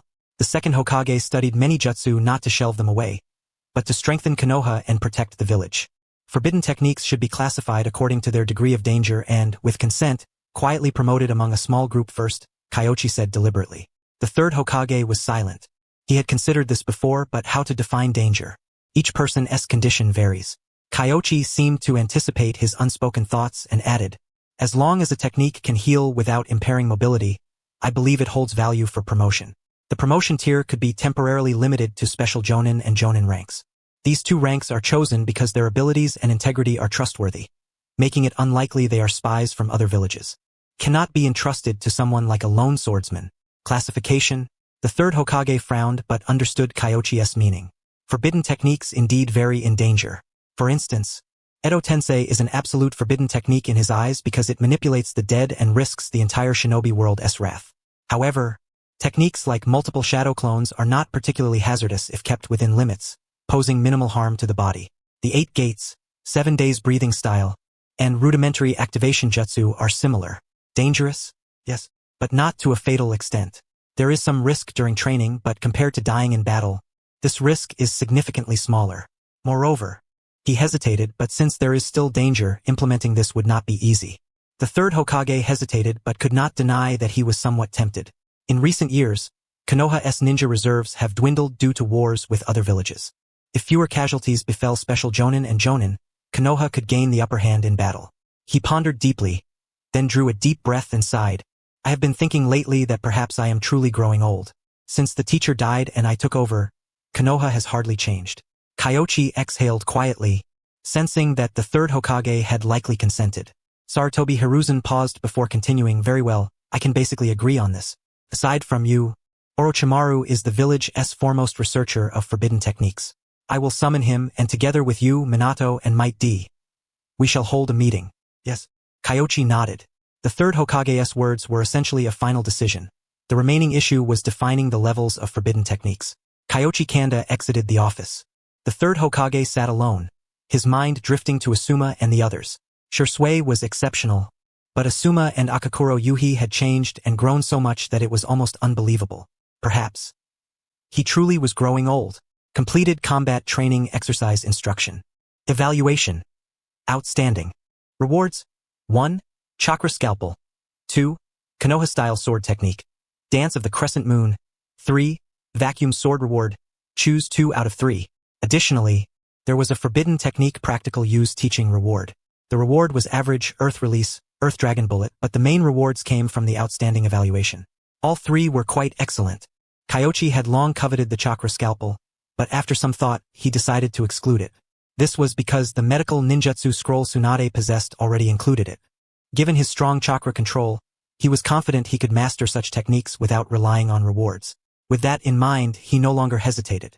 Vacuum sword, Dance of the Crescent Moon. Kyoichi accepted the rewards, then suddenly recalled something. Click. He promptly opened the door and returned to find the third Hokage seated, smoking and seemingly reviewing something. Upon seeing Kyoichi enter, the Hokage immediately coughed violently. Composing himself, he asked, "Is there anything else?" "Yes, sir. You previously promised that if I completed the Chunin exam plan, you would make me a chakra blade." The third Hokage fell silent. So engrossed in thought had he been that he had forgotten about it. Chakra blades were costly and not readily purchasable, even with money. He sighed. "Do you have any specific requests?" "A normal blade will do, convenient for Iajutsu. The Raijin sword is awkward," Kyoichi replied. "Not a high demand." "Very well." The third Hokage considered, then asked, "What do you suggest for Asuma's weapon?" "Let him decide for himself. You don't expect me to wield his weapon, do you?" Kyoichi replied bluntly. He might not be able to teach other things, but when it came to countering Asuma, he was likely more patient than the third Hokage. The old man was the type to want to arrange everything, not just verbally, but subtly trying to make Asuma follow his pace. However, Asuma was stubborn as a mule, refusing to be led and often moving backward. At least for now. Indeed, the third Hokage nodded. Kyoichi left the office. 2 swords, enough to be sure. But that Raijin sword never felt quite right. The more he used it, the clearer it became why Senju Tobarama had locked it away. It was just a flashy piece with no real merits. If anything, it merely compensated for Kyoichi's inability to wield lightning release, but most of the time it was useless and far inferior to a normal blade. No, this one do. Once the battle at Kirigakure commenced, I must devise a way to seize a shinobi blade. A beheading greatsword or a blunt sword would be ideal. It is not that those 2 blades possess exceptional strength, but their substantial size, once melted down, should yield a considerable amount of chakra iron. To forge them into such shapes seems like a waste of resources. Does it not? Upon stepping outside, he began to contemplate the vacuum sword and the dance of the crescent moon. An exquisite swordsmanship indeed. The former is a wind-style sword technique, while the latter, the sword technique itself, did not particularly captivate Kyoichi. In his eyes, the dance of the crescent moon-esque swordplay was rather crude, essentially just a single slash, lacking in technical intricacy. However, the accompanying knowledge of assassination was a rare treasure that many rewards failed to provide. Assassination, concealment, exploiting flaws, this is the very essence of this move. With system rewards, he could have his shadow clones peruse several medical tomes, ensuring mastery of the chakra scalpel without difficulty. After all, it is merely challenging in operation but fundamentally simple to wield. As for the vacuum sword, this technique was formidable. The wind-style swordsmanship suited Shisui and Asuma well, yet Kyoichi desired to refine it further, integrating the wind-style sword art into his own blade technique. It remained the quick-draw slash. Kyoichi's philosophy was that when confronting an enemy, it was best to resolve matters with a single assassination strike. Of course, he did not aspire to be a one-blade hero. Kyoichi was not that type. Beyond quick-draw techniques, ninjutsu and genjutsu, he was somewhat versed in all, and now, having acquired the knowledge gifted alongside the dance of the crescent moon, his assassination skills were effectively complete. Although not yet formidable, did he not have a clone at home who was diligently honing these abilities? There was no need to rush. Madara was still alive, his gaze fixed unwaveringly upon Nagato. As long as no harm befell Nagato, he would not even glance at the Uchiha faction. The reason was simple: disdain. Kyoichi understood. They had wished to leave together in the past, but they dared not. Now, being bullied and suppressed, who could they blame? If it were him, he would be no different. It was fortunate enough that he had not been kicked yet. Kyoichi took a few steps, intending to grab a meal and refresh his shadow clones in the study, when suddenly, a slug clone materialized beside him once more. "Kyoichi, Tsunade asked me to deliver this to you. Much appreciated." Kyoichi accepted the letter, tearing it open as he walked. Tsunade had little to say, merely praise for his swift mastery of slug techniques and his adeptness in medical ninjutsu. However, the message conveyed a clear implication. Tsunade had learned of the Chunin exams he was overseeing here through the slug. That was of no consequence. He had never intended to conceal it. Tsunade's knowledge reassured him somewhat. At least the big fat sheep no longer needed to rely on gambling to understand Heian. Yet, beneath that, Tsunade also discussed a forbidden technique she was conceptualizing. The Ein seal is a jutsu left by my grandmother, originally just for chakra storage. Later, I realized it could be combined with the slug technique, and recently I conceived an idea: creation regeneration. Upon reading this plan, Kyoichi immediately thought of Tsunade's proud technique, the indelible healing of the Senju Hashirama. Though it shortens lifespan, its power was indisputable. Tsunade's letter likely arrived after she learned of Yugao's situation, seeking his opinion. From the letter, it was clear that her creation regeneration was still in its infancy. The details were vague, only a rough outline provided. Kyoichi tucked away the letter and returned home, promptly drafting a reply. In earlier times, composing such a letter would have been challenging, as his understanding of creation regeneration was limited to its effects, with only superficial knowledge of its principles. Now, having studied numerous medical texts, his pen flowed with ink. Before long, in the land of Waterfall, Tsunade sat atop a rooftop, gazing at the tranquil and beautiful village below. Her expression was a mixture of perplexity and resolve. At that moment, Shizun climbed up from below. "Lady Tsunade, do you have something on your mind lately?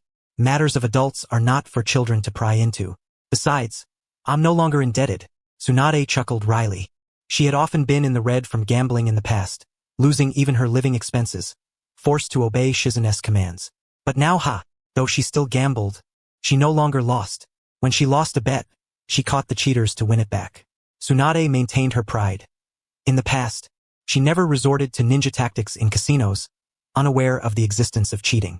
Now, she gambled without sensory perception but used it to catch cheaters, and she had caught quite a few. Thanks to this, Tsunade cleared much of her debt. Several casinos even hoped to retain her as a specialist in this field, but she declined. Gambling was a pastime. Catching cheaters was a means of livelihood and a way to purify the atmosphere. One tree alone should not be hanged. However, lately Tsunade was somewhat unsettled. Was it because of the situation in the land of Earth? Shizun curled her lips. Did she not know? Whenever Tsunade's temper flared, it was always because of something weighing on her heart, most likely related to the mysterious Kyoichi Kanda who resembled the second Hokage. As for the reason, she had some inkling. The Wagakure was growing stronger.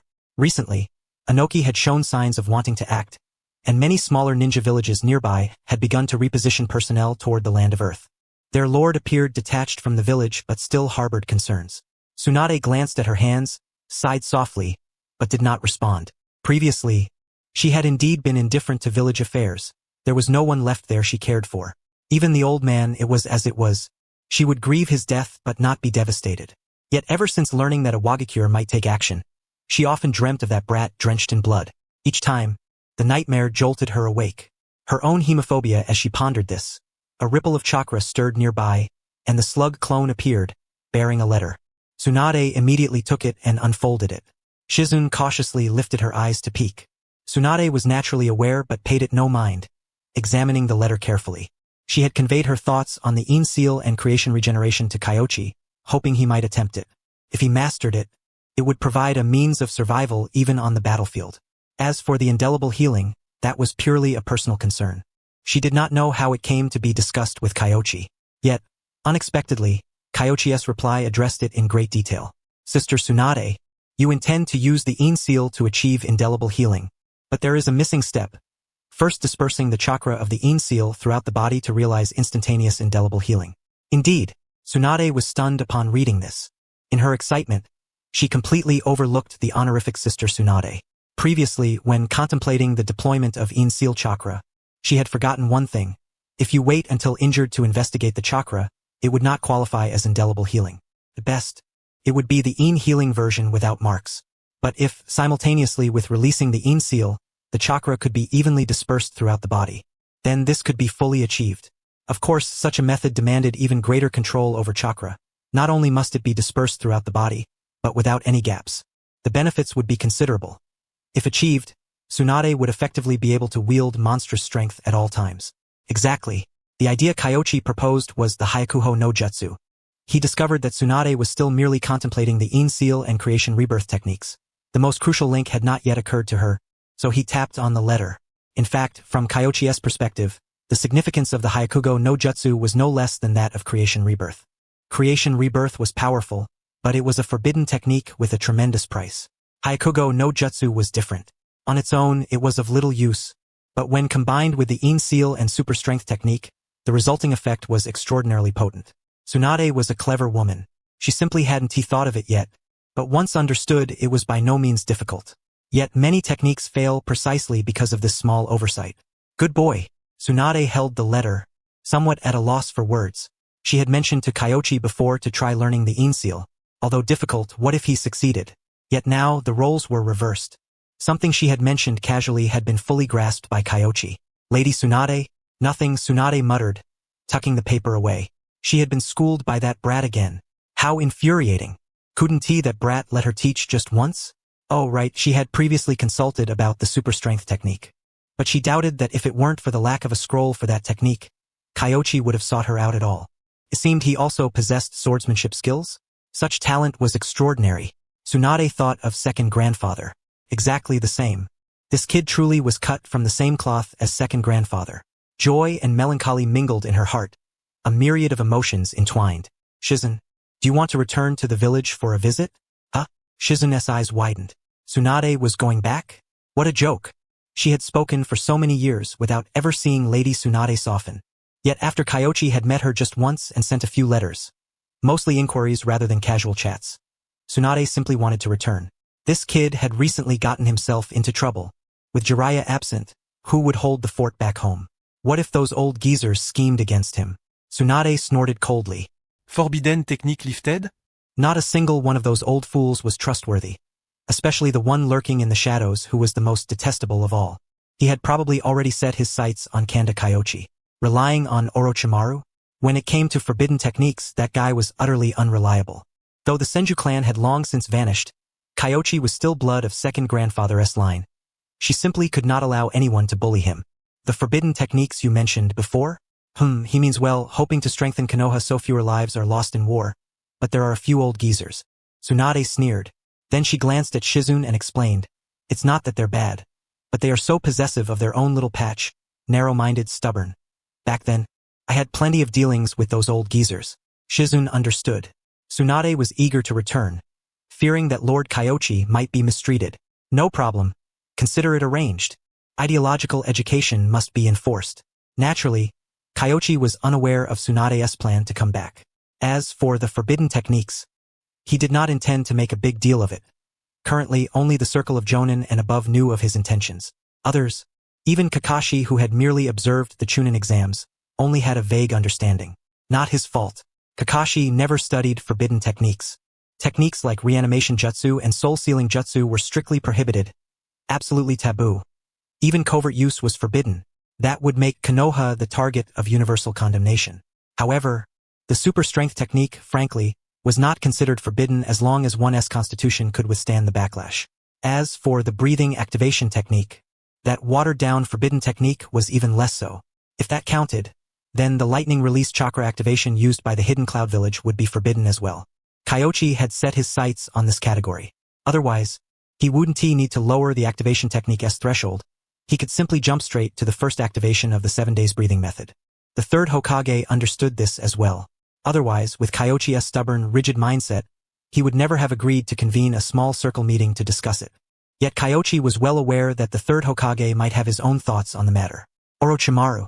Whether it was his own stirring of butterfly wings causing some ripples or something else. Recently the third Hokage and Jiraiya had been far more vigilant against Orochimaru than before, repeatedly mentioning him. They must have guessed something, most likely a slip-up during the Jonin exam. For Kyoichi, this was naturally a good thing. He was of the Senju lineage. Orochimaru and Danzo watching him secretly was hardly cause for concern. It was better to draw them out and deal with them directly. That was somewhat safer. Kyoichi entrusted the letter to a living slug to deliver, while his mind pondered whether Tsunade could quickly master the Hyakugo no Jutsu guidance he had painstakingly crafted. The next moment, he received a notification. You have completed the guidance of Hyakugo no Jutsu. Rating, excellent. Reward, principles of In Seal. Only the principles? Kyoichi had been pleased upon hearing of the reward, but was surprised that it was merely the principles of the In Seal. Something he had already seen in Tsunade's letter. What a rip-off. He hastily accepted it. Then wrong. The system was truly formidable. The reward was not just the principles but all the knowledge, detailed techniques, and so forth related to the In Seal. If Kyoichi were female, he could begin practicing immediately. Of course, the In Seal itself was not gender-specific, but the creator of this seal, Uzumaki Mito, had never tested it on a male. Whether it could be used by him was uncertain, and Tsunade herself could not say. The technique was extraordinarily difficult, S-rank difficulty. It required profound understanding of sealing techniques. Even Tsunade only mastered it later. Who knew if a man could practice it? The letter only encouraged Kyoichi to try. After all, if he failed, it was just a waste of time. However, the system version noted subtle differences in the chakra pathways around the brow between males and females. The In Seal required modification. Kyoichi was still pondering this when, Teacher, Shisui knocked on the door, which creaked open, but no one was there. What's going on? Has the teacher developed a new jutsu? He was astonished. Entering, he saw a sheet of paper drifting away. Paper? Amazing. Shisui was unfamiliar with Konan's abilities. But this ninjutsu astonished him, and he hurried after it. The next moment, the paper folded into a paper knife. It began to dance. Willow Sword technique? Shisui's eyes widened, but after a long while, nothing further happened. Ha ha ha. A technique stolen from others just recently learned. Can't be that powerful yet. Kyoichi smiled. The willow sword technique relied on movement and light to create an illusionary confusion. Folding paper alone could not achieve that. This would certainly not stump the teacher. Shisui's eyes gleamed. This move is so cool, though not very practical for now. Kyoichi beckoned, and a flurry of paper whirled about, bringing over a teapot. The dance of paper was useful. Shisui's words were not mere flattery, but heartfelt sincerity. Engage in a battle and you will acquire the opponent's jutsu, truly defying the heavens. Enough with the chatter. What brings you here? Right, the matter at hand almost slipped my mind. Overwhelmed by astonishment, he nearly forgot his original purpose for coming. We're here to inquire about something. Sensei, this time I seek your guidance to illuminate my path. Shisui whispered. Speak first. Kyoichi responded ambiguously. This matter most likely involves the Uchiha clan. As expected, Shisui laid out the full story without any surprise from Kyoichi. For this fellow had never truly intended to become a chunin. Not unexpected at all.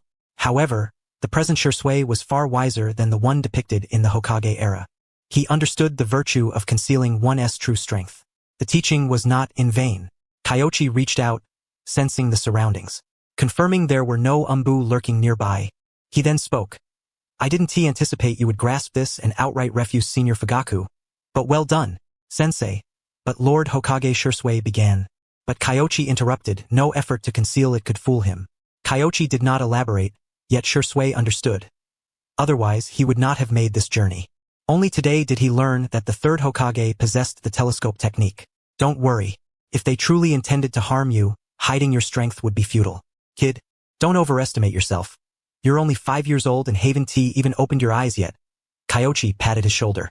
Shisui was momentarily stunned. He was a genius of the Uchiha clan. From youth, the clan's creed was clear. You are vital to the family. Always remember the clan and strive to benefit it. For the first time today, someone told him, don't think too highly of yourself. Don't believe it?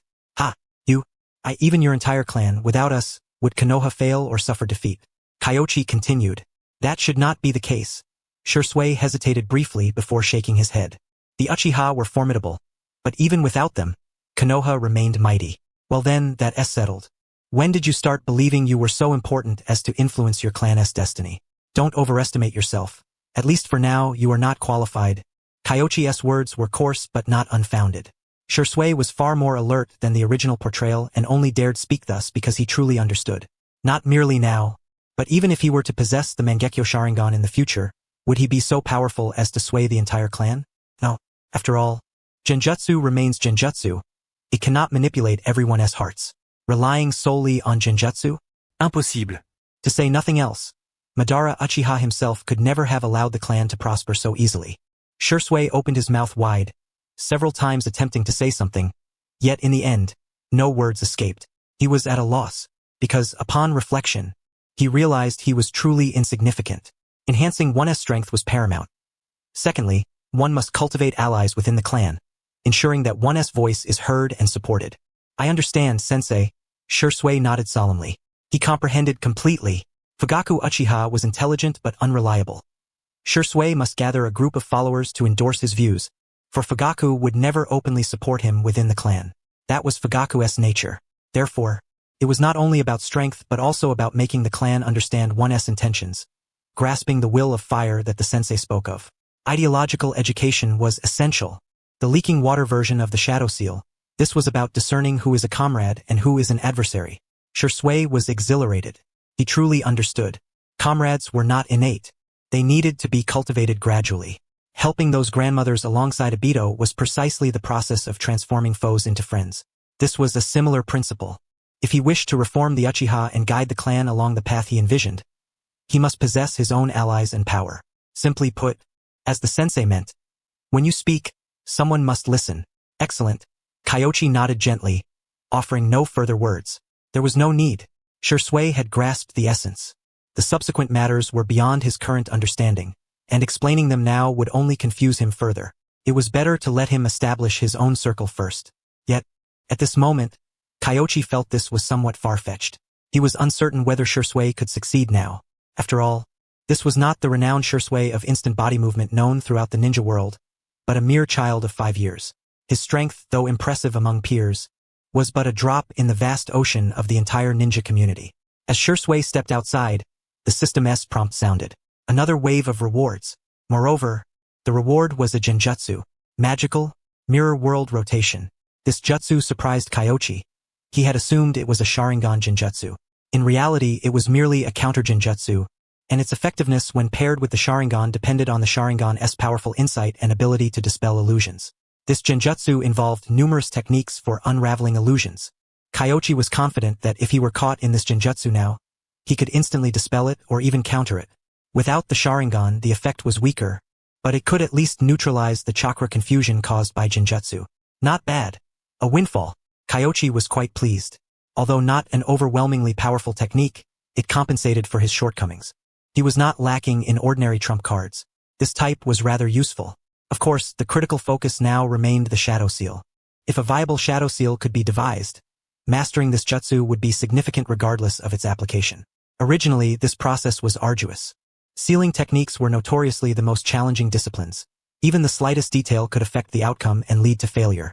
However, Kyoichi understood the principles and every detail of the Shadow Seal and possessed another sealing technique, the 4-symbol seal. This was a top-tier sealing technique outside the forbidden jutsu realm. Although not identical, parts of its method and sealing principles were similar and could serve as reference. Kyoichi sketched the jutsu's formation. After some contemplation, a spark of insight struck him. Wasn't this just a reservoir? If the pit wasn't too large, he could store a smaller amount. Though the volume would not rival Tsunade's, it was better than nothing. He had no intention of training creation rebirth. Coupling it with the 100 techniques and breathing methods would suffice. He examined the sealing formation carefully. By removing several techniques, he could reduce the Shadow Seal's capacity. Feasible. Still, it was best to consult Tsunade. Kyoichi transmitted his thoughts through the slug.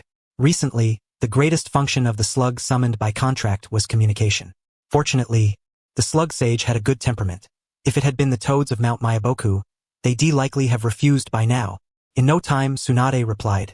The Lady Tsunade said that removing those techniques was relatively harmless and worth trying, but after removal, the chakra control requirements would increase significantly.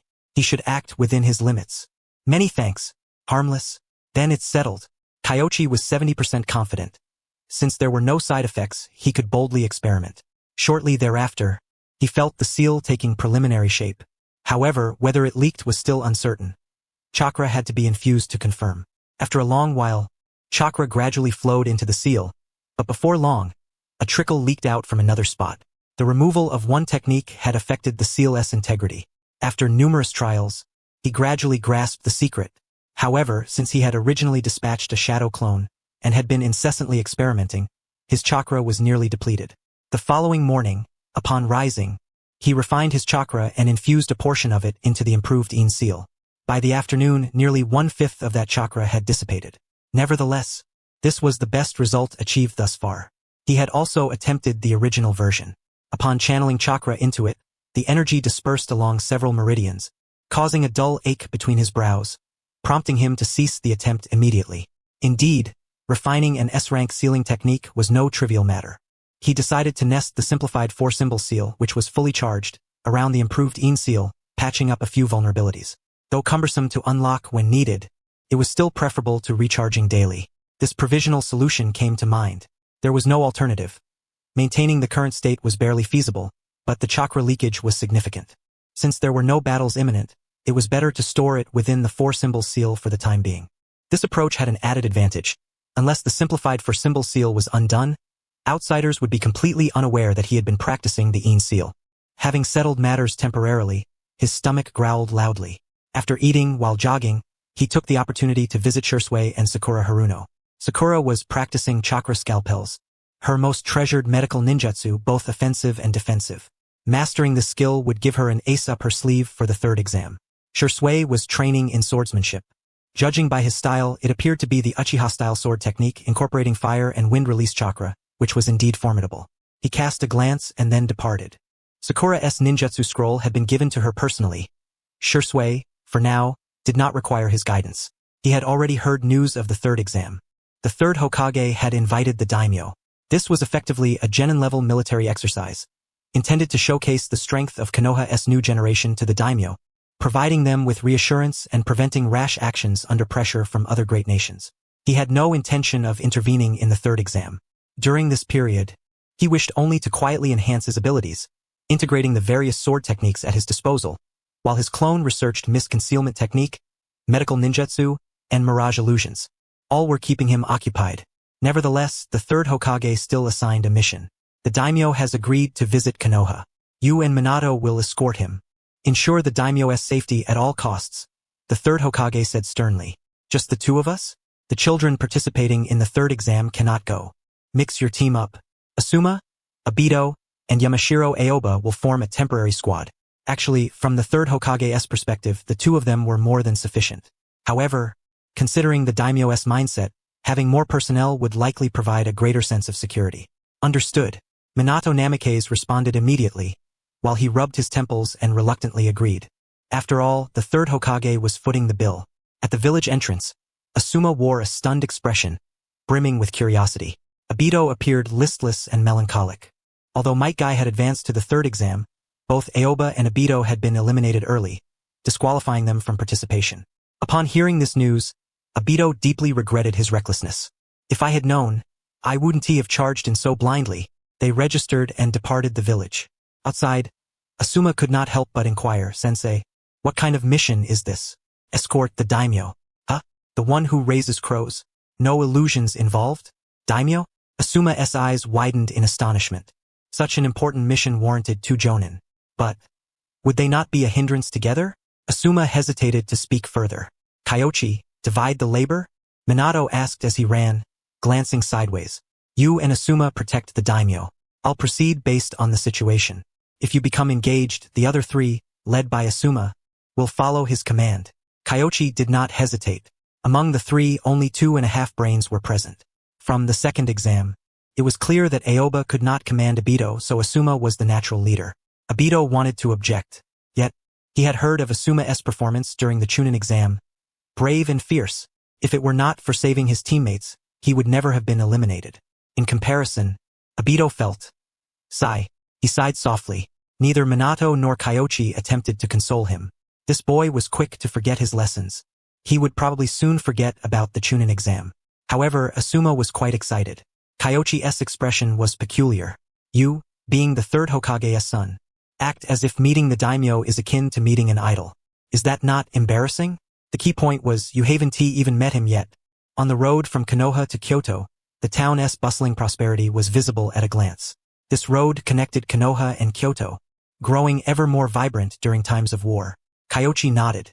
There are many people, not just merchants but also countless wealthy refugees fleeing to the interior. Now that the war has calmed, each travels westward by carriage or horseback, bringing vast fortunes. Some have even hired Konoha shinobi as guards.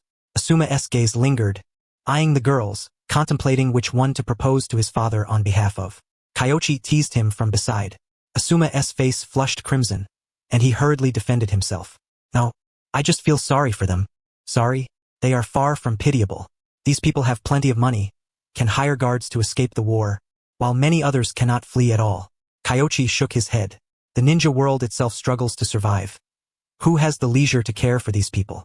Asuma was left speechless, unable to respond. Indeed, these people were wealthy, at least fortunate enough to escape.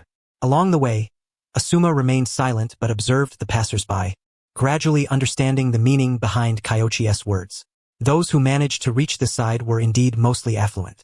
During wartime, bandits roamed unchecked. Those without money to hire ninja guards were likely killed along the way. They were luckier than many. In contrast, many faced life and death beyond their control, including ninja. With their pace, the four soon arrived at Kyoto. Minato, you meet the daimyo. I'll remain outside to guard against any unforeseen circumstances. Alright, since Minato will accompany the daimyo, it's only natural he should be the one to meet him. I'm not eager to steal the spotlight. Kyoichi toyed with his kunai, observing the surroundings outside the mansion. Kyoto posed no real danger. Within the capital, ninja generally refrained from reckless actions. Otherwise, if ninja assassinated enemy daimyo daily, no nation would endure. This was an unspoken rule. However, outside Kyoto, the situation was uncertain. There could easily be rogue ninja from some clan disregarding the rules to cause trouble, especially now that the war had just ended and the situation was chaotic. Yet, Kyoichi pondered, perhaps the third Hokage was deliberately setting a trap. Teacher Kyoichi, could you please? Yamashiro Aoba stammered, his face tinged with embarrassment. Clearly, he wished to ask for Kyoichi's guidance. Although he had voluntarily withdrawn during the Chunin exam to cover for Might Guy, he felt unsettled inside. He could accept not keeping pace with Might Guy, but being outdone by Obito was difficult to bear. At school, Obito's nickname had always been Tail End, largely because his academic performance was abysmal and he consistently held the team back. Yet, Aoba Yamashiro truly looked down on him. However, he was even less impressive than Obito. During that exam, Obito dashed ahead with Might Guy, and he simply couldn't keep up, trailing behind like a fool. Even recalling it afterward was humiliating. Today, on a mission, when he saw Kyoichi, memories of their days at the Ninja Academy surfaced, and he couldn't help but approach him for guidance. Yet, he feared Kyoichi's reprimand. What are you afraid of? I'm not going to eat you. Sit down. Kyoichi patted the stone block beside him. Oba Yamashiro took a seat. Asuma felt a twinge of envy. The teacher had never been this gentle when talking with him. As for Obito, he had no idea what it felt like to have a decent conversation with Kyoichi, especially after graduation. Basically, every encounter with Kyoichi brought no pleasant words. Yet paradoxically, Obito knew Kyoichi looked out for him. It was a confusing contradiction. You actually performed quite well in the Chunin exams. If your abilities weren't lacking, you would had a real chance this time. Teacher, what about me? What about me? Obito perked up at the mention of the Chunin exams. No sooner had he spoken than the other three all turned to look at him simultaneously, their gaze silently dripping with disdain. Obito, embarrassed and angry, snapped back. Obito, if you had just listened to Aoba's commands, your team's strength would not have been eliminated. Honestly, Aoba was the one held back by you. It's my lack of strength. I couldn't keep up with those two, Aoba hastily explained. Look at him, Kyoichi smiled. Obito was furious inside but found no grounds to retort. Noticing Aoba's expression, Asuma quickly interjected, Teacher, you haven't even mentioned Aoba's problems yet. No Rus. We have time on the road, but since we're free now I'll say a few words. Actually, Kyoichi was reminiscing. He had a vague recollection of Aoba's abilities, but only now was some of it coming back. You raise crows. After pondering for a moment, he said, I remember your family raises crows and has its own secret techniques. Yes, Aoba nodded. Have you considered developing crow genjutsu? Kyoichi inquired. He vaguely recalled that Aoba's genjutsu was not weak. When Konoha's genjutsu failed to subdue him, Aoba could even directly read memories, a testament to his strong spiritual power. Genjutsu? Indeed, your clan's crows are excellent. Why not develop more techniques that synergize with them? Secondly, you need to improve your taijutsu. Otherwise, you'll be a liability. Aoba Yamashiro was very much like Kyoichi, capable of many things but never mastering any fully. However, with the aid of the system, the Senju clan's legacy, and the third Hokage's writings, Kyoichi had gradually compensated for many shortcomings, practicing taijutsu daily besides earning rewards. Aoba, on the other hand, had not. His self-positioning leaned more toward intelligence gathering, cover, and other supportive roles, very clear. But his current taijutsu level was embarrassingly poor, even worse than Obito's. Moreover, if you raise crows, why not embrace genjutsu and cosplay a bit? Think about it.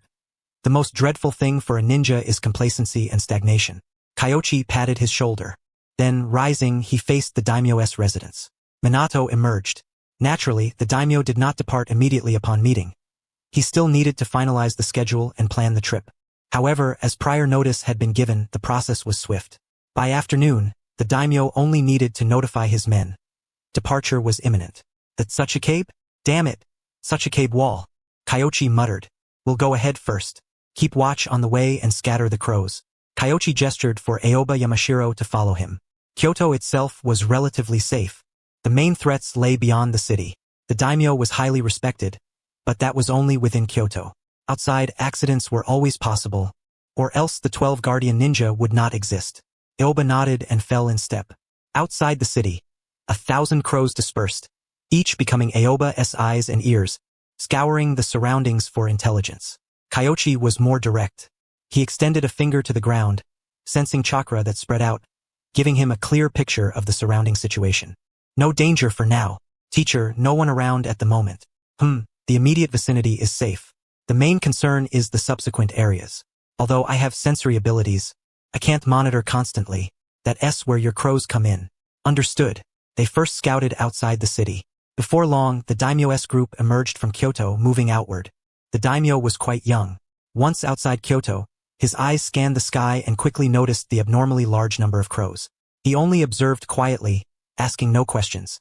However, upon spotting Kyoichi in the distance, an image of someone flashed in his mind. He smiled and asked, "Jounin Minato, may I ask who that ninja is?" "Your Excellency," he asked Kyoichi Kanda, a newly promoted Konoha Jounin, whose abilities rival my own. Minato answered earnestly. The daimyo nodded lightly. "Not a senju?" He mused, frowning slightly. After a few glances, he inquired again, "But is he a descendant of the senju?" "Kyoichi's grandmother is from the Tobarama lineage," Minato continued. The daimyo's expression brightened. Indeed, he was of the senju bloodline. He knew Kyoichi was currently sweeping the area to prevent any ninja ambushes, so he didn't summon Minato to bring Kyoichi closer for a better look. Yet, that silver hair and silhouette irresistibly evoked memories of the second Hokage. He couldn't help but admire him, then suddenly seemed inspired. The second Hokage was a great hero. I never expected he'd have descendants who became ninjas. Trulli à joyeuse occasion. Minato, do you know who his teacher is? Kyoichi, relying on his grandmother's senju notes and a collection of books he taught himself from, recently earned Tsunade's recognition and contracted the Shikatsurin. Except for not changing his surname, he could basically be considered senju. Minato did not answer directly, but his words implied that Kyoichi had no formal teacher and was entirely self-taught. The daimyo seemed to ask casually, and after hearing this, simply remarked, "Heroes emerge in youth." Then he drew the curtain and asked no more. After traveling some distance, a crow landed, and shortly after, Aoba hurried to catch up. "Teacher, something's not right. What did you find?" Kyoichi knew it must be Aoba's crows who had detected the problem. Oba nodded. His crows were not strong in combat but excelled at reconnaissance, an inherited skill of the Yamashiro clan. Kyoichi, upon hearing this, roughly understood. The clue was not obvious, a string of footprints by the riverbank. But in the deep mountain riverside, walking along the river, the footprints were intermittent. This warranted caution. The enemy might not be nearby but could be lying in ambush ahead or hiding in the river, using secret techniques to block his sensory detection. After a moment of investigation, Kyoichi said, "Chakra sensing isn't foolproof. Many secret techniques can evade it." But he paused, a faint smile spreading across his face. "No need to worry. If the opponent is a Kirigakure ninja, I'm not afraid at all. Water style? I'm quite familiar with that." Kyoichi's shadow clone had long been studying the mist concealment technique. After mastering the assassination skills of the Dance of the Crescent Moon, he had essentially unraveled the assassination tactics of the hidden mist village. He was confident. When the thick fog rolled in, he would be stronger within it than any opponent. The two of them pretended not to notice and the team pressed onward. The daimyo kept his eyes on the surroundings. Seeing the land of fire flourishing so vibrantly along the way lifted his spirits considerably. The scene before him was a testament to the land of fire's prosperity and remarkable recovery. Yet, his attention was mostly fixed ahead. Kanda Kyoichi, senju. Though he had not changed his surname, simply being recognized as a member of the senju bloodline by Tsunade was extraordinary. The senju descendants were numerous. However, it was not that Tsunade was unwilling, but the integration of the senju clan into Konoha was an ancestral decree established by the first and second Hokage, Senju Hashirama and Senju Tobarama, which could not be altered. This youth's recognition was surely a mark of exceptional talent. His face betrayed no emotion, but his mind was a whirlwind of thoughts.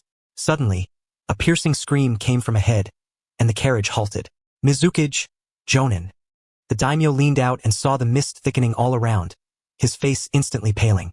Though not a ninja himself, he was familiar with some famous ninjutsu, such as the mist concealment technique. As a daimyo, this was what he feared most, an all-encompassing fog that obscured reality. Minato, Asuma, and Obito gathered around the carriage, alert and prepared. There really were those who feared not death. Ahead, a corpse floated in the river, blood flowing and staining the surroundings red. A hidden mist ninja.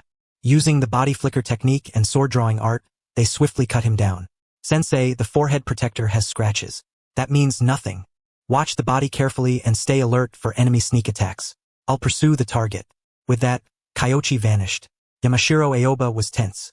His understanding of the mist concealment technique was shallow.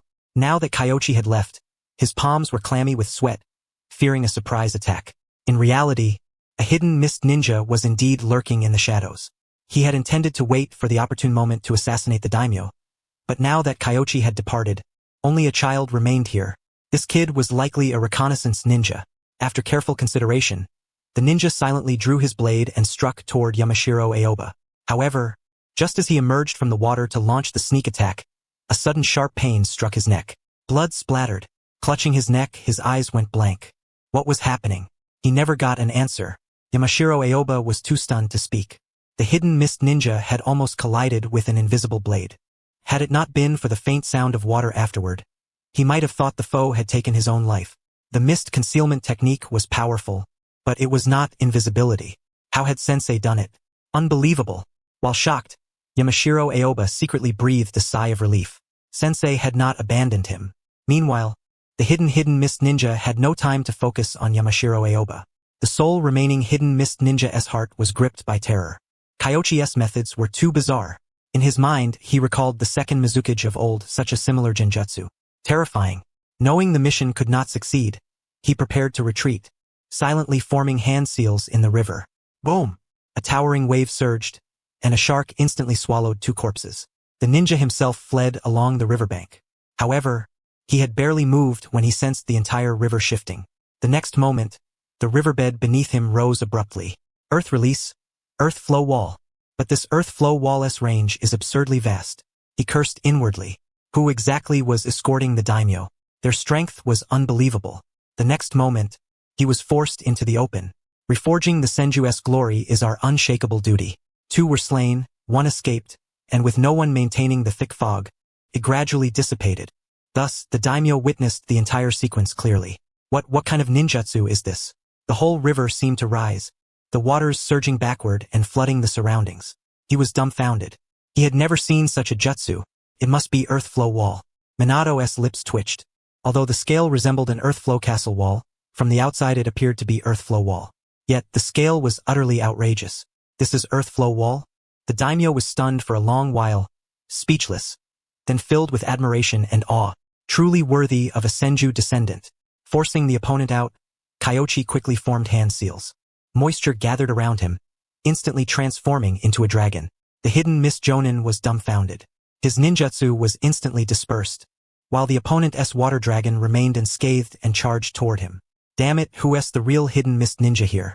Why is your water release stronger than mine? He could not comprehend it. There was no time to ponder further. This young man was clearly a formidable foe and so youthful. Such a prodigy emerging from Konoha, he must bring this intelligence back. Before the dense fog completely lifted, he used mist body flicker to evade, intent solely on escape. However, soon after, he sensed something amiss. That genjutsu. He immediately drew a kunai. Clang. A sharp sound rang out. Indeed, there was a blade. A chill ran through him, forcing him to dissipate the fog. A Konoha ninja had appeared. At this moment, he had no intention of fighting Kyoichi to the death, only thoughts of fleeing with the intelligence. As he ran, he formed hand seals. Landing on the water's surface, he slapped with one hand, and 5 sharks surged forth. 5-tailed shark. Kyoichi recalled the corpse torn apart earlier. If Kisame could commit suicide with ninjutsu, this person might as well. Either way, securing the body was beneficial. Kyoichi abandoned the idea of capturing him alive. The next moment, a blade was drawn. A flash of light, dazzling to the eyes. He immediately sensed danger and swiftly submerged, forming a water array wall to defend.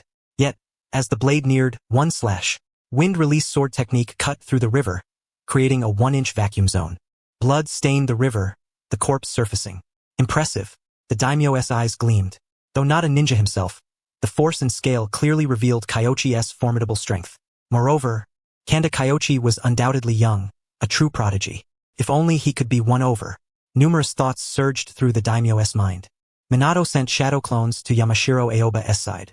Unfortunately, the 2 corpses were already in tatters. Only the one slain by Kyoichi remained relatively intact. Yamashiro Aoba rejoined the formation. His raven had not returned, still surveying the surroundings. The team pressed on, while Kyoichi conversed with Minato's clone. Kyoichi produced an explosive tag, the one he had found beneath the bridge. Minato's expression turned grave. All 3 forehead protectors bore scratches, usually a sign of rogue ninjas. But clearly, these 3 were not. Which rogue ninja would dare cause trouble for the daimyo? That would be courting death. Good thing you kept 1 corpse, Minato said, taking a deep breath. These 3 are death seekers, utterly fearless in the face of death. Should they succeed in assassinating the daimyo, the land of fire would inevitably plunge into temporary internal turmoil. At that juncture, not only would Kirigakure village declare war, but Iwagakure and Kumogakure, both long in recovery, would also seize the opportunity to act. At present, Konoha simply lacks the capacity to confront the 3 villages alone. Kirigakure is truly malevolent. I fear there are numerous spies from Kirigakure embedded within the land of fire. Their schemes have been long in the making. However, Kyoichi increasingly suspects that the 3rd Hokage's ambiguity was deliberate. The daimyo remains absent, yet Kirigakure is poised to strike? That is clearly impossible. Even now, obtaining only the corpse still yields invaluable intelligence. Yes, I shall promptly send the body back for Umbu examination, hoping some memories remain intact. Minato Namikaze employs the Flying Thunder God technique to swiftly return the scroll to Konoha. They press onward. Along the way, Aoba Yamaguchi discovers numerous traces, and Kyoichi spots some furtive shinobi, though they dwell in remote areas and withdraw immediately upon detection. Such attempts at assassination are exceedingly difficult. Kyoichi will not expend unnecessary effort. Yet, it is glaringly evident that many Umbu operatives from other villages lie dormant within the land of fire. There is no remedy. Every nation harbors spies of its own. Intelligence such as the daimyo's movements cannot be concealed from others. Nonetheless, all of this presages an impending great war. The conflict with Sunagakure concluded only recently, yet Iwagakure and Kirigakure are likely to engage once more. After crossing the bridge, no further enemy attacks occur. Upon confirming safety, the daimyo insists on pausing for rest. Kyoichi and the others comply with the order. During this interval, the daimyo requests a private audience with him. Initially, Kyoichi hesitates to meet the daimyo. The current daimyo is young and seemingly gentle, yet harbors his own grand ambitions. Otherwise, there would be no subsequent creation of the 12 guardian ninja. He is certainly no Asuma. Entanglement with him would be troublesome. The daimyo sits within his palanquin. Kyoichi approaches. The curtain is lifted for a glance before he inquires, "Are you a descendant of the 2nd Hokage?" In a manner of speaking, Kyoichi replies without denial. His grandmother closely resembled Tobarama Senju, and before the clan's division, she identified strongly with Tobarama's ideals, serving as his subordinate. The Kanda family's heirlooms likewise derive from Tobarama's legacy. I have admired the 2nd Hokage since childhood. Many regard the 1st Hokage as great, but to me, the 2nd Hokage is equally magnificent. Without him, there would be no Konoha as it is today. The daimyo reflects earnestly. Clearly, he seeks to foster rapport with Kyoichi. Were Tsunade present, he might have instead extolled Hashirama Senju. Kyoichi merely smiles. The Senju clan no longer exists. Its glory belongs to the past and bears no relation to me. If your strength suffices, the Senju's honor might well be reborn through you. That depends on Lady Tsunade.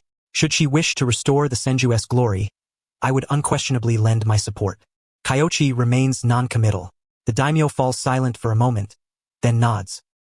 He lowers the curtain and ceases to dwell on the topic, casually inquiring about Kyoichi's age and rank before requesting that he recount his mission experiences as stories. Once rested, he signals the group to resume their journey. Afterwards, he does not seek out Kyoichi again. Since the mission is led by Minato, upon returning to the village, Kyoichi does not accompany him but instead invites Asuma and the others to eat ramen. Oba Yamaguchi feels somewhat reserved. He had intended to treat, but Kyoichi declined. Still, Kyoichi can certainly afford the ramen. Asuma eats absent-mindedly, his mind filled with images of Kyoichi and the daimyo. What exactly did the teacher discuss with the daimyo? His curiosity is piqued. All right, everyone return and train diligently. This mission is complete, but future ones may be less leisurely. Prepare yourselves mentally. Kyoichi stretches. Asuma recalls the teacher's suggestion to study Kirigakure's techniques. Coupled with today's events, he has gained some understanding and quietly asks, "Teacher, will the East attack us?" "It's uncertain for now, but they are already restless," Kyoichi replies. Wind release chakra mode. Val approaches. The atmosphere grows heavy. Asuma thinks of Kyoichi's decisive sword strike. Although he has no intention of mastering swordsmanship, he now comprehends the vast gap between his own abilities and his teacher's. Both practice wind release taijutsu, Yet he has not even fully mastered the flying swallow technique. There is much work to be done. Teacher Ayabito begins, but his voice lacks conviction. He senses Kyoichi's disdain and hesitates to speak further. Abito, you need not focus so much on physical training. Spend more time reading, especially about tactics and combat coordination. Missions often involve few enemies, and your teachers can protect you, but that will not be the case on the battlefield, Kyoichi states sternly.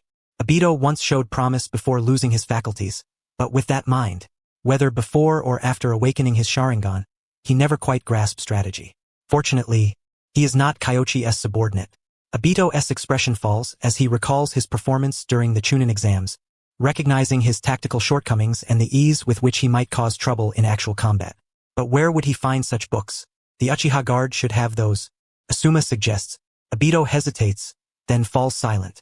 Come to me later. I'll find you a basic one. You don't need to master tactics or command, but at least understand how to fight and cooperate with comrades on the battlefield. Kyoichi empathizes with his predicament. The guard? Abito could never join the guard. Within the Uchiha, few but Shisui hold him in regard. Raised by his grandmother, it would be a miracle if he could obtain such books. Kyoichi thinks but does not voice aloud. Abito looks gratefully at Kyoichi. Alright, make good use of your time. Should war truly erupt, rapid promotion to Jonin is not impossible.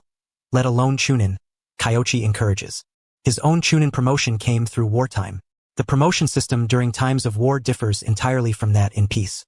Had it been the era of the 12 strongest, he might still be a genin.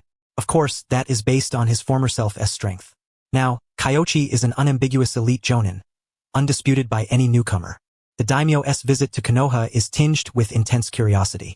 Though he has been here since ascending to power, the recent years of frequent wars make this his first return in some time. The daimyo clearly harbors his own designs. Judging from prior conversations and the existence of the 12 guardian ninja, Kyoichi suspects the daimyo intends to establish his own ninja force and sought to recruit Kyoichi during their talk. Yet this is a treacherous pitfall. Unless he is the third Hokage's son, stepping into such a trap would spell the end of any prospects within Konoha. Kyoichi harbors no ambitions for the Hokage position, but he holds his own ideals and visions for Konoha, which explains his devoted efforts for Shisui and Asuma. Thus, only a fool would side with the daimyo. Returning home, Kyoichi finds Asuma waiting at the door. Ah, this kid, not bad. Asuma chuckles. Once inside, Asuma scratches his head awkwardly and asks, Teacher, I'm just curious, what exactly did you discuss with the daimyo? It was nothing much, just some trivial inquiries about the Senju clan and my grandmother. Kyoichi did not elaborate. He glanced at Asuma. This young man's keen concern for the daimyo suggested he harbored his own thoughts. Thus, he spoke again. Stop overthinking it. The daimyo has nothing to do with you, and you should avoid unnecessary contact with him. Sensei, does the daimyo have feelings for you? Asuma whispered. Upon reflection, he understood the daimyo's true intent. Resting? That was hardly rest, it was clearly a move against Kyoichi. Don't ask. I simply didn't comprehend it. I can lead troops in Konoha and prevent more deaths, but if I go there, I can only protect one person. What is the point? Indeed. Asuma immediately understood. The teacher was a jonin of Konoha, highly esteemed. What use would he be to the daimyo? Training the ninja forces there? Unrealistic. Though Asuma's current perspective could not fully articulate the reasons, he vaguely sensed the folly of such an idea. It was simply unfeasible. In that case, it was better to stay in Konoha. Moreover, as the teacher said, there was no need for him to have contact with the daimyo. There was nothing he could accomplish there. The daimyo was undoubtedly important, but what mattered more was not the individual, but the collective, Konoha, and even the entire land of fire. The daimyo and Hokage might perish, but successors would follow. If the nation's collective disappeared, then truly nothing would remain. The will of fire? If that was the will of fire, Asuma felt he could embrace it. Sensei, I'm going to practice the flying swallow now. Go ahead. Kyoichi waved his hand. After learning the flying swallow technique, Asuma took an immediate liking to it. Now that the exams were over, he set aside his training in wind release and fire release ninjutsu to focus wholeheartedly on honing the flying swallow's physical ninja arts. Kyoichi paid him no mind. The flying swallow genuinely suited Asuma. He created a shadow clone and sent it to Tsunade's residence while he sat down to study the second Hokage's Konoha-style swordsmanship notes. The integration of wind release into sword techniques had recently shown promising results. The killing move against the Kirigakure Jonin was a fusion of vacuum sword and Iajutsu. However, his strongest elements were still water release and earth release. Earth release could not be integrated, but the second Hokage was also a master of water release, so there should be records related to that. Indeed, there were. The water blade slash, though used in conjunction with kunai, the sword technique itself was applicable. However, its power was mediocre. It needed improvement.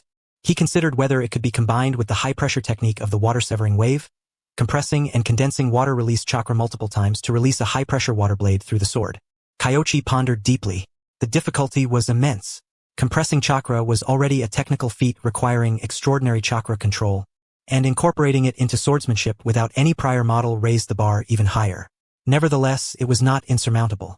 He would gradually overcome it through persistent effort. After reviewing these notes, he glanced at the system panel.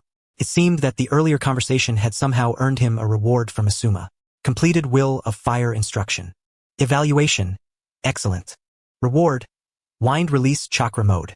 Will of Fire instruction? Kyoichi was puzzled. He had only explained a few things to Asuma. He never mentioned the Will of Fire.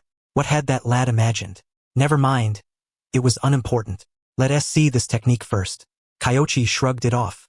Imagining the Will of Fire was better than conjuring strange, bizarre notions that might lead to going over to the daimyo's side. He accepted the reward. After merging the memory, Kyoichi was momentarily stunned. This mode was quite good, because it reminded him of the Earth Spear. The only problem with the Earth Spear was its vulnerability to lightning release chakra attacks. But lightning release was countered by wind release. If he could activate wind release chakra mode, he could shield the Earth Spear with wind release chakra. Then, even lightning release would not easily harm him. Tsunade had gone mad.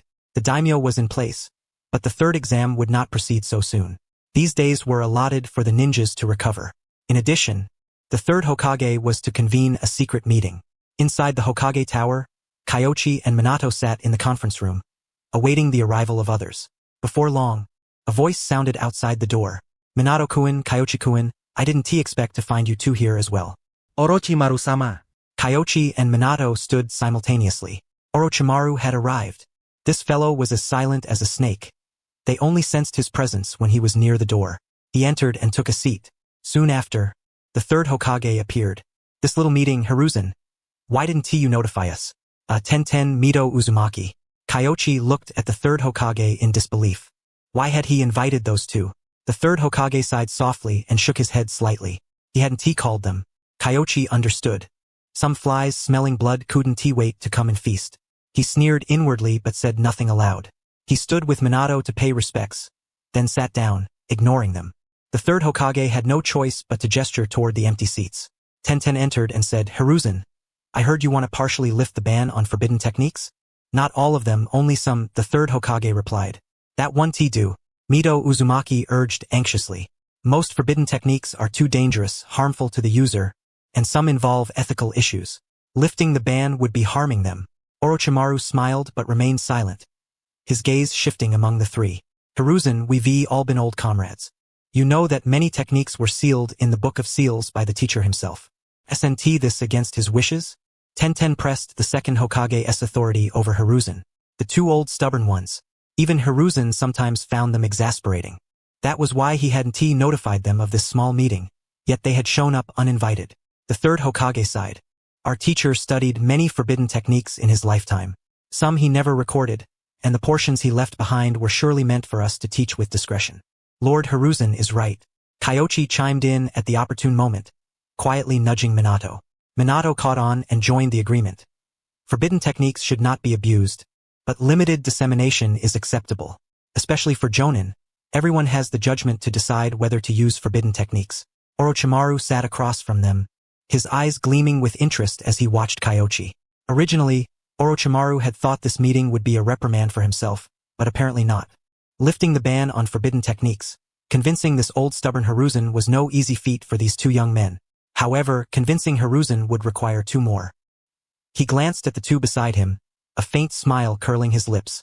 Kanda Kyoichi, I know you are the main advocate this time. We have seen your breath activation technique, and it is indeed useful. But do you realize that this kind of ninjutsu shortens one's lifespan? Tenten directed her accusation straight at Kyoichi. Lifespan? If you sit safely in an office, naturally you would worry about lifespan. But on the front lines, fighting for your life every moment, who cares about lifespan? Kyoichi sneered, using activation techniques shortens lifespan, breathing shortens lifespan. Why not just not live at all? Tenten's expression changed instantly. That was a cutting remark. All right, Kyoichi, you don't really mean that. The third Hokage stepped forward to mediate. Hizashi, don't provide cover fire. Kid, we've all been through the crucible of battle, faced life and death. We're not as fragile as you imagine. Mito Uzumaki was equally displeased. Oh, even after the second Hokage ascended, he still fought on the front lines, and the third Hokage personally came to command at times. But you two, you're merely advisors. Haven't set foot on the front lines in all these years? Have you? Kyo showed no restraint. He had long harbored resentment toward these two relics. Although the third Hokage was somewhat inept, at least he fought to the death without hesitation. These two, however, were a different breed. They acted as if they were Hokage themselves, despite being mere advisors. They never fought to the death. All they did was spout nonsense. No sooner had he spoken than, bam! Both slammed their fists on the table and roared. Is that how you speak to your elders? Before anyone could respond, bang! Another loud crash resounded. A figure burst through the window, shattering the entire pane into fragments. What's going on? Old fossils, I think Kyo's right. A familiar chakra flow swept through the room. Kyo and Mito turned, their faces filled with astonishment. Orochimaru smiled. Tsunade, I never expected you to return. The third Hokage was even more taken aback. Tsunade paused for a moment. Then, burning with indignation, she snapped, Tsunade, you are outrageously rude. We discuss reason. You talk about rules. I speak of skill, you lecture on manners. There's no point in talking. When I first promoted medical ninjas, I saw through all this. Tsunade sneered and, with a casual air, dragged a chair beside Kyo. Leaning on the table without a shred of courtesy, she said, since the death of the second Hokage, frontline battles and command have been handled by us and the teacher. Have you ever left the village? Have you ever faced life and death? You. Mito Uzumaki's hands trembled with fury. Left the village? Who doesn't have an honorable past? We've all faced death. You keep repeating it every day, deceiving yourselves, telling yourselves you once fought desperately and now deserve to live in comfort. Tsunade reclined in her chair, a brazen smile playing on her lips. She had returned, yet not truly returned. Her presence was solely to back Kyo. She had no intention of lingering in Konoha. So, I don't care about your pride or face. I'll say whatever feels good. Things unsaid before. I'll say them all now. The third Hokage understood, feeling a headache coming on. This was a no-win situation. Speaking or remaining silent both problematic. Tsunade, you mustn't speak like that. Both the front lines and the rear guard serve the village, and besides, we are not afraid to die. A cold voice cut through the room. Soon after, Danzo entered from the doorway. Kyo glanced at him, a flicker of surprise in his heart. Danzo no longer leaned on a cane and appeared quite composed. Yet there was still an unmistakable aura of cunning about him. Have you contributed anything?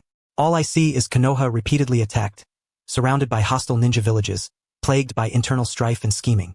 Aside from creating root, which is disgusting, what else have you accomplished? Tsunade immediately fired back. Kyo admired her spirit. She must have been holding back for quite some time. The role of root isn't something you could possibly understand. Danzo was not so easily provoked. Oh, if it's that important, why has Konoha been in decline? Tsunade was utterly unrestrained, even taking aim at the third Hokage alongside the others, seemingly mad with fury. Orochimaru's smile grew even brighter as he finally spoke. Gentlemen, let us set aside the advisor's merits. After all, they are hardly matters of great consequence. The real issue now is the promotion of forbidden techniques. Isn't it? What a sarcastic tone. Kyo almost laughed. This conversation, was the advisor's credit and reputation less important than this topic? That's right, Tsunade retorted, her face turning green with anger. For Konoha? Who gave you the right to represent Konoha? Indeed, it wasn't worth Kyo's time. Let us talk about the promotion of forbidden techniques then. Tsunade showed no respect at all. After speaking, she patted Kyo on the shoulder. Sister, I'll help you wipe out all these trash. Now it's your turn.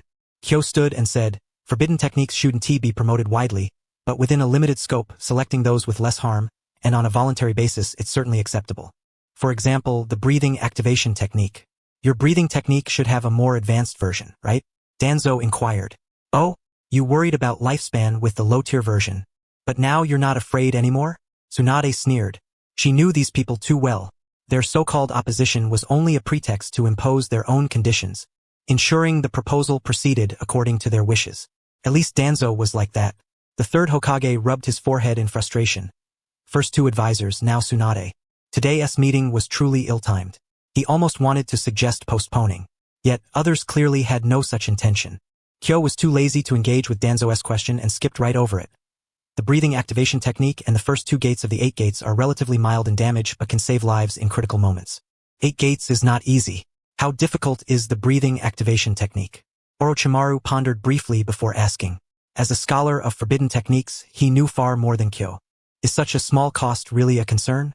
About an A-rank difficulty, no chakra restrictions, and most jonin can master it. It's indeed quite good. Can save lives in emergencies, Kyo replied. Orochimaru nodded. In his eyes, a technique of such low difficulty and moderate cost hardly qualified as forbidden.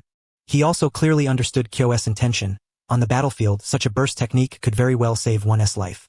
What about the 8 gates? The third Hokage asked.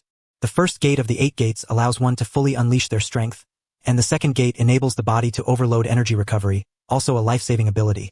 Kyo explained. The third Hokage had long known this. After all, he had studied both the 8 gates and the specifics of the breathing activation technique. Now, he was merely asking on behalf of Tsunade and the others. After all, Tsunade was far too fierce. Seeing everyone's eyes on her, Tsunade's expression darkened. But she still spoke up. I still believe we must not rush to conclusions. She could not remain silent, even in Tsunade's presence. How did my second grandfather raise geniuses like you two? Under your wise leadership, Konoha's strength has only grown. You should know that, in the past, the hidden sand village never had a chance against us. Tsunade said with a smile that was more flattery than sincerity. Yet her words nearly made Tsunade and Mito so furious they felt sick. It all sounded so flattering, yet somehow felt utterly wrong. The sand village had no chance of defeat? Indeed, because in the past, the sand village never dared to bare its fangs at Konoha. I believe the third Hokage has been a drag on Konoha. If the two advisors had jointly managed Konoha's affairs, it certainly wouldn't have become the target of many great nations. Kyo smiled. The third Hokage was speechless. You may criticize, but why drag me into this? And are you really complimenting me? He was utterly exasperated. When these two got together, they were impossible to handle. You brat, you. Mito Uzumaki's breathing became erratic with anger. Kyo's seemingly flattering words were, in reality, a scathing rebuke of their stubborn conservatism. If you let you two go, Konoha will be on par with the other great nations. Danzo said calmly. Lord Danzo, Konoha does not have the right to seize other secret techniques. Whether it is my breathing technique or Senior Deidara's 8 gates release, it is the same. I proposed lifting the ban and promoting them because I want Konoha to grow stronger. This is not a reason for your coercion. I can choose not to promote them. It would not harm me. Or do you think I am someone who loves Konoha more than myself?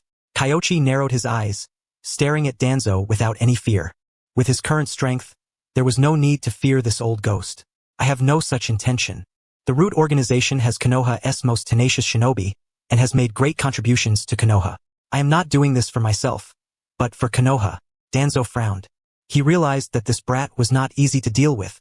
His words were sharp, and he was very clear about his stance and advantages, always siding with the third Hokage and attacking their side. If this continued, not only would he gain nothing, but he would also stir up trouble. For Konoha? Can you represent Konoha? Tsunade's face lit up with a bright smile. This old dog opens his mouth only to say Konoha, closes it only to say Konoha. But what is he really doing? Does anyone not see through it? Everything Root has done is for Konoha, Danzo said calmly. I heard the training in the Root organization is brutal, with considerable casualties every cycle, and members almost obliterate their emotions. Lord Danzo, if you have this capability, why not train the shinobi's physiques from a young age, making everyone capable of the 8 gates? A squad of 8 gates shinobi, even if they are not on the level of Lord Hashirama, could easily crush many other ninja villages. If you can achieve this, what harm is there in giving you access to the 8 gates? Kyoichi shrugged. Makes sense. Tsunade chimed in seamlessly, seemingly sarcastic towards Danzo, but in reality, she was mocking Chojin Koharu and Mito Munin as well. If you care so much about the shinobi's safety, why does the Root organization ignore the many deaths every year, allowing officials to set fires but forbidding commoners to light lamps? Orochimaru laughed after hearing this. A group using the 8 gates, it's impressive that Kyoichi even thought of it. But if it could be realized, such a team would indeed be terrifying beyond compare. Danzo's face darkened. At that moment, bang! A loud noise rang out as the third Hokage slammed his fist on the table, causing it to crack. Enough! The quarrel ends here. We are all striving for Konoha, There is no need to attack each other. The third Hokage commanded, then looked at Chojin Koharu and the others, as well as Danzo. The decision to lift the ban on forbidden techniques has already been made.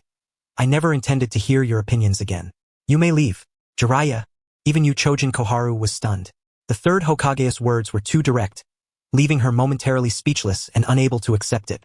Jiraiya, forbidden techniques must not be lifted arbitrarily. Mito Munin urged anxiously. Kyoichi looked on, barely containing his amusement. Danzo wanted to gain extra benefits. But little Konoha, to have both of you hear the second Hokage must have been blind in those days. I believe as Hokage I should have some authority, right? Sarutobi Jiraiya's tone was serious. He had been reflecting lately, realizing he had been overly conservative in some respects. Now that Konoha was battered and in its most difficult time, the 8 gates and breathing activation techniques should be available to Jonin to strengthen the forces. Survival is the only qualification to talk about longevity. Jiraiya, we do not mean that Mito Munin was stunned. He did not understand why the third Hokage was so persistent this time, even adopting an almost confrontational attitude. Although this time they did come uninvited. Regarding forbidden techniques, I will define which are allowed and which are forbidden to spread or research. If I learn that you are secretly researching, even if you are my old friend or disciple, I will show no mercy. Danzo, do not expect me to take the blame for you. It's settled. The third Hokage's words set the tone for the meeting, leaving no room for doubt or change. This is the true spirit of a shinobi, Kyoichi thought to himself. There was a reason why Senju Tobarama valued Sarutobi Jiraiya so much. When it was time to be decisive, he indeed had a resolute side, though it seemed rare. This time, the third Hokage was truly provoked. From his words, it was clear he knew about some relationship between Orochimaru and Danzo, and this was merely the catalyst. Danzo remained expressionless and rose to leave. He had heard enough, so saying more was pointless.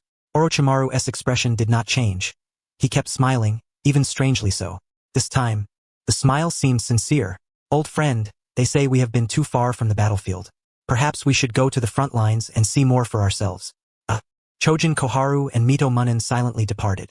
The scene was chaotic, but with the elders leaving, the atmosphere lightened considerably. Teacher, this is the real you. You are the Hokage. Why let them boss you around? Tsunade leaned back in her chair casually, yet she clearly showed more respect for the third Hokage than before. At least, she did not call him an old man. One cannot say that. Everyone has different considerations. Perhaps our considerations no longer suit Konoha's future.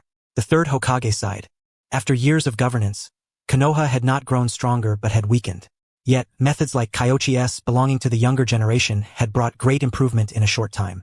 These days, he often thought, could it be that the heavens truly favor the Senju clan?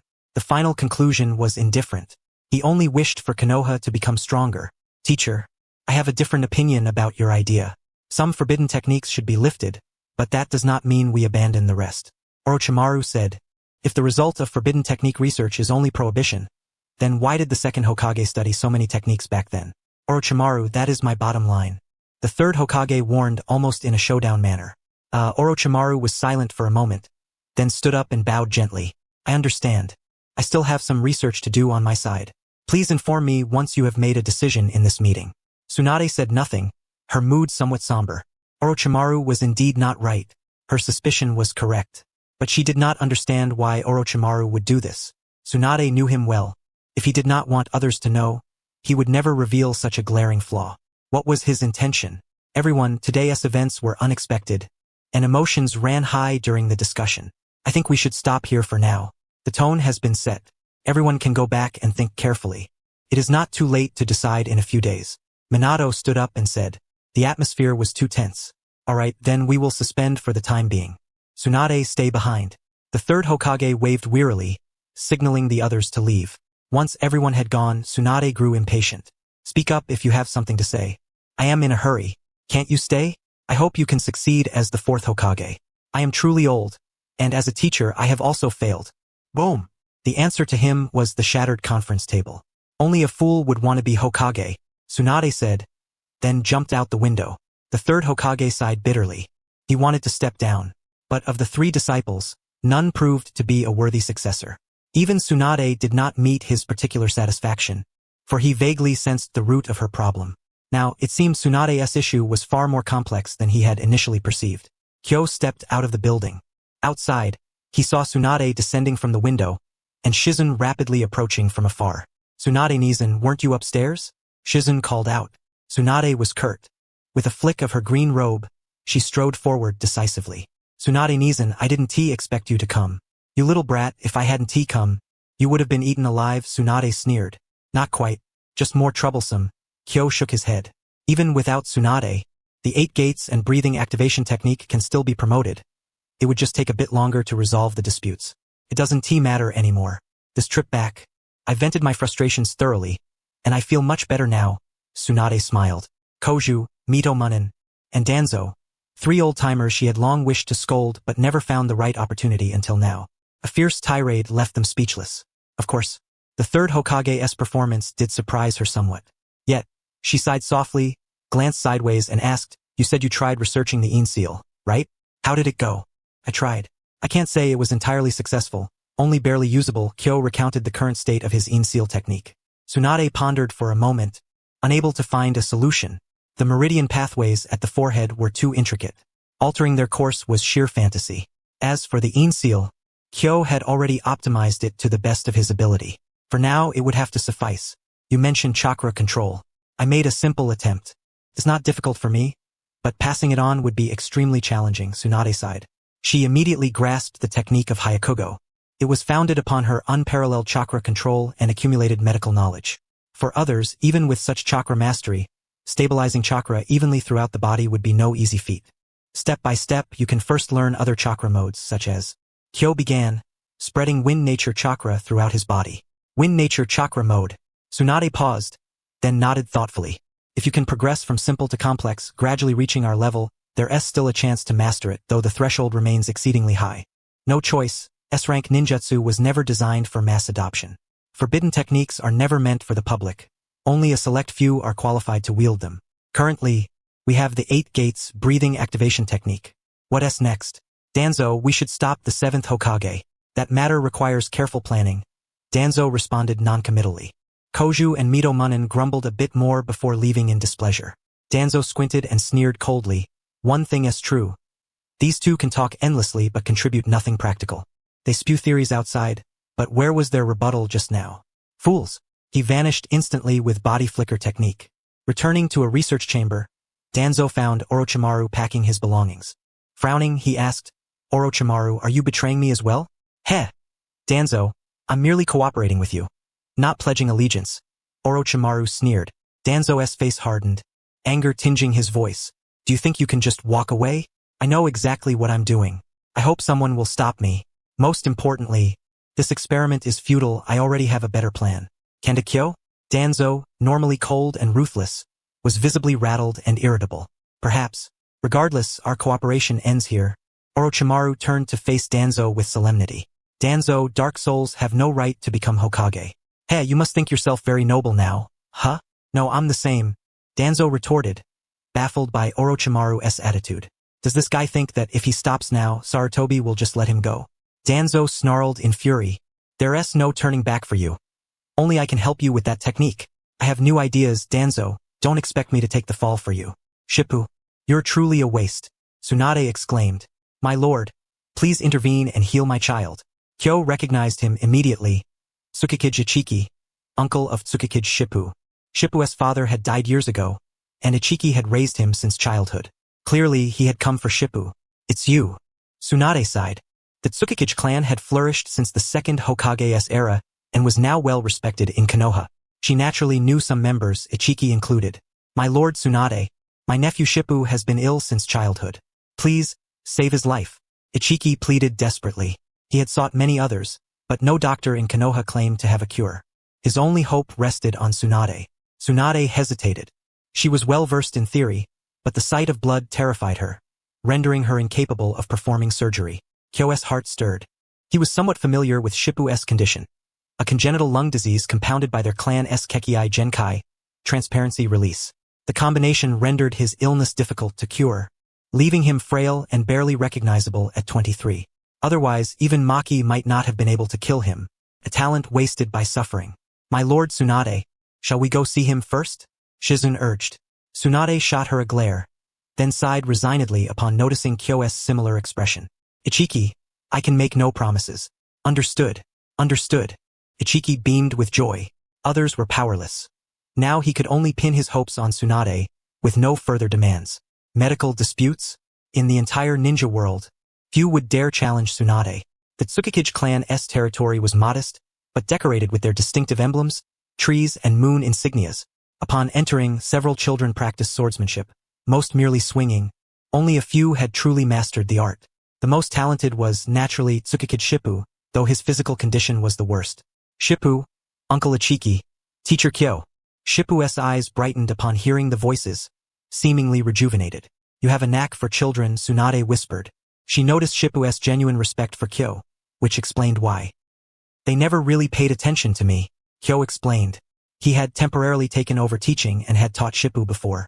Hearing this, Shippu turned to Tsunade, who had left the village before his birth, so he did not recognize her. Yet, the large gamble character emblazoned on her sleeve caught his attention. He bowed deeply. Lord Tsunade. So this little hobby of mine is known worldwide now. Huh? Tsunade was speechless. She cast a few discerning glances at Gekko Heiate, then furrowed her brow slightly. As for the child, his condition had already reached a rather severe state. Let us proceed inside and discuss, she said. Yes. Gekko Ichiki's heart was heavy, his face fraught with anxiety. Tsunade was his last beacon of hope. If even Tsunade could not help, then, do you possess a Kekii Genkai? She inquired. Yes, Gekko Heiate nodded. He had awakened the Totan nature transformation at an early age, which earned him the clan's esteem and led him to begin training in the Mikazuki dance from childhood. Curing your lung disease is not particularly difficult, but your underlying problem stems from your Kekii Genkai. Each time you utilize Totan, it inflicts damage upon your body. Sooner or later it will relapse, Tsunade explained. Gekko Ichiki was stunned upon hearing this. So, you mean, I can't use Totan? He looked at Heiate, momentarily at a loss for words. So, I cannot use my Kekii Genkai? Heiate was also dumbfounded. That's right. If you refrain from using Totan, I can cure you, Tsunade nodded firmly. She was somewhat familiar with the Gekko clan's Kekii Genkai, which is why she could make such a swift decision. In fact, she had conveyed similar sentiments to Heiate's father before, with the outcome being self-evident. After a brief hesitation, Gekko Ichiki turned to Heiate and said, You decide for yourself. Whatever choice you make, Uncle will support you. Teacher. Heiate was bewildered. Being the same age as Shisui and equally precocious, he was nonetheless flustered when faced with such a decision. Ask me? Well, Ichiki initially wanted to refuse, but seeing Heiate's hopeful and pleading expression softened his resolve. He sighed and said, Very well. Let me first ask you, is the Gekko clan's hereditary art the Kekii Genkai or swordsmanship? Heiate pondered deeply, then answered resolutely swordsmanship. The Kekii Genkai is merely an aid. The strength of the Gekko clan fundamentally lies in the Konoha-style swordsmanship. He felt a faint clarity stirring in his heart. Then what are you hesitating for? Ichiki said as he drew his sword and moved in an instant. In the blink of an eye, he appeared above Gekko Heiate. The Mikazuki dance? Gekko Ichiki was surprised. Although there was no clone interference, the essence of this sword strike was the same. Seeking out a flaw, then launching a stealthy assassination from a blind spot. The Mikazuki dance's reliance on Totan was minimal. Its greatest strength lay in reconnaissance. It was unrealistic to forbid its use altogether, but unless absolutely necessary, one should avoid employing it. Ichiki said solemnly, Yes, thank you very much for your guidance. Heiate bowed deeply. Tsunade regarded Ichiki with a faint smile, then abruptly remarked, I can help you, but the one performing the actual treatment will not be me, it will be your teacher, Ichiki. Do you still dare? I do. Gekko Heiate responded without hesitation. Then it's settled. Tomorrow morning we will register at the hospital and prepare for surgery. Yes. Thank you, Lady Tsunade. Thank you, Jonin Ichiki. Ichiki wanted to protest, but he clearly understood Tsunade's reasoning, so now was not the time to undermine her. Well, it's just surgery after all. No big deal. Moreover, just moments ago, Heiate had rewarded him with a bonus. Gekko Heiate regards you as a life mentor. Reward? Secret Sword Moonshadow. It was a gift freely given. Ichiki had not expected the boy to accept him so readily. He could only say, Thank you. Having left the Gekko clan's territory, Ichiki remarked, Lord Tsunade has some minor issues and cannot perform the surgery at the moment. So, I have hemophobia, Shizun muttered vaguely, but Tsunade stated the cause straightforwardly. Hemophobia. Ishiki feignait de surprise. After a moment he asked, Did you leave the village because of this? I am one of the 3 legendary ninjas, a medical ninja par excellence. But now I cannot go to the battlefield or wield the scalpel. What use is there for me to remain in Konoha? Leaving means at least no one knows about my condition, Tsunade sighed. Her departure from the village was indeed largely due to this affliction. Ichiki, you truly are a genius. Have you considered fighting blindfolded? Ichiki inquired. Blindfolded? But I still know. Tsunade was taken aback. You truly are a genius. This is a psychological disorder. I may not see blood, but I can still sense it. You could use genjutsu to deceive yourself, Ichiki continued. Tsunade felt something amiss but also sensed a certain logic in his words. Fighting with closed eyes and using genjutsu deception, this was not so much overcoming the problem as evading it and finding another path. Yet it made sense. At least one would not lose all combat effectiveness upon seeing blood. But the key issue now is medical treatment. She shook her head. In these turbulent times in Konoha, if I remain in the village, how could I possibly avoid the battlefield? If I do not go or treat others, what would the other ninjas think? Revealing my hemophobia would be a tremendous blow to morale. For battlefield treatment, just have the slug not share its vision. The injured can provide feedback on their condition, Ichiki suggested. Is that possible? Tsunade was puzzled. Although Ichiki's ideas were somewhat unconventional, the slug had cooperated with her for a long time, and simple injury reports were indeed feasible. Upon deeper reflection, it really could work. She took a few steps, then snapped back to her senses. You truly have a talent for teaching. How did you come up with this? Tsunade was impressed. Though her hemophobia remained untamed, some problems seemed partially resolved. It was peculiar, of course, but the most difficult hurdle was still self-hypnosis, which Tsunade would have to contemplate on her own. She felt a headache coming on. Annoying. I need a drink. I didn't have enough last time. This time I must drink to my heart's content. Afterward I'll try my luck at the casino. I've saved quite a bit, she declared. Sounds good. We'll join you, Ichiki said with a bright smile. Shizen looked puzzled. Lord Ichiki doesn't gamble, does he?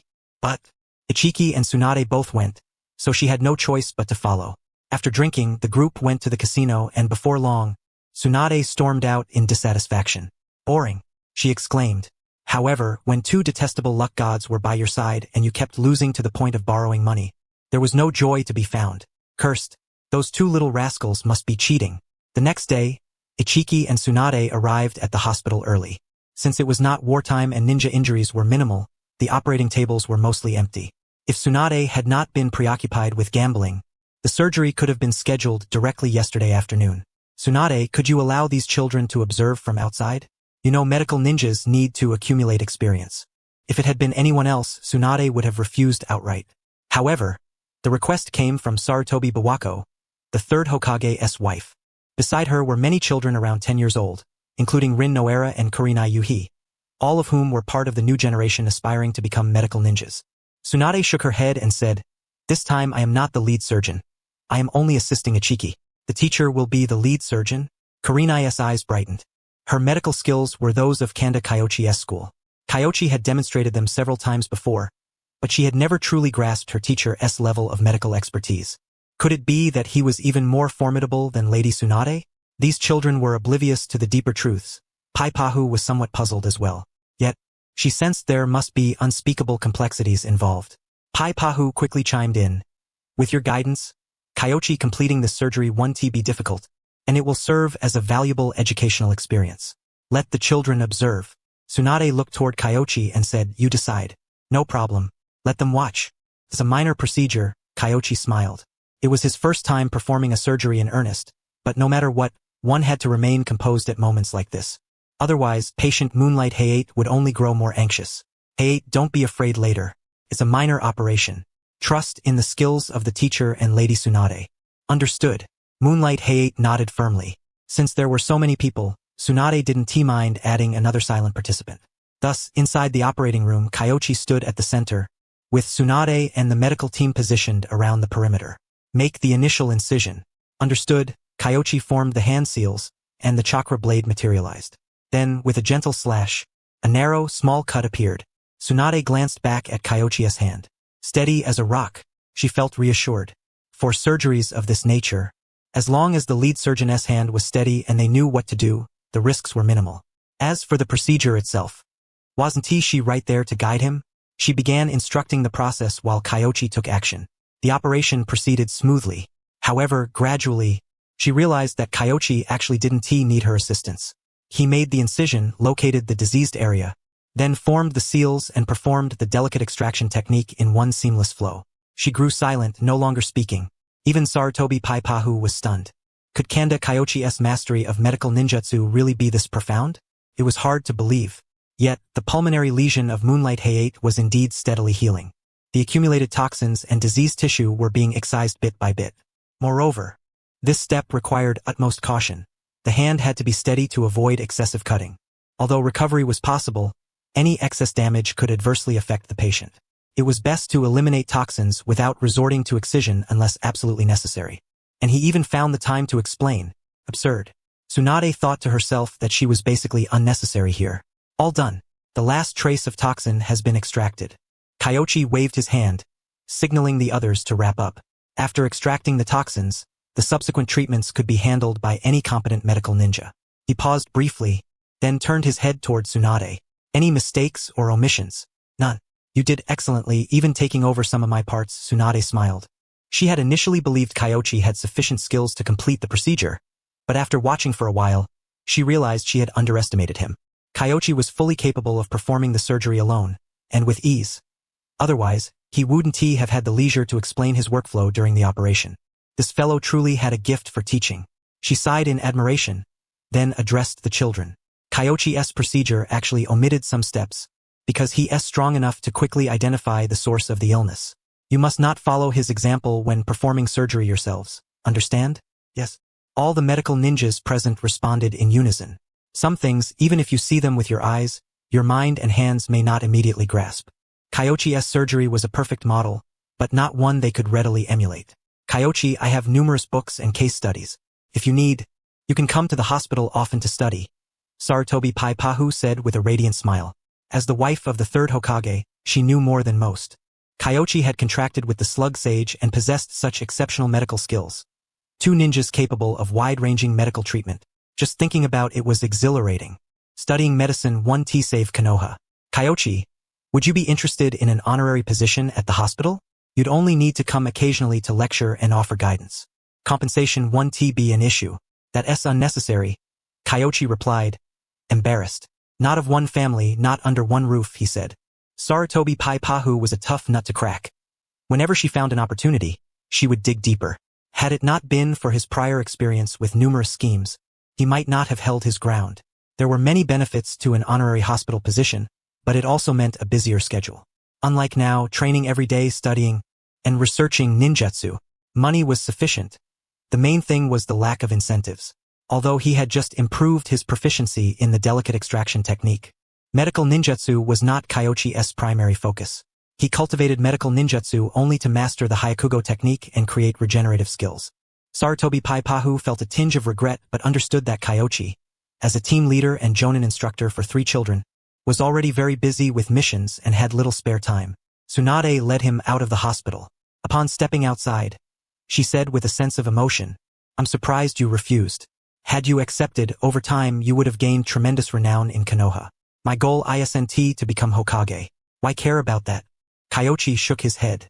In the ninja world, strength is the ultimate truth. Fame and status are illusions. So what if someone is Hokage? Even 5 Kage combined couldn't defeat Uchiha Madara, he said. Tsunade agreed inwardly but found it puzzling. Then what do you want to do? Become a teacher, train many talents, and strengthen Konoha fundamentally. Kyoichi answered without hesitation. He had repeated the statement many times, with no hint of contradiction. Upon hearing this, Tsunade couldn't help but smile. Train many talents, fundamentally strengthen Konoha. A noble aspiration. Unfortunately, without the Hokage's support, these are but rootless weeds, easily uprooted. The third Hokage had been mostly adequate, but Konoha was surrounded by powerful enemies. Mere adequacy was far from sufficient. Tsunade pondered. Any insights?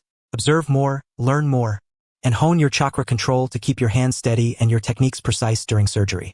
If you take it as a secondary skill, you'll also need sufficient chakra reserves and a strong constitution for sustained effort. Kyoichi thought silently. Silent considered for a moment, then sighed softly. Lady Tsunade said my chakra control talent is limited. Although I can become a decent medical ninja, mastering her true abilities would be difficult. Just becoming a decent medical ninja is already quite good. Kyoichi ruffled Silent's hair. When Silent was young, she appeared adorably innocent, especially when Kyoichi ruffled her hair. Master Kyoichi. All right, no more head ruffling. By the way, if you really want to improve your chakra control, you can try simultaneously manipulating two non-conflicting jutsu, Kyoichi said. He demonstrated. First, a spear of earth chakra appeared, then his entire body was enveloped in wind nature chakra, and then, boom! With a single punch, the stone by the roadside shattered instantly. If she could do that, she wouldn't need to ask you for guidance, Tsunade said speechlessly. 3 jutsu employed simultaneously. This is an exceedingly advanced chakra control technique. It merely involves maintaining 2 jutsu simultaneously. She is capable of this, can perform the dual application, and then gradually elevate it to 3 or more, step by step. Yes. Shizun nodded earnestly.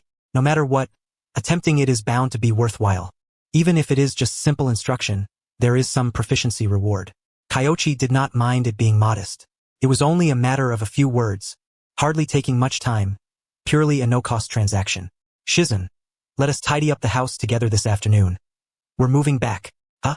Shizun paused for a moment. Aren't we living at Lord Kyoichi's place? The Kanda residence was not large, but there was a room for 3 people. She had slept well yesterday and felt it was merely a temporary stay, so there was no real need to tidy up Tsunade's place. If you're coming along, then come, no need for so many words. Otherwise, will you stay at his place forever? Tsunade shot her a glare. It's not impossible, Shizun replied timidly. Stay at my place then. I'm actually quite bored living alone. Plus, there is always someone at your place. Tsunade was momentarily stunned, immediately sensing and probing, then rendered speechless. Good grief, learning shadow clone technique. No wonder it's you. This kid always manages to pull off some surprise. Tsunade was at a loss for words. Alright then, no moving. However, Kyoichi understood. If it was only a temporary stay, Tsunade had no intention of moving. She would just stay a few days and leave. But if she had the idea of moving back, it meant Tsunade did not plan to leave. Although he did not know why her attitude had shifted, Kyoichi suspected it was likely related to himself. Could it be that I moved her? Kyoichi pondered deeply, yet he quickly dismissed the thought. Tsunade staying was a good thing, and if she could succeed the Hokage ahead of time, that would be even better. It was not that Minato was incapable. Kyoichi believed that if Minato became Hokage, he would also be an excellent one. But clearly, Minato, whether in seniority or means, could hardly compare with those old immortals. In the end, it would likely be one Hokage with 3 advisors, plus Konoha's shadowy forces. Such a configuration could only be controlled by Tsunade. However, if she aspired to become Hokage, she could not use underhanded means to bypass the process. Tsunade must formally overcome her hemophobia, or this weakness would eventually cause trouble. Thinking of this, Kyoichi rifled through medical texts only to find, damn it, Konoha lacked psychological medical treatment. No wonder so many got stuck in their own mental traps. Thus, the following day, Sister Tsunade, I had insomnia last night and finally realized something. Medical treatment cannot save Konoha. Huh? Tsunade looked puzzled. Then Kyoichi shared his thoughts. Konoha's medical care was already very advanced. Many ninja casualties nowadays were not due to physiological causes but psychological ones. At first, Tsunade was confused, but gradually, her expression grew grave. She had indeed noticed these issues but had never paid them special attention. Hearing Kyoichi's explanation, she found it quite reasonable. Konoha led the ninja world in physical medical jutsu, but they had not conducted special research on psychological health. This should not be the case. For example, the most heartbreaking case was Senior Shikamaru. If someone had guided him and provided psychological treatment, perhaps the village could have gained another strong warrior. Shikamaru's situation was complicated, but it was true that the old man had not done well. Tsunade sighed. However, she soon thought of Kakashi. That brat had become quite stubborn. If psychological treatment were seriously studied, it should start with him. And herself as well. Tsunade considered and said, you have a point. This is also a form of medical treatment. The next phase of medical art should be psychological healing. Sister Tsunade, you take the lead in researching and promoting this. You, brat, I don't need your help like that. This is your idea. I have no time for research.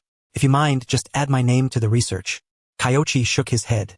He hoped Tsunade would further enhance her reputation and solidify her position by undertaking this. On the other hand, he was too busy to delve deeply into it himself. All he could do was share his university knowledge of psychology from his previous life with Tsunade, while the more comprehensive psychological treatment system had to be constructed by her. The duel of medical Kunoichi.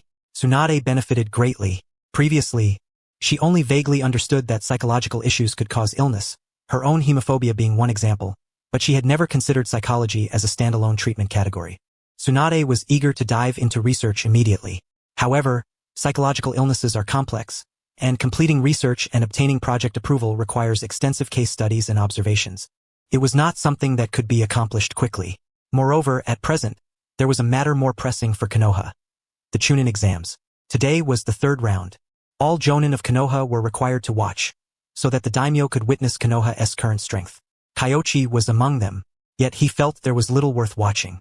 One-on-one arena battles did not reveal much difference. They were purely for entertainment. This was essentially an exhibition match.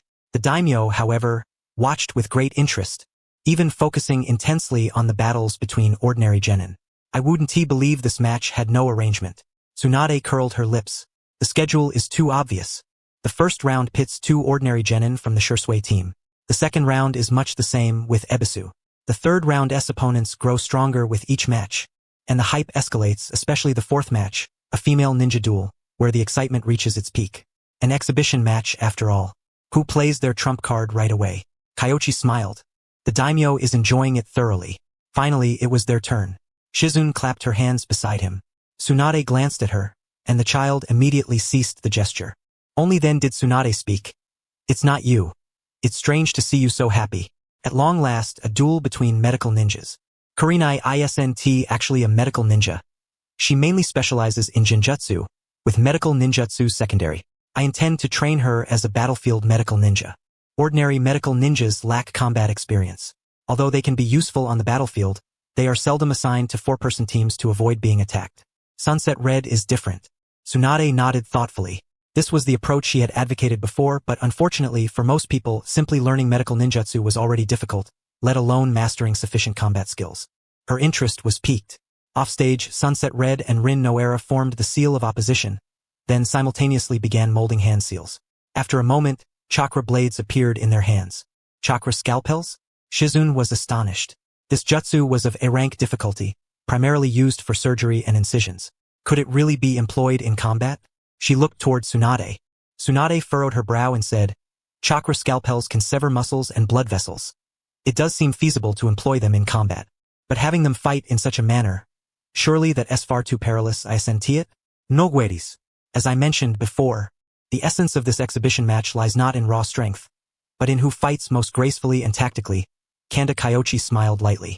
Strength and weakness don't necessarily define anything. Didn't Naruto still emerge victorious in the Chunin exams? Yet, in the end, the only one who became a Chunin was Shikamaru Nara, who had conceded defeat. Kyoichi continued. Tsunade clearly understood this principle well. Shizune was somewhat puzzled but uninterested in delving deeper. At that moment, she focused intently on the battle unfolding below. What appeared to be a simple fight was, in fact, fraught with danger. Fifth Hokage, what kind of ninjutsu are they using? The daimyo asked, bewildered. The utilization of chakra scalpels in combat was unprecedented in Konoha. Even the third Hokage was momentarily taken aback, let alone the daimyo, who was not a shinobi. However, the third Hokage was quick to grasp the concept. Initially perplexed, he soon came to understand. Chakra scalpels can slice through muscles, blood vessels, and so on.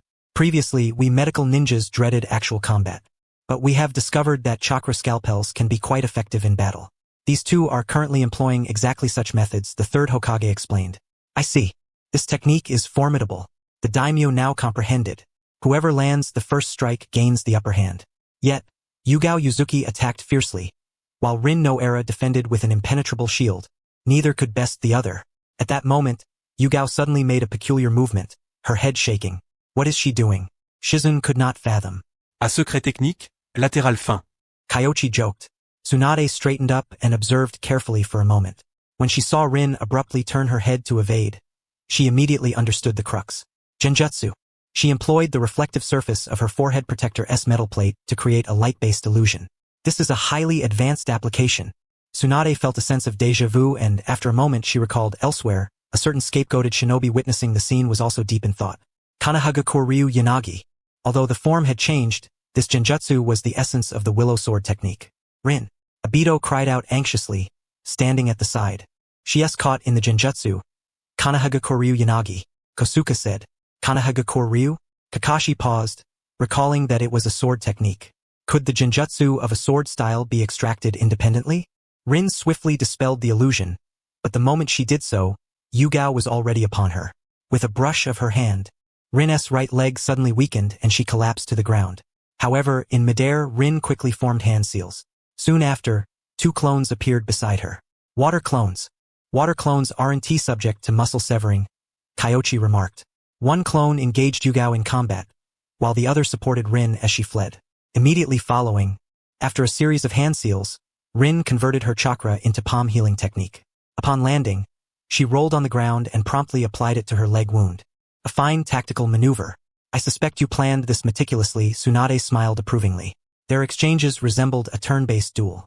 In an actual battle, Yugao's strike wouldn't have targeted merely leg muscles, but vital organs and blood vessels, Kyoichi said without directly answering. He had not explicitly instructed them, but had merely told them to showcase the essence of medical ninja combat, so the Konoha leadership could appreciate that medical ninjas were indeed capable fighters. Evidently, the two had taken the lesson to heart. It turned out that medical ninjas could attain such a high level of combat proficiency. Many onlookers were astonished. Both Yugao Yuzuki and Rin Noera demonstrated excellent command and tactical arrangements, especially the recent water clone technique, which was nothing short of brilliant. Nonetheless, Rin was still injured. Though she healed herself swiftly with the palm healing technique, the delay was sufficient for Yugao to catch up. This time, Yugao showed no mercy. Closing the distance, her right hand's blade descended, severing Rin's leg muscles. Her left hand, punching with a thunderous impact, the ground cracked open. Monstrous strength technique. Tsunade was quite surprised.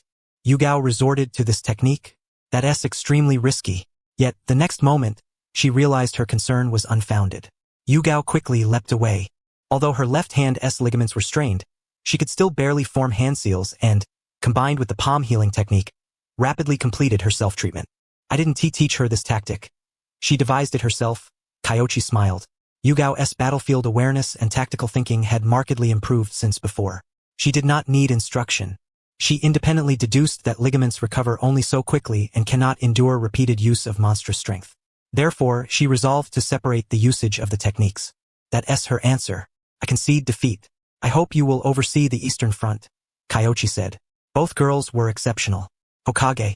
Konoha's capacity to nurture talent has improved greatly compared to before. Many unprecedented abilities have emerged. The daimyo expressed satisfaction. Regardless, both Rin Noera and Yugao Yuzuki displayed commendable combat literacy. Especially Yugao. Though the daimyo was not a shinobi, he could discern much. From the very first time Rin was caught in the genjutsu, Yugao had the capability to end the fight with a single strike. After all, few would survive that punch. This was all thanks to Kanda Kyoichi, who possessed a remarkable gift for education. Yugao was his disciple. Kanda Kyoichi? He is also a medical ninja? The daimyo's eyes narrowed slightly as he glanced toward the stands. His medical ninjutsu skills are second only to Tsunade, came the explanation. Second only to Tsunade? Such praise was already formidable. Indeed, he was a genius on par with the second Hokage. Regrettably, such a person could not be utilized for one's own purposes. The daimyo lamented silently. However, the daimyo suddenly paused and looked again toward Kyoichi's side, then said with surprise, "Is that Tsunade?" "Yes." Tsunade returned to the village not long ago. The third Hokage said with a beaming smile. Those who belong to the village know its affairs best. Whether Tsunade will stay is still uncertain, he added. Yet the daimyo was not so pessimistic. Seeing Tsunade's return, he was delighted. Not to mention anything else, Tsunade's methods of treating numerous shinobi could alone alter the tide of battle. Moreover, Tsunade possessed formidable medical ninjutsu and commanding abilities. Her combat prowess was also extraordinarily powerful. With her return, Konoha could stand unflinching even against the two great shinobi villages. This was a sure victory. Afterward, the daimyo lost interest in the ongoing battles. But in the next round, he truly understood what spectacular meant. Toby Shisui versus Might Guy. Might Guy unleashed his 8 gates. While Shisui's body flicker technique reached its pinnacle, their figures multiplying throughout the arena. If Yugao Yuzuki and Rin Noera's battle was a novel medical ninja spectacle, then this was genuine hand-to-hand combat. The clash of swordsmanship and taijutsu, Uchiha-style swordsmanship, Konoha-style swordsmanship, wind-release sword techniques. Nothing else mattered. It was simply magnificent to behold. However, it just feels like the power wasn't quite overwhelming, and in the end, he was defeated by that ninja who looked utterly ridiculous. The daimyo couldn't comprehend it. However, the third Hokage understood. That kid, Shisui, was definitely slacking off again. Of course, even if Shisui had fought with all his might, facing Might Guy after he opened the 8 gates would have been futile. Gaia's overall strength was undoubtedly beyond Shisui's current level. So, this arrangement wasn't too problematic after all. Each displayed their own strengths, and since Shisui himself had no desire to advance, this setup was the best possible outcome. After it ended, Kyoichi left immediately. Who should be promoted and who should not had already been decided by the second match. This was merely a formality now.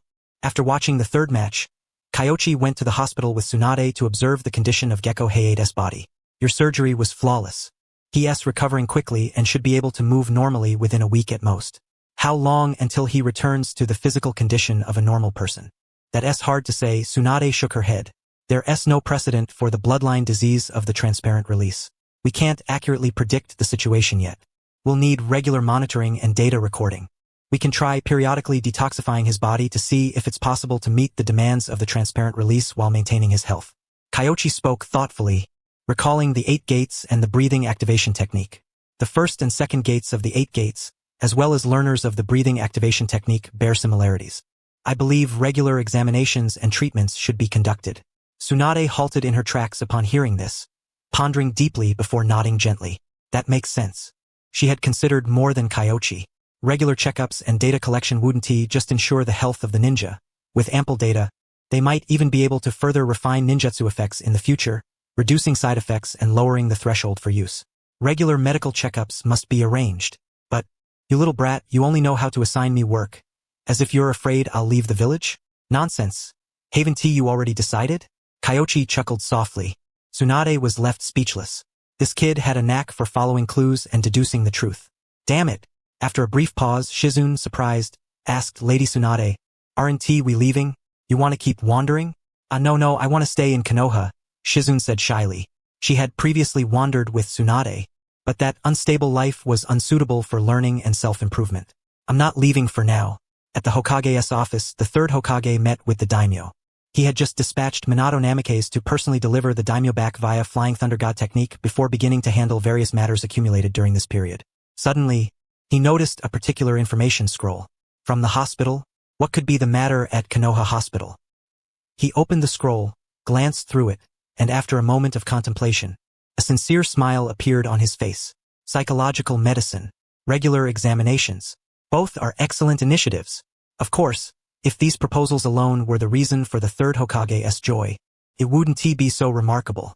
What truly pleased him was the proposers. Tsunade and Kanda Kyoichi.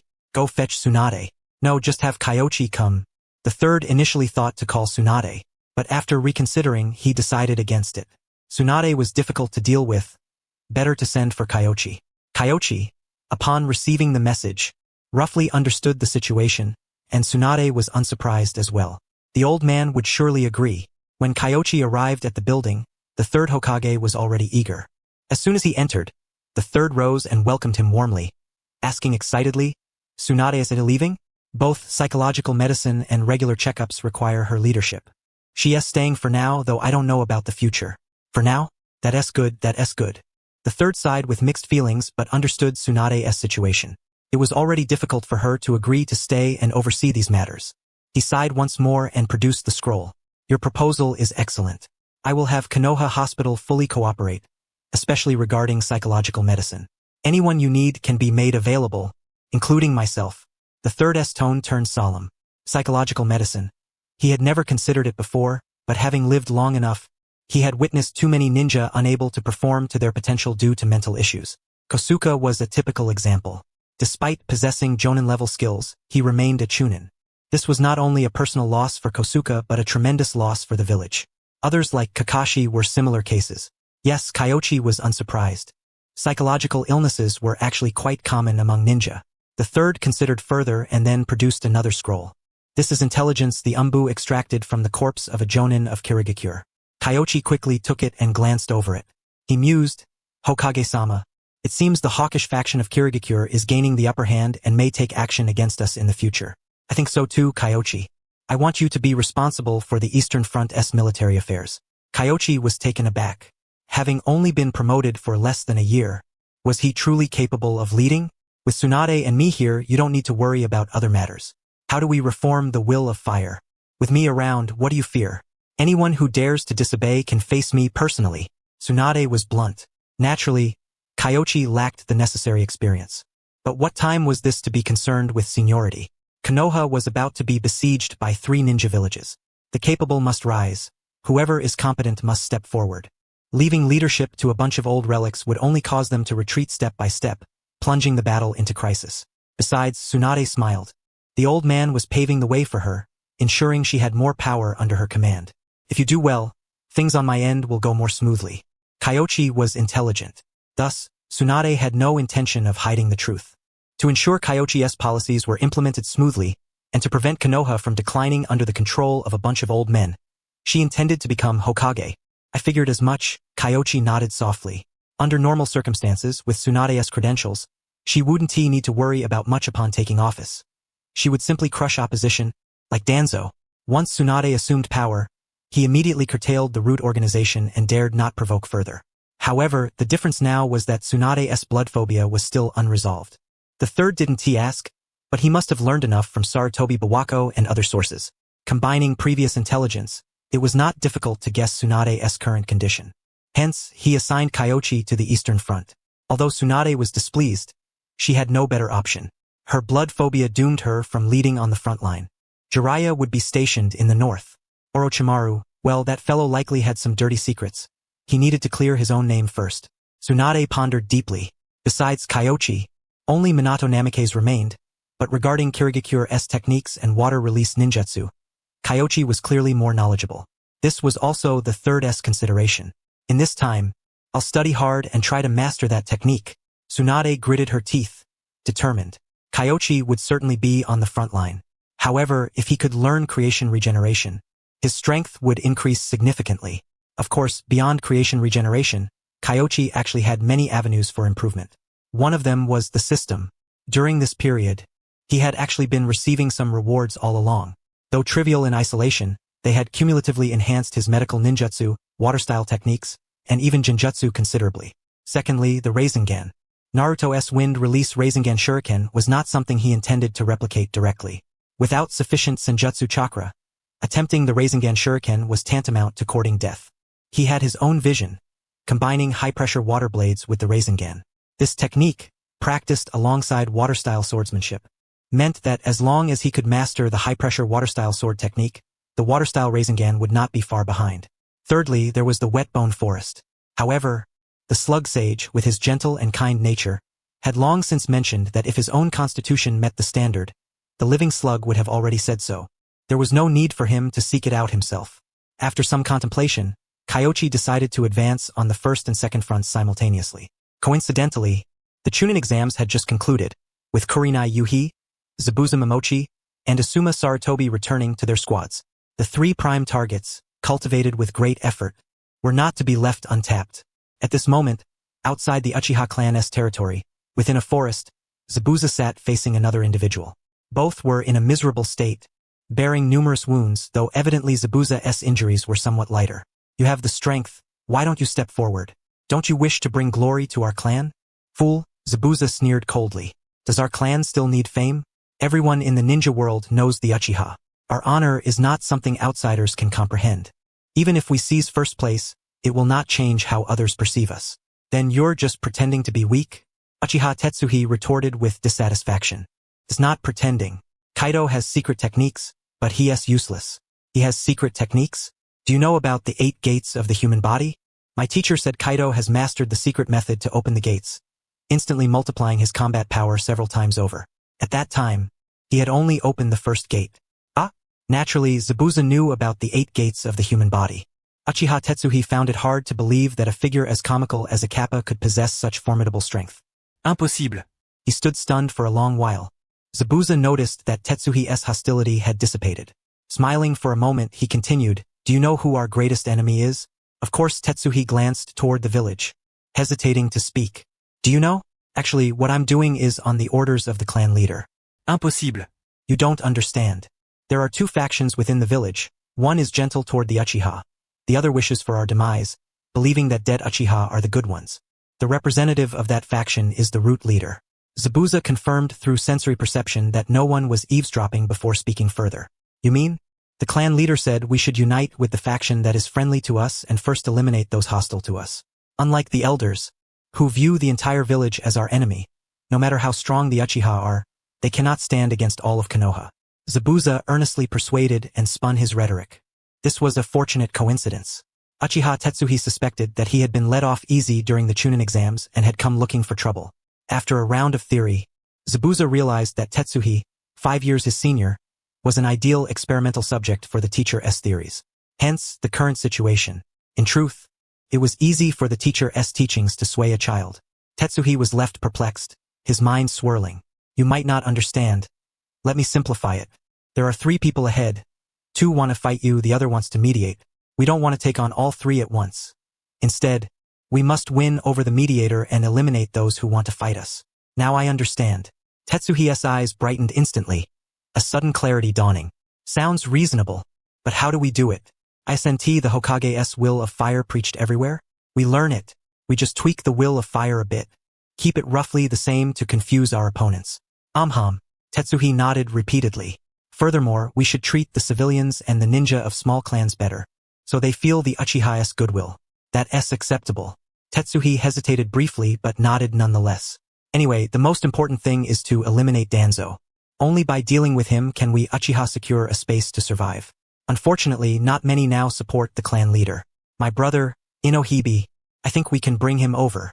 Norus. First, heal your wounds. It was only then that Zabuza realized this, so he could not continue persuading immediately. Fortunately, Uchiha Tetsuhi was only 10 years old and had not delved too deeply. Under Zabuza's guidance, Tetsuhi sought treatment from Kurenai Yuhi, but shortly after leaving, he dispatched a shadow clone toward the Tsunade household. Perhaps the teacher could not be found elsewhere, but here there would surely be a shadow clone. Consulting a clone was just as effective. Teacher, please help me.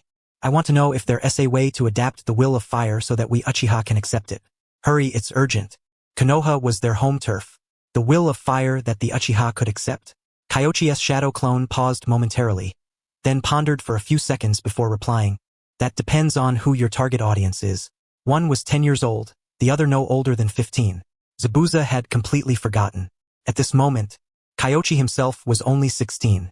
In his heart, the teacher represented omnipotence. That's simple. It needn't be complicated. You just need to make them understand that the Uchiha and Konoha share a fate. Without much thought, Kyoichi added, for example, the Uchiha are Konoha's elders. It's fine if there's internal strife over Konoha's interests, but we cannot allow outsiders to wreck our own home. Sounds reasonable.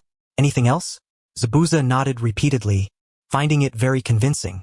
According to clan records, Uchiha Madara and Senju Hashirama were close friends and once had the chance to become Hokage. This argument would even convince the clan's old guard. As expected of the teacher, establishing a common enemy to unify the front, giving everyone a target for their anger, and finding a balance to unite us through struggle. Yes, I've already done as you taught, uniting against the enemy. Simultaneously, Zabuza briefly recounted his encounter with Tetsuhi and their ensuing theory. Kyoichi nodded after listening. The scapegoat in a sense, if there's a problem. Make him bear the blame and it won't go far astray. Unite one faction, defeat the other. Zabuza is doing well. He thought for a moment and advised, remember to tell them that since opposition is strong now, they must not act openly. They should not inform their families. Also, it's best if the will of fire is something they discover themselves. Exactly. That leaves a deeper impression. Zabuza clapped his hands enthusiastically. What others say may not be accepted, but no one doubts what they themselves realize. Children are the Uchiha's future, but waiting for them to grow up takes too long and is fraught with uncertainty. For now, we must not rush. First, win over the younger generation within the clan, then work from the bottom up. Avoid targeting the elders in the near term. Understood. Many thanks. Teacher, I'm awaiting news on my end. I'll take my leave now. Zabuza immediately dismissed the shadow clone. Kyoichi fell into deep thought. He recalled that these Uchiha children, now about 10 years old, all performed well in later years. For instance, Tetsuhi, whom Zabuza had persuaded, would eventually reach a strength equivalent to 3 tomo. Not the most formidable, but certainly no weakling. In the coming years, by guiding these individuals, there was indeed a force capable of overturning Uchiha decisions. However, in the shadows there was an Uchiha Madara. Even if Kyoichi could guarantee that Obito would not cause any trouble, Who could say whether Madara might not stir up some new troublemakers? Perhaps someone wielding fire or water. The Uchiha clan is vast, and among them are many as single-minded as Obito. Selecting a target would be no challenge for Madara, and the easiest to manipulate, naturally, are children. However, there was nothing to be done about this. At Madara's level, if he wished to act as a thief, no one could stop him. Yet, as long as the Uchiha were rallied from the bottom up to align with Konoha, even in Madara's current half-dead state, it would be difficult for him to cause trouble. Enough of these worries. Let the original Madara fret over them. I shall continue reading. He picked up a notebook and resumed his studies. Elsewhere, Shisui had not found Sasori but had located Rin Noera and enlisted her help for medical treatment. After some effort, the two recovered and returned to the vicinity of their clan's territory. Have you thought of a plan? I have some ideas, but I'm still unclear about certain aspects. Perhaps we could discuss them together? Certainly, Shisui replied, then shared the selection criteria taught by Kyoichi. The core of the will of fire lies in protecting the village and safeguarding the future, which seems to align with our Uchiha interests. How so? Our ancestors were among the founders of Konoha, so we serve as the guard. The village is essentially our domain, and the commoners and small clans are akin to our partners. Protecting our partners is only right, I assent it? That sounds reasonable, but they don't recognize us as such. Uchiha Tetsuhi was momentarily stunned by this explanation. He felt, that makes a lot of sense. Yet, the commoners and small clans did not see themselves as partners. So we must dispel misunderstandings and let the commoners and small clans know that we Uchiha are not what they think we are. Indeed, the words were clear and convincing. Even Tetsuhi, with his limited mindset, could piece together the sequence of reasoning. Relying on force alone cannot make one Hokage. He recalled the clan leader's words. Seeing Tetsuhi's instant agreement, Shisui felt his own mind settle further. Precisely. If power alone sufficed, our ancestors would have succeeded long ago. Our strength pales in comparison to theirs, so relying solely on force is futile. Tetsuhi nodded repeatedly. Hokage. Yes, SNT that what Uchiha seek. The elder's thinking is too simplistic. If power alone could claim the Hokage's position, then when our ancestor Madara and the first generation died, seizing it by force would have been a sure thing. Clearly, our ancestor thought otherwise and chose a more radical path. We cannot tread the old path. The clan leader is wise. He suddenly understood, then felt a twinge of shame. Shisui, barely over 5 years old, grasped these truths so clearly, while he had once thought Shisui unwilling to contribute to the clan. Without hesitation, he dropped to his knees. Shisui, I misunderstood you. I am deeply sorry. We are all partners. There is no need for apologies. Rise, please. Regarding your brother, my suggestion is this. Subtly infuse these ideas into his daily life. Understood. I'll find some relevant books for you later. Take them and occasionally ask your brother questions. Over time, he will naturally understand. Shisui thought it over and felt that simply letting Tetsuhi babble would not be reliable. The fellow was somewhat inarticulate. It was better to teach him thoroughly. Back to Kyoichi's main body. Completed ideological education. Evaluation? Excellent. Reward? Illusory bubble. Where did this reward come from? The shadow clone had not been dispelled, leaving him bewildered and utterly clueless about the situation. Nevertheless, Kyoichi was very pleased with the reward. The bubble, an illusion from the Naruto anime, can be activated with a finger snap or in conjunction with a crow, and also through the Sharingan. Though not powerful, its utility is remarkable. Kyoichi had coveted it for a long time and had planned to study finger movement illusions but never found the time. Now he was saved the effort. With it, even in low light, he could coordinate his swordsmanship. The only drawback was that in conditions like mist or nighttime, where visibility was nil, the illusion would fail. One could say, no one understood the Uchiha better than Tobirama Senju. Unbeknownst to Kyoichi, after returning, Shisui's earnest persuasion had truly convinced Tetsuhi of that ideology. Moreover, the two were now pondering how to sway Inoho. They had achieved a unity of thought and action. There remained some time for Shisui to make arrangements. In a few days, Kyoichi might have to take them eastward, toward the Land of Fire, to guard against ninjas from Kirigakure. Possibly, not only Kirigakure but also ninjas from Kumogakure to the northeast might pose a threat. The pressure was immense. Of course, the pressure was not his alone. Hiruzen Sarutobi also felt it. After all, entrusting Kyoichi with command of the Eastern Front was considered a rather risky move by some. Hiruzen, you will regret this. Hiruzen, appointing a 16-year-old jonin to command the Eastern Front is too rash. The forbidden jutsu before, this appointment now, you've been reckless, never consulting us. The two advisors had arrived again. Hiruzen's head throbbed. He had never imagined that after his attempts to reform, the greatest obstacle would not be Danzo but his two longtime comrades. He hesitated, then sighed deeply. If we don't let him lead, who among you would dare command the front lines? Mito Amajirai hesitated. Kurenai Yuhi paused for a moment before finally saying, it's not impossible. The 7 ninja swordsmen of the mist are no pushovers. That's just a polite way of saying you don't trust him. Kurenai's mouth twitched but did not refute the third Hokage's assertion. Indeed, the 7 ninja swordsmen were formidable. Even in their youth, few dared claim to rival them. While commanders need not fight directly, they must intervene at critical moments. A few months ago, I began having Kyoichi study Kirigakure's mist techniques. Recently, he has made great progress. He can use the mist to cast illusions, making it impossible for enemies to locate him. Moreover, he is a master swordsman. The 7 swordsmen 1T get the better of him. Only then did the third Hokage explain further. Kurenai and Mito had no rebuttal. The third if you can do better, then you lead was cutting. Having not been on the battlefield for a long time, neither dared to take command, not out of fear of death but because the lives of thousands of ninja weighed heavily on their conscience. Hiruzen, we understand your desire to strengthen Konoha, but your approach is too radical. You will regret it. It feels eerily familiar. The third Hokage did not elaborate. He was simply exhausted. These two old friends did not understand his or Kyoichi's ideas and seemed to oppose merely for opposition's sake. They were relics of a bygone era. He lost patience, waved away the two advisors, and sat quietly, speechless for a long while. One thing the third did not say, Kyoichi and Tsunade had both formed contracts with slugs, allowing them to communicate through them. Thus, having Kyoichi command was, in essence, an indirect way for Tsunade to command. But the reasons behind this could not be disclosed. Furthermore, the war had yet to begin, but Jiraiya had already reported that the northern lands of Iwagakure and Kumogakure were restless, yet strangely restrained, with no conflicts arising between them. This was illogical. He had reason to believe that the two nations might have reached some tacit understanding. Combined with the situation in Kirigakure to the east, Konoha's current circumstances were perilous indeed. In these perilous times, it is imperative to boldly entrust daring and capable newcomers, just as the second Hokage once did. At the very least, this old fellow can still lend a hand for now. If all else fails, he himself can step in. After all, there are successors ready. With a well-formed plan in his mind, the third Hokage finally steeled his resolve. The plan remains unchanged. Youngsters need to be tempered, but there is little time for their growth at present. One can only hope that Kyoichi can withstand the pressure and mature swiftly. The burden on him was immense, yet Kyoichi did not dwell on it. Commanding a multitude is indeed challenging.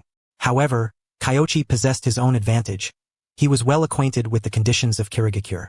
Kirigakure dared not go all out. Their top-tier forces dispatched were merely the 7 ninja swordsmen of the mist. Though formidable, they were not to be feared excessively. Moonlight Gale had been discharged from the hospital. Meanwhile, Kyoichi's new chakra blade had also arrived, a ninja sword of moderate length. Its greatest strength lay in facilitating swift sword-drawing techniques and various elemental sword arts. Although the amplification of chakra for each attribute was not as potent as Kakashi's or Asuma's chakra weapons, it excelled in versatility. Kyoichi was quite satisfied. Originally, he had intended to proceed to the front lines recently, but another matter compelled them to pause. The forbidden jutsu was to be lifted. With war imminent, the third Hokage had little time for hesitation and decisively approved the policy of opening forbidden techniques according to Tsunade's and Kyoichi's plan. Thus, the Jonin of Konoha were secretly summoned to a base. The Hokage himself, hundreds of shinobi, the lowest among them were special Jonin, many of whom were clan ninjas, gathered together as the elite among Konoha's current shinobi. Today, you have been called here mainly to familiarize you with 2 techniques, the third Hokage stated bluntly. Immediately thereafter, he unfurled 2 scrolls vertically for all to see. After a brief moment, Hokage-sama, I assent this somewhat. Yamanaka Ino was taken aback. The first scroll detailed the method to open the first and second gates of the 8 gates technique. The second scroll described a breathing technique to enhance cellular activity, thereby boosting strength and speed. These were forbidden jutsu. He had received no prior notice that the Hokage intended to disseminate forbidden techniques. Let us first hear from the Hokage. Shikaku spoke up. Naturally aware of the background, he did not oppose the plan. It was perfect. There was simply no reason to object. I trust everyone knows that the situation has worsened recently. The 3 great ninja villages are poised to strike us. War is on the verge of breaking out. These 2 techniques are forbidden for a reason. Their purpose is not to encourage reckless use but to enable you to survive more battles on the field. Konoha cannot afford heavy losses. Of course, participation is voluntary. Those who choose not to learn are understood. Those who acquire the forbidden jutsu must undergo periodic free examinations and treatments in Konoha. The third Hokage's tone was grave. Each jonin required extensive time to cultivate. The loss of even one was a grave blow to Konoha. This was another reason for his swift decision. The jonin fell silent. The third Hokage spoke only truth. In Konoha's wars, it was not the chunin or genin who were cannon fodder charging ahead. The jonin bore a significant portion of the burden. Hence their losses in every conflict were substantial. Learning these two forbidden jutsu would indeed greatly increase their survival rates. Compared to the many side effects, these were negligible. Survival was the ultimate truth. My lord, I am willing to learn. So am I.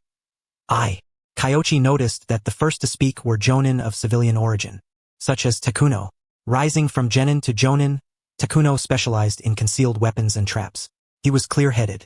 Clan ninjas had various means to survive on the battlefield even without these two techniques. The civilians, were different. Two life-saving forbidden jutsu. He had to consider whether this was his only chance in life. In the end, virtually all shinobi volunteered to learn the forbidden techniques. One never has too many skills. Learn first, decide later whether to use them. Very well. Then Kanda Kyoichi will instruct you in the breathing activation technique. The third Hokage concluded, yielding the center position. Kyoichi stepped forward, aware that this was the third Hokage laying the groundwork for his future command. By teaching them now, these people would owe him when he became a commander. The legendary Konoha dragon, Teacher Chun, ascended. He gestured to the left and right. The 8 gates technique and the breathing activation technique each have their merits and drawbacks. I will briefly explain. The 8 gates is more difficult. Even opening the first and second gates is not something everyone can master. It requires you to constantly challenge your own limits. Kyoichi paused, allowing ample time for reflection. The jonin all glanced toward Might D. Recently promoted to special jonin, everyone had witnessed this new jonin's eccentricities. Daily extreme training accompanied by embarrassing slogans, verging on performance art. Thus, when Kyoichi mentioned challenging one's limits, and the name beneath the 8 gates technique was Might D, they immediately associated it with his bizarre antics, shuddering in unison. Must one be like that to master the 8 gates? Ahem. Please don't misunderstand. There are many ways to challenge your limits. Those are just my personal preferences, not a standard. Might D was all too familiar with their expressions and stepped forward to clarify. Senior D, are there other methods? Takuno asked promptly. I personally increased the volume of my training gradually. After persisting for some time, I naturally opened the gates. So, Might D appeared somewhat embarrassed. It was the truth. Might K also taught him this way. The jonin fell silent. Training until the gates opened, simple, crude. However, learning it in a short time obviously could not rely on such a clumsy method. Their gazes shifted from Might D to Kyoichi, having heard of Kyoichi's capabilities. Not to mention, Kyoichi's recent educational initiatives were already renowned throughout Konoha. Any parent with children was aware of these measures and their significance. At this moment, in Kyoichi's eyes, they were no different from the children he once taught at the Ninja Academy. Of course, there are other methods, but they are unconventional.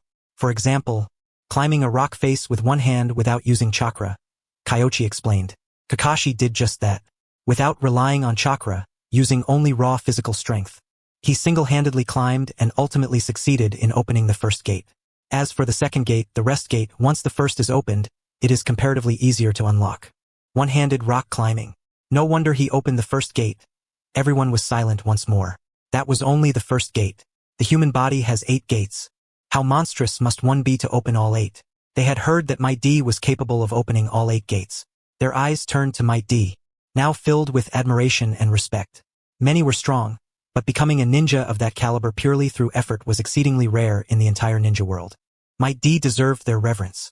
So, shall we proceed to the breathing activation technique now? Very well. Jonichi, a jonin, began. Let us now discuss the breath activation technique. I find it somewhat more accessible, and it aligns better with our use of ninjutsu. Indeed, as Jonichi's words fell, a cluster of jonin promptly joined the conversation.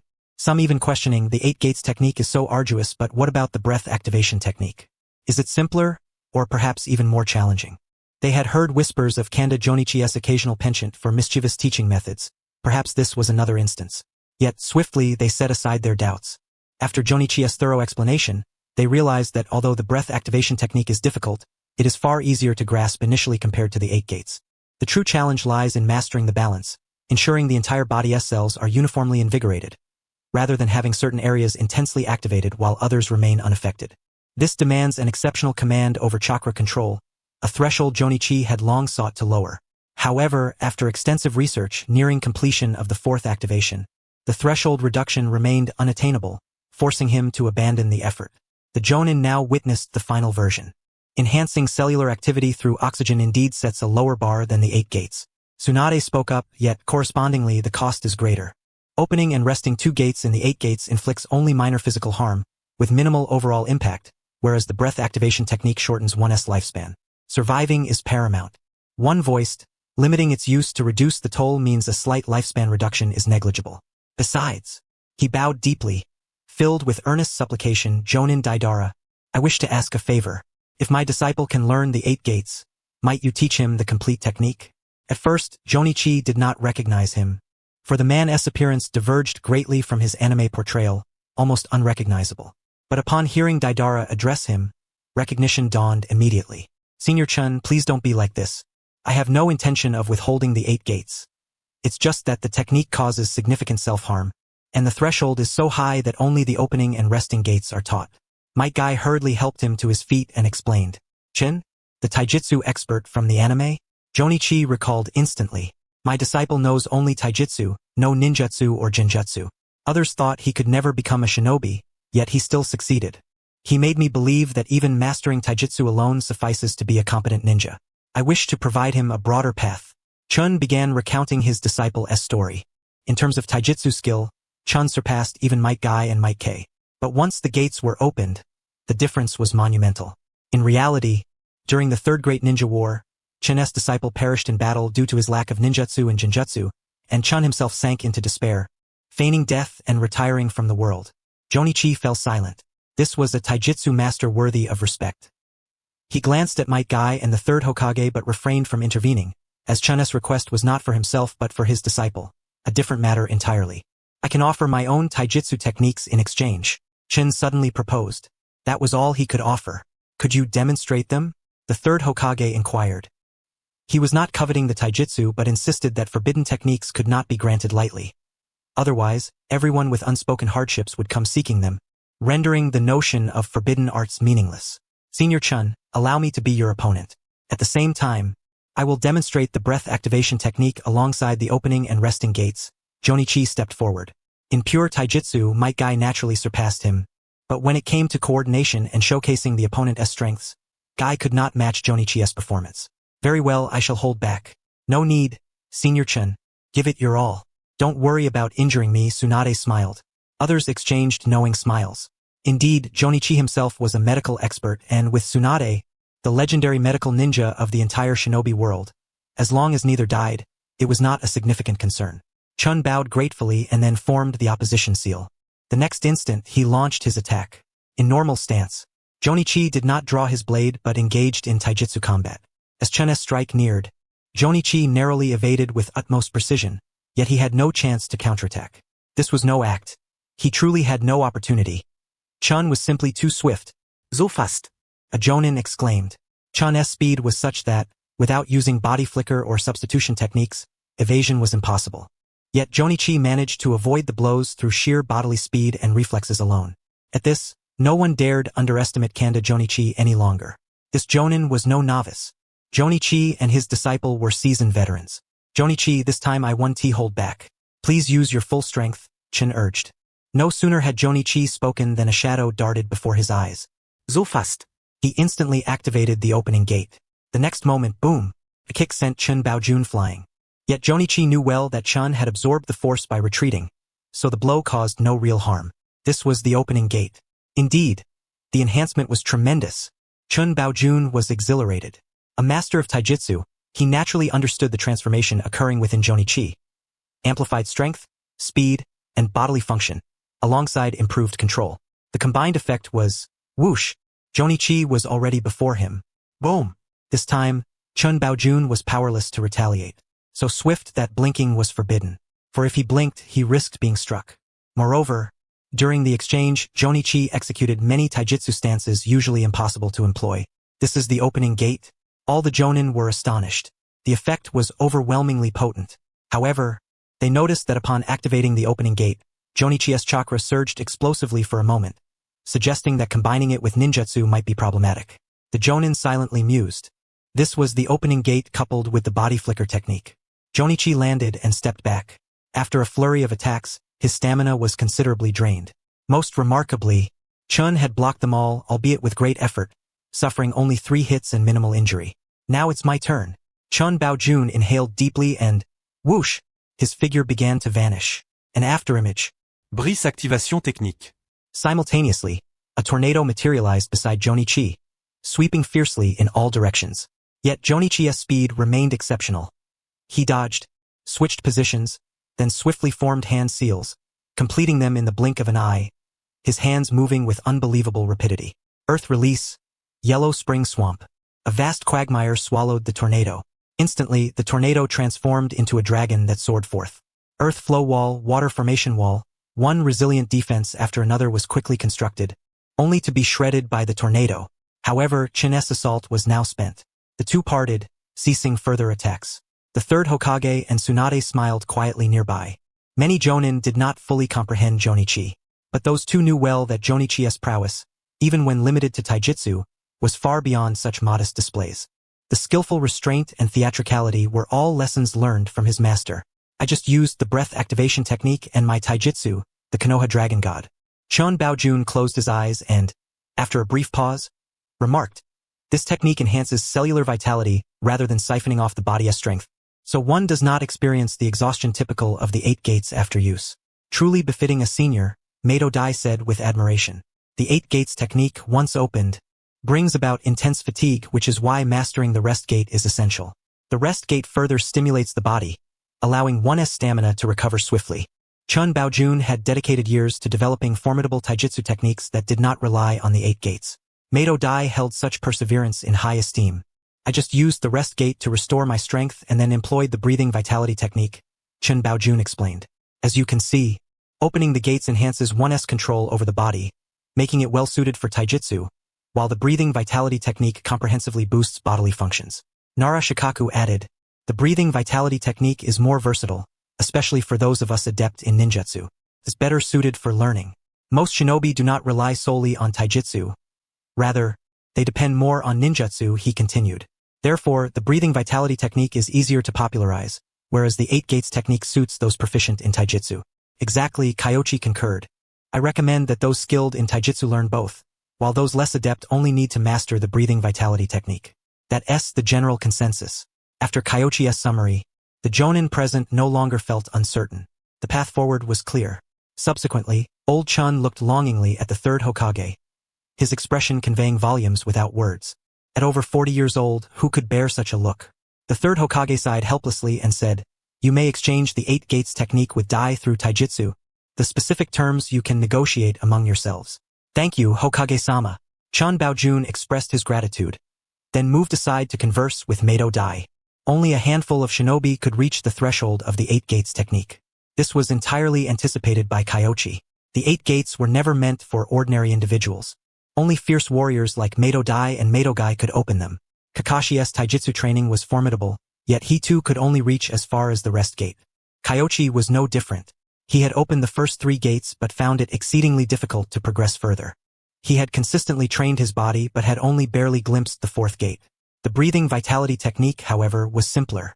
Most jonin possessed considerable knowledge and, after studying the ninjutsu scrolls, could learn it independently. Chun Baojun, for example, grasped it immediately upon reading. Thus, Kyoichi saw no need for detailed instruction, only to share some tips. Consequently, he did not expect the reward for this round to be particularly substantial. Completed forbidden technique training and guidance. Evaluation. Good. Reward, chakra absorption technique. Kyoichi had not anticipated this technique. It was the secret art of Akagane armor. However, although it could absorb physical and spiritual energy, it required hand-to-hand contact to do so and could not absorb chakra transformed into ninjutsu. It was not useless, but somewhat underwhelming. Moreover, this technique was a rare secret transmission, so it could not be dismissed as a poor reward either. After some reflection, Kyoichi realized it was not entirely without merit. If the conversion rate were sufficiently high and it could be employed with feet or other body parts, perhaps it could synergize well with teamwork and the slug technique on the battlefield. He resolved to study it further. Closing the system panel, Kyoichi refocused on the present scene. Everyone was practicing except for Chun Baojun and Dai, who were engrossed in fervent discussion about taijutsu, their demeanor completely distinct from the others. This dragon god technique absolutely has a flaw, Chun Baojun insisted. Taijutsu is executed by people. No matter how powerful the tornado, if it strikes a person and forces them to halt, that is the flaw. But there is wind all around me. How could it hit? Chun Baojun was somewhat dissatisfied. Mado Dai, lacking theoretical knowledge, could only sense the flaw but could not articulate it. Kyoichi, unable to resist joining the fray, approached and said, "Your technique simulates a tornado, but the eye of the tornado contains no wind. That is its vulnerability." In the anime, Rock Lee exploited this flaw and defeated the dragon god with the hidden lotus. Kyoichi explained. Chun Baojun was stunned for a long moment. He wanted to argue but found no rebuttal and, opening his mouth, finally said in surprise, "You noticed? First, I didn't but after you broke through 2 of my defensive ninjutsu, I saw it," Kyoichi replied. Old Chin fell silent, understanding now that Kyoichi not only saw the flaw but surely had a way to counter it. The fact that he had not broken it before was merely an act of courtesy. Don't overthink it. This technique is indeed formidable. Its flaw is not insurmountable, and once understood, the flaw could even become an advantage, Kyoichi said. How so? Chun Baojun asked, intrigued. Kyoichi scratched his head and said, "It's simple. If the opponent comes through the eye of the wind, can't you just strike him directly? That's one approach. Another is to adjust the wind's direction. Often, the simplest and most straightforward solutions solve many problems. The Dragon God technique is just such a case. So, in the end, comes down to a contest of speed. Whoever is faster wins. If Chun Baojun could master the 8 gates technique, few would be his match in speed. But unfortunately, his body is strong, but he is over 40 years old. At this age, the body begins to decline, and maintaining bodily functions is already challenging. He has missed the prime opportunity. Even if he could learn the 8 gates technique now, opening the gates causes damage to the body that he might not be able to withstand. Kyoichi pondered and added a few more words on this matter. Senior Chen, even if you can train the 8 gates technique, you must never open multiple gates at once. It's best to open them one by one, which reduces the damage caused. Is that so? Chun Baojun was taken aback. Without Kyoichi's reminder, he might have recklessly attempted to open 2 or 3 gates simultaneously.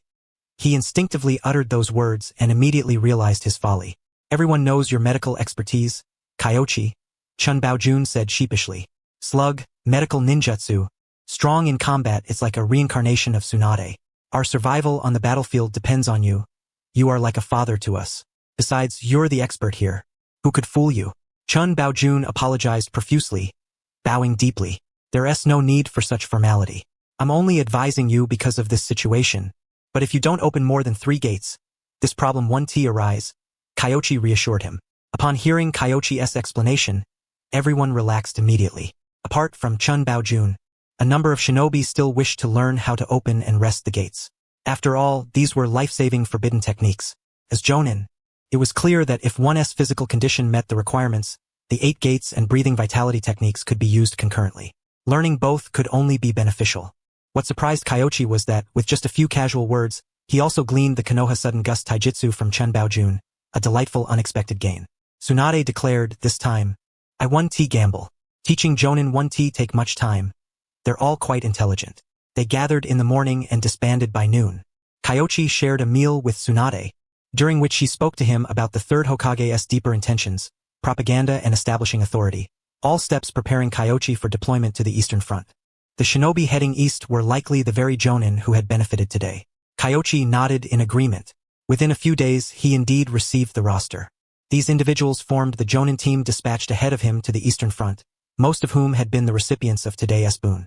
On this very day, Kyoichi was compelled to set out on a patrol mission to the eastern region of the Land of Fire. However, it was not due to any aggression from Kirigakure village. On the contrary, it was Kumogakure village that had initiated some movements first.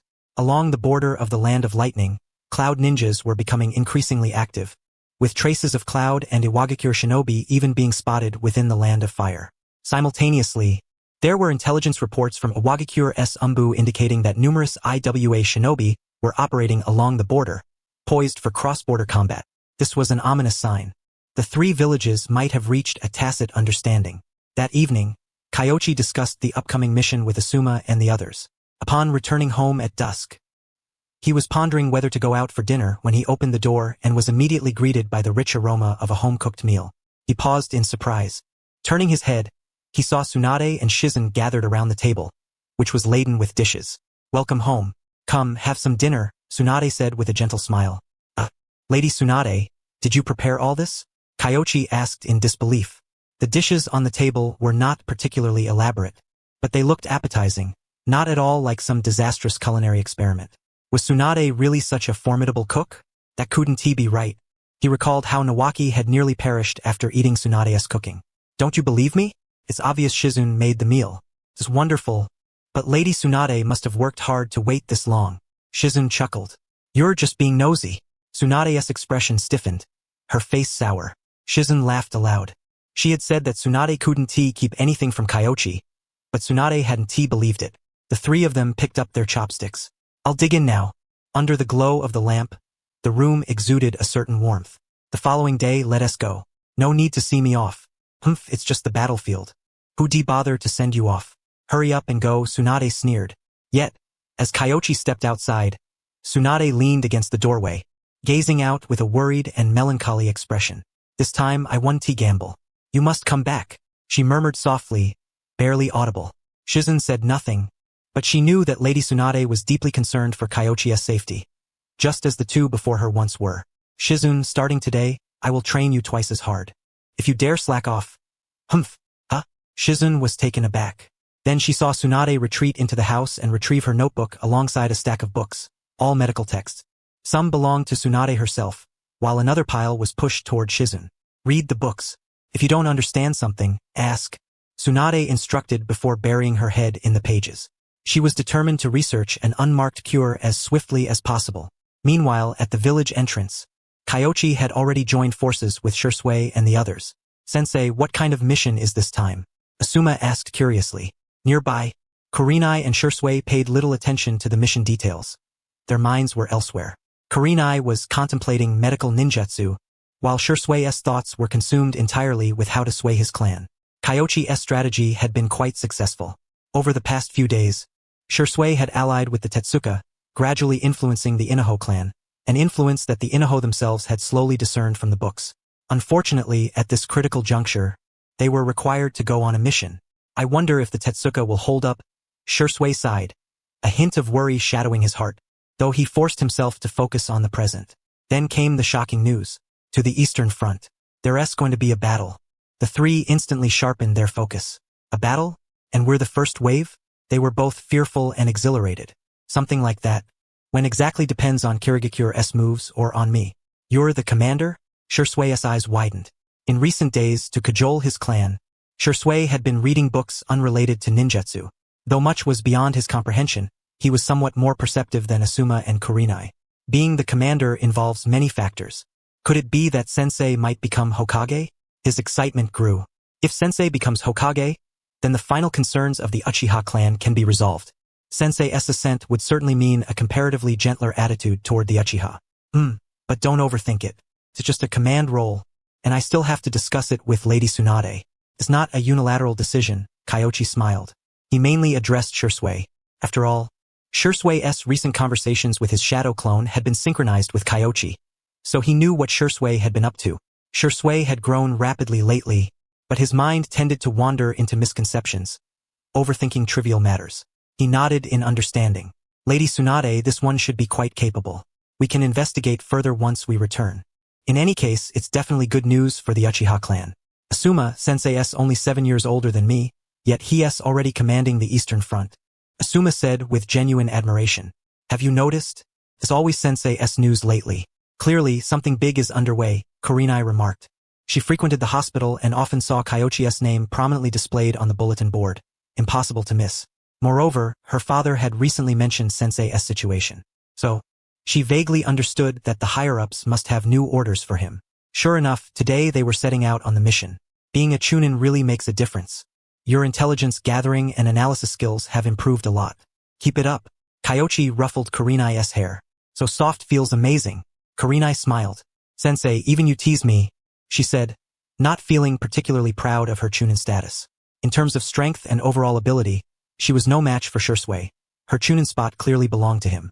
She felt sorry for Shisui as he had played a more significant role in the second exam, though mostly behind the scenes. At least that was how she saw it. Ha ha ha. Kyoichi chuckled without responding. Shisui explained, don't overthink it. You earned your Chunin rank through your own efforts. As for me, I requested it voluntarily. I didn't want to be promoted so early. Huh? Asuma was surprised. He had sympathized with Shisui before, thinking the elders must be biased against the Uchiha. But it turned out Shisui had asked for it himself.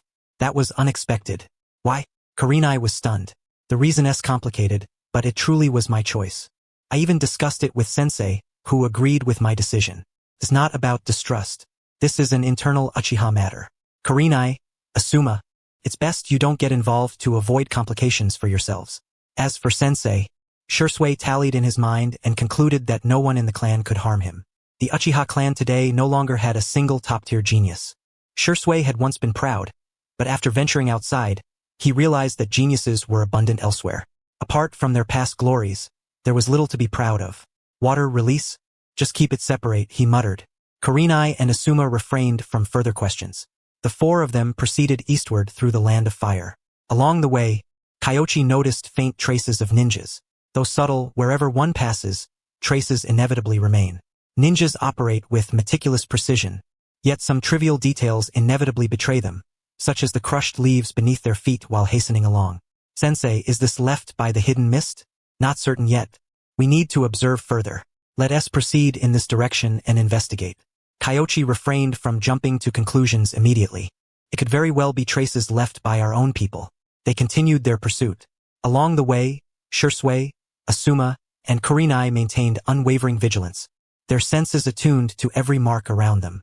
It must be said, after enduring the brutal survival-style exam, the three had markedly enhanced their abilities and collaboration. Their synergy was stronger than ever.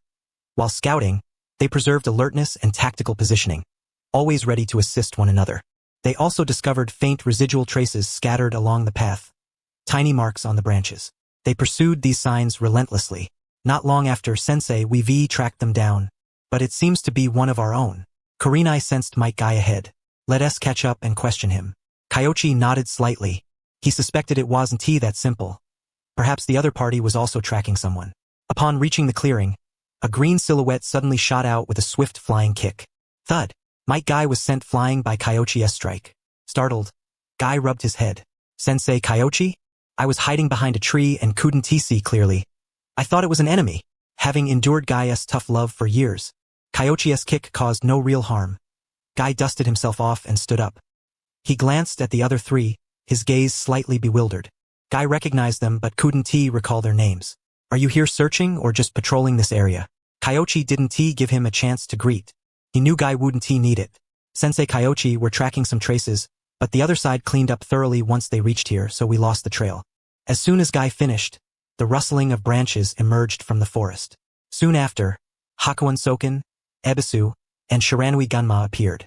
Seeing the scene, Hakuun Soken sighed, placing a hand on his forehead. He had a good idea of the situation. Guy, next time you must be sure before you act. Otherwise, when your strength grows, what if you accidentally injure an ally? Ha ha ha. Looks like this ISNT the first time. Kyoichi chuckled.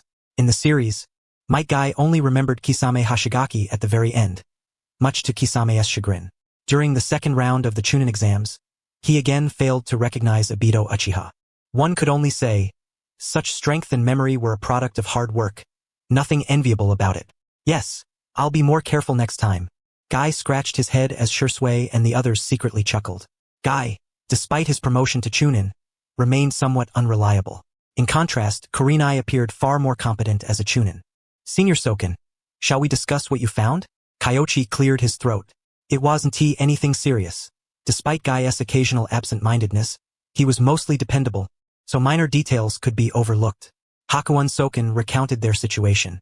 They had tracked from another direction, yet the trail ended here as well. The opposing side was extremely cautious in this area. There was reason to believe this was where the hidden mist ninjas rendezvoused and departed, hence the exceptionally thorough cleanup leaving no trace behind. Having formerly been part of the Umbu, Hakuun Soken was well versed in handling such matters. If we wait here, Do you think the enemy will attempt to re-emerge here? Kyoichi pondered briefly before asking directly. He genuinely did not know. There was no shame in asking when uncertain. Hakuin Soken shook his head. Generally, assassination squads change their infiltration and exfiltration points to avoid predictable patterns and ambushes. Waiting here won't yield anything. Such a pity. Kyoichi frowned, sensing the chakra around them again. But as before, only their two teams were detectable. No additional presence. However, chakra sensing was not always reliable. Hidden mist ninjas could conceal themselves underwater, suppressing their chakra, making detection through sensory techniques extremely difficult. Moreover, the hidden mist was home to the formidable Hozuki clan. Their water transformation techniques, though not a bloodline limit, surpassed many bloodline abilities. Their bodies could liquefy, rendering them virtually undetectable. Searching for them was an arduous task. Kyoichi frowned, momentarily at a loss. He glanced at their two teams, 8 individuals combined, not enough to form a single lightning release specialist. This is troublesome.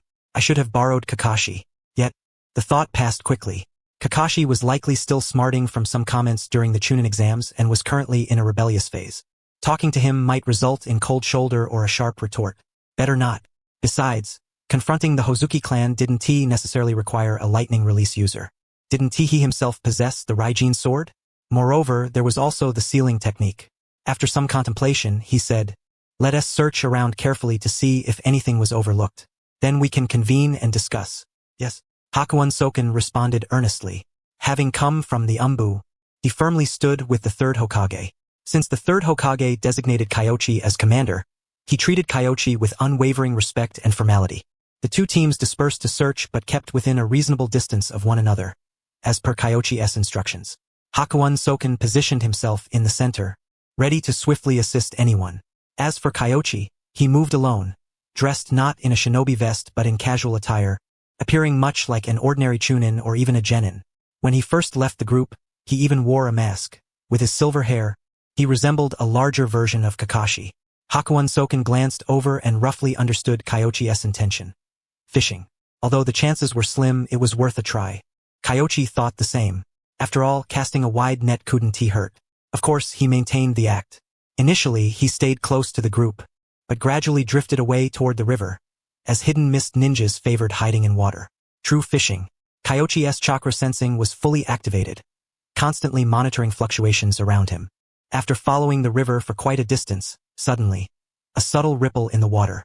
But Kyoichi's mastery of water release was profound, and combined with his keen senses, he instantly detected the faint disturbance. There was no one else nearby. The Hozuki clan? Without hesitation, he swiftly formed hand seals. The next moment, earth release, earth flow wall. 2 earthen walls rose from both ends of the river, temporarily blocking the water. His hands moved like phantoms, and immediately after the earth flow wall, another sequence of seals followed. Earth release, earth flow fortress. The riverbed and surrounding earth rose between the 2 walls, isolating this section of the river from the flowing water on either side. Oh my god! Might Guy watched from afar, utterly dumbfounded. This earth release. It's too extravagant. Seal it. Capture the Hozuki Senkei alive. Why are you just standing there? Support him. Asuma sprinted forward for a distance, catching sight of the youth lingering over there, and hastily called out from afar. Only then did Might Guy regain his composure. Kyoichi pressed his hand against the earth, sensing the situation in that area. Immediately, his gaze sharpened as chakra flowed from his palm, merging into the soil and extending outward, hardening the entire riverbed into earthen spears. This was a technique he had developed himself. Not particularly practical, but perfectly suited for the present moment. Moments ago, he had sensed that the opponent seemed intent on burrowing beneath the riverbed to escape. Splash! A spray of water erupted. Kyoichi formed another hand seal, and a cascade of black rain descended, drenching the surroundings. Fire release, wind release. Indeed, Shisui instantly arrived, seals already completed on the wall and in midair. The next moment, colossal fireball erupted from his mouth. Asuma was caught off guard. However, Hakumosaki arrived just in time, forming hand seals and opening his mouth to unleash a tremendous breakthrough. Fierce winds, blazing flames, and black oil. The earthen walls atop the city were engulfed by a sea of fire, scorching so intensely that even water could not provide a barrier. The river water evaporated, steam billowing upward. Was this brat planning to evaporate all the water? What a twisted freak. Kyoichi Hozuki cursed inwardly. He hurriedly employed a water release ninjutsu. Yet, as the water level rose, the surrounding earthen walls followed suit. Although this offered temporary protection, the black oil and fierce flames floated atop the water, rendering the pool unbearably scorching. This could not continue. Unable to endure any longer, he leapt out and fled toward an uninhabited direction, his body still ablaze with intense flames. Portions of black oil clung to him, impervious to water's extinguishing effects. Instantaneous movement. His speed was remarkable. No wonder he dared to stay here. Kyoichi sneered coldly. Fast? I am faster. Open the gate. Open.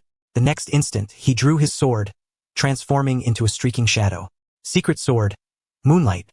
Simultaneously, he executed a draw technique. The two combined, he slashed, flashed, and cut down in one seamless motion. So swift, impossible to evade. Kyoichi's mind went blank. This brat, how could he possibly be this fast? The only explanation he could conceive was the water release technique. However, just as the opponent was still mid-transformation, the blade struck his arm. The following second, roaring lightning spread along the sword's length, paralyzing him instantly.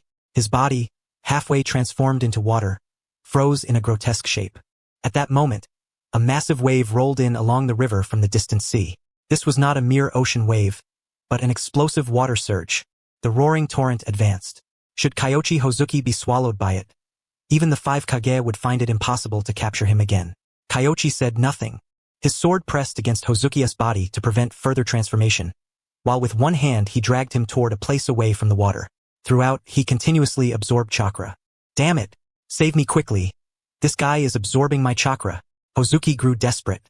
Although water transformation consumed minimal chakra, it was not without cost. If Kyoichi drained his chakra to a mere survival threshold, then all would be lost. Useless. You should have fled, but insisted on staying. A figure stepped upon the waves. Light green hair wielding a long hook. Hakumosaki and Shisui immediately charged forward, intent on restraining the newcomer. Yet just as they reached him, Yagura extended a hand, summoning a water mirror. Water mirror technique. Kyoichi immediately recognized his identity. Yagura Kujitsu. Avoid that mirror. Something's amiss, he quickly warned. But it was too late, for figures burst forth, charging toward the opponent like mirror images. Yagura seized the moment to break through the defense. The opposing Jonin was evidently a wind release user. He spared no chakra on mist concealment, instead forming hand seals and spewing an endless torrent. The water solidified into a massive prison, entrapping the advancing group. Explosive water surge. Yet, as Yagura finished his maneuver, he found that Kyoichi's side had already subdued the situation. Though Hozuki's chakra remained, his body was plastered with scrolls, upon which black jutsu inscriptions glimmered, obviously highly advanced sealing techniques. Not only that, but nearby, a slug far larger than a person appeared, enveloping the sealed Hozuki. Damn, its sealing and summoning techniques all employed. Could it get any more absurd? With so many layers of defense, no one could rescue him. Yagura cursed inwardly, losing hope for the rescue plan altogether. Prolonged fighting was futile. Just then, the massive wave from the explosive water surge rolled in. He used water release to ride the current, completely uninterested in entangling himself with Kyoichi and the others. Compared to killing, bringing back intelligence was far more important, especially regarding that young ninja. Then, in the next moment, Hakumosaki swung his sword. Wind release sword technique sliced through the water prison, carving out a vacuum zone. Immediately after, 5 figures escaped from the watery prison. Yagura dared not linger, committing Kyoichi's appearance to memory before fleeing at full speed. Hakumosaki and the others were not adept at water release, and though they barely escaped, Yagura had already followed the water's flow. The great water prison dispersed. As Hakumosaki and the others evaded, Yagura's chakra signature was no longer detectable. Don't pursue him, Kyoichi called out to everyone. Yagura is no longer a Jinchuriki, but his water release techniques remain formidable. With his sole intention to escape, there's no chance we can stop him. Moreover, who knows how many mist concealment ninjas lurk in the sea. If something goes wrong, we might lose Hozuki too, which would be a grievous loss. Understood. Genma Shiranui and Akane, you were the first to gather beside Kyoichi. Akane stared at the slug with eyes full of admiration. Tsunade's style. So gentle. She desperately wanted one. Don't just stare, this fellow belongs to the Hozuki clan. Whether for memory or physiology, he is worth studying. Protecting him is paramount. Kyoichi stroked her hair. Oh, Akane responded, yet her eyes remained fixed on the slug. The live slug found amusement, sending a smaller one to crawl onto her, playing around. However, this was because the situation was now secure. Earlier, Akane and Gunma had been vigilantly protecting Kyoichi, fully alert. The other four, though with Hakumosaki as a jonin, could self-rescue even if in danger. What use would chasing after trouble be? After the Chunin exams, many had become arrogant. Kyoichi surveyed the group. Although among the 6 children, only Might Guy had never been his student, Kyoichi shared a close bond with him, belonging to the elder rank relative to Might Guy, so admonishing him was only natural. Hence, the 4 under Shisui lowered their heads, daring not to retort. Indeed, it made sense. Had Hakumosaki not protected them earlier, they would have already pursued and cut down Yagura. Well, Kyoichi was a jonin, and it was their first time participating in a battle of this scale. Some unease was understandable. Hakumosaki spoke in defense of the children. Afterward, he glanced at the slug, frowning slightly. Unexpectedly, even the Hozuki clan had joined the fray. It seemed the Mist Village was still unwilling to concede. The ninja just now was probably of considerable status. Kyoichi nodded in agreement. As the 4th Mizukage, Yakura's standing was undoubtedly lofty. Quite possibly he was the leader of this covert intelligence-gathering mission. Fortunately, you captured him. Bayun mentioned this earlier in the morning, genuinely admiring from the depths of his heart. The might of the Hozuki clan was something Hozuki Senkei, being part of the Umbu, understood better than anyone. Apart from lightning release, which could somewhat restrain them before their full hydration, most ninjutsu was virtually ineffective. Kyoichi had truly excelled this time. By using earth release to isolate an area and then scorching it with fire, Hozuki Senkei had no chance to escape and was forced to reveal his human form. Of course, there was also that sword, the sword of Raijin. The 3rd Hokage truly valued it. However, if he were the 3rd Hokage, he would have valued it just as much.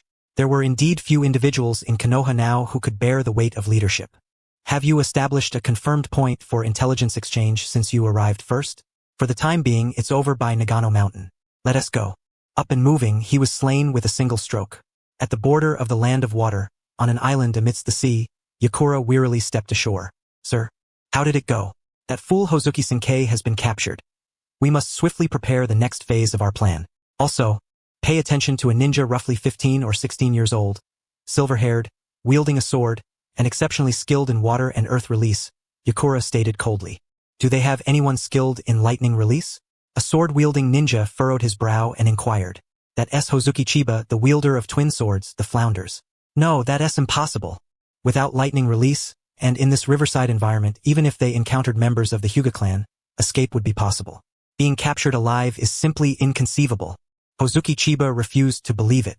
It must be the weapon, or perhaps that ninja also possesses lightning release. Yakura frowned. He was at a distance, so I couldn't see clearly at the time. He then briefly outlined the situation, causing Hozuki Chiba's expression to darken as he fell silent. That idiot, he muttered, his mood extremely sour. Judging by the description, that young ninja was indeed formidable.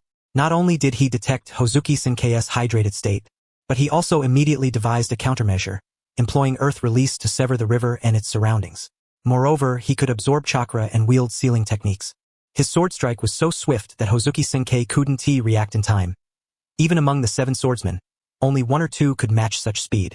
Who exactly was this fellow? Though arrogant, Hozuki Chiba did not dare underestimate him in the slightest.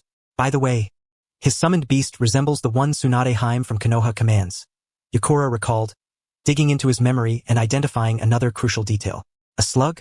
Surely a relative of Tsunade. Hozuki Chiba's expression grew grave before a cruel smile twisted his lips. I've heard Tsunade has already lost 2 relatives. Shall we strike together and eliminate this one as well? Are you referring to the Senju clan member whose whereabouts are unknown? Perhaps, if that's the case, could he be the leader of Konoha's Eastern Front? Yakura's concern centered on this point. He wanted to gather intelligence first and avoid rash action before observing the movements of the other 2 ninja villages. Following Yakura's words, Hozuki Chiba replied, then let him live a while longer. The 7 swordsmen have yet to assemble. Once gathered, we'll go and slay him together. Yakura nodded, a faint smile touching his lips. It seemed that Hozuki Senkei's death might not be without benefit. Land of Fire, Nagano Mountain. Might Guy, endowed with ample stamina and swift speed, had already been dispatched ahead to relay messages and assemble forces, while Kyoichi and Bayun accompanied 5 others to ensure their safety. After all, with the Hozuki clan involved, any place with water in the eastern Land of Fire was unsafe unless one ventured inside the camp. Within the camp, Hyuga clan ninjas were stationed. Although the Hozuki clan could evade ordinary sensory methods, they could not conceal their chakra signature. Therefore, upon reaching the foot of Nagano Mountain and spotting a patrol squad, Kyoichi finally exhaled in relief. Akane, lead everyone up the mountain. The slug will follow you. Bayun and I will proceed ahead. Kyoichi turned to instruct Yuhi Akane, a chunin. Since Bayun was departing first and held the highest rank, naturally she would issue commands. Everyone nodded in unison. Let us move. Kyoichi's pace suddenly quickened. In the blink of an eye, he ascended the mountain with the sealed Hozuki Chiba and Bayun. The camp was situated far from any water source. Clearly, Konoha shinobi were wary of the Hozuki clan, fearing that they might employ secret techniques to explode water veins for a sneak attack. Thus, they had carefully selected this location. Lord Kyoichi, Lady Bayun. The elite chunin guarding the camp immediately saluted upon seeing the two and then pointed toward the camp, informing them that the jonin station nearby were already waiting inside the tents. Very well, thank you, Kyoichi replied as he led Hozuki Chiba inside.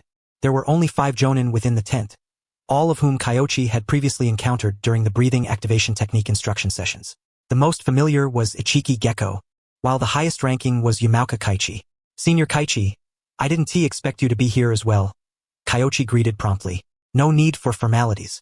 You're in command this time. The third Hokage sent me to assist you with intelligence processing. Yamauka Kaichi smiled gently. He was still young and far more handsome than his anime counterpart. Kyoichi understood. Yamauka Kaichi was the captain of Konoha's analysis squad, a distinguished figure and intelligence expert in the ninja world. If it weren't to aid him, the third Hokage would not have dispatched him here. Perfect timing. Since you're here, this one is from the Hozuki clan. Bayun and I found him, Kyoichi explained. Oh? You actually managed to kill a member of the Hozuki clan. Yamauka Kaichi was astonished. The Hozuki clan possessed the hydration technique, rendering them impervious to ordinary attacks and difficult to detect by standard sensory methods, which had long troubled Konoha. Otherwise, they would not have sent numerous Hyuga clan members alongside him. However, Kyoichi set the captive down. Upon careful sensing, Yamauka Kaichi's face filled with disbelief. He is not dead. He is still alive. How did you manage that? Kaichi found it hard to believe. Killing them was one thing. The Hozuki clan could be dealt with by various means once discovered, but capturing one alive was extraordinarily difficult. Upon closer inspection, Kaichi noticed that the seals inscribed on Hozuki Senkei's body were all advanced 4-symbol sealing techniques. Impressive. This kid even knows sealing jutsu. People's energy was limited. Generally, it was difficult to master many disciplines simultaneously. Swordsmanship, taijutsu, water release, earth release, genjutsu, medical ninjutsu, and now sealing jutsu. Was there any field he was not proficient in? Kaichi marveled silently. Ahem. How did we manage it? Well, we just captured him, with everyone's cooperation. It wasn't too hard. Kyoichi refrained from elaborating. Trapped with earth release and then one stroke to finish him off? Nothing more to say. Yamauka Kaichi was momentarily stunned but quickly regained composure and said seriously, it's better that he is alive. First, assemble the sealing squad and transfer him to a secure location. I will then slowly extract the intelligence from his mind. Be careful of suicide attempts, Kyoichi cautioned. Ha ha ha. Rest assured. I'm a professional in this regard, Yamauka Kaichi chuckled. In combat, he acknowledged that he was far inferior to Kanda Kyoichi, but when it came to interrogation, he claimed to be second best, and no one in Konoha would dare contest who was first.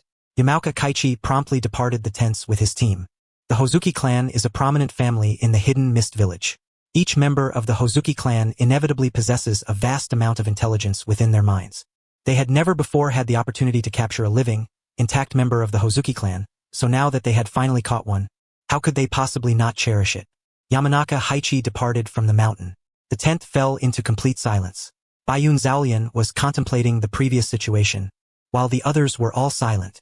When Kyoichi previously taught the breathing activation technique, he had demonstrated his own strength, so they did not underestimate this youngest jonin of Konoha, who also served as the commanding leader. Yet, despite this, they still did not expect that Kyoichi would be able to capture such a significant target upon his arrival. A member of the Hozuki clan, this must be the first living Hozuki to be taken captive, right? Did the 7 swordsmen escape? Tsukikijachiki could not help but express his curiosity. Heiate was saved by Kyoichi, so he called him sir without any hesitation. With the assistance of Senior Zaolian, it would not have been so easy to capture him otherwise. Kyoichi smiled slightly. Bayun Zaolian's face flushed with modesty as he waved his hand and said, not at all. I merely made a major breakthrough from the start. It was Kyoichi who, disregarding danger, investigated and located a faint chakra signature, then used Earth Release to lock down the position, and finally incapacitated the opponent with a single strike. Earth Release? A single strike? The three Jonin beside them exchanged glances. Using Earth Release to lock down the location of a Hozuki clan member, there was a vivid image in their minds. Theoretically feasible, but the Hozuki clan are no fools. They would not simply wait there for Kyoichi to capture them. This indicated that Kanda Kyoichi's hand seals and sword strike were executed with such speed that the opponent had no time to react. And also, the Sword of Thunder God. As Jonin, just a few words were enough for them to deduce most of it. The four of them secretly admired him.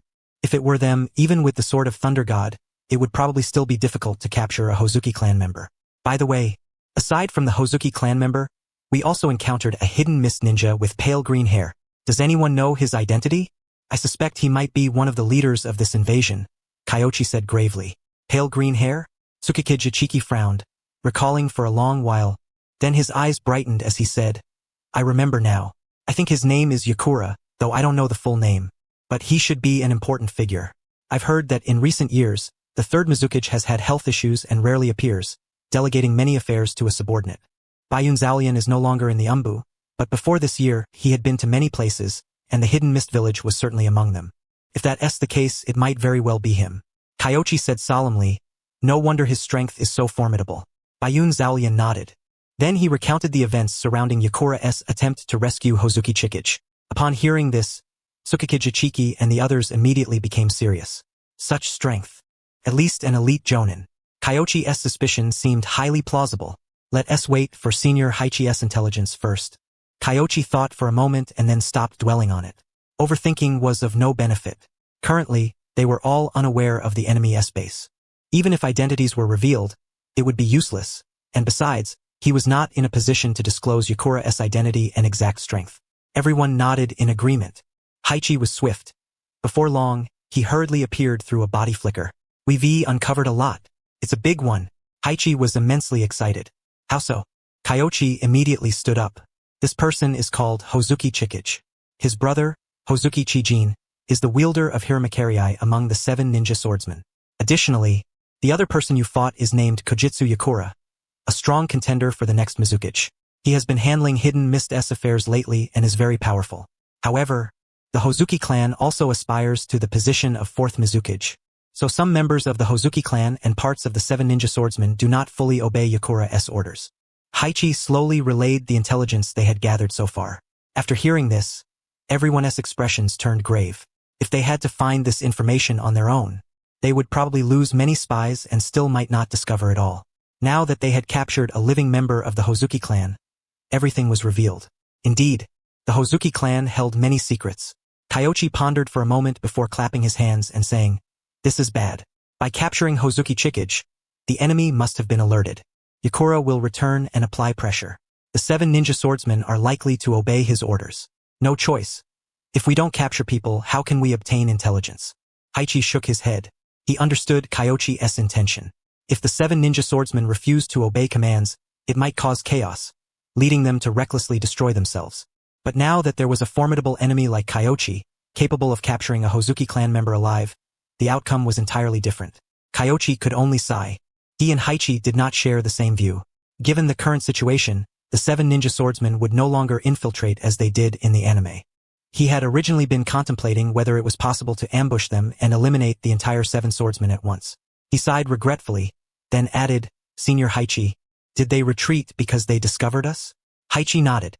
"That's right. No wonder many traces and details weren't cleaned up. If only I had been quicker." "Got it." Bayun Zalian angrily slapped his thigh. If there had been a ninja with strong sensory abilities in the team, his squad might have had a chance to intercept the enemy. Unfortunately, the strongest sensory was himself, and he was only mediocre at it, judging by Yakura's displayed strength. If you really chased after him, it might not even be a good thing. Kyoichi shook his head. Bayun Zalian was strong, but what about the others? When the great exploding water wave was unleashed, they first dealt with Might Guy and the others, leaving Bayun Zalian helpless. Ultimately, the opponent was the heir of the shadow, so expecting to accomplish everything in one fell swoop was simply unrealistic. By the way, I will personally deliver the intelligence scroll. I can have the slug summon assist and send it directly to Lady Tsunade. Is there such a good thing? How could Yamanaka Haichi refuse? The risk of transporting intelligence was high, but through a summoned beast the risk was virtually nil. He was overjoyed. Then Haichi understood. No wonder Kanda Kyoichi was appointed commander. In addition to Kyoichi's strength and quick wit, there was another crucial reason. Lady Tsunade. This was a step to pave the way for Tsunade. After all, judging from the current situation, the third Hokage might already be considering retirement, and the best candidate would undoubtedly be Tsunade, granddaughter of the first Hokage and disciple of the third. Her background, status, seniority, and prestige made her the most suitable choice. Kyoichi surely could not hide this from him. Yamanaka Haichi had demonstrated exceptional wisdom in the anime. One cannot be involved in intelligence without a sharp mind. He received the scroll, summoned a slug clone, and had the slug assist in delivering the intelligence. The slug was thoroughly familiar with this task. The others, seeing the same type of summoned beast as Tsunade's and recalling Kyoichi's advanced medical ninjutsu, were moved once more slug techniques. Recalling Kyoichi's performance in the second Chunin exam, Haichi directly asked, "Kyoichi-sama, how effective is your slug technique? The duration should be considerable. It should cover a radius of about 3 kilometers around me. I cannot specify exactly how long or how effective it is, but I also have a secret technique that can absorb chakra, although its conversion rate is only 1/3 at present, and the speed is not fast." Regarding the slug, medical ninjutsu is well known throughout Konoha, and there is no need to conceal it, revealing it could even win everyone's respect. Little did they know, this intelligence astonished even Yamanaka Haichi himself. Ino had initially presumed that Kyoichi's mastery was confined to a limited scope and brief duration. Yet, the actual effect, though not quite on Tsunade's level, was nonetheless remarkably impressive. Moreover, Kyoichi possessed the ability to absorb chakra. Even with only a 1/3 conversion rate on the battlefield, such a capability yielded astonishing results. Fight if you can. Flee if you cannot. Old man, there is intelligence coming in from that side. Naturally, Tsunade did not dare to neglect the information upon receiving it. The Hozuki clan, their standing in Kirigakure was akin to the Uchiha, Senju, and Hyuga clans in Konoha, and most members of this clan could employ the hydrification technique.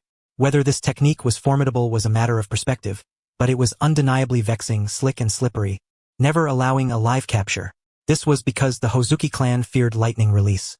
Not because lightning release directly countered the hydrification technique, but because it could paralyze the opponent, forcing them to cease the technique and preventing full hydration. The Hozuki clan was well aware of this. Thus, when encountering a weak lightning release user, they would kill. When facing a stronger one, they fled. Aside from lightning release users, genjutsu could have some effect on them, though not significantly. Additionally, the Hozuki clan possessed numerous secret techniques. Therefore, to capture one, there was only one possibility. Possessing lightning release ability, overwhelming strength to dominate the opponent, preventing escape, and leaving them unable to react. A demand too exacting. Yet, she had not anticipated that Kyoichi had indeed accomplished this. After third Hokage finished reading, his pipe fell to the ground with a click, revealing a crack. Normally, the old man would have been deeply distressed, but at this moment he barely noticed. A live capture. The difficulty was immense. After a long moment, the third Hokage exhaled deeply, his expression grave. "I have heard of Kakuzu Yakura. Small in stature, yet unexpectedly the most likely successor to the fourth Hokage. Master, now is not the time for reflection. The three nations all intend to move against us. At such a moment, there must be no hesitation. First, seize one and strike hard," Tsunade declared resolutely. The third Hokage hesitated somewhat. "Is initiating an offensive too audacious?" He pondered briefly before saying, "Is it too risky?" Kirigakure is still wavering, waiting to see how Kumogakure and Iwagakure will act. Although we have made preliminary preparations, once they begin their moves, we will be at a disadvantage. Tsunade, irritated by the old man's demeanor, thought, "That's why I didn't want to return. This vacillation lacks the poise of former days. Where is the decisiveness that once sealed the forbidden jutsu?" The third Hokage considered for a moment, then took a deep breath and said, "Kirigakure's internal indecision indeed makes it the easiest target. You and Kyoichi discuss matters with them. I will take responsibility if anything arises. Have the guard send some elite troops to the eastern front. Appoint Minato as leader in the north. Jiraiya is stationed near Inoki's area, and as for Orochimaru, I will have that kid bring Hozuki Chikage here." Tsunade acted with swift decisiveness, and decisions were made quickly. Very well. The third Hokage nodded. The decisions were sound, though some were quite risky, but still preferable to indecision. In summary, the strategy was to first strike Kirigakure hard. As for researching Hozuki Chikage, everyone was engaged in such efforts. Hence, the Hyuga clan had devised a caged bird tactic.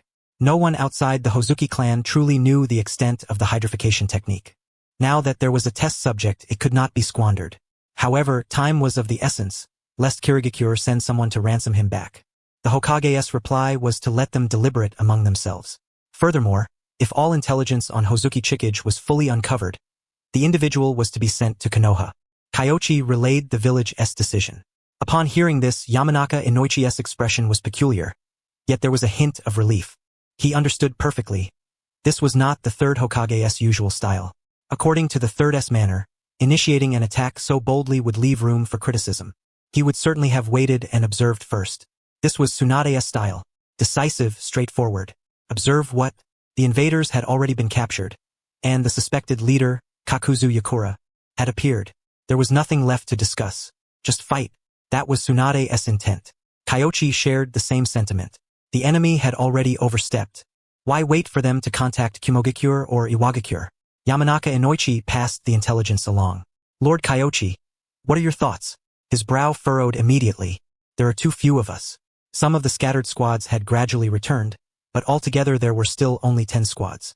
Recently, Kumogakure had been restless, and many had been dispatched to the northeast. The east, Tsunade's words were bold but ineffective. You cannot cook a meal without rice, no matter how skilled the cook. Inoichi called out to his lord. This was a show of respect. Kyoichi understood this and did not act aloof. When Inoichi inquired, he answered, Lady Tsunade plans to have the guard squad dispatch elites, but that will take 2 to 3 days. The guard squad? Very well, we shall wait. Inoichi nodded. The Uchiha guards. Tsunade, one of the legendary Sannin, was indeed prudent in her troop deployments. However, during this period, I do not intend to remain idle. I will seek out their base of operations. Kyoichi grinned widely. Present were all Jonin veterans, having witnessed many wars. They instantly grasped Kyoichi's intent. You intend to disrupt their relocation? Yes, at least to prevent them from moving comfortably. Kyoichi nodded. If we wait for the Uchiha, they might have already evacuated, rendering the intelligence useless. Too risky. Yamanaka Inoichi frowned, not from stubbornness or inflexibility, but because there were barely over a dozen Jonin here, and including special Jonin, only about 30 in total. What about Kirigakure? Many. Our approach is not brute force. Fight if we can, flee if we cannot. Therefore, I do not plan to take many. Those who go must be adept at assassination and swift movement. Kyoichi left a shadow clone here. I am proficient in chakra absorption techniques, so the returning shadow clone will need to absorb some chakra. I kindly ask you all for assistance. Kyoichi has thought of everything. The others listened, their lips twitching slightly. This plan. It seemed rather plausible, yet something felt amiss. The speed wasn't quite sufficient. Could only serve as a chakra reserve? It defied the ancestors' decree. As for candidates, Yamauka Kai pondered for a moment before continuing to inquire. Me, you, Tsukikage Ichiki, and Shirakumo Soken. What about me? I can do it too. Might Day hurriedly interjected. When it came to other matters, he might lack confidence, but in terms of speed, Might Day believed himself unrivaled, even by Kyoichi. Previously, he dared not step forward because he was unaware of his own strength. If Kyoichi knew, he would say, clearly a formidable individual, but naturally appears timid. Yet now, things were different. Especially after dealing with the Jonin, he understood his approximate strength, and his confidence surged. Senior Day, since I know you well, I'll be frank.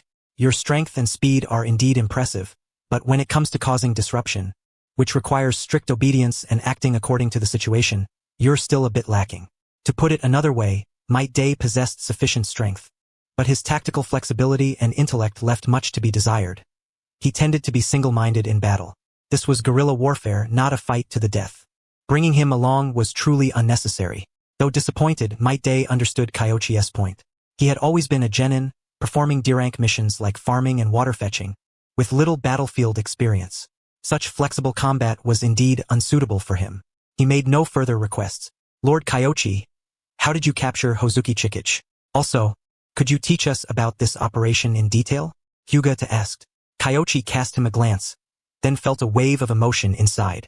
Why did the Hyuga maintain such good relations with everyone in Konoha? The branch family created a significant divide. Most members of the branch family were not arrogant. Staring at the sky, they spoke through strength. They respected those capable and held themselves and outsiders to strict standards.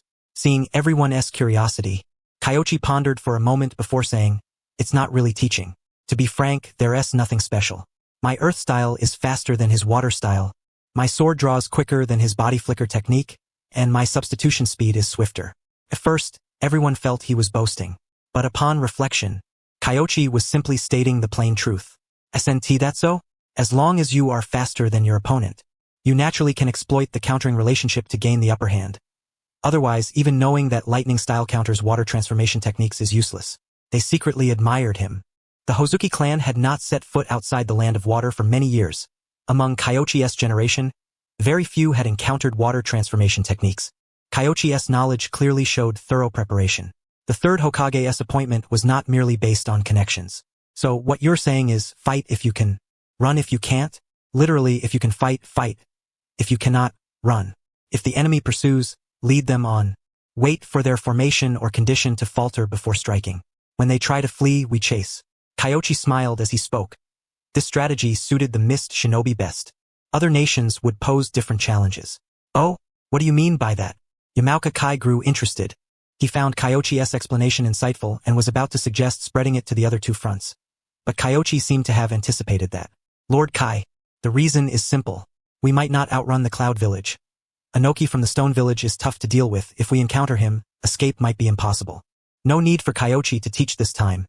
Shirakumo Soken coughed softly and continued. As a former ANBU member, he quickly grasped the essence. Kyoichi was speechless. Such a good teaching moment, but the students kept jumping in to answer. Besides this, their earth style could dramatically alter terrain on a large scale. They excelled at setting traps and ambushes and explosions, making them difficult opponents. Kyoichi explained some of this but withheld others, mainly worried that the Stone Village might also employ these tactics, leading to mutual bombardment with no benefit for either side. In comparison, the Mist Village posed the least threat. The naval battle would not affect infrastructure. Even if the Mist Village suffered heavy losses, the Land of Water would maintain some rationality and not recklessly trade one for one. Understood, Lord Kyoichi. When do we depart? Eat first. We leave in the afternoon. After speaking, Kyoichi cast a shadow clone into the tent and summoned a slug, which he split into a dozen, dispersing them among Hyuga 2 and other sensory ninja as well as the 4 of them. This afternoon we will launch an assault. Your reconnaissance teams must patrol and scout constantly. Any information must be communicated immediately. Yes. Hyuga 2's expression turned grave. Even Yamauka Kai stood upright, refraining from casual behavior. Such combat intelligence was invaluable. If a battle occurs within 3 kilometers, it indicates the situation. My clone will be there to heal everyone, but at that time, I hope the senior ninja remaining at camp will coordinate and assist. Kyoichi did not state it outright, but everyone understood, to provide chakra. Though strange, it was all for their comrades, so no complaints arose. Kyoichi left the subsequent arrangements for Nagano Mountain untouched, as it was outside his expertise. Interfering would only invite ridicule. Nevertheless, his plan gave everyone confidence. They felt the Mist Village was nothing extraordinary. Outside the tent, Akakumo and the others gathered with Might Gaia's squad. What do you think our mission this afternoon will be? Asuma's eagerness was palpable. Although they had just fought, he felt no involvement and was restless, craving another battle. Shisui and Akakumo, though silent, also yearned to accomplish something significant. Only Might Gai sat quietly, watching his comrades with a somber demeanor. Seeing their growing excitement, he finally spoke. We won TB involved this afternoon. This is war and people will die. Usually, the seniors handle the front lines while we stay behind. Why? Asuma was stunned, feeling disillusioned. Don't you always talk about the will of fire? Might Gai ignored him after speaking. What he did not say was that in his last squad, everyone except him and the Jonin instructor had died, and the instructor was severely wounded and disabled. The battlefield was not as simple as they imagined. According to the intentions of the first and second Hokage, you should only be allowed on the battlefield at age 12. The third Hokage had already made a decision contrary to his predecessors. How could he permit you to go to the front lines? A voice sounded. Everyone immediately stood, seeing Kyoichi had somehow already climbed the tree above them. The next moment, a few leaves fluttered down. Kyoichi arrived before them. Teacher, I have a solo mission this afternoon. You 2 teams will accompany Senior Day and coordinate among yourselves. Yes. Although Asuma and the others had many thoughts, Kyoichi was reassured by one fact. They would definitely listen to what he said. Akakumo glanced toward the camp and asked, Teacher, do you plan to take the initiative? Wow. Even the young lady knows how to analyze. Excellent. Since I'm not here, you can give them some pointers. Kyoichi enjoyed teasing Akakumo, because her reactions were quite intriguing. Just now she furrowed her brows, turned her head away, yet the corners of her eyes betrayed a faint smile, a stark contrast to the mature persona she exhibited in the anime. Tactics, transport, guerrilla warfare. Sensei, where are you all heading this afternoon? Asuma inquired softly. Though there was no chance for direct confrontation, satisfying their curiosity was surely permissible. The others were equally eager. This is indeed quite intriguing. 6 pairs of eyes fixed intently upon him. Kyoichi could not help but smile and say, as the commander, these matters are classified and I cannot disclose them. However, this information will soon become obsolete, so I'll test your knowledge. With that, he shared some details with them. The 6 listened attentively. Soon after, they all widened their eyes in astonishment. They had actually uncovered a temporary offshore base of the Kirigakure ninja. With Senior Haichi involved, uncovering such secrets was no great feat. Kyoichi offered a brief explanation. Yukino Akane suddenly understood. She had heard of Yamabuki Haichi's name before. He was reputed as Konoha's top intelligence officer, exceedingly formidable. Shisui pondered for a moment, then asked, Sensei intends to attack their base? Guess, Kyoichi replied with a sly smile, and if you're right, their essay prize. The 6 exchanged speechless looks. Kyoichi Sensei's mischievous streak had surfaced again. Nevertheless, they began to seriously contemplate the matter. Might Guy suddenly clapped his hands, his face brimming with excitement. Everyone instantly turned to look. Even Kyoichi appeared somewhat surprised. Then, Guy exclaimed, I've got it. Sensei must be planning to annihilate them outright. It's my fault for having expectations of you. Kyoichi silently lamented. He glanced at the other 5. Shisui considered and said, I observed the numbers earlier. Yamauchi has at most a dozen squads. Launching a direct assault would easily lead to them being encircled by Kirigakure. And then? Kyoichi expressed genuine appreciation. Shisui's mind was considerably sharper now, and his approach more commendable than his anime counterpart. An improvement beyond measure. Shisui racked his brain, then his mouth twitched slightly. Asuma also displayed a puzzled expression. Say what you think, be bold, Kyoichi encouraged.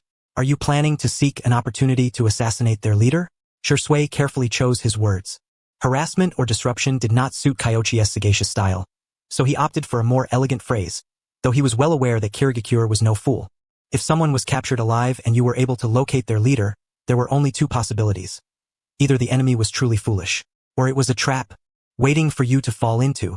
Ha ha ha, that sounds much more refined, but in essence it's just causing trouble, Kyoichi said, patting Shisui's shoulder.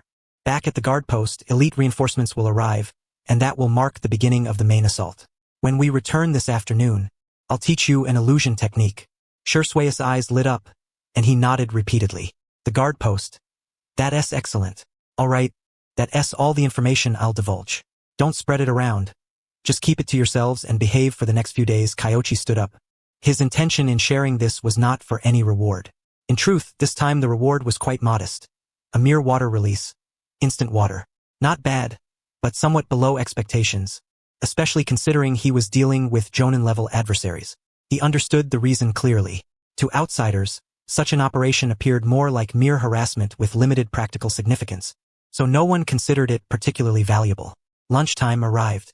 It was simple and unpretentious. Each person received a single ration pill. Even if they managed to endure, lighting a fire risked revealing their position. After the meal, the 4 set out. Knowing the location well, their group moved with practiced ease, swiftly approaching Kirigakure's base. When still some distance remained, the 4 submerged in the water to conceal themselves. Senior Haichi, I'll catch a few fish. You use your secret jutsu to control them and scout ahead. Very well, Haichi replied. The Yamabuki clan's secret techniques were versatile, not limited to controlling humans. They could similarly manipulate animals for reconnaissance. Kyoichi then employed instant water to swiftly vanish beneath the waves. Before long, he caught 2 large fish. Yamabuki Haichi successfully transferred his consciousness to a clone and took control, directing them to swim toward the island, while the others followed behind at a cautious pace. When they were close to the island, they halted. Kyoichi and Yamabuki Haichi simultaneously activated their sensory abilities. Shortly after, both identified targets. To the north, some of their forces had shifted in that direction. Circle around the perimeter. Kyoichi commanded without hesitation. Such a dense formation must be a ship. Sink it, whether or not they can kill the people on board. Kirigakure will surely lament the loss of their cargo. They moved swiftly to flank the perimeter. Before long, Haichi's fish arrived first. A large vessel with 4 squads aboard, probably transporting equipment, Haichi reported. Typically, ninja subsisted on ration pills. Even on the island, food supplies were limited. However, interrogation devices and medical equipment were cumbersome and difficult to transport, and sealing scrolls could only accommodate so much. This explained the base's significance. Therefore, goods worthy of transport by ship must be valuable. I'll sink it. You all come along slowly, Kyoichi said. He disguised himself as a fish using a transformation jutsu, then rapidly dashed toward the ship with instant water. On board. Take a look around, Takashita-kun. No worries. There are few Konoha personnel in this area. They wouldn't dare come here. But a thorough check is safer. Yes, sir. Takashita ceased objecting and closed his eyes to sense the surroundings. Soon, a look of horror appeared on his face. Someone's approaching quickly. Be alert. A shout rang out, and everyone aboard sprang to full vigilance. 2 squads of ninja swiftly leapt out to encircle Kyoichi. The others quickly formed hand seals to shield the small boat. Yet, the next moment, a flicker of terror passed through all their eyes. From afar, a high-pressure water jet burst forth from the sea, striking the ship's hull directly, then sweeping horizontally. Boom! The vessel shattered instantly, collapsing. What jutsu is this? Their minds went blank. But the following moment left no room for thought. Swish! Ah! With a single stroke, 2 chunin were instantly slain. Kirigakure Jonin sensed something amiss, drawing kunai to defend, emitting a metallic chime. A blade. No. His hairs stood on end as lightning surged through the kunai. Though he released it swiftly, he was still momentarily paralyzed in the right arm. Then another blade sliced across his waist, imbued with pale blue chakra. Wind release, sword technique. Struck by this blade, death was certain. However, with his right arm numb, he could not form hand seals. He could only rely on taijutsu to escape and beg for assistance. Fortunately, his comrades were not idle. Takashita instantly appeared, forming seals to unleash a water wave for interference. Yet, the next moment, a gale arose from the blade in Kyoichi's left hand. Vacuum sword. With a single slash, the water wave was cleaved. Blood splattered. Kirigakure Jonin. Dead. At the same time, Shirakumo and the others arrived early. A swift and decisive victory, Kyoichi declared, waving his sword as his fingers twitched. Takashita was dazed. Illusion. Bubble. In the blink of an eye, he dispelled the genjutsu, and upon regaining his senses, he found himself facing 3 blades poised to strike with lethal precision. Alongside the approaching comrades, Kyoichi showed no hesitation. With a swift motion, he split into 2 shadow clones. Immediately thereafter, both clones formed hand seals and simultaneously unleashed water dragon bullets. Boom! 2 water dragons surged upwards, bombarding the center. The mist-shrouded shinobi braced themselves, but the dense fog quickly spread. Yet, paradoxically, their own mist did not aid them. On the contrary, several agonized screams pierced the air. A mist ninja, expressionless, drew a kunai and lunged at a spot within the fog. Gradually, his gaze shifted, his face clouded with confusion. But there was no time for contemplation, for within the mist, a blade appeared. A draw-and-cut strike, simple and unadorned. There was no need for embellishment since the head had already been delivered right before them by Inoichi Yamanaka. Kyoichi felt the formidable strength of the Yamanaka clan. Such a secret technique was almost unfair on the battlefield. After all, who could have imagined that a comrade trusted a moment ago would suddenly wield a blade against you the next? The mist ninja was utterly unprepared. Before the fog could fully dissipate, by early morning, Hakumosaki and Tsukikage Kazuki had already eliminated the remaining chunin and came to regroup with Kyoichi. Kyoichi signaled with a gesture. Hakumosaki nodded and swiftly teleported away, while Kyoichi quickly formed hand seals. Soon after, the seawater ahead began to churn, forming a colossal whirlpool that engulfed everything around it. This was a minor application Kyoichi had devised while researching the hard whirlpool water blade and the high-pressure water-style spiral sphere. Though not particularly powerful in combat, it was well suited for eradicating evidence at this moment. He left behind a shadow clone to maintain the whirlpool while his true body retreated. Although swift, he was no match for the flying thunder god technique, and delaying departure until the enemy arrived would spell trouble. It was not that escape was impossible, but doing so would leave traces. Only after more than 10 seconds did the mist ninja arrive at the scene, staring blankly at the scattered remains. A small squad composed of 4 jonin and chunin just like that wiped out? Even a simple task like chopping vegetables would take minutes. Impossible. Moreover, the site was a chaotic mess, with numerous bodies entangled, rendering the situation indecipherable. Evidently, the adversary had expertly cleaned up the scene.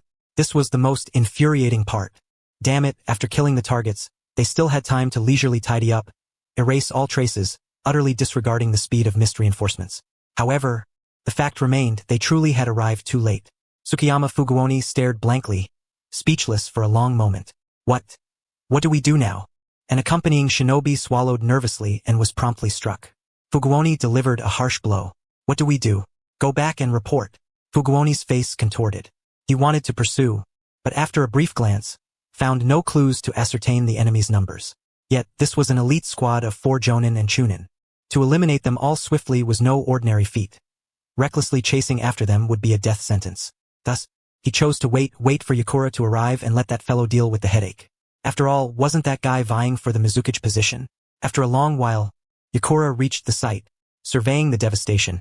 He took a deep breath, suppressing his fury, then asked, Senior Fuguoni, when you arrived, did you sense the enemy's chakra? One, but just a shadow clone probably left to erase evidence. So I couldn't confirm their numbers, Fuguoni replied. Yakura believed he was truthful. Having passed the most furious phase, he gradually calmed down. Looking around the wreckage, he said, Please gather the bodies as thoroughly as possible. Even if we cannot collect them all, we might still find some clues. Yes, sir. In fact, without his order, Fuguoni had already begun the task, though the results were poor. Kyoichi's final whirlpool attack was brutal. That move was not powerful enough for combat, but for erasing evidence in the sea, it was surprisingly effective. The swirling water blades scraped the bodies, some torn beyond recognition. Looking for clues? Impossible. Only faint blade marks remained, making it utterly unfeasible to analyze the number of assailants from the wounds. Yakura surveyed the scene, then closed his eyes, repeatedly calculating in his mind. He pictured the silver-haired shinobi from that day, swift and ruthless, employing similar tactics. I don't know how many there are, but the ninja we encountered then must be among them. Perhaps another adept in wind-release sword techniques, as this wound is deep and clearly altered by wind nature. Yakura's expression grew cold. We must gather intelligence on this individual, or our subsequent operations will be severely hampered. Not easy, Tsukiyama Fuguoni shook his head. Previously, he might have agreed with Kajiro Senba's proposal to send all 7 assassins for a decapitation strike. But now, given the enemy's demonstrated ability to swiftly annihilate an elite squad, and Yakura's assessment that the foe was the same one who captured Kajiro Senkei alive, their speed must be incredible. Once a stealth ninja is detected, escaping pursuit would be nearly impossible. Of course, this meant they could not linger here collecting evidence. Instead, the assassination unit should circle around and investigate the Fire Country's interior, searching for young jonin with notable reputations from Konoha. Additionally, intelligence exchange with the IWA and Kumo Shinobi would be prudent. As Yakura spoke, his thoughts cleared. He glanced over the scene, a flicker of suspicion crossing his face. The enemy risked everything just to eliminate 4 squads? Something was amiss. He pondered briefly and immediately thought of the island. His plan had been to discreetly relocate bulky equipment, then dig traps on the island to ambush the enemy. Yet, the enemy did not come to the island but instead attacked his transport team. This was problematic. He rushed to support the other fleet. The enemy's intent was to strike their logistical transports, and they had to be wary of revealing their new base. He instantly realized the gravity of the situation. Carelessness. Yakura cursed himself. He had never imagined that Konoha would bypass the base and directly target the rear transport vessels. One fleet had been dealt with, but another still followed the same route. Discovery would be disastrous. He promptly used the body flicker technique to pursue the ships. It must be said, Yakura's concerns were justified, for Kyoichi had indeed thought along the same lines, aided by 2 shinobi with roots in the Umbu. Hakumosaki and Tsukikage Kazuki had both served in the Umbu and traveled extensively throughout the shinobi world, including the seas. Though shinobi could shatter reefs, for convenience, shipping routes tended to be relatively fixed. Following these bearings might reveal the enemy's base. Hakumosaki remarked. Meanwhile, Inoichi Yamanaka was contemplating matters. The previous ship was completely destroyed without leaving any clues, but correspondingly, their chakra consumption was significant. Even after consuming soldiers' pills to regain some stamina, mental exhaustion remained. Especially for him. The Yamanaka clan relied on spiritual power. Now mentally fatigued, his strength was greatly diminished. We cannot be greedy. This time, just breaking the ships will suffice, Kyoichi smiled. The previous Uzumaki ninjutsu had sparked some inspiration within him. Moreover, the crucial objective was to locate the enemy's new stronghold and deliver a decisive blow to it. Before long, he discovered a second ship. This time, I dispatched a shadow clone to approach it. We would circumvent the enemy and head straight to their forward base. Kyoichi had no intention of lingering. He sent a shadow clone to infiltrate the waters, suppressing his chakra signature as he moved beneath the vessel. The mist ninja detected him shortly thereafter. However, by the time they realized his presence, it was already too late. Scores of figures surged toward the ship with lethal intent. This was Shisui's version of the body flicker technique. Each clone could have been the original, and Kyoichi's shadow clones were further manipulating the technique to perform varied maneuvers. Genuine and counterfeit were indistinguishable. Don't let him get close. Stop him. Ah, too fast. They all seem to be the real one. No, only one is the true body. He's in the water now. Everyone, be careful. The sensory ninja at the rear shouted urgently. But it was too late. A towering column of water erupted violently. Water release, water-severing wave, an unstoppable high-pressure jet of water, impervious to any defense. Even though the mist ninja deployed water formation walls and other protective jutsus, the ship was cleaved in half at the waist. Subsequently, Kyoichi used a whirlpool technique to draw the shattered vessel toward the center. By the time the mist village's Jonin arrived, Kyoichi's shadow clone had already dissipated, his chakra depleted. Ordinarily, a shadow clone would not exhaust chakra so rapidly. However, after splitting off, someone had drawn half the chakra back from the clone, incurring significant loss but better than losing it all here. These individuals quickly deduced the location of the new base. At that point, concern for the ships and equipment was secondary. Head to the support base first. The base had been found by Kyoichi, yet he did not inflict substantial damage. Instead, he used the dance of paper talismans to manipulate explosive tags, bombarding the island in a brief but conspicuous show. The impact was loud but the damage minimal. Essentially, it was a message to the Mist Village. I know where your new base is. Before the enemy ninja forces could arrive, they had already withdrawn. Yagura's efforts had been in vain. The ship was lost, and the base was discovered. He was left speechless. Shortly after, the Black Hokage, who had pursued Kyoichi, returned with a grim expression. Did you catch up? No, he fled too swiftly. We couldn't even make out more than a few figures. Raiga's face darkened. He had been assigned to guard this area, confident in his speed, yet encountered a squad even faster than himself. Damn it. When the enemy destroyed our ship, one of their shadow clones appeared, silver-haired, roughly this height, wearing a mask and carrying a sword.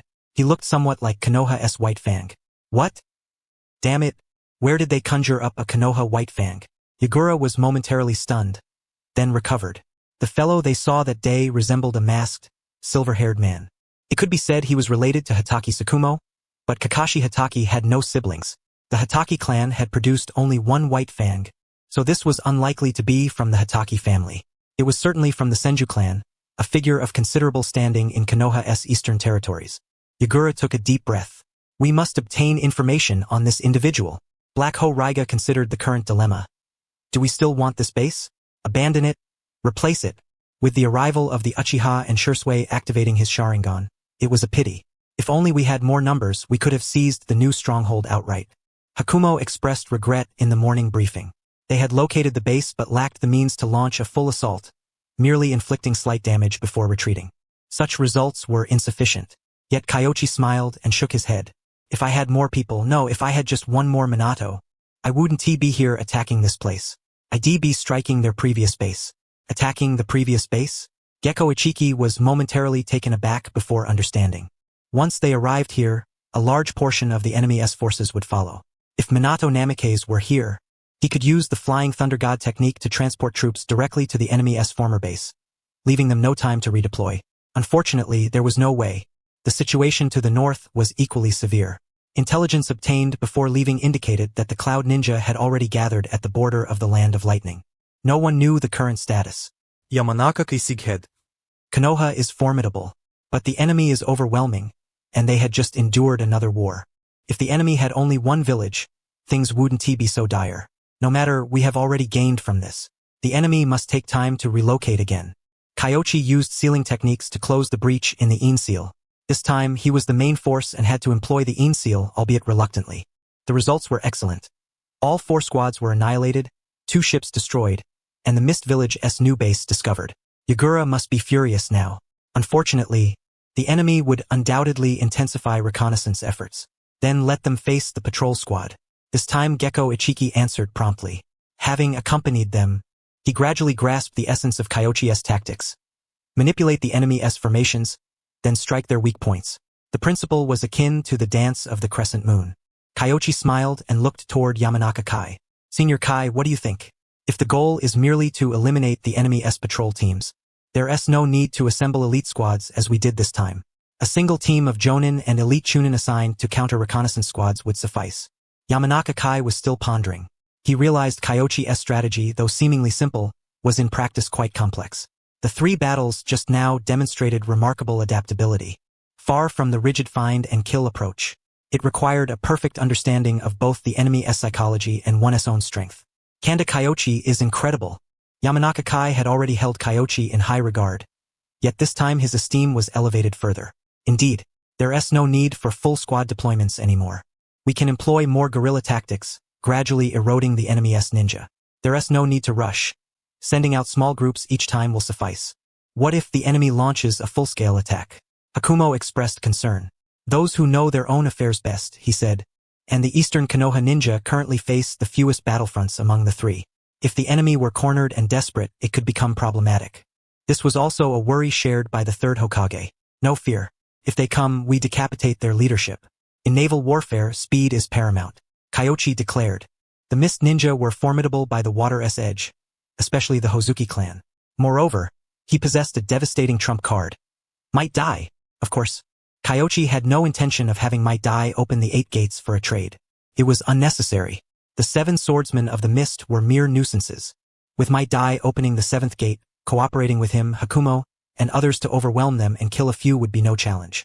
In fact, if the guards arrived swiftly, it might even be possible to annihilate them completely.